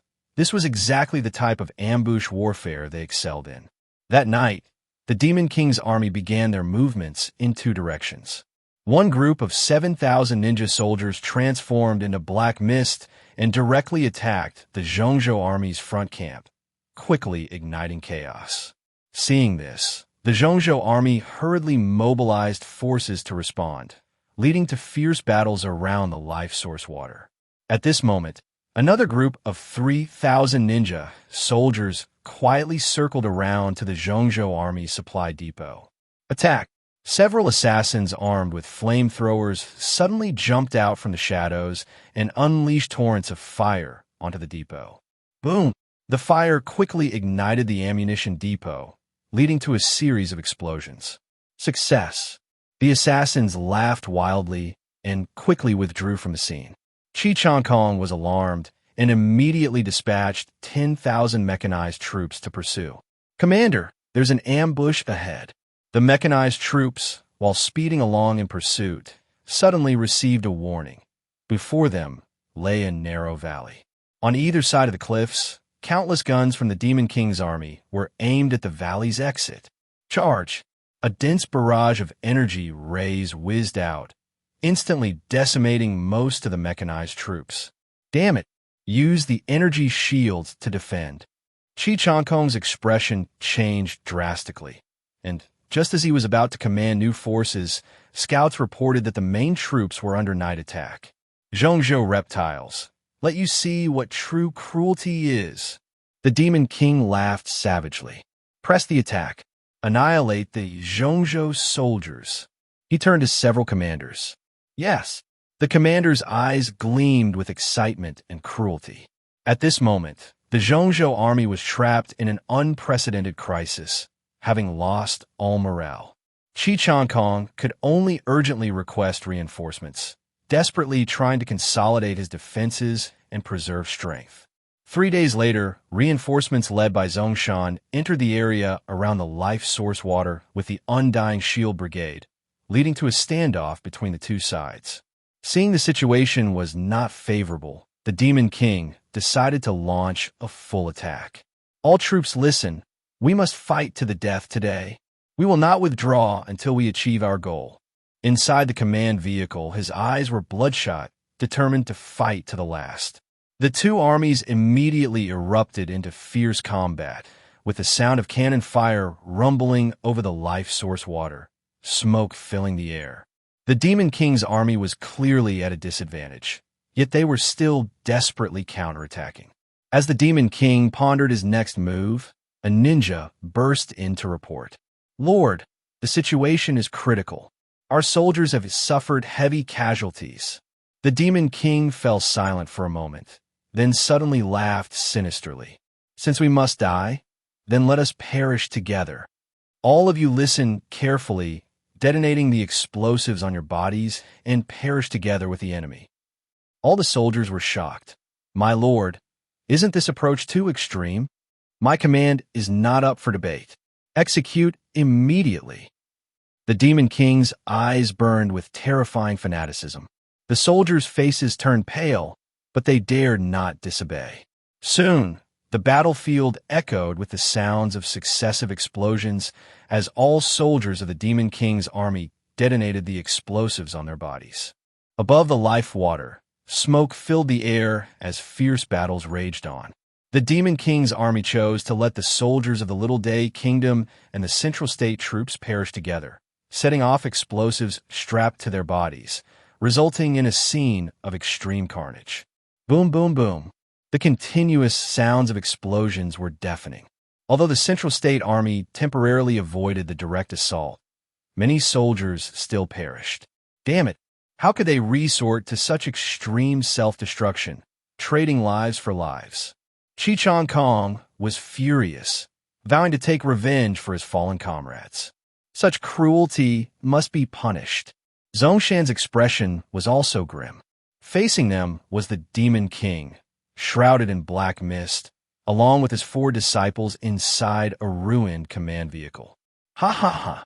With the activation of our potential, our strength has greatly increased. They felt the enhancement from the souls of the fallen soldiers, their evil aura surging. Only you Central State people are left, die. The 4 soared into the air, exuding a murderous aura. Come on, let us witness your power. Chi Changkong's eyes shone brightly as he suddenly unleashed a void-breaking palm. In an instant, the heavens and earth seemed to shatter, blocking their path. The Demon King and his followers charged forward to break the attack. Such strong palm strength. Chi's face changed drastically as he hurriedly activated the Blood Shadow Heart technique, conjuring countless illusions to evade the strike. Mei displayed her lightness skill, disappearing like a ghost. Wang and Liang also used their ultimate techniques, narrowly avoiding this fatal blow. Ha, is that all you've got? The Demon King laughed heartily and suddenly swung his staff, summoning a series of black lightning bolts to strike down. Zongshan let out a long roar, instantly manifesting a protective aura to withstand the onslaught. You foolish beings, he shouted, his true energy surging, and instantly 10 beams of golden light descended from the heavens. What? The Demon King had yet to react when the golden light struck him, burying him 10 feet deep into the ground. Damn it, my lord! The four, Qi, Mei, Wang, and Liang, were stunned and quickly surrounded Zhongshan to attack. Feel the power! Zhongshan pushed his palms together, unleashing a wave of energy that sent the four flying. D. Wang suddenly leapt from the ground, his eyes blood-red, aiming to seize Zhongshan's soul. You don't know when to quit. Zhongshan's gaze sharpened as he opened his mouth and inhaled, directly sucking Wang's soul into his mouth. Don't! Wang let out a mournful cry as he saw his soul leave his body, collapsing weakly. Long live my lord! The Central State soldiers, witnessing this, fought with renewed vigor, their morale soaring, refusing to retreat. The Demon King struggled to crawl out of the ruins, witnessing Wang's death at Zhongshan's hands, his eyes turning red with rage. Zhongshan, Wang has killed hundreds of your mechs on the front lines for you. I will not let you go. Central State generals, surrender quickly. Being vassals of the Little Day Kingdom is far better than dying. The Demon King gave a chilling smile, but then his expression changed abruptly as he pointed his black staff at the sky. With a dragon's roar, dark clouds gathered, and the wind howled. What the hell? What new evil magic is he about to unleash? Chi Chong Kong's expression changed drastically.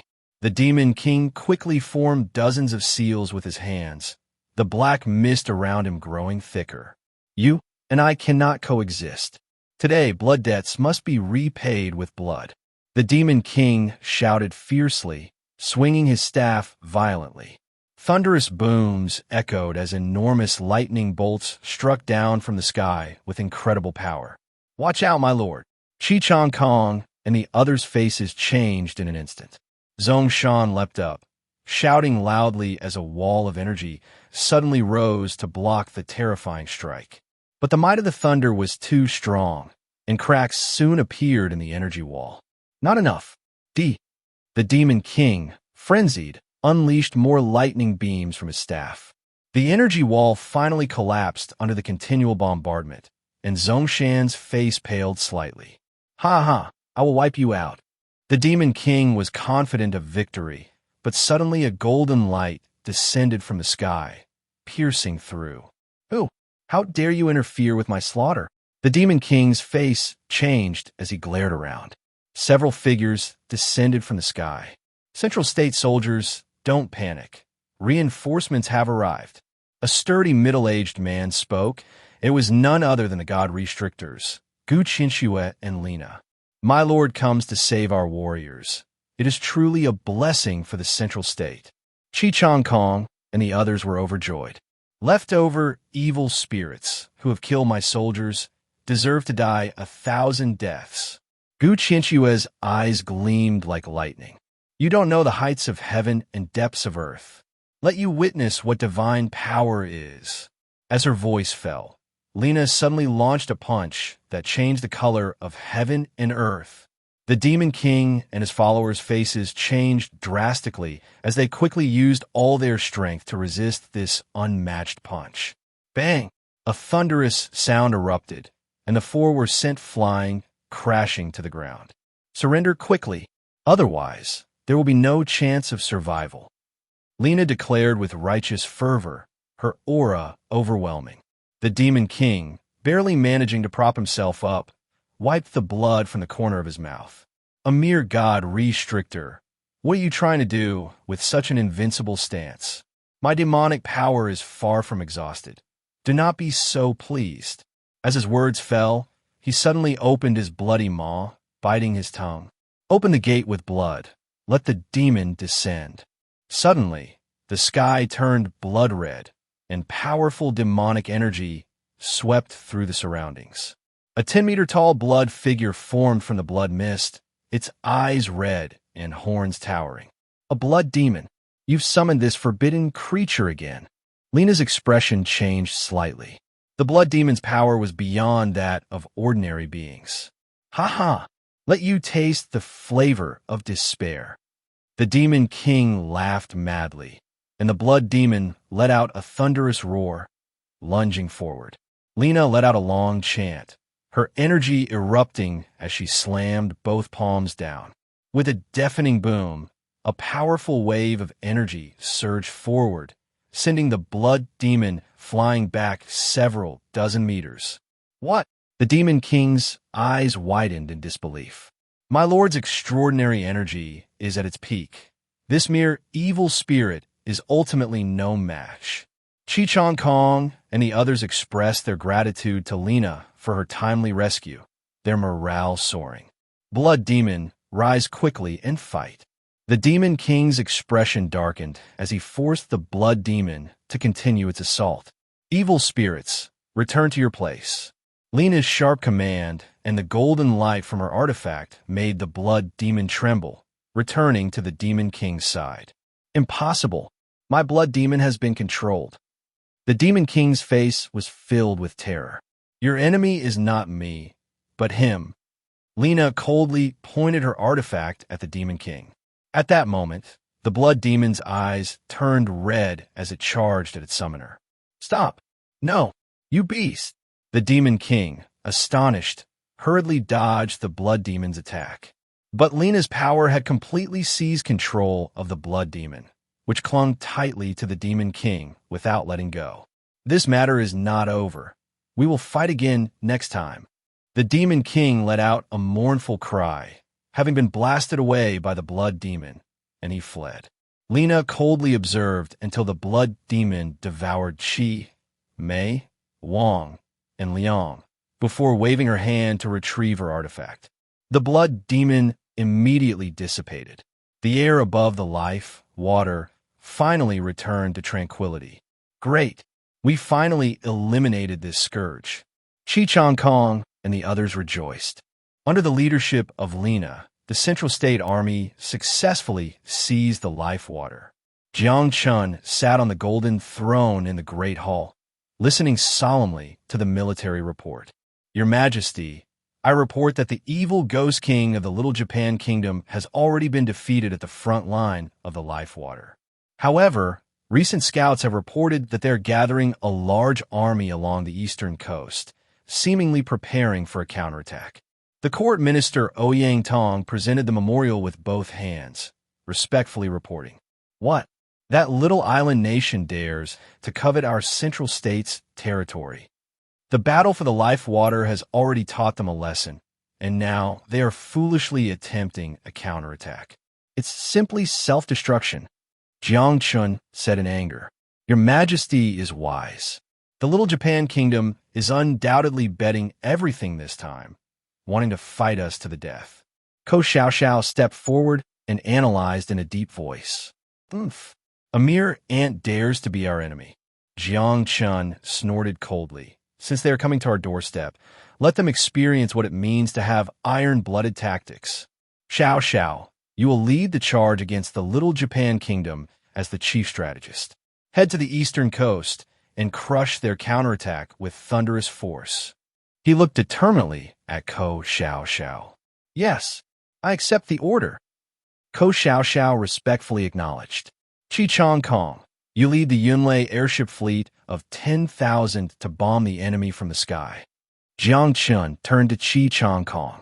Zhong Shan, you will lead the Shui Ren battleship from the eastern coastal port to engage in naval combat. Lena and Gu Qinxue, you will lead the Mecha army to escort the reinforcements. We will definitely bring back good news. The crowd promised in unison. At this time, in the Little Japan Kingdom, the newly created mecha units had already been completed. The emperor was in the palace discussing strategies with several ministers. How was the situation at the front lines? The emperor asked in a deep voice. I report to your majesty, the evil Ghost King has fallen at the front line of the life water, and our army has suffered a defeat. Matsushita Kuniyasu bowed his head to report. What? The evil Ghost King has been defeated. The emperor's complexion changed dramatically. He is our greatest support. Your Majesty, please calm down. Although the evil Ghost King has escaped, we can only quickly reorganize our forces. One advisor hurriedly reassured. Exactly. Although we were defeated at the front, the new mecha units have already been deployed. Matsushita Kuniyasu added hastily. When the Imperial Army coordinates with them, we will surely turn the situation around and make the Central State taste defeat. The barbaric Central State has repeatedly invaded our territory. How can I endure this humiliation? Your Majesty, please calm down. We still have a chance to fight back. Matsushita Kuniyasu urged. Send a message immediately. All national troops are to head to the eastern coast and swear to defend our territory. The Emperor ordered angrily. Yes, the officers complied. 3 days later, on the eastern coast, the two armies stood in confrontation. The Little Japan Kingdom mobilized all their forces, numbering in the hundreds of thousands. Leading them was the governor of the Dark Division, Matsushita Kuniyasu, along with many top experts. Among them was the legendary master of transformation, Kitano Maki, dressed in a scythe cloak, with various crystal-clear vials hanging at his waist, filled with energy liquid extracted from mistletoe. There was also the ability master, Sakura Gale, who could create cherry blossom blades out of thin air, with his ultimate technique, the cherry blossom storm, being immensely powerful. Additionally, the newly developed RX 105 mecha units of the Little Japan Kingdom were also fully deployed, itching to move. On the other side, although the Central State Army was outnumbered, they were all battle-hardened, iron-blooded warriors. Leading them was Ko Xiao. With strategic prowess and decisive action, she was the soul of the army. The God Restrictor Gu Qinshiwe and Lina were also among the great army. They possessed overwhelming strength, often acting as the vanguard against the opposing generals. Furthermore, the Central State Army also had advanced MX-09 mecha units equipped with powerful energy weapons. The two armies were evenly matched, poised for a decisive battle. This battle would determine the fate of the nation, and it was about to begin. The enemy is indeed coming fiercely. Ko Xiao stood on a high ground, gazing into the distance, speaking solemnly. They will undoubtedly fight with all their might this time. Gu Qinshiwa also looked into the distance and said softly, "Let them experience what iron blood and glory really mean." Chi Chong Kong clenched his fists, excitement flashing in his eyes. The three exchanged resolute glances, seeing the unwavering determination in each other's eyes. This was a life-and-death showdown, and there could be no retreat. All troops, heed my command. Commence the attack according to the planned strategy. Ko Xiao ordered loudly. Yes, the 100,000-strong Central State Army responded in unison, their momentum grand. The battle commenced. The Yunlei airship roared through the sky, bombarding the positions of the Little Japan Kingdom fiercely. Ko Xiao personally led the main force for a frontal assault, with the MX-09 mecha units charging forward. Zongshan's Shui Ren battleship launched a surprise attack from the side, forming a pincer movement with the Yunlei airship. The Little Japan Kingdom's army found themselves in a bitter battle, retreating step by step. "Watch my cherry blossom storm," the ability master Sakura Gale shouted, and the cherry blossom blades in his hands transformed into a myriad of blade shadows, sweeping towards the Central State Army's mechas. Although the mecha units' shields managed to block the first wave of attacks, they still suffered significant damage. "This is bad. We must defend against this ability master." Seeing the power of the cherry blossom storm, Ko Xiao's expression tightened, and she immediately mobilized elite troops to intercept. "Transformation Master, I need your help," Matsushita Kuniyasu whispered to Kitano Maki. "Rest assured, I have a plan." Kitano Maki smirked, taking out a crystal vial from his waist. He suddenly smashed the vial, and the liquid inside instantly transformed into a cloud of blood-red mist. Blood mist poison. The red mist hissed and quickly spread, enveloping the Central State Army's mechas. What poison mist? Everyone retreat. The Central State Army barely managed to avoid a direct hit, but dozens of warriors screamed in agony and fell to the ground. Their bodies rapidly corroded, turning into pools of blood. "Looks like your poison transmission has succeeded. It's now up to me." Sakura Gale licked his lips in excitement. forming complex seals once again. D. Cherry Blossom Funeral. He clapped his palms together, and suddenly the sky was filled with flying cherry blossoms that drew sharp arcs, like a torrential rain striking towards the Central State Army. What to do? This offensive is too fierce.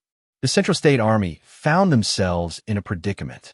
Just then, two figures suddenly descended from the sky, blocking the front of the Central State Army. I'll take this. Lena forcefully crossed her arms, bracing against the attack. Stand azide. Gu Qinxue followed closely, unleashing a wave of energy that instantly dispelled the cherry blossom blades. What person? Sakura Gale and Kitano Maki's faces changed drastically. God Restrictor. Not good. Retreat quickly. The two exchanged glances and immediately turned to flee. Want to run? Not so easy. Lena launched a powerful punch, and the palm wind swept towards the two. Kitano Maki protected Sakura Gale as they hastily escaped, narrowly avoiding disaster. Thank you for your assistance, my lords. The Central State Army soldiers bowed gratefully to Lena and Gu Qinxue. Lena raised her chin, her gaze sharp. At the same time, in the main camp of the Little Day Kingdom, Matsushita Konosuke was anxiously watching the battlefield. The divine prohibition had turned the tide of the battle, and the Little Day Army was retreating in every direction. Damn it, we need to come up with a strategy. He slammed his fist on the table. At that moment, a shadow suddenly flashed at the door, and a cunning voice came through. Need any help, esteemed governor? Matsushita Konosuke raised his head and saw a masked man standing at the entrance. Who are you? He looked warily at the newcomer. I'm a member of the long-lost Aoyama organization from the ninja realm, Obito. As long as you swear allegiance to the Akatsuki, I can help you win this battle. The man slowly walked in. Matsushita Konosuke's eyes brightened. This was a turning point. All right, I am willing. He decisively nodded, already planning his next moves in his mind. Meanwhile, the battle continued to rage on the front lines. The Central State Army, under the divine prohibition support, gradually gained the upper hand. The Little Day Army was in retreat, and the situation was dire. As night fell, Ko Xiaoxiao decided to temporarily withdraw the troops, preparing to fight again tomorrow. But just as they were retreating, the Little Day Army suddenly launched a night raid. A team of mechanized airborne troops suddenly descended from the sky, opening fire violently on the Central State Army. Watch my spiral shuriken. Obito moved like a ghost, his shuriken striking the vital points of the Central State Army. The Central State Army was thrown into chaos, suffering heavy casualties. Damn it, this is an ambush. Ko Xiaoxiao was furious and immediately ordered a counterattack. However, the Little Day Kingdom surprise attack was too sudden, leaving the Central State Army in a difficult position. Sir, if this continues, our army may not be able to hold on. Gu Qinxue's face was also pale. Watch my unparalleled dance of chaos. At that critical moment, a clear howl rang out as Zongshan descended from the skies, wielding a heavy sword. His movements were like lightning, and in an instant, he cut through the center of the Little Day Army. Get lost, Zongshan shouted, spinning around to unleash a sword strike. The sword energy surged, instantly cutting down a dozen enemy soldiers. This such powerful strength. The soldiers of the Little Day Army were momentarily intimidated and dared not act recklessly. Zongshan turned the tide of the battle, and the Central State Army began to regroup and counterattack. Before long, the Little Day Kingdom surprise troops were completely annihilated. I can't believe our ambush has failed. Matsushita Konosuke received the bad news and slammed his fist on the table. As the smoke on the battlefield began to clear, Ko Xiaoxiao entered the command tent, her expression serious as she looked at the map. The disparity in our forces is not great. To achieve ultimate victory, we must come up with a countermeasure. Sir, although our army has a slight advantage, the enemy is fighting fiercely, and the situation could turn at any moment, the battle group commander Chi Chong Kong also reminded. You are right. Find a way to tie down the enemy's main force. then launch a surprise attack from the flank. Ko Xiaoxiao pondered for a moment. All right, we will follow your orders. Chong Kong was tasked with formulating the plan. In the main camp of the Little Day Kingdom, Matsushita Konosuke was anxiously waiting. Sir, please rest assured. Our puppet bombs are ready, guaranteed to inflict heavy damage on the Central State Army. Obito reported respectfully. Good. Prepare to launch the attack at any time. Matsushita Konosuke's eyes sparkled with cunning. Sir, this time I have brought even more effective corrosive gas. As long as we launch the attack, it can instantly corrode the Central State Army's equipment. At that moment, Kitanomaki also hurriedly walked into the tent. Ha ha! With you all here, victory is surely ours in the Little Day Kingdom. Matsushita Konosuke laughed heartily, already imagining the scene of victory. 3 days later, Obito, who had been lurking on the flank of the Central State Army, finally began to move. He quickly formed several hand seals, and suddenly hundreds of puppet bombs burst from under the ground. These bombs looked just like ordinary soldiers, capable of disguising themselves among the troops without being detected. Bang! Bang! Bang! The puppet bombs suddenly exploded in the midst of the Central State Army, instantly injuring thousands.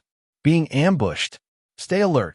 Ko Xiaoxiao's face changed suddenly, and she immediately mobilized the troops to take defensive measures. But there were too many bombs, and soon dozens of soldiers were injured. The Central State Army fell into chaos. Ha ha ha! Defeated Central State Army. Let you taste the flavor of despair. Seeing this, the Little Day Kingdom soldiers began to attack frantically, and for a time, the Central State Army was in full retreat. This is bad. We must counterattack immediately. Lena saw the situation was dire and decided to take action herself. With my strength, I will break the confusion. She shouted loudly and pressed forward. Suddenly, countless bombs in the air turned to ashes. Impossible. The bombs were destroyed. Obito was shocked. The Central State Army, under Lena's command, gradually stabilized their formation and began to counterattack the Little Day Kingdom Army. Damn it! I must use our last resort. Seeing the situation turn against him, Matsushita Konosuke could only seek help from Kitanomaki. Quick, activate your corrosive gas. No problem. It's finally my turn to take action. Kitanomaki readily agreed and took out a purple reagent bottle to spray on the Central State Army.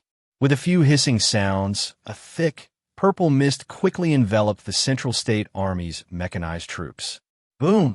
The mechanized troops immediately erupted with smoke and cries, their armor corroded and full of holes. My corrosive gas worked. Kitanomaki was extremely excited. The Central State Army fell into a new round of crisis. The mechanized troops' shields failed, and casualties surged. Force shield, mountain shield. At that moment, Zongshan flashed in front of Kitanomaki. D. He struck out with a palm, and the raging wind quickly blew away the filthy gas. Not good, there's a rescue. Obito and Kitanomaki exchanged glances. Seeing the tide had turned, they immediately turned to flee. With Zongshan's intervention, the Central State Army successfully overcame the crisis and held their ground. However, both armies suffered extremely heavy losses, making it hard to determine a victor. Ko Xiaoxiao held the map, lost in thought. Sir, our forces are in a stalemate. Should we consider a temporary withdrawal? Chong Kong cautiously suggested from the side. There's still a way. Contact the rear for reinforcements. Ko Xiaoxiao's gaze sharpened. We will defend this place to the death, and once reinforcements arrive, we will strike the enemy decisively. In the palace of the Little Day Kingdom, the Emperor was anxiously waiting for the battle report. Your Majesty, the latest military intelligence shows that our offensive is fierce, and the Central State Army has suffered over half casualties, retreating to the second defensive line. Matsushita Konosuke hurried in, reporting respectfully. Good. It seems victory is in sight. The Emperor was overjoyed. Rest assured, Your Majesty, our army's offensive is in full swing. We will soon achieve the final victory. Matsushita Konosuke was also full of confidence. However, just at that moment, a panicked soldier suddenly burst into the hall. Report! Report to the governor. The enemy's reinforcements have arrived. What? Matsushita Konosuke's expression suddenly changed. Zhongzhou has sent 2,000 elite troops, along with advanced weapons. Our front line is currently engaged in fierce battle with them. A soldier knelt down to report. Damn it, the reinforcements from Zhongzhou have arrived so quickly. Matsushita Konosuke gritted his teeth and immediately ordered all forces to engage in a desperate fight. At the same time, on the front lines of the Zhongzhou army, reinforcements have arrived. Immediately launch a counterattack. Upon learning that reinforcements had arrived, Ko Xiaoxiao immediately issued the order to attack. Under the cover of advanced weapons, the Zhongzhou army launched a three-pronged assault on the Shaorizi National Army. The casualties of the Shaorizi National Army surged, and they retreated step by step. Damn Zhongzhou bastards, watch my blood shadow kill.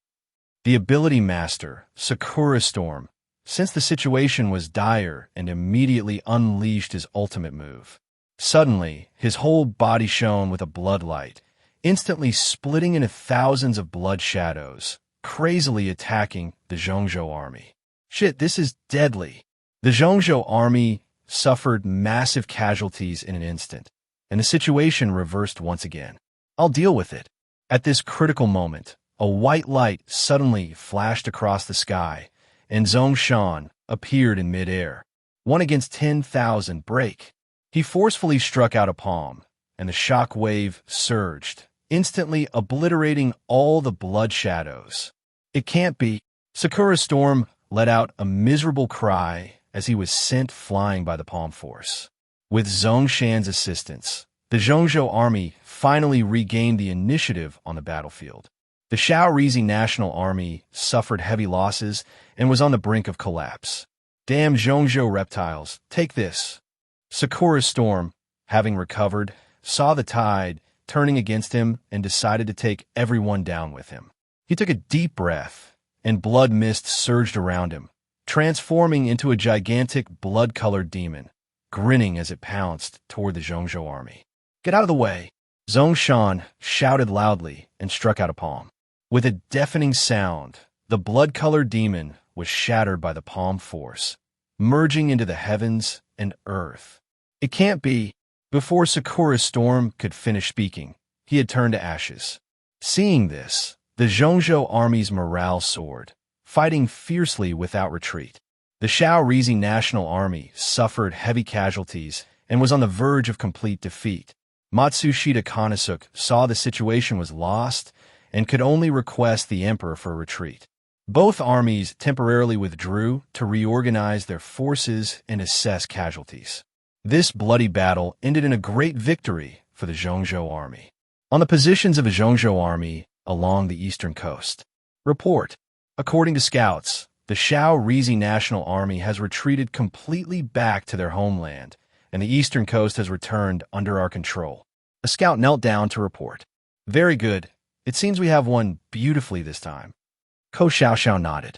Thanks to Lord Zongshan's fierce battle, we have finally repelled the Shaorizi National Army. She turned to Zongshan, expressing her heartfelt gratitude.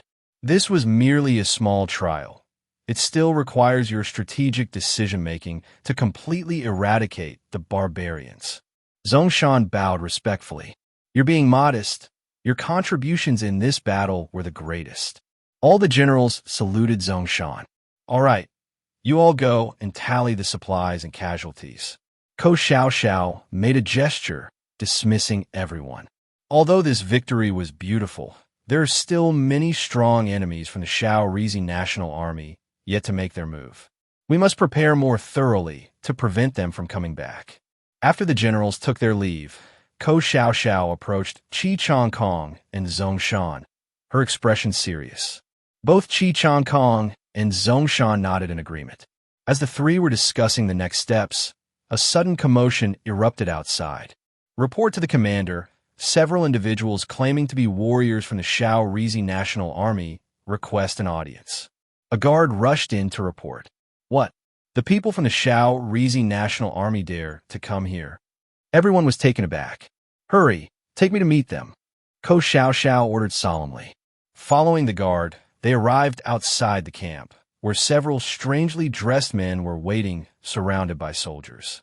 The leader, dressed in armor and wielding 2 long swords, was Bei Yuan Sui Xen, a warrior from the Shao Rizi National Army.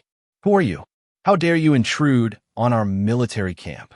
Ko Xiao Xiao looked at them warily.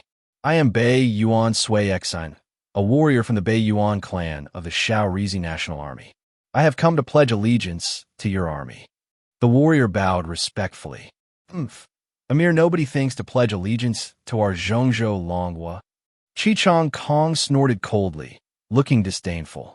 Your Excellency, please forgive my bluntness.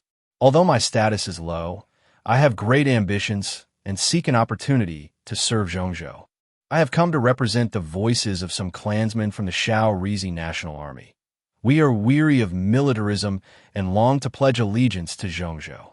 Bei Yuan Sui Xen earnestly stated, You claim to pledge allegiance to Zhongzhou, but it seems you are merely defeated surrenderers. How can a mere defeated general have the qualifications to show loyalty to our country?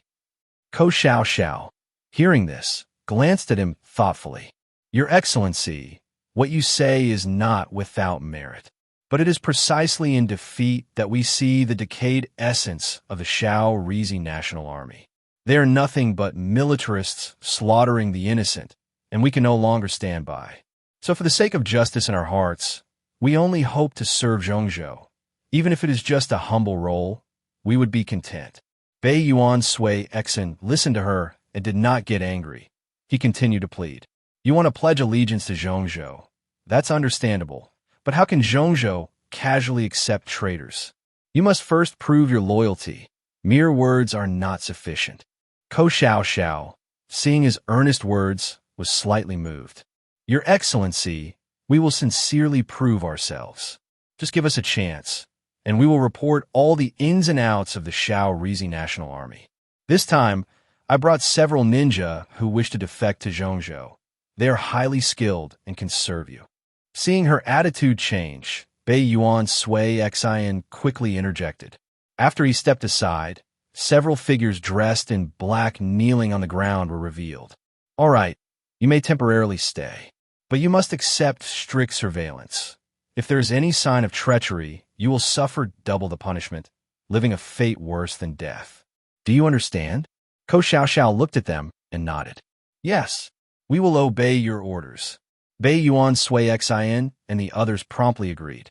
Ko Xiao Xiao ordered her subordinates to take them to gather intelligence, then returned to the command tent to discuss with the generals. Should we trust them? Chichong Kong inquired. It is currently difficult to make a definitive judgment. However, having them here may help us better understand the true nature of the Shao Rizi National Army.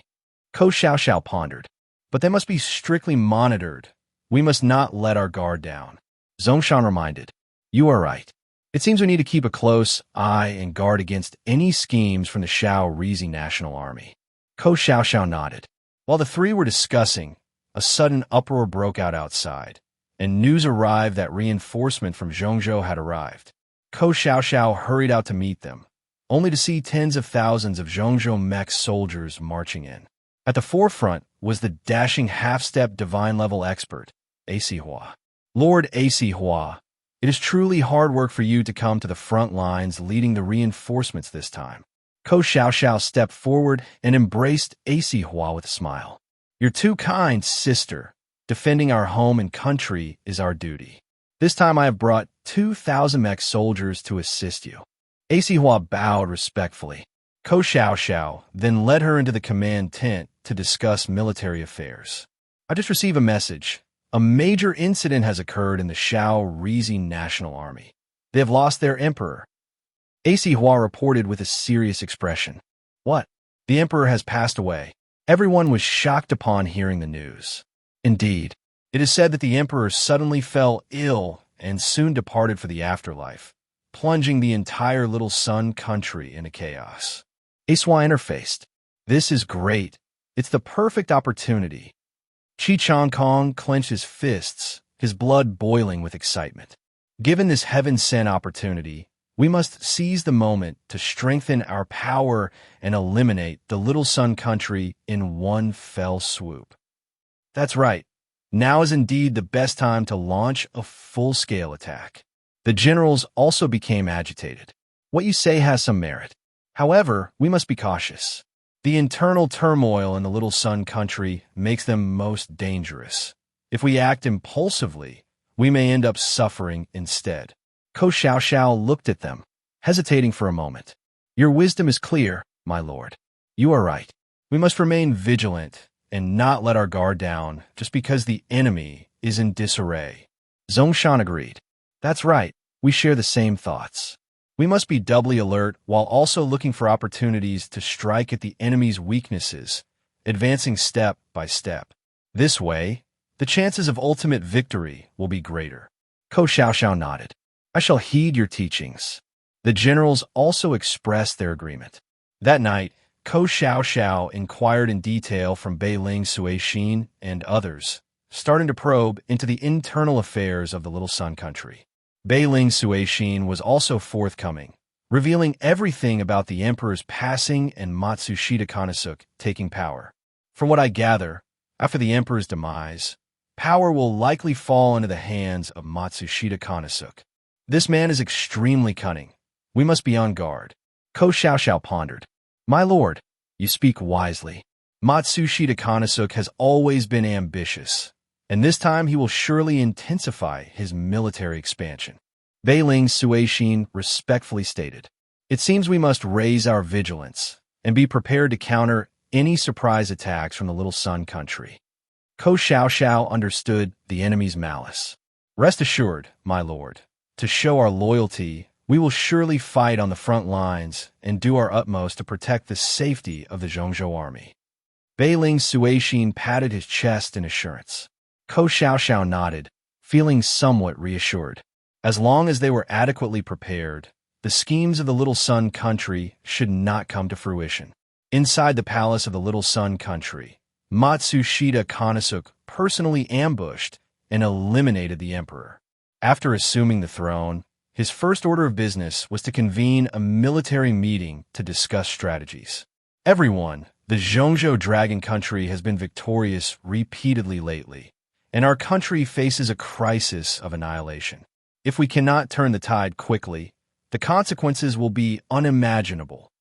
He looked sternly at the ministers. The esteemed emperor is right. The strength of Zongshan and others in Zhongzhou is extraordinary. If they take this opportunity to attack, our country will find it hard to resist. The ministers also looked grim. You are correct. Matsushita Konosuke nodded. Therefore, we must quickly enhance our strength to reverse the situation. Please, esteemed emperor, how do we enhance our strength? One minister asked. There's only one method, and that is to offer sacrifices. A hint of ruthlessness flashed in Matsushita Konosuke's eyes. Are you referring to? The ministers exchanged glances. It is to continue sacrificing to the evil spirit king, demon lord of the Bone Soul Palace. Only by harnessing his power can we have the strength to contend with Zhongzhou. Matsushita Konosuke slammed the table. Very well, let's make it so. I welcome the evil spirit king demon lord to take command of the Little Sun Country. Although the ministers felt trepidation about the evil spirit king demon lord, they had no choice but to accept this decision. 3 days later, Matsushita Konosuke appeared in the secret chamber of the Dark Department. Once again, we meet, honored emperor. Can my servant maximize the sacrifices this time? No problem. We must maximize all the sacrifices. The evil spirit king demon lord's abilities are invincible. To counter Zhongzhou, we implore you to come to the Little Sun Country and protect our homeland. Matsushita Konosuke bowed in submission. Since it is so, I will fulfill your wish. We will set off immediately for the Little Sun Country, and I will bring you new military power. The evil spirit king demon lord agreed readily, full of pride. Matsushita Konosuke thanked him repeatedly, already formulating his plans in his heart. A group quickly set off to return to the Little Sun country, preparing for the total assault from the Zhongzhou army. On the other side, at the Zhongzhou army's camp, Ko Xiaoxiao was discussing strategies inside the tent when she suddenly heard a commotion outside. Report. Scouts have reported that the evil spirit king demon lord of the Bone Soul Palace has arrived. It seems he is plotting something. A scout knelt down to report. What? The evil spirit king demon lord has come. Everyone was taken aback. It seems the situation is becoming increasingly unfavorable. We must launch an offensive early. Qi Changkong said solemnly. No, now is not the time. The enemy has just received reinforcements and is most vigilant. We must remain on high alert and wait for the right moment. Ko Xiaoxiao shook her head. My lord is wise. We indeed cannot lose our composure just because the enemy has summoned the evil spirit king, demon lord. Zongshan agreed. Ko Xiaoxiao slightly nodded, already formulating a counter-strategy in her mind. As long as they prepared adequately, there was no need to overly worry about the arrival of the evil spirit king, demon lord. In the palace of the Little Sun country, Matsushita Konosuke was discussing strategies with the evil spirit king, demon lord. Rest assured, evil spirit king, demon lord, the court will fully assist you in driving out the reptiles of the dragon country. Matsushita Konosuke flattered. Good. Since that is the case, I will now demonstrate true power. The evil spirit king demon lord grinned sinisterly, suddenly leaping into the air and quickly forming complex seals. What? Before Matsushita Konosuke could react, a deafening roar echoed, and a massive rift appeared in the sky, from which a colossal figure slowly emerged. It was a demon, entirely black, with blood-red eyes, towering horns, and exuding a stench of blood and death. Blood fiend demon god.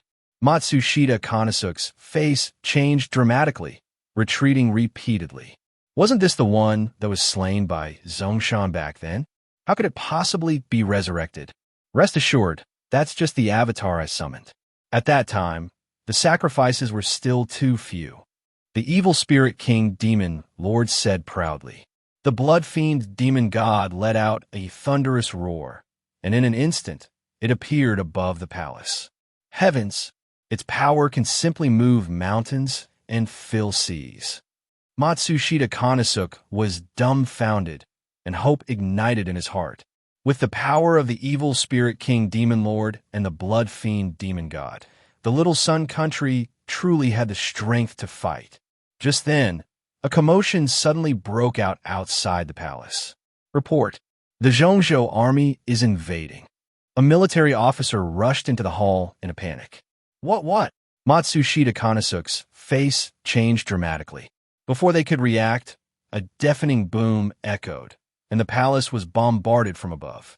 The Zhongzhou army was charging fiercely, and the vanguard troops had already approached the capital. They came really quickly. The evil spirit king, demon lord squinted. Damn it, they actually launched an attack first. Matsushita Konosuke gritted his teeth and immediately mobilized all forces to fight to the death. In an instant, the air above the palace echoed with the sounds of horrific explosions. The vanguard mechanized units of the Zhongzhou army bombarded the city facilities from the sky. At the same time, Ko Xiaoxiao personally led the army, advancing toward the city gates. You barbarians of the Little Sun country, receive the retribution of the Zhongzhou dragon country. She glared coldly from below the city, waving her hand as the army launched a fierce attack. Get lost! On the city wall, the evil ghost king, demon sovereign, let out a sinister laugh and violently unleashed a barrage of black lightning, severely wounding the troops of Zhongzhou. Damn Zhongzhou people, let me send you on your way. The blood fiend demon god also intensified the battle, raising its massive palm and delivering a devastating strike aimed at the mech units of the Zhongzhou army. The mech units' shields shattered instantly, and hundreds of mechs were smashed to pieces. What? Ko Xiaoxiao's expression changed drastically, and she immediately mobilized reinforcement for support. At the same time, inside the palace, Matsushita Konosuke had regained his composure. The power of the evil ghost king, demon sovereign, is indeed formidable. We are sure to achieve a great victory. He looked at the battlefield outside and couldn't help but feel a surge of excitement.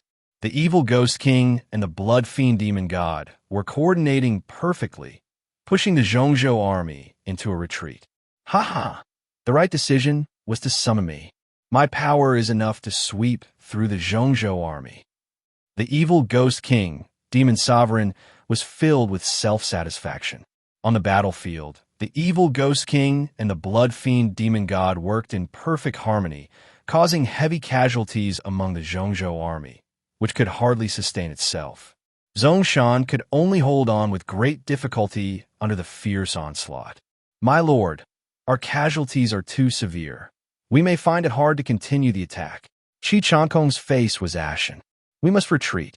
Immediately withdraw all lines and return to the base.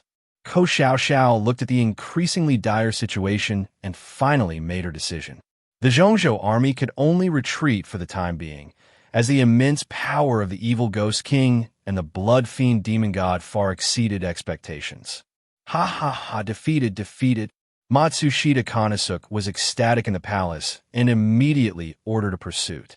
Under the frenzied pursuit of the evil ghost king and others, the Zhongzhou army could only flee in disarray, suffering casualties in the tens of thousands. Soon, they retreated to their base on the eastern coast. This battle ended with a great victory for the Little Japan Kingdom. I didn't expect the power of the evil ghost king, demon sovereign, to be so great. It is difficult to deal with him for the time being. Ko Xiaoxiao wore a solemn expression in the tent, her face dark. My lord, the pursuit was too intense just now. We must readjust our strategy. Qi Changkong, also heavily injured, spoke. Indeed, the power of the evil ghost king, demon sovereign, far exceeds expectations. We must redeploy. Zongshan also had a grim expression. The three exchanged glances, finding a resolute conviction in each other's eyes. Although the Little Japan Kingdom had temporarily triumphed, the Zhongzhou army would inevitably return. When that time came, it would depend on how long their will could last. In the face of the power of the evil ghost king, the Zhongzhou army tasted the bitterness of defeat for the first time. Ko Xiaoxiao looked at the map with a heavy heart, remaining silent. My lord, the power of the evil ghost king, demon sovereign, is indeed formidable.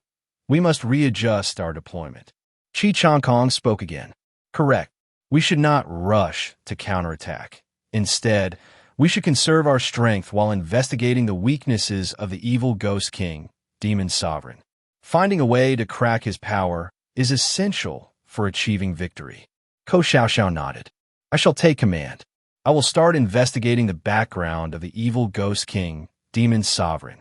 Qi Changkong respectfully accepted the order. Have Bailey Suixin and others assist in the investigation. Ko Xiaoxiao instructed. Understood. At this time, Bailey Suixin and others had fully integrated with the Zhongzhou army, having a deep understanding of the internal situation of the Little Japan Kingdom. My lord, we will do our best to assist in investigating the weaknesses of the evil ghost king, demon sovereign. Bailey Suixin immediately responded. 3 days later, Bailey Suixin and others reported their findings to Ko Xiaoxiao. The evil ghost king, demon sovereign, gains power through sacrifices. Each sacrifice increases his strength. As long as we cut off his sacrificial sources, his power will gradually weaken. Bailey Suixin respectfully stated. Indeed, Ko Xiaoxiao pondered for a moment. We can exploit this weakness to find a way to sever his sacrificial source. However, we still need to think deeply about how to proceed. My lord is wise. The evil ghost king, demon sovereign, goes to a specific altar every time he obtains a sacrifice. If we can seal that place, we can cut off his power. Bailey Suixin suggested again. Good. What you said makes a lot of sense. Ko Xiaoxiao nodded. Immediately send people to the altar to gather intelligence. We must find a way to seal that place. She instructed. Understood. Bailey Suixin and others quickly took action. In the palace of the Little Japan Kingdom, Matsushita Konosuke was discussing the next steps with the evil Ghost King, Demon Sovereign. I suggest we take advantage of the heavy casualties of the Zhongzhou army and launch a pursuit to strike at their heart in the capital city. A minister advised. Correct, we must seize the opportunity to deliver a fatal blow. Matsushita Konosuke's eyes flashed with a ruthless glint. Let me remind you, although the Zhongzhou army has temporarily retreated, their strength remains formidable. It may be difficult to achieve a complete victory. The evil Ghost King, Demon Sovereign, spoke. You are right. Perhaps we can take a different approach and continue to weaken their strength. Matsushita Konosuke contemplated for a moment. Exactly. I can summon more demons as support. This way, we can continuously deplete the Zhongzhou army, putting pressure on them step by step. The evil Ghost King, Demon Sovereign, suggested. All right, we will do as you say. Matsushita Konosuke's eyes lit up. The next day, the evil Ghost King, Demon Sovereign, arrived at the evil cult altar of the Little Japan Kingdom, preparing to gain more power. The sacrifice ceremony begins. He laughed sinisterly, swinging his staff violently. With a scream, countless sacrificial offerings turned into blood mist and surged into the body of the evil Ghost King, Demon Sovereign. Feel the surge of power. His eyes turned crimson, and a powerful demonic aura radiated from his body. At that moment, several crisp sounds rang out, and a golden barrier suddenly rose around him, enclosing the altar tightly. What? The evil Ghost King, Demon Sovereign, changed color dramatically. Success. The evil Ghost King, Demon Sovereign, has been trapped. Not far away, Bailey Suishin and others were observing from the shadows. Quick! Notify the Lord to come and seal it. Bailey Suishin was overjoyed. Soon, Ko Xiao led the army to the outside of the altar, holding sealing artifacts and beginning to activate the sealing power.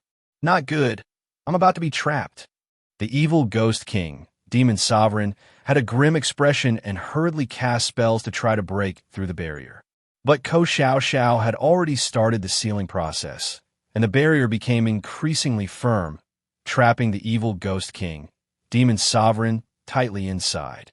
Ko Xiao's eyes were resolute as she swung the artifact, unleashing a beam of golden light that enveloped the evil Ghost King, Demon Sovereign.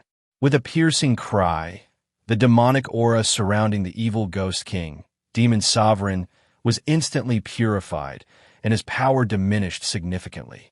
No, my power! He cried out in pain, but could no longer change the situation. Soon, the sealing was completed, and the evil Ghost King, Demon Sovereign, was firmly imprisoned at the altar, unable to escape. Success! Ko Xiao put away the artifact, finally revealing a satisfied smile. The soldiers of the Zhongzhou army were also tearfully cheering for this victory. The sealing of the evil Ghost King, Demon Sovereign, marked a reversal in the power dynamic, and the Zhongzhou army regained the initiative. Meanwhile, in the palace of the Little Japan Kingdom, Matsushita Konosuke realized the dire situation upon hearing the bad news. Damn it, the evil Ghost King, Demon Sovereign, has fallen into the hands of the Zhongzhou army.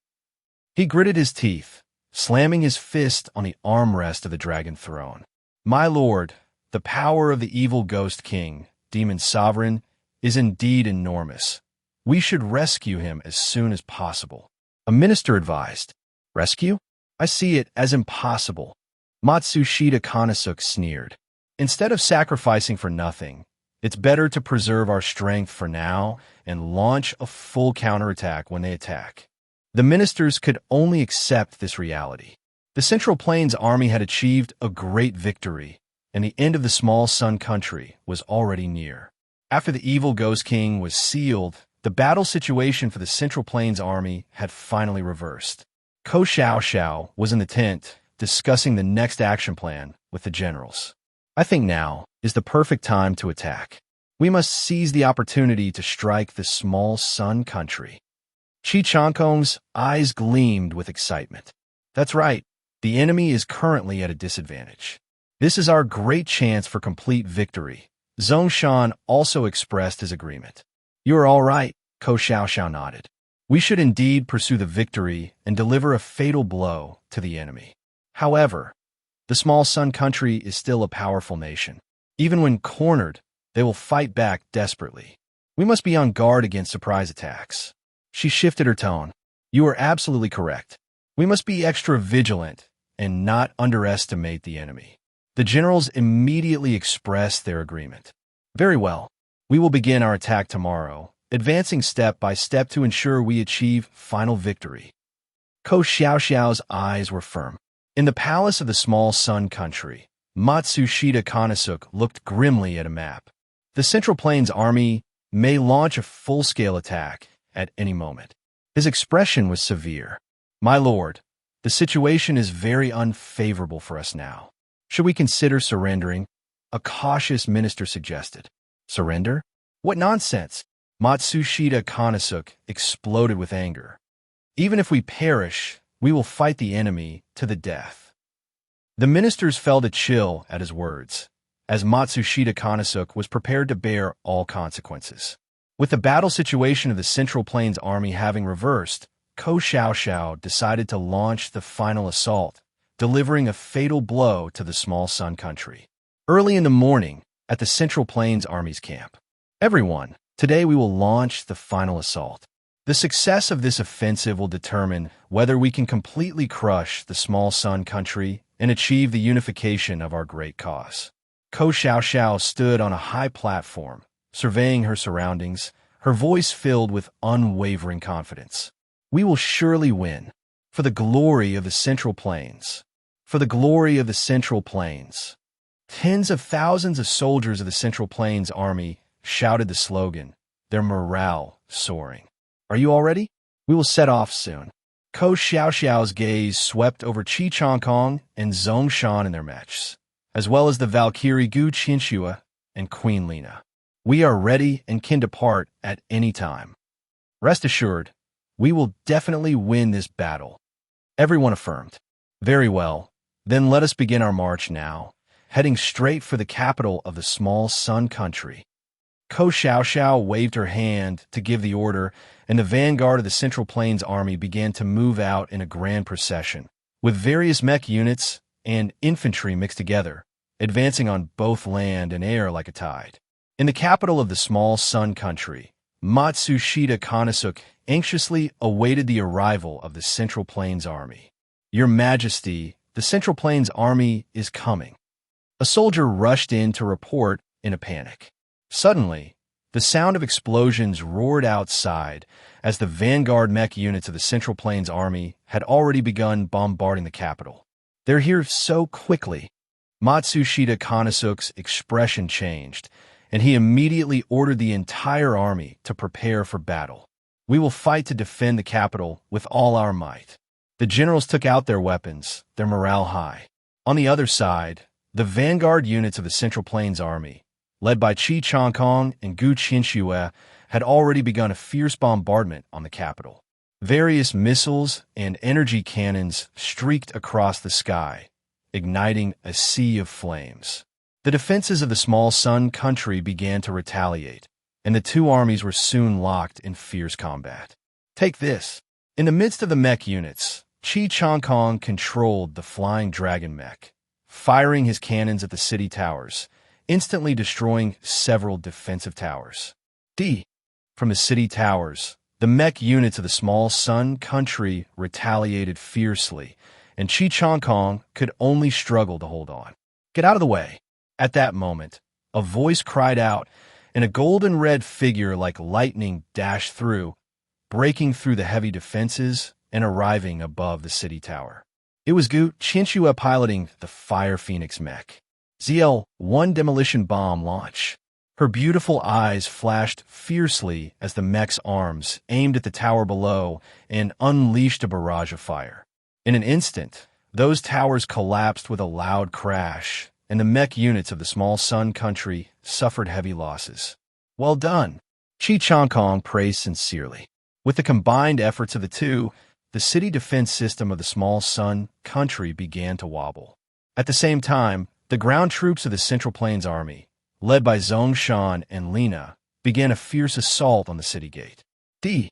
Zongshan wielded 2 long knives, his figure flashing as he appeared above the city gate, relentlessly beating down on the defending troops below. Get back!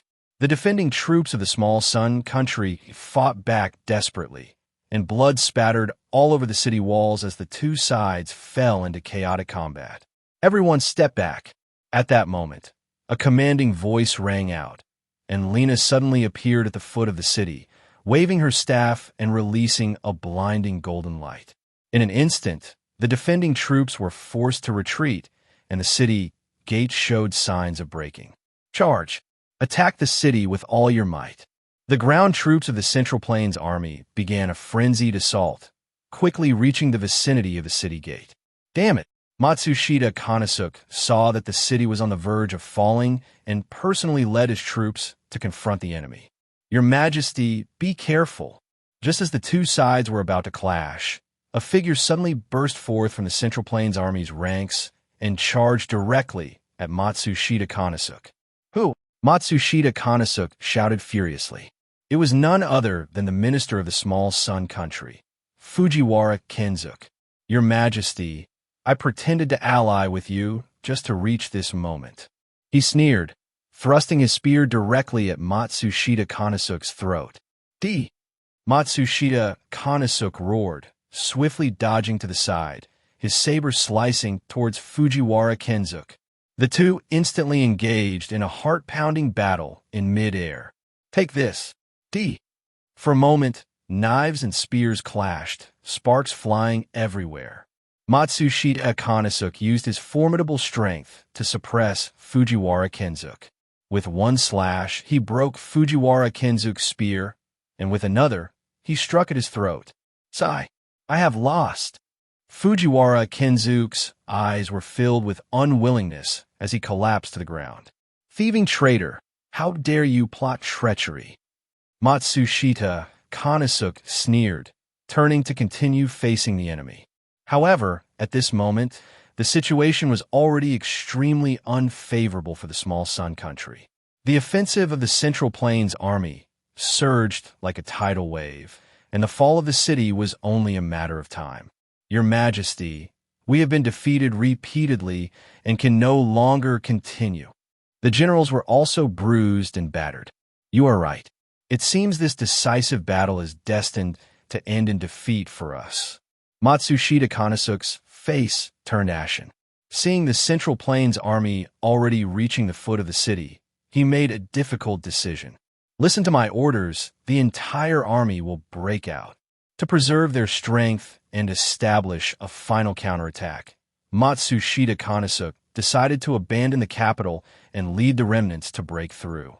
Yes, although the generals were reluctant, they had no choice but to accept this harsh reality. Soon, Matsushita led the Imperial Guard to break out towards the city outskirts, gradually shaking off the pursuit of the Central Plains Army, fleeing towards the border area of the Small Sun Kingdom. In this battle, the Central Plains Army captured the capital of the Small Sun Kingdom, achieving a decisive victory. The outcome of this war was about to be determined. Ko Xiaoxiao stood on top of the palace, gazing at the burning capital in the distance, her eyes filled with determination. After the fall of the capital of the Small Sun Kingdom, Matsushita Yukaru only led a small portion of the Imperial Guard to break through and escape to the border area to regroup. The final decisive battle of this war was imminent. Central Plains Army Camp. Everyone, we have pushed the Small Sun Kingdom to the brink. We must seize the opportunity to deliver the final blow to the enemy. Ko Xiaoxiao said gravely, looking at everyone. Your Excellency is right. We must go all out to achieve the final victory. The generals were all invigorated, their morale soaring. Very well. Then we will launch a full-scale attack tomorrow morning to annihilate the remnants of the Small Sun Kingdom and complete His Majesty's unification endeavor. Ko Xiaoxiao's eyes were resolute, her tone carrying an unwavering belief. The next morning, the Central Plains Army set out, advancing towards the remnants of the Small Sun Kingdom gathered in a small city near the Central Plains border. This remnant force had about 20,000 people. Matsushita Yukaru sat on the rooftop, gazing at the grasslands ahead. Your Majesty, the Central Plains Army is coming. A subordinate rushed in to report. They've finally come. Matsushita Yukaru's expression was calm, but a glint of cold light flashed in his eyes. Everyone, it is inevitable that we will suffer defeat here, but we cannot sit idly by and wait for death. Tomorrow, we will fight the enemy to the death here. Even if we perish together, we will make them taste the price of blood. His determined tone shocked everyone. Yes, we swear to follow your Majesty into the afterlife. The generals were all inspired, their morale greatly boosted. Soon, the main force of the Central Plains Army arrived at the city gates, with Ko Xiao personally commanding. The remnants of the small Sun Kingdom, do you not surrender quickly? She coldly ordered from below the city. The era of unification has already arrived. Accept your fate. I will never surrender. On the city wall, Matsushita Yukaharu's eyes were bloodshot as he shouted loudly. Foolish and unrepentant barbarian. Then perish. Gu Qinshue's eyes turned cold. All units, open fire, destroy the small city. With a wave of her hand, the mechs and heavy artillery of the Central Plains Army began to bombard the city's defenses crazily. Boom! The small city soon fell into a sea of flames, and Matsushita Yukaharu personally led the troops to counterattack. Ha ha ha, perish! He wielded his great sword, breaking through the flames and smoke, charging directly at Gu Qinshui. You have guts. Gu Qinshui was not to be outdone, fiercely stabbing her sword at Matsushita Yukaharu. The two engaged in an unprecedentedly intense duel at the city gates. Clang, clang. The swords clashed, and in a flash, the two exchanged dozens of blows. Matsushita Yukaharu, heavily injured, was gradually losing his momentum, while Ko Xiao remained composed. Take this. In the end, Gu Qinshui spun around, her long sword stabbing directly at Matsushita Yukaharu's throat. Ah! Matsushita Yukaharu groaned, despair flickering in his eyes. He already knew that the end of the small Sun Kingdom was near. Ultimately, under Ko Xiao's relentless assault, Matsushita Yukaharu fell to the ground, gravely injured, and the small city fell. The Central Plains Army completely annihilated the remnants of the small Sun Kingdom. Phew, we finally won. Gu Qinshui sheathed her sword, letting out a gentle sigh. After a nearly nation-ending brutal struggle, the small Sun Kingdom was finally completely defeated. The unification of the Central Plains was about to be realized. Great! We won! Qi Changkong and Zongshan were overjoyed. Jingguan Hall in the capital of the Central Plains. Report to your Majesty. The small Sun Kingdom has been completely pacified, and there are no remaining forces. Ko Xiao respectfully knelt on one knee, reporting the latest military situation to Jiang Chen, who sat high above. Oh, really? General Ko truly possesses outstanding talent. This time, you have made great contributions by defeating the small Sun Kingdom. A look of joy flashed in Jiang Chen's eyes, revealing a satisfied smile. The credit belongs to your Majesty's wise leadership. We are merely executing orders. Ko Xiao humbly shook her head. Good, you all did well. I hereby appoint Zongshan as the general of the Southern Expedition, responsible for the coastal cities in the southeast. Lina is promoted to the head of the ladies-in-waiting, overseeing the power of the harem. Gu Qinshui and Qi Changkong are also promoted to higher ranks, rewarded with gold. Jiang Chen waved his hand, very pleased with everyone's performance. Thank you for your Majesty's grace. The crowd bowed in gratitude once more. The small Sun Kingdom has been destroyed, but it is still an inseparable part of our Central Plains. I have decided to send Ouyang Jie, commander of the Black Watch 1st Battalion, to take over the small Sun Kingdom. Jiang Chen's expression turned serious. I accept the order. Ouyang Jie in black armor respectfully acknowledged the command. Let the people of the small Sun Kingdom be completely integrated into our culture, using our Central Plains language and characters, and embracing our Central Plains values. Jiang Chen's eyes flashed with determination. A few days later, Ouyang Jia led the army to the fallen capital of the small Sun Kingdom. From this day forth, all of you must use the common language of the Central Plains and learn the Central Plains characters. He stood on a platform, issuing orders to the crowd below. The old traditions of the small Sun Kingdom contain too many barbaric elements and must be fundamentally transformed. Those who do not learn the Central Plains characters will be regarded as traitors, and the punishment will be severe. Murmurs of discontent arose among the crowd, who felt confused and angry about the sudden cultural transformation. You all understand. This is the decree of His Majesty Jiang Chen of the capital. Those who disobey are defying the orders of the royal family and will face execution. Ouyang Jia sternly silenced the crowd's discussions. We understand.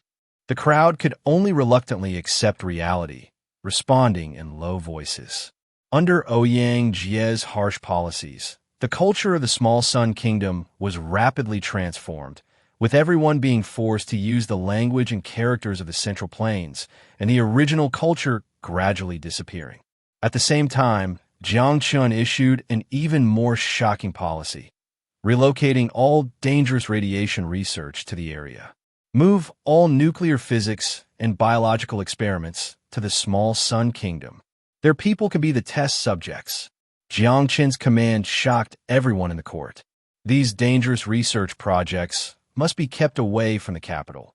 Let them be conducted on the lands of the barbarians.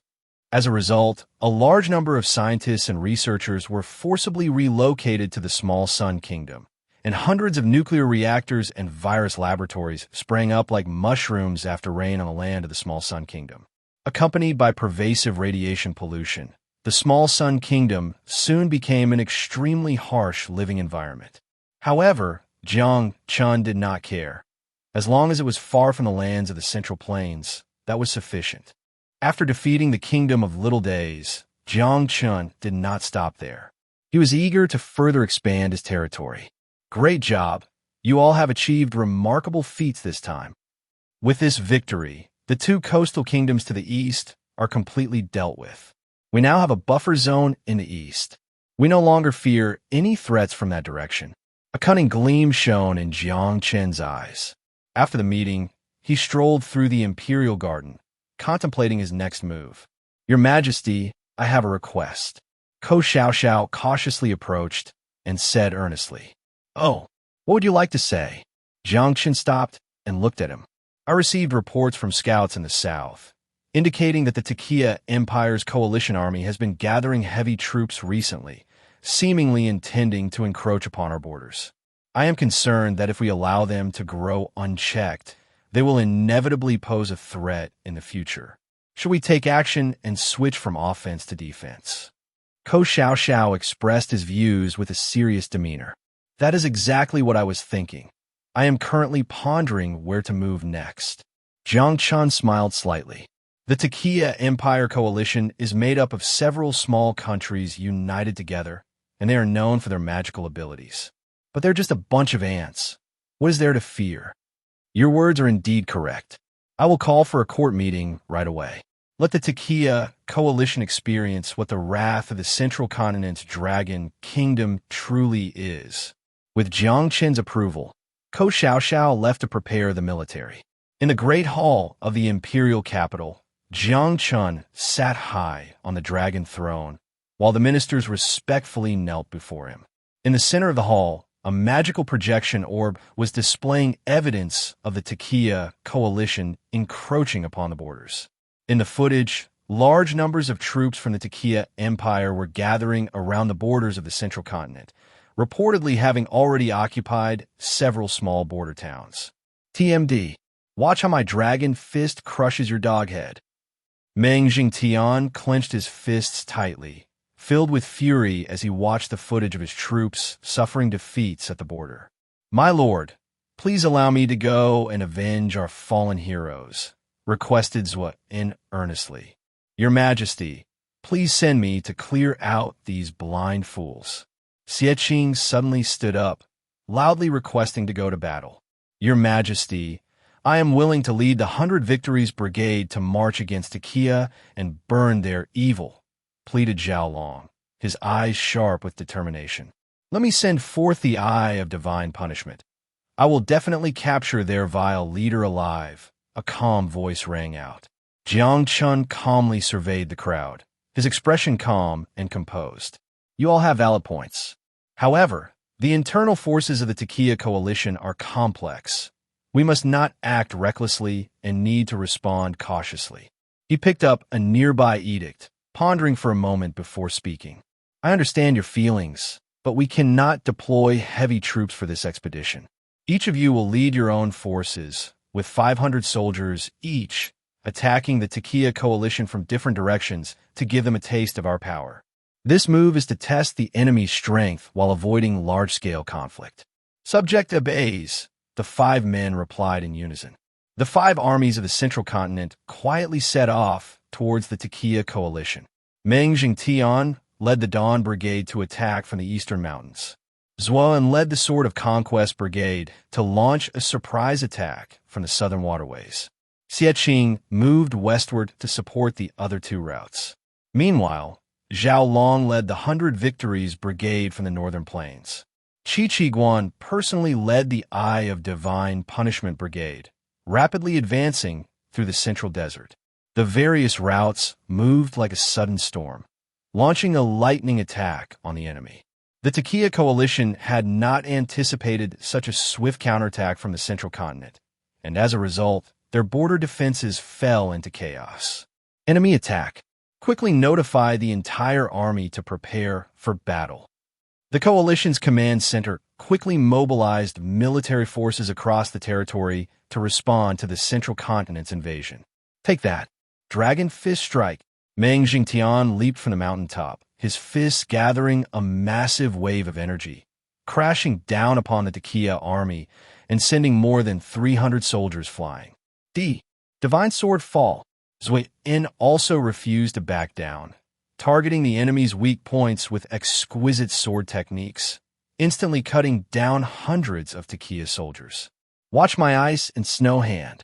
Xieqing unleashed his ultimate move. With a mere wave, a blizzard swept through, freezing the enemy troops in their tracks. Zhao Long's 100 Victories Brigade was also wreaking havoc on the northern plains, unstoppable in their onslaught. Since I have encountered you, let me personally take you down. Qi Qiguan's Eye of Divine Punishment Brigade met the main force of the Takia coalition head-on. You, the Takia commander, Xing Jian, turned pale upon seeing Qi Qiguan. Dragon Flame scorches the earth. Xing Jian roared, unleashing his full strength in a powerful attack. A multitude of firelights streaked across the sky, surrounding Qi Qiguan in an instant. Just a mere technique. Qi Qiguan scoffed, suddenly spreading his arms wide, forcefully blocking the attack. It's impossible. How dare you break my dragon flame scorches the earth? Xing Jian's eyes widened in disbelief. Qi Qiguan suddenly punched out, sending Xing Jian flying and crashing heavily to the ground.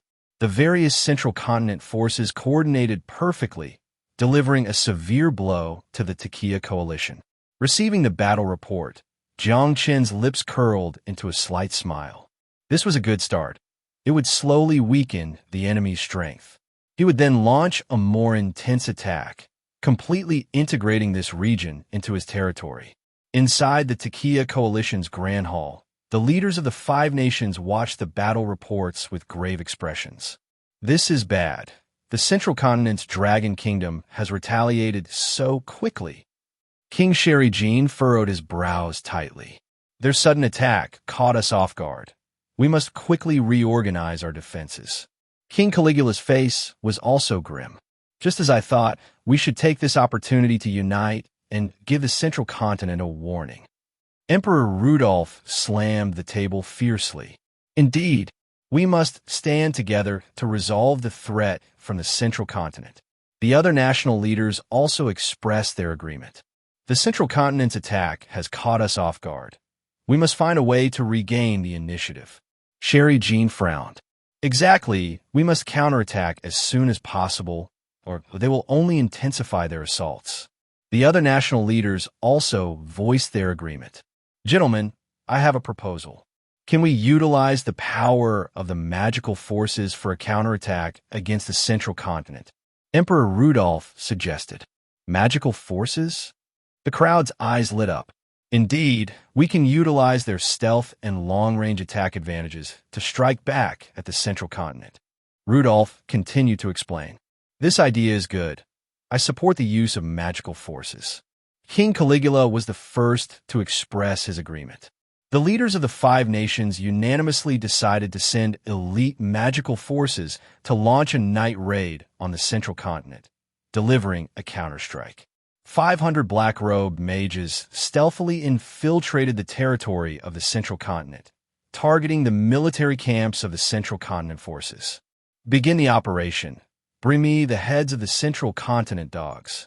The leader of the mages signaled, and the black-robed mages immediately used their invisibility spells to slip into the central continent military camp.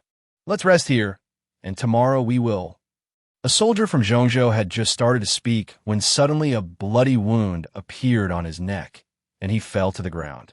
Enemy attack. Quickly send orders to prepare the whole army. The Zhongzhou army fell into chaos, with soldiers collapsing everywhere.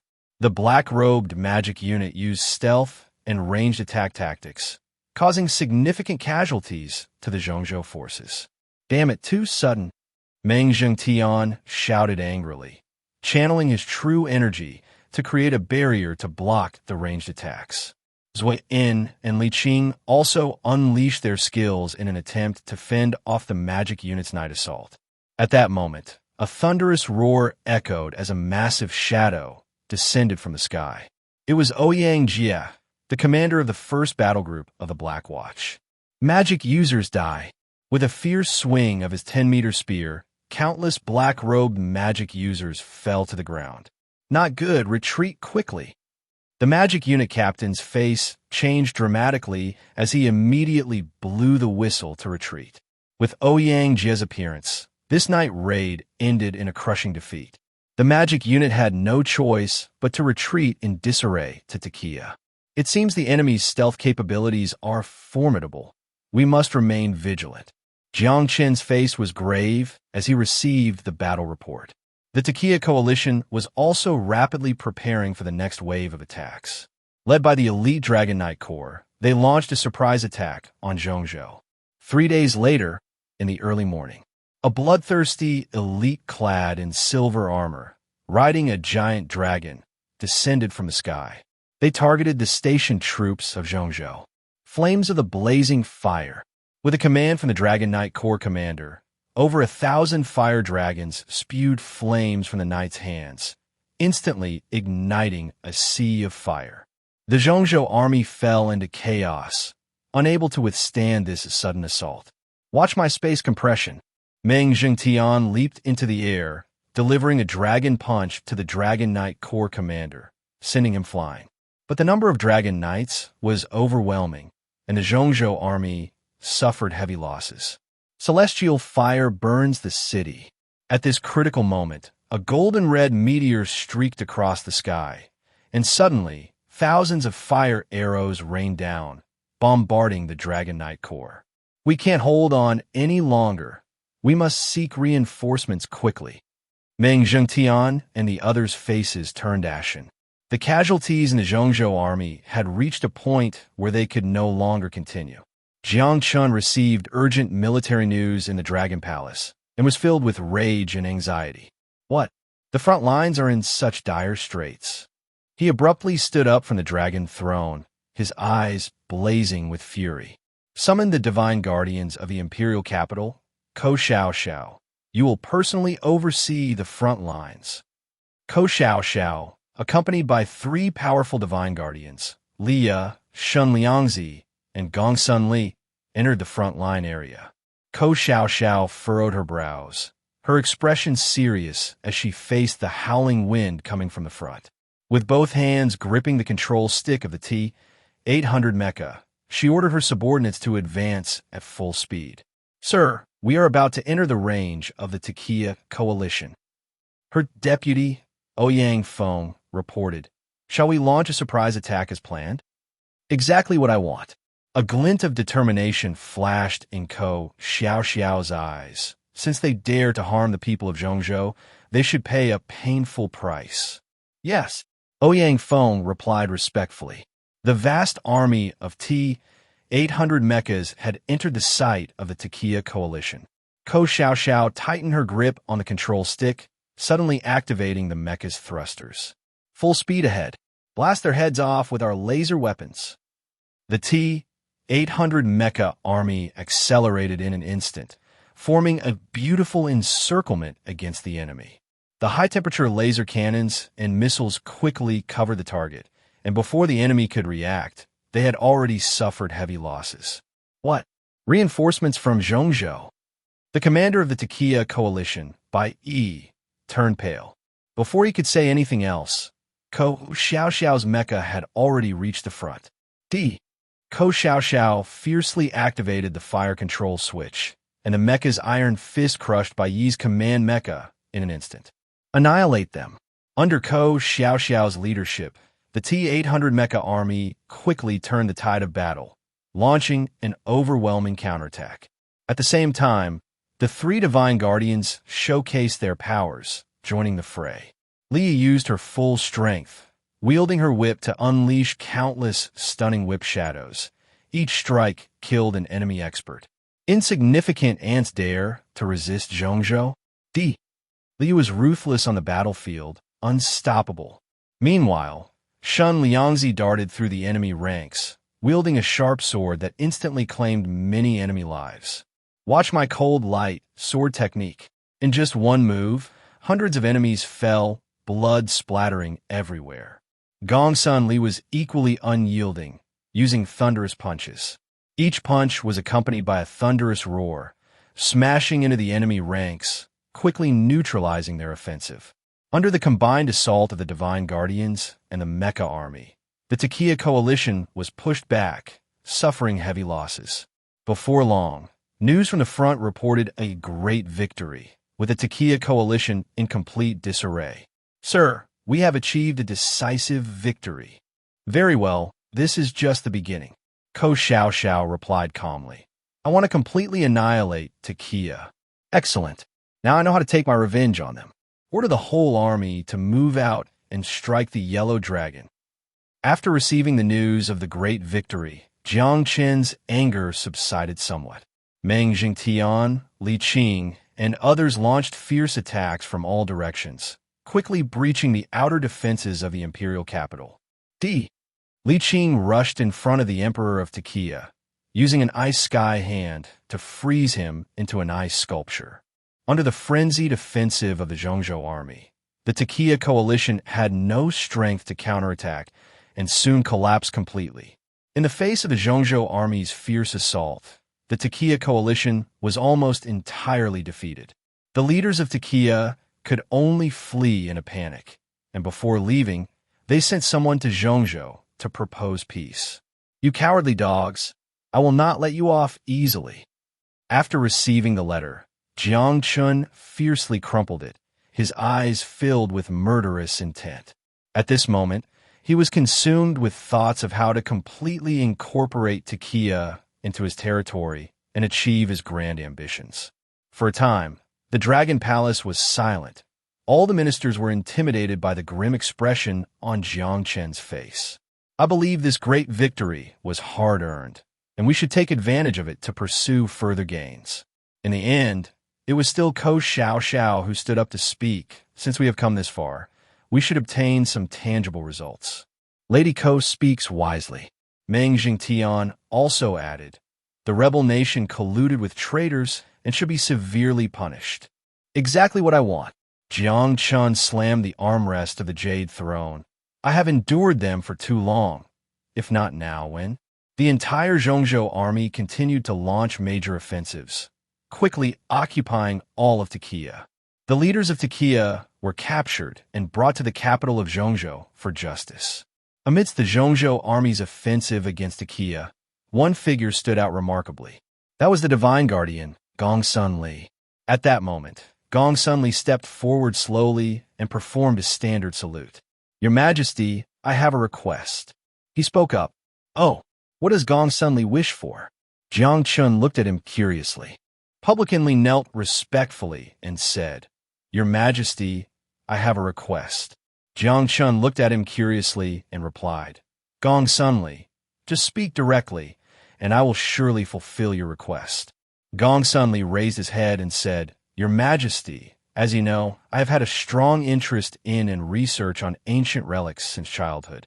This time, having greatly defeated the Takia allied forces, I have seen many more ancient sites. I would like to request Your Majesty's permission to take some people deep into the heart of Takia to investigate those unexplored ancient relics. Jiang Chen frowned slightly and said, I understand your request, but right now, war is frequent in various parts of Takia, and the frontline troops are uneasy. Taking people deep into the heart of the territory could be dangerous.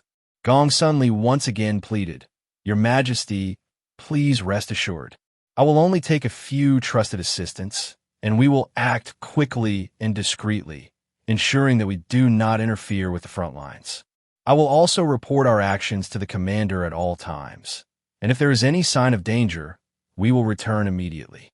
Jiang Chen thought for a moment and then nodded, saying, Since you have made considerable contributions at the front, I will grant your request. But you must be careful and ensure your safety. Gong Sun Li was overjoyed and bowed again, saying, Thank you, Your Majesty. I will select personnel and set out immediately, and I will not fail Your Majesty's expectations. Gong Sun Li quickly selected 10 trusted assistants and set off to explore the heart of Takia.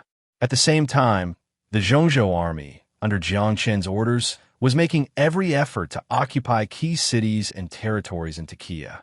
Under the command of Ko Xiao, the Zhongzhou army quickly took control of the entire Takia region, and the leaders of the Tangwa were captured and punished. However, within the occupied areas, undercurrents were surging, and the people in various regions continuously rose up against Zhongzhou Longwu's rule. Ko Xiao adopted high-pressure tactics to suppress the uprisings, but revolts kept breaking out. My lord, it's not good. A large-scale peasant uprising has occurred in Yangda City, overthrowing our rule. The city is in chaos.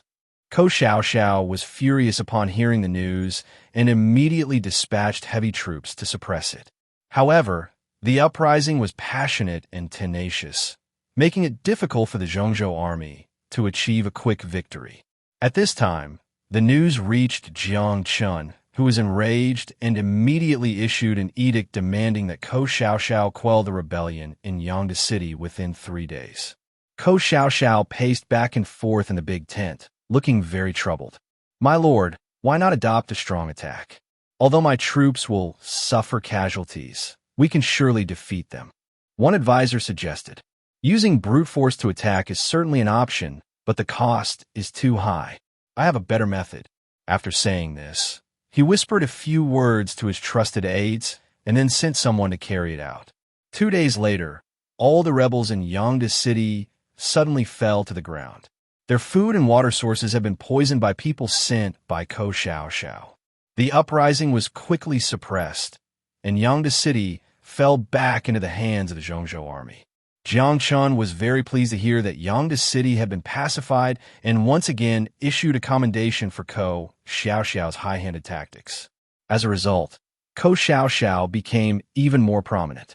Meanwhile, deep in Takia, Gong Sun Li led his team laboriously trekking in front of a ruin on the wasteland.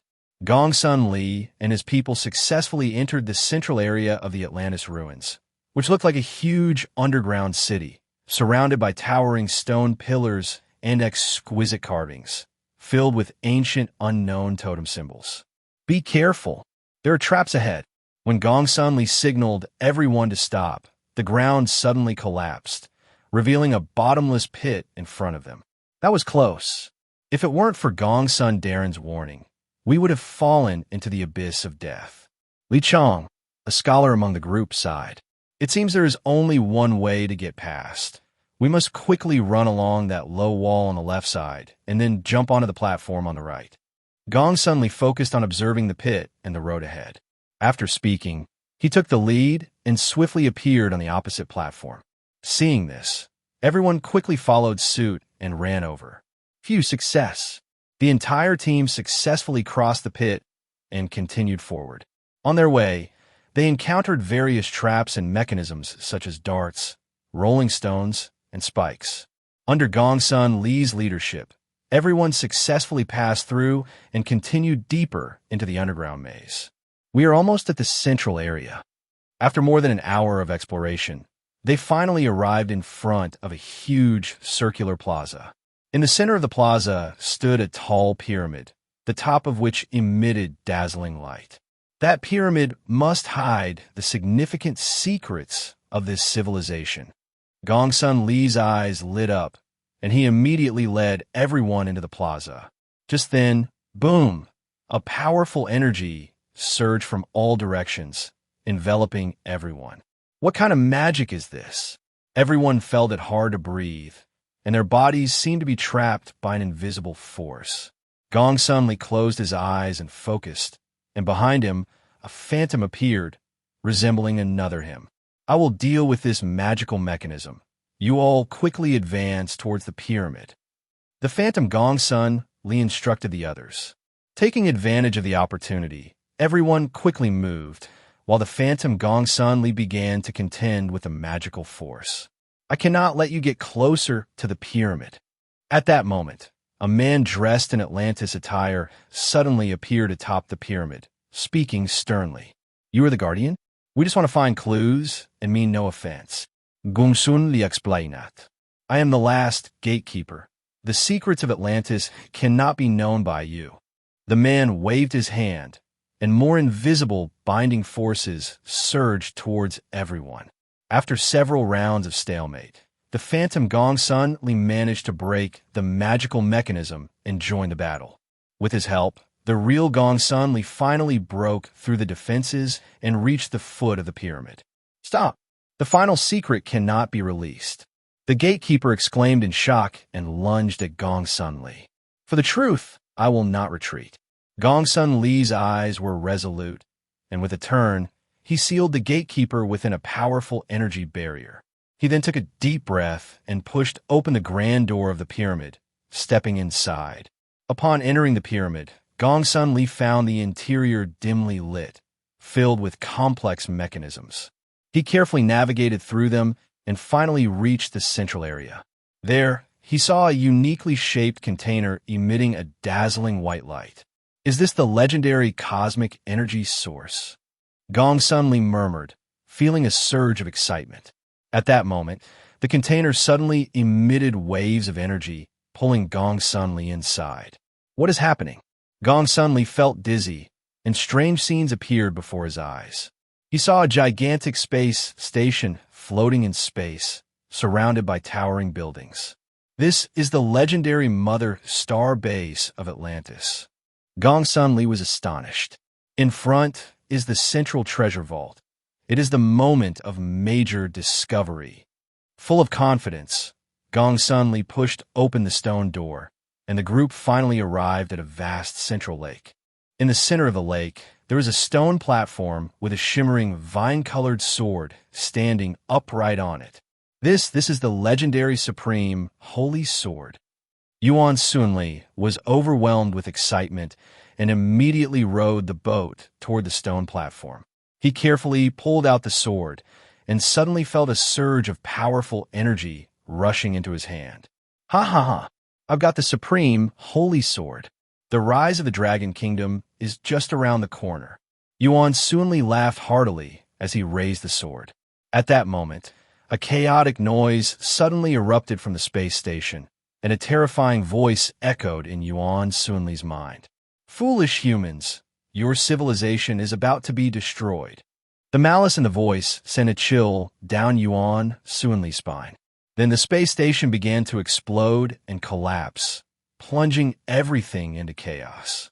Yuan Sunli suddenly came to his senses and found himself back in the central chamber of the pyramid. Could it be that the Atlantis civilization was destroyed by some terrible external force? This terrifying thought flashed through his mind.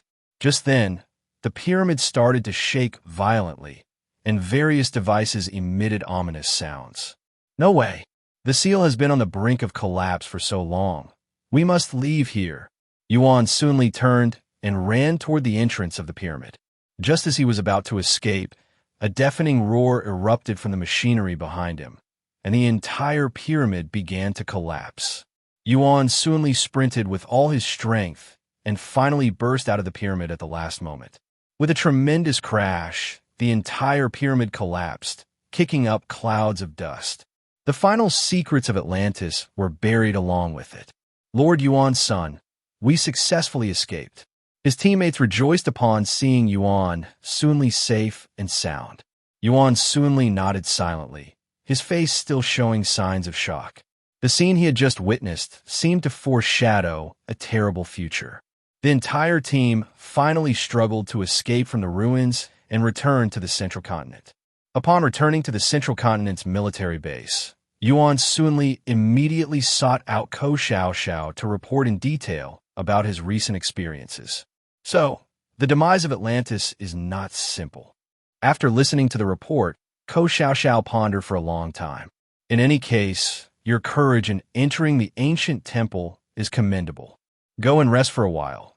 For now, put aside thoughts of the Tower of Takia. She finally patted Yuan Sunli on the shoulder and said.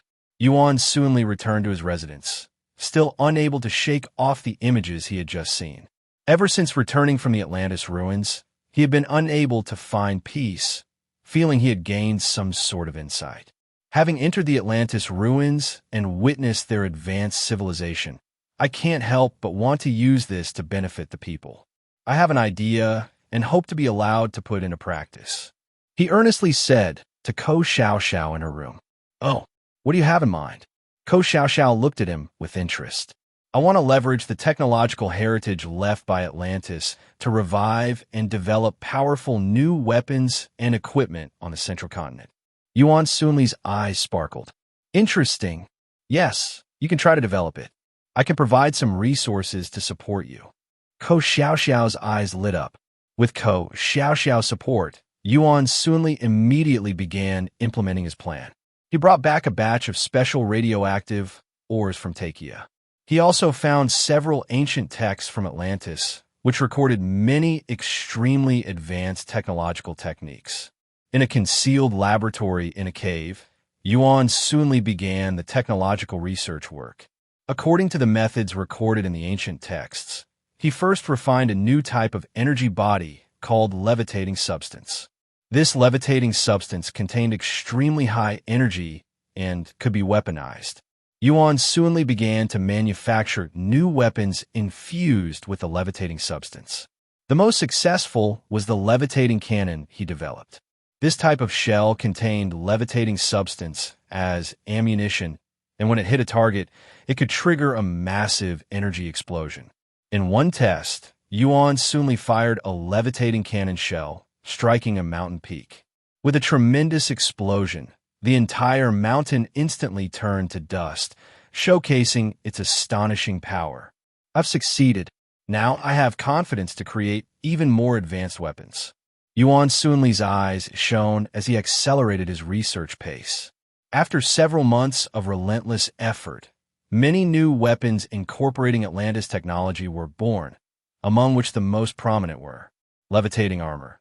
This type of armor suit appeared lightweight, but housed powerful shield energy inside, providing extremely high defense. Space-time transfer device, a device capable of rapidly relocating people and items to designated locations. Quantum information processing device, a supercomputer with extremely fast computational speed. On the fifth day, Yuan Sunli found another piece of information regarding a new type of substance called superenergy. This superenergy contained a very high energy density and could provide immense power in a single reaction. If I could develop new weapons based on this superenergy, our combat power will leap qualitatively. Yuan Sunli's eyes sparkled as he immediately set to work on this research project. Through his relentless efforts, a brand new weapon plan quickly took shape. This was the mecha weapon powered by super energy. Unlike ordinary energy-driven mechas, it would possess firepower, defense, and mobility far beyond the norm. A super energy mecha could match 10 ordinary mechas. I must immediately report this research progress to General Ko. Yuan Sunli paused his research and went to Ko Xiaoxiao's tent. General Ko, I recently made a significant breakthrough. If I can successfully develop it, we will crush our enemies on the future battlefield. Yuan Sunli detailed the concept of the super energy weapon. Good. You can start the development.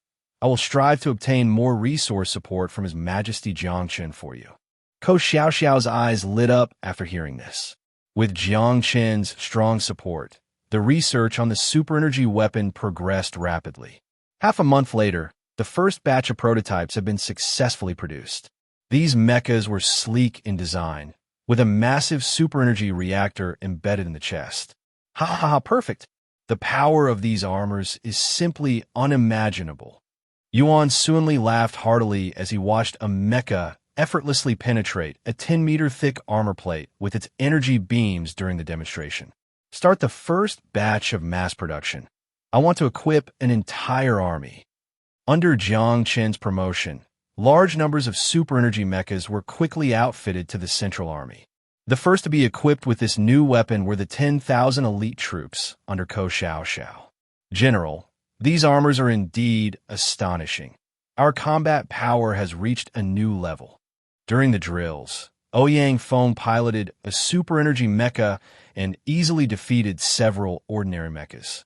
Indeed, with them, even the strongest enemy defenses will be easily breached. Ko Xiaoxiao nodded in agreement, very satisfied. Jiang Chen issued further orders for expansion. This time the target was the distant Europe.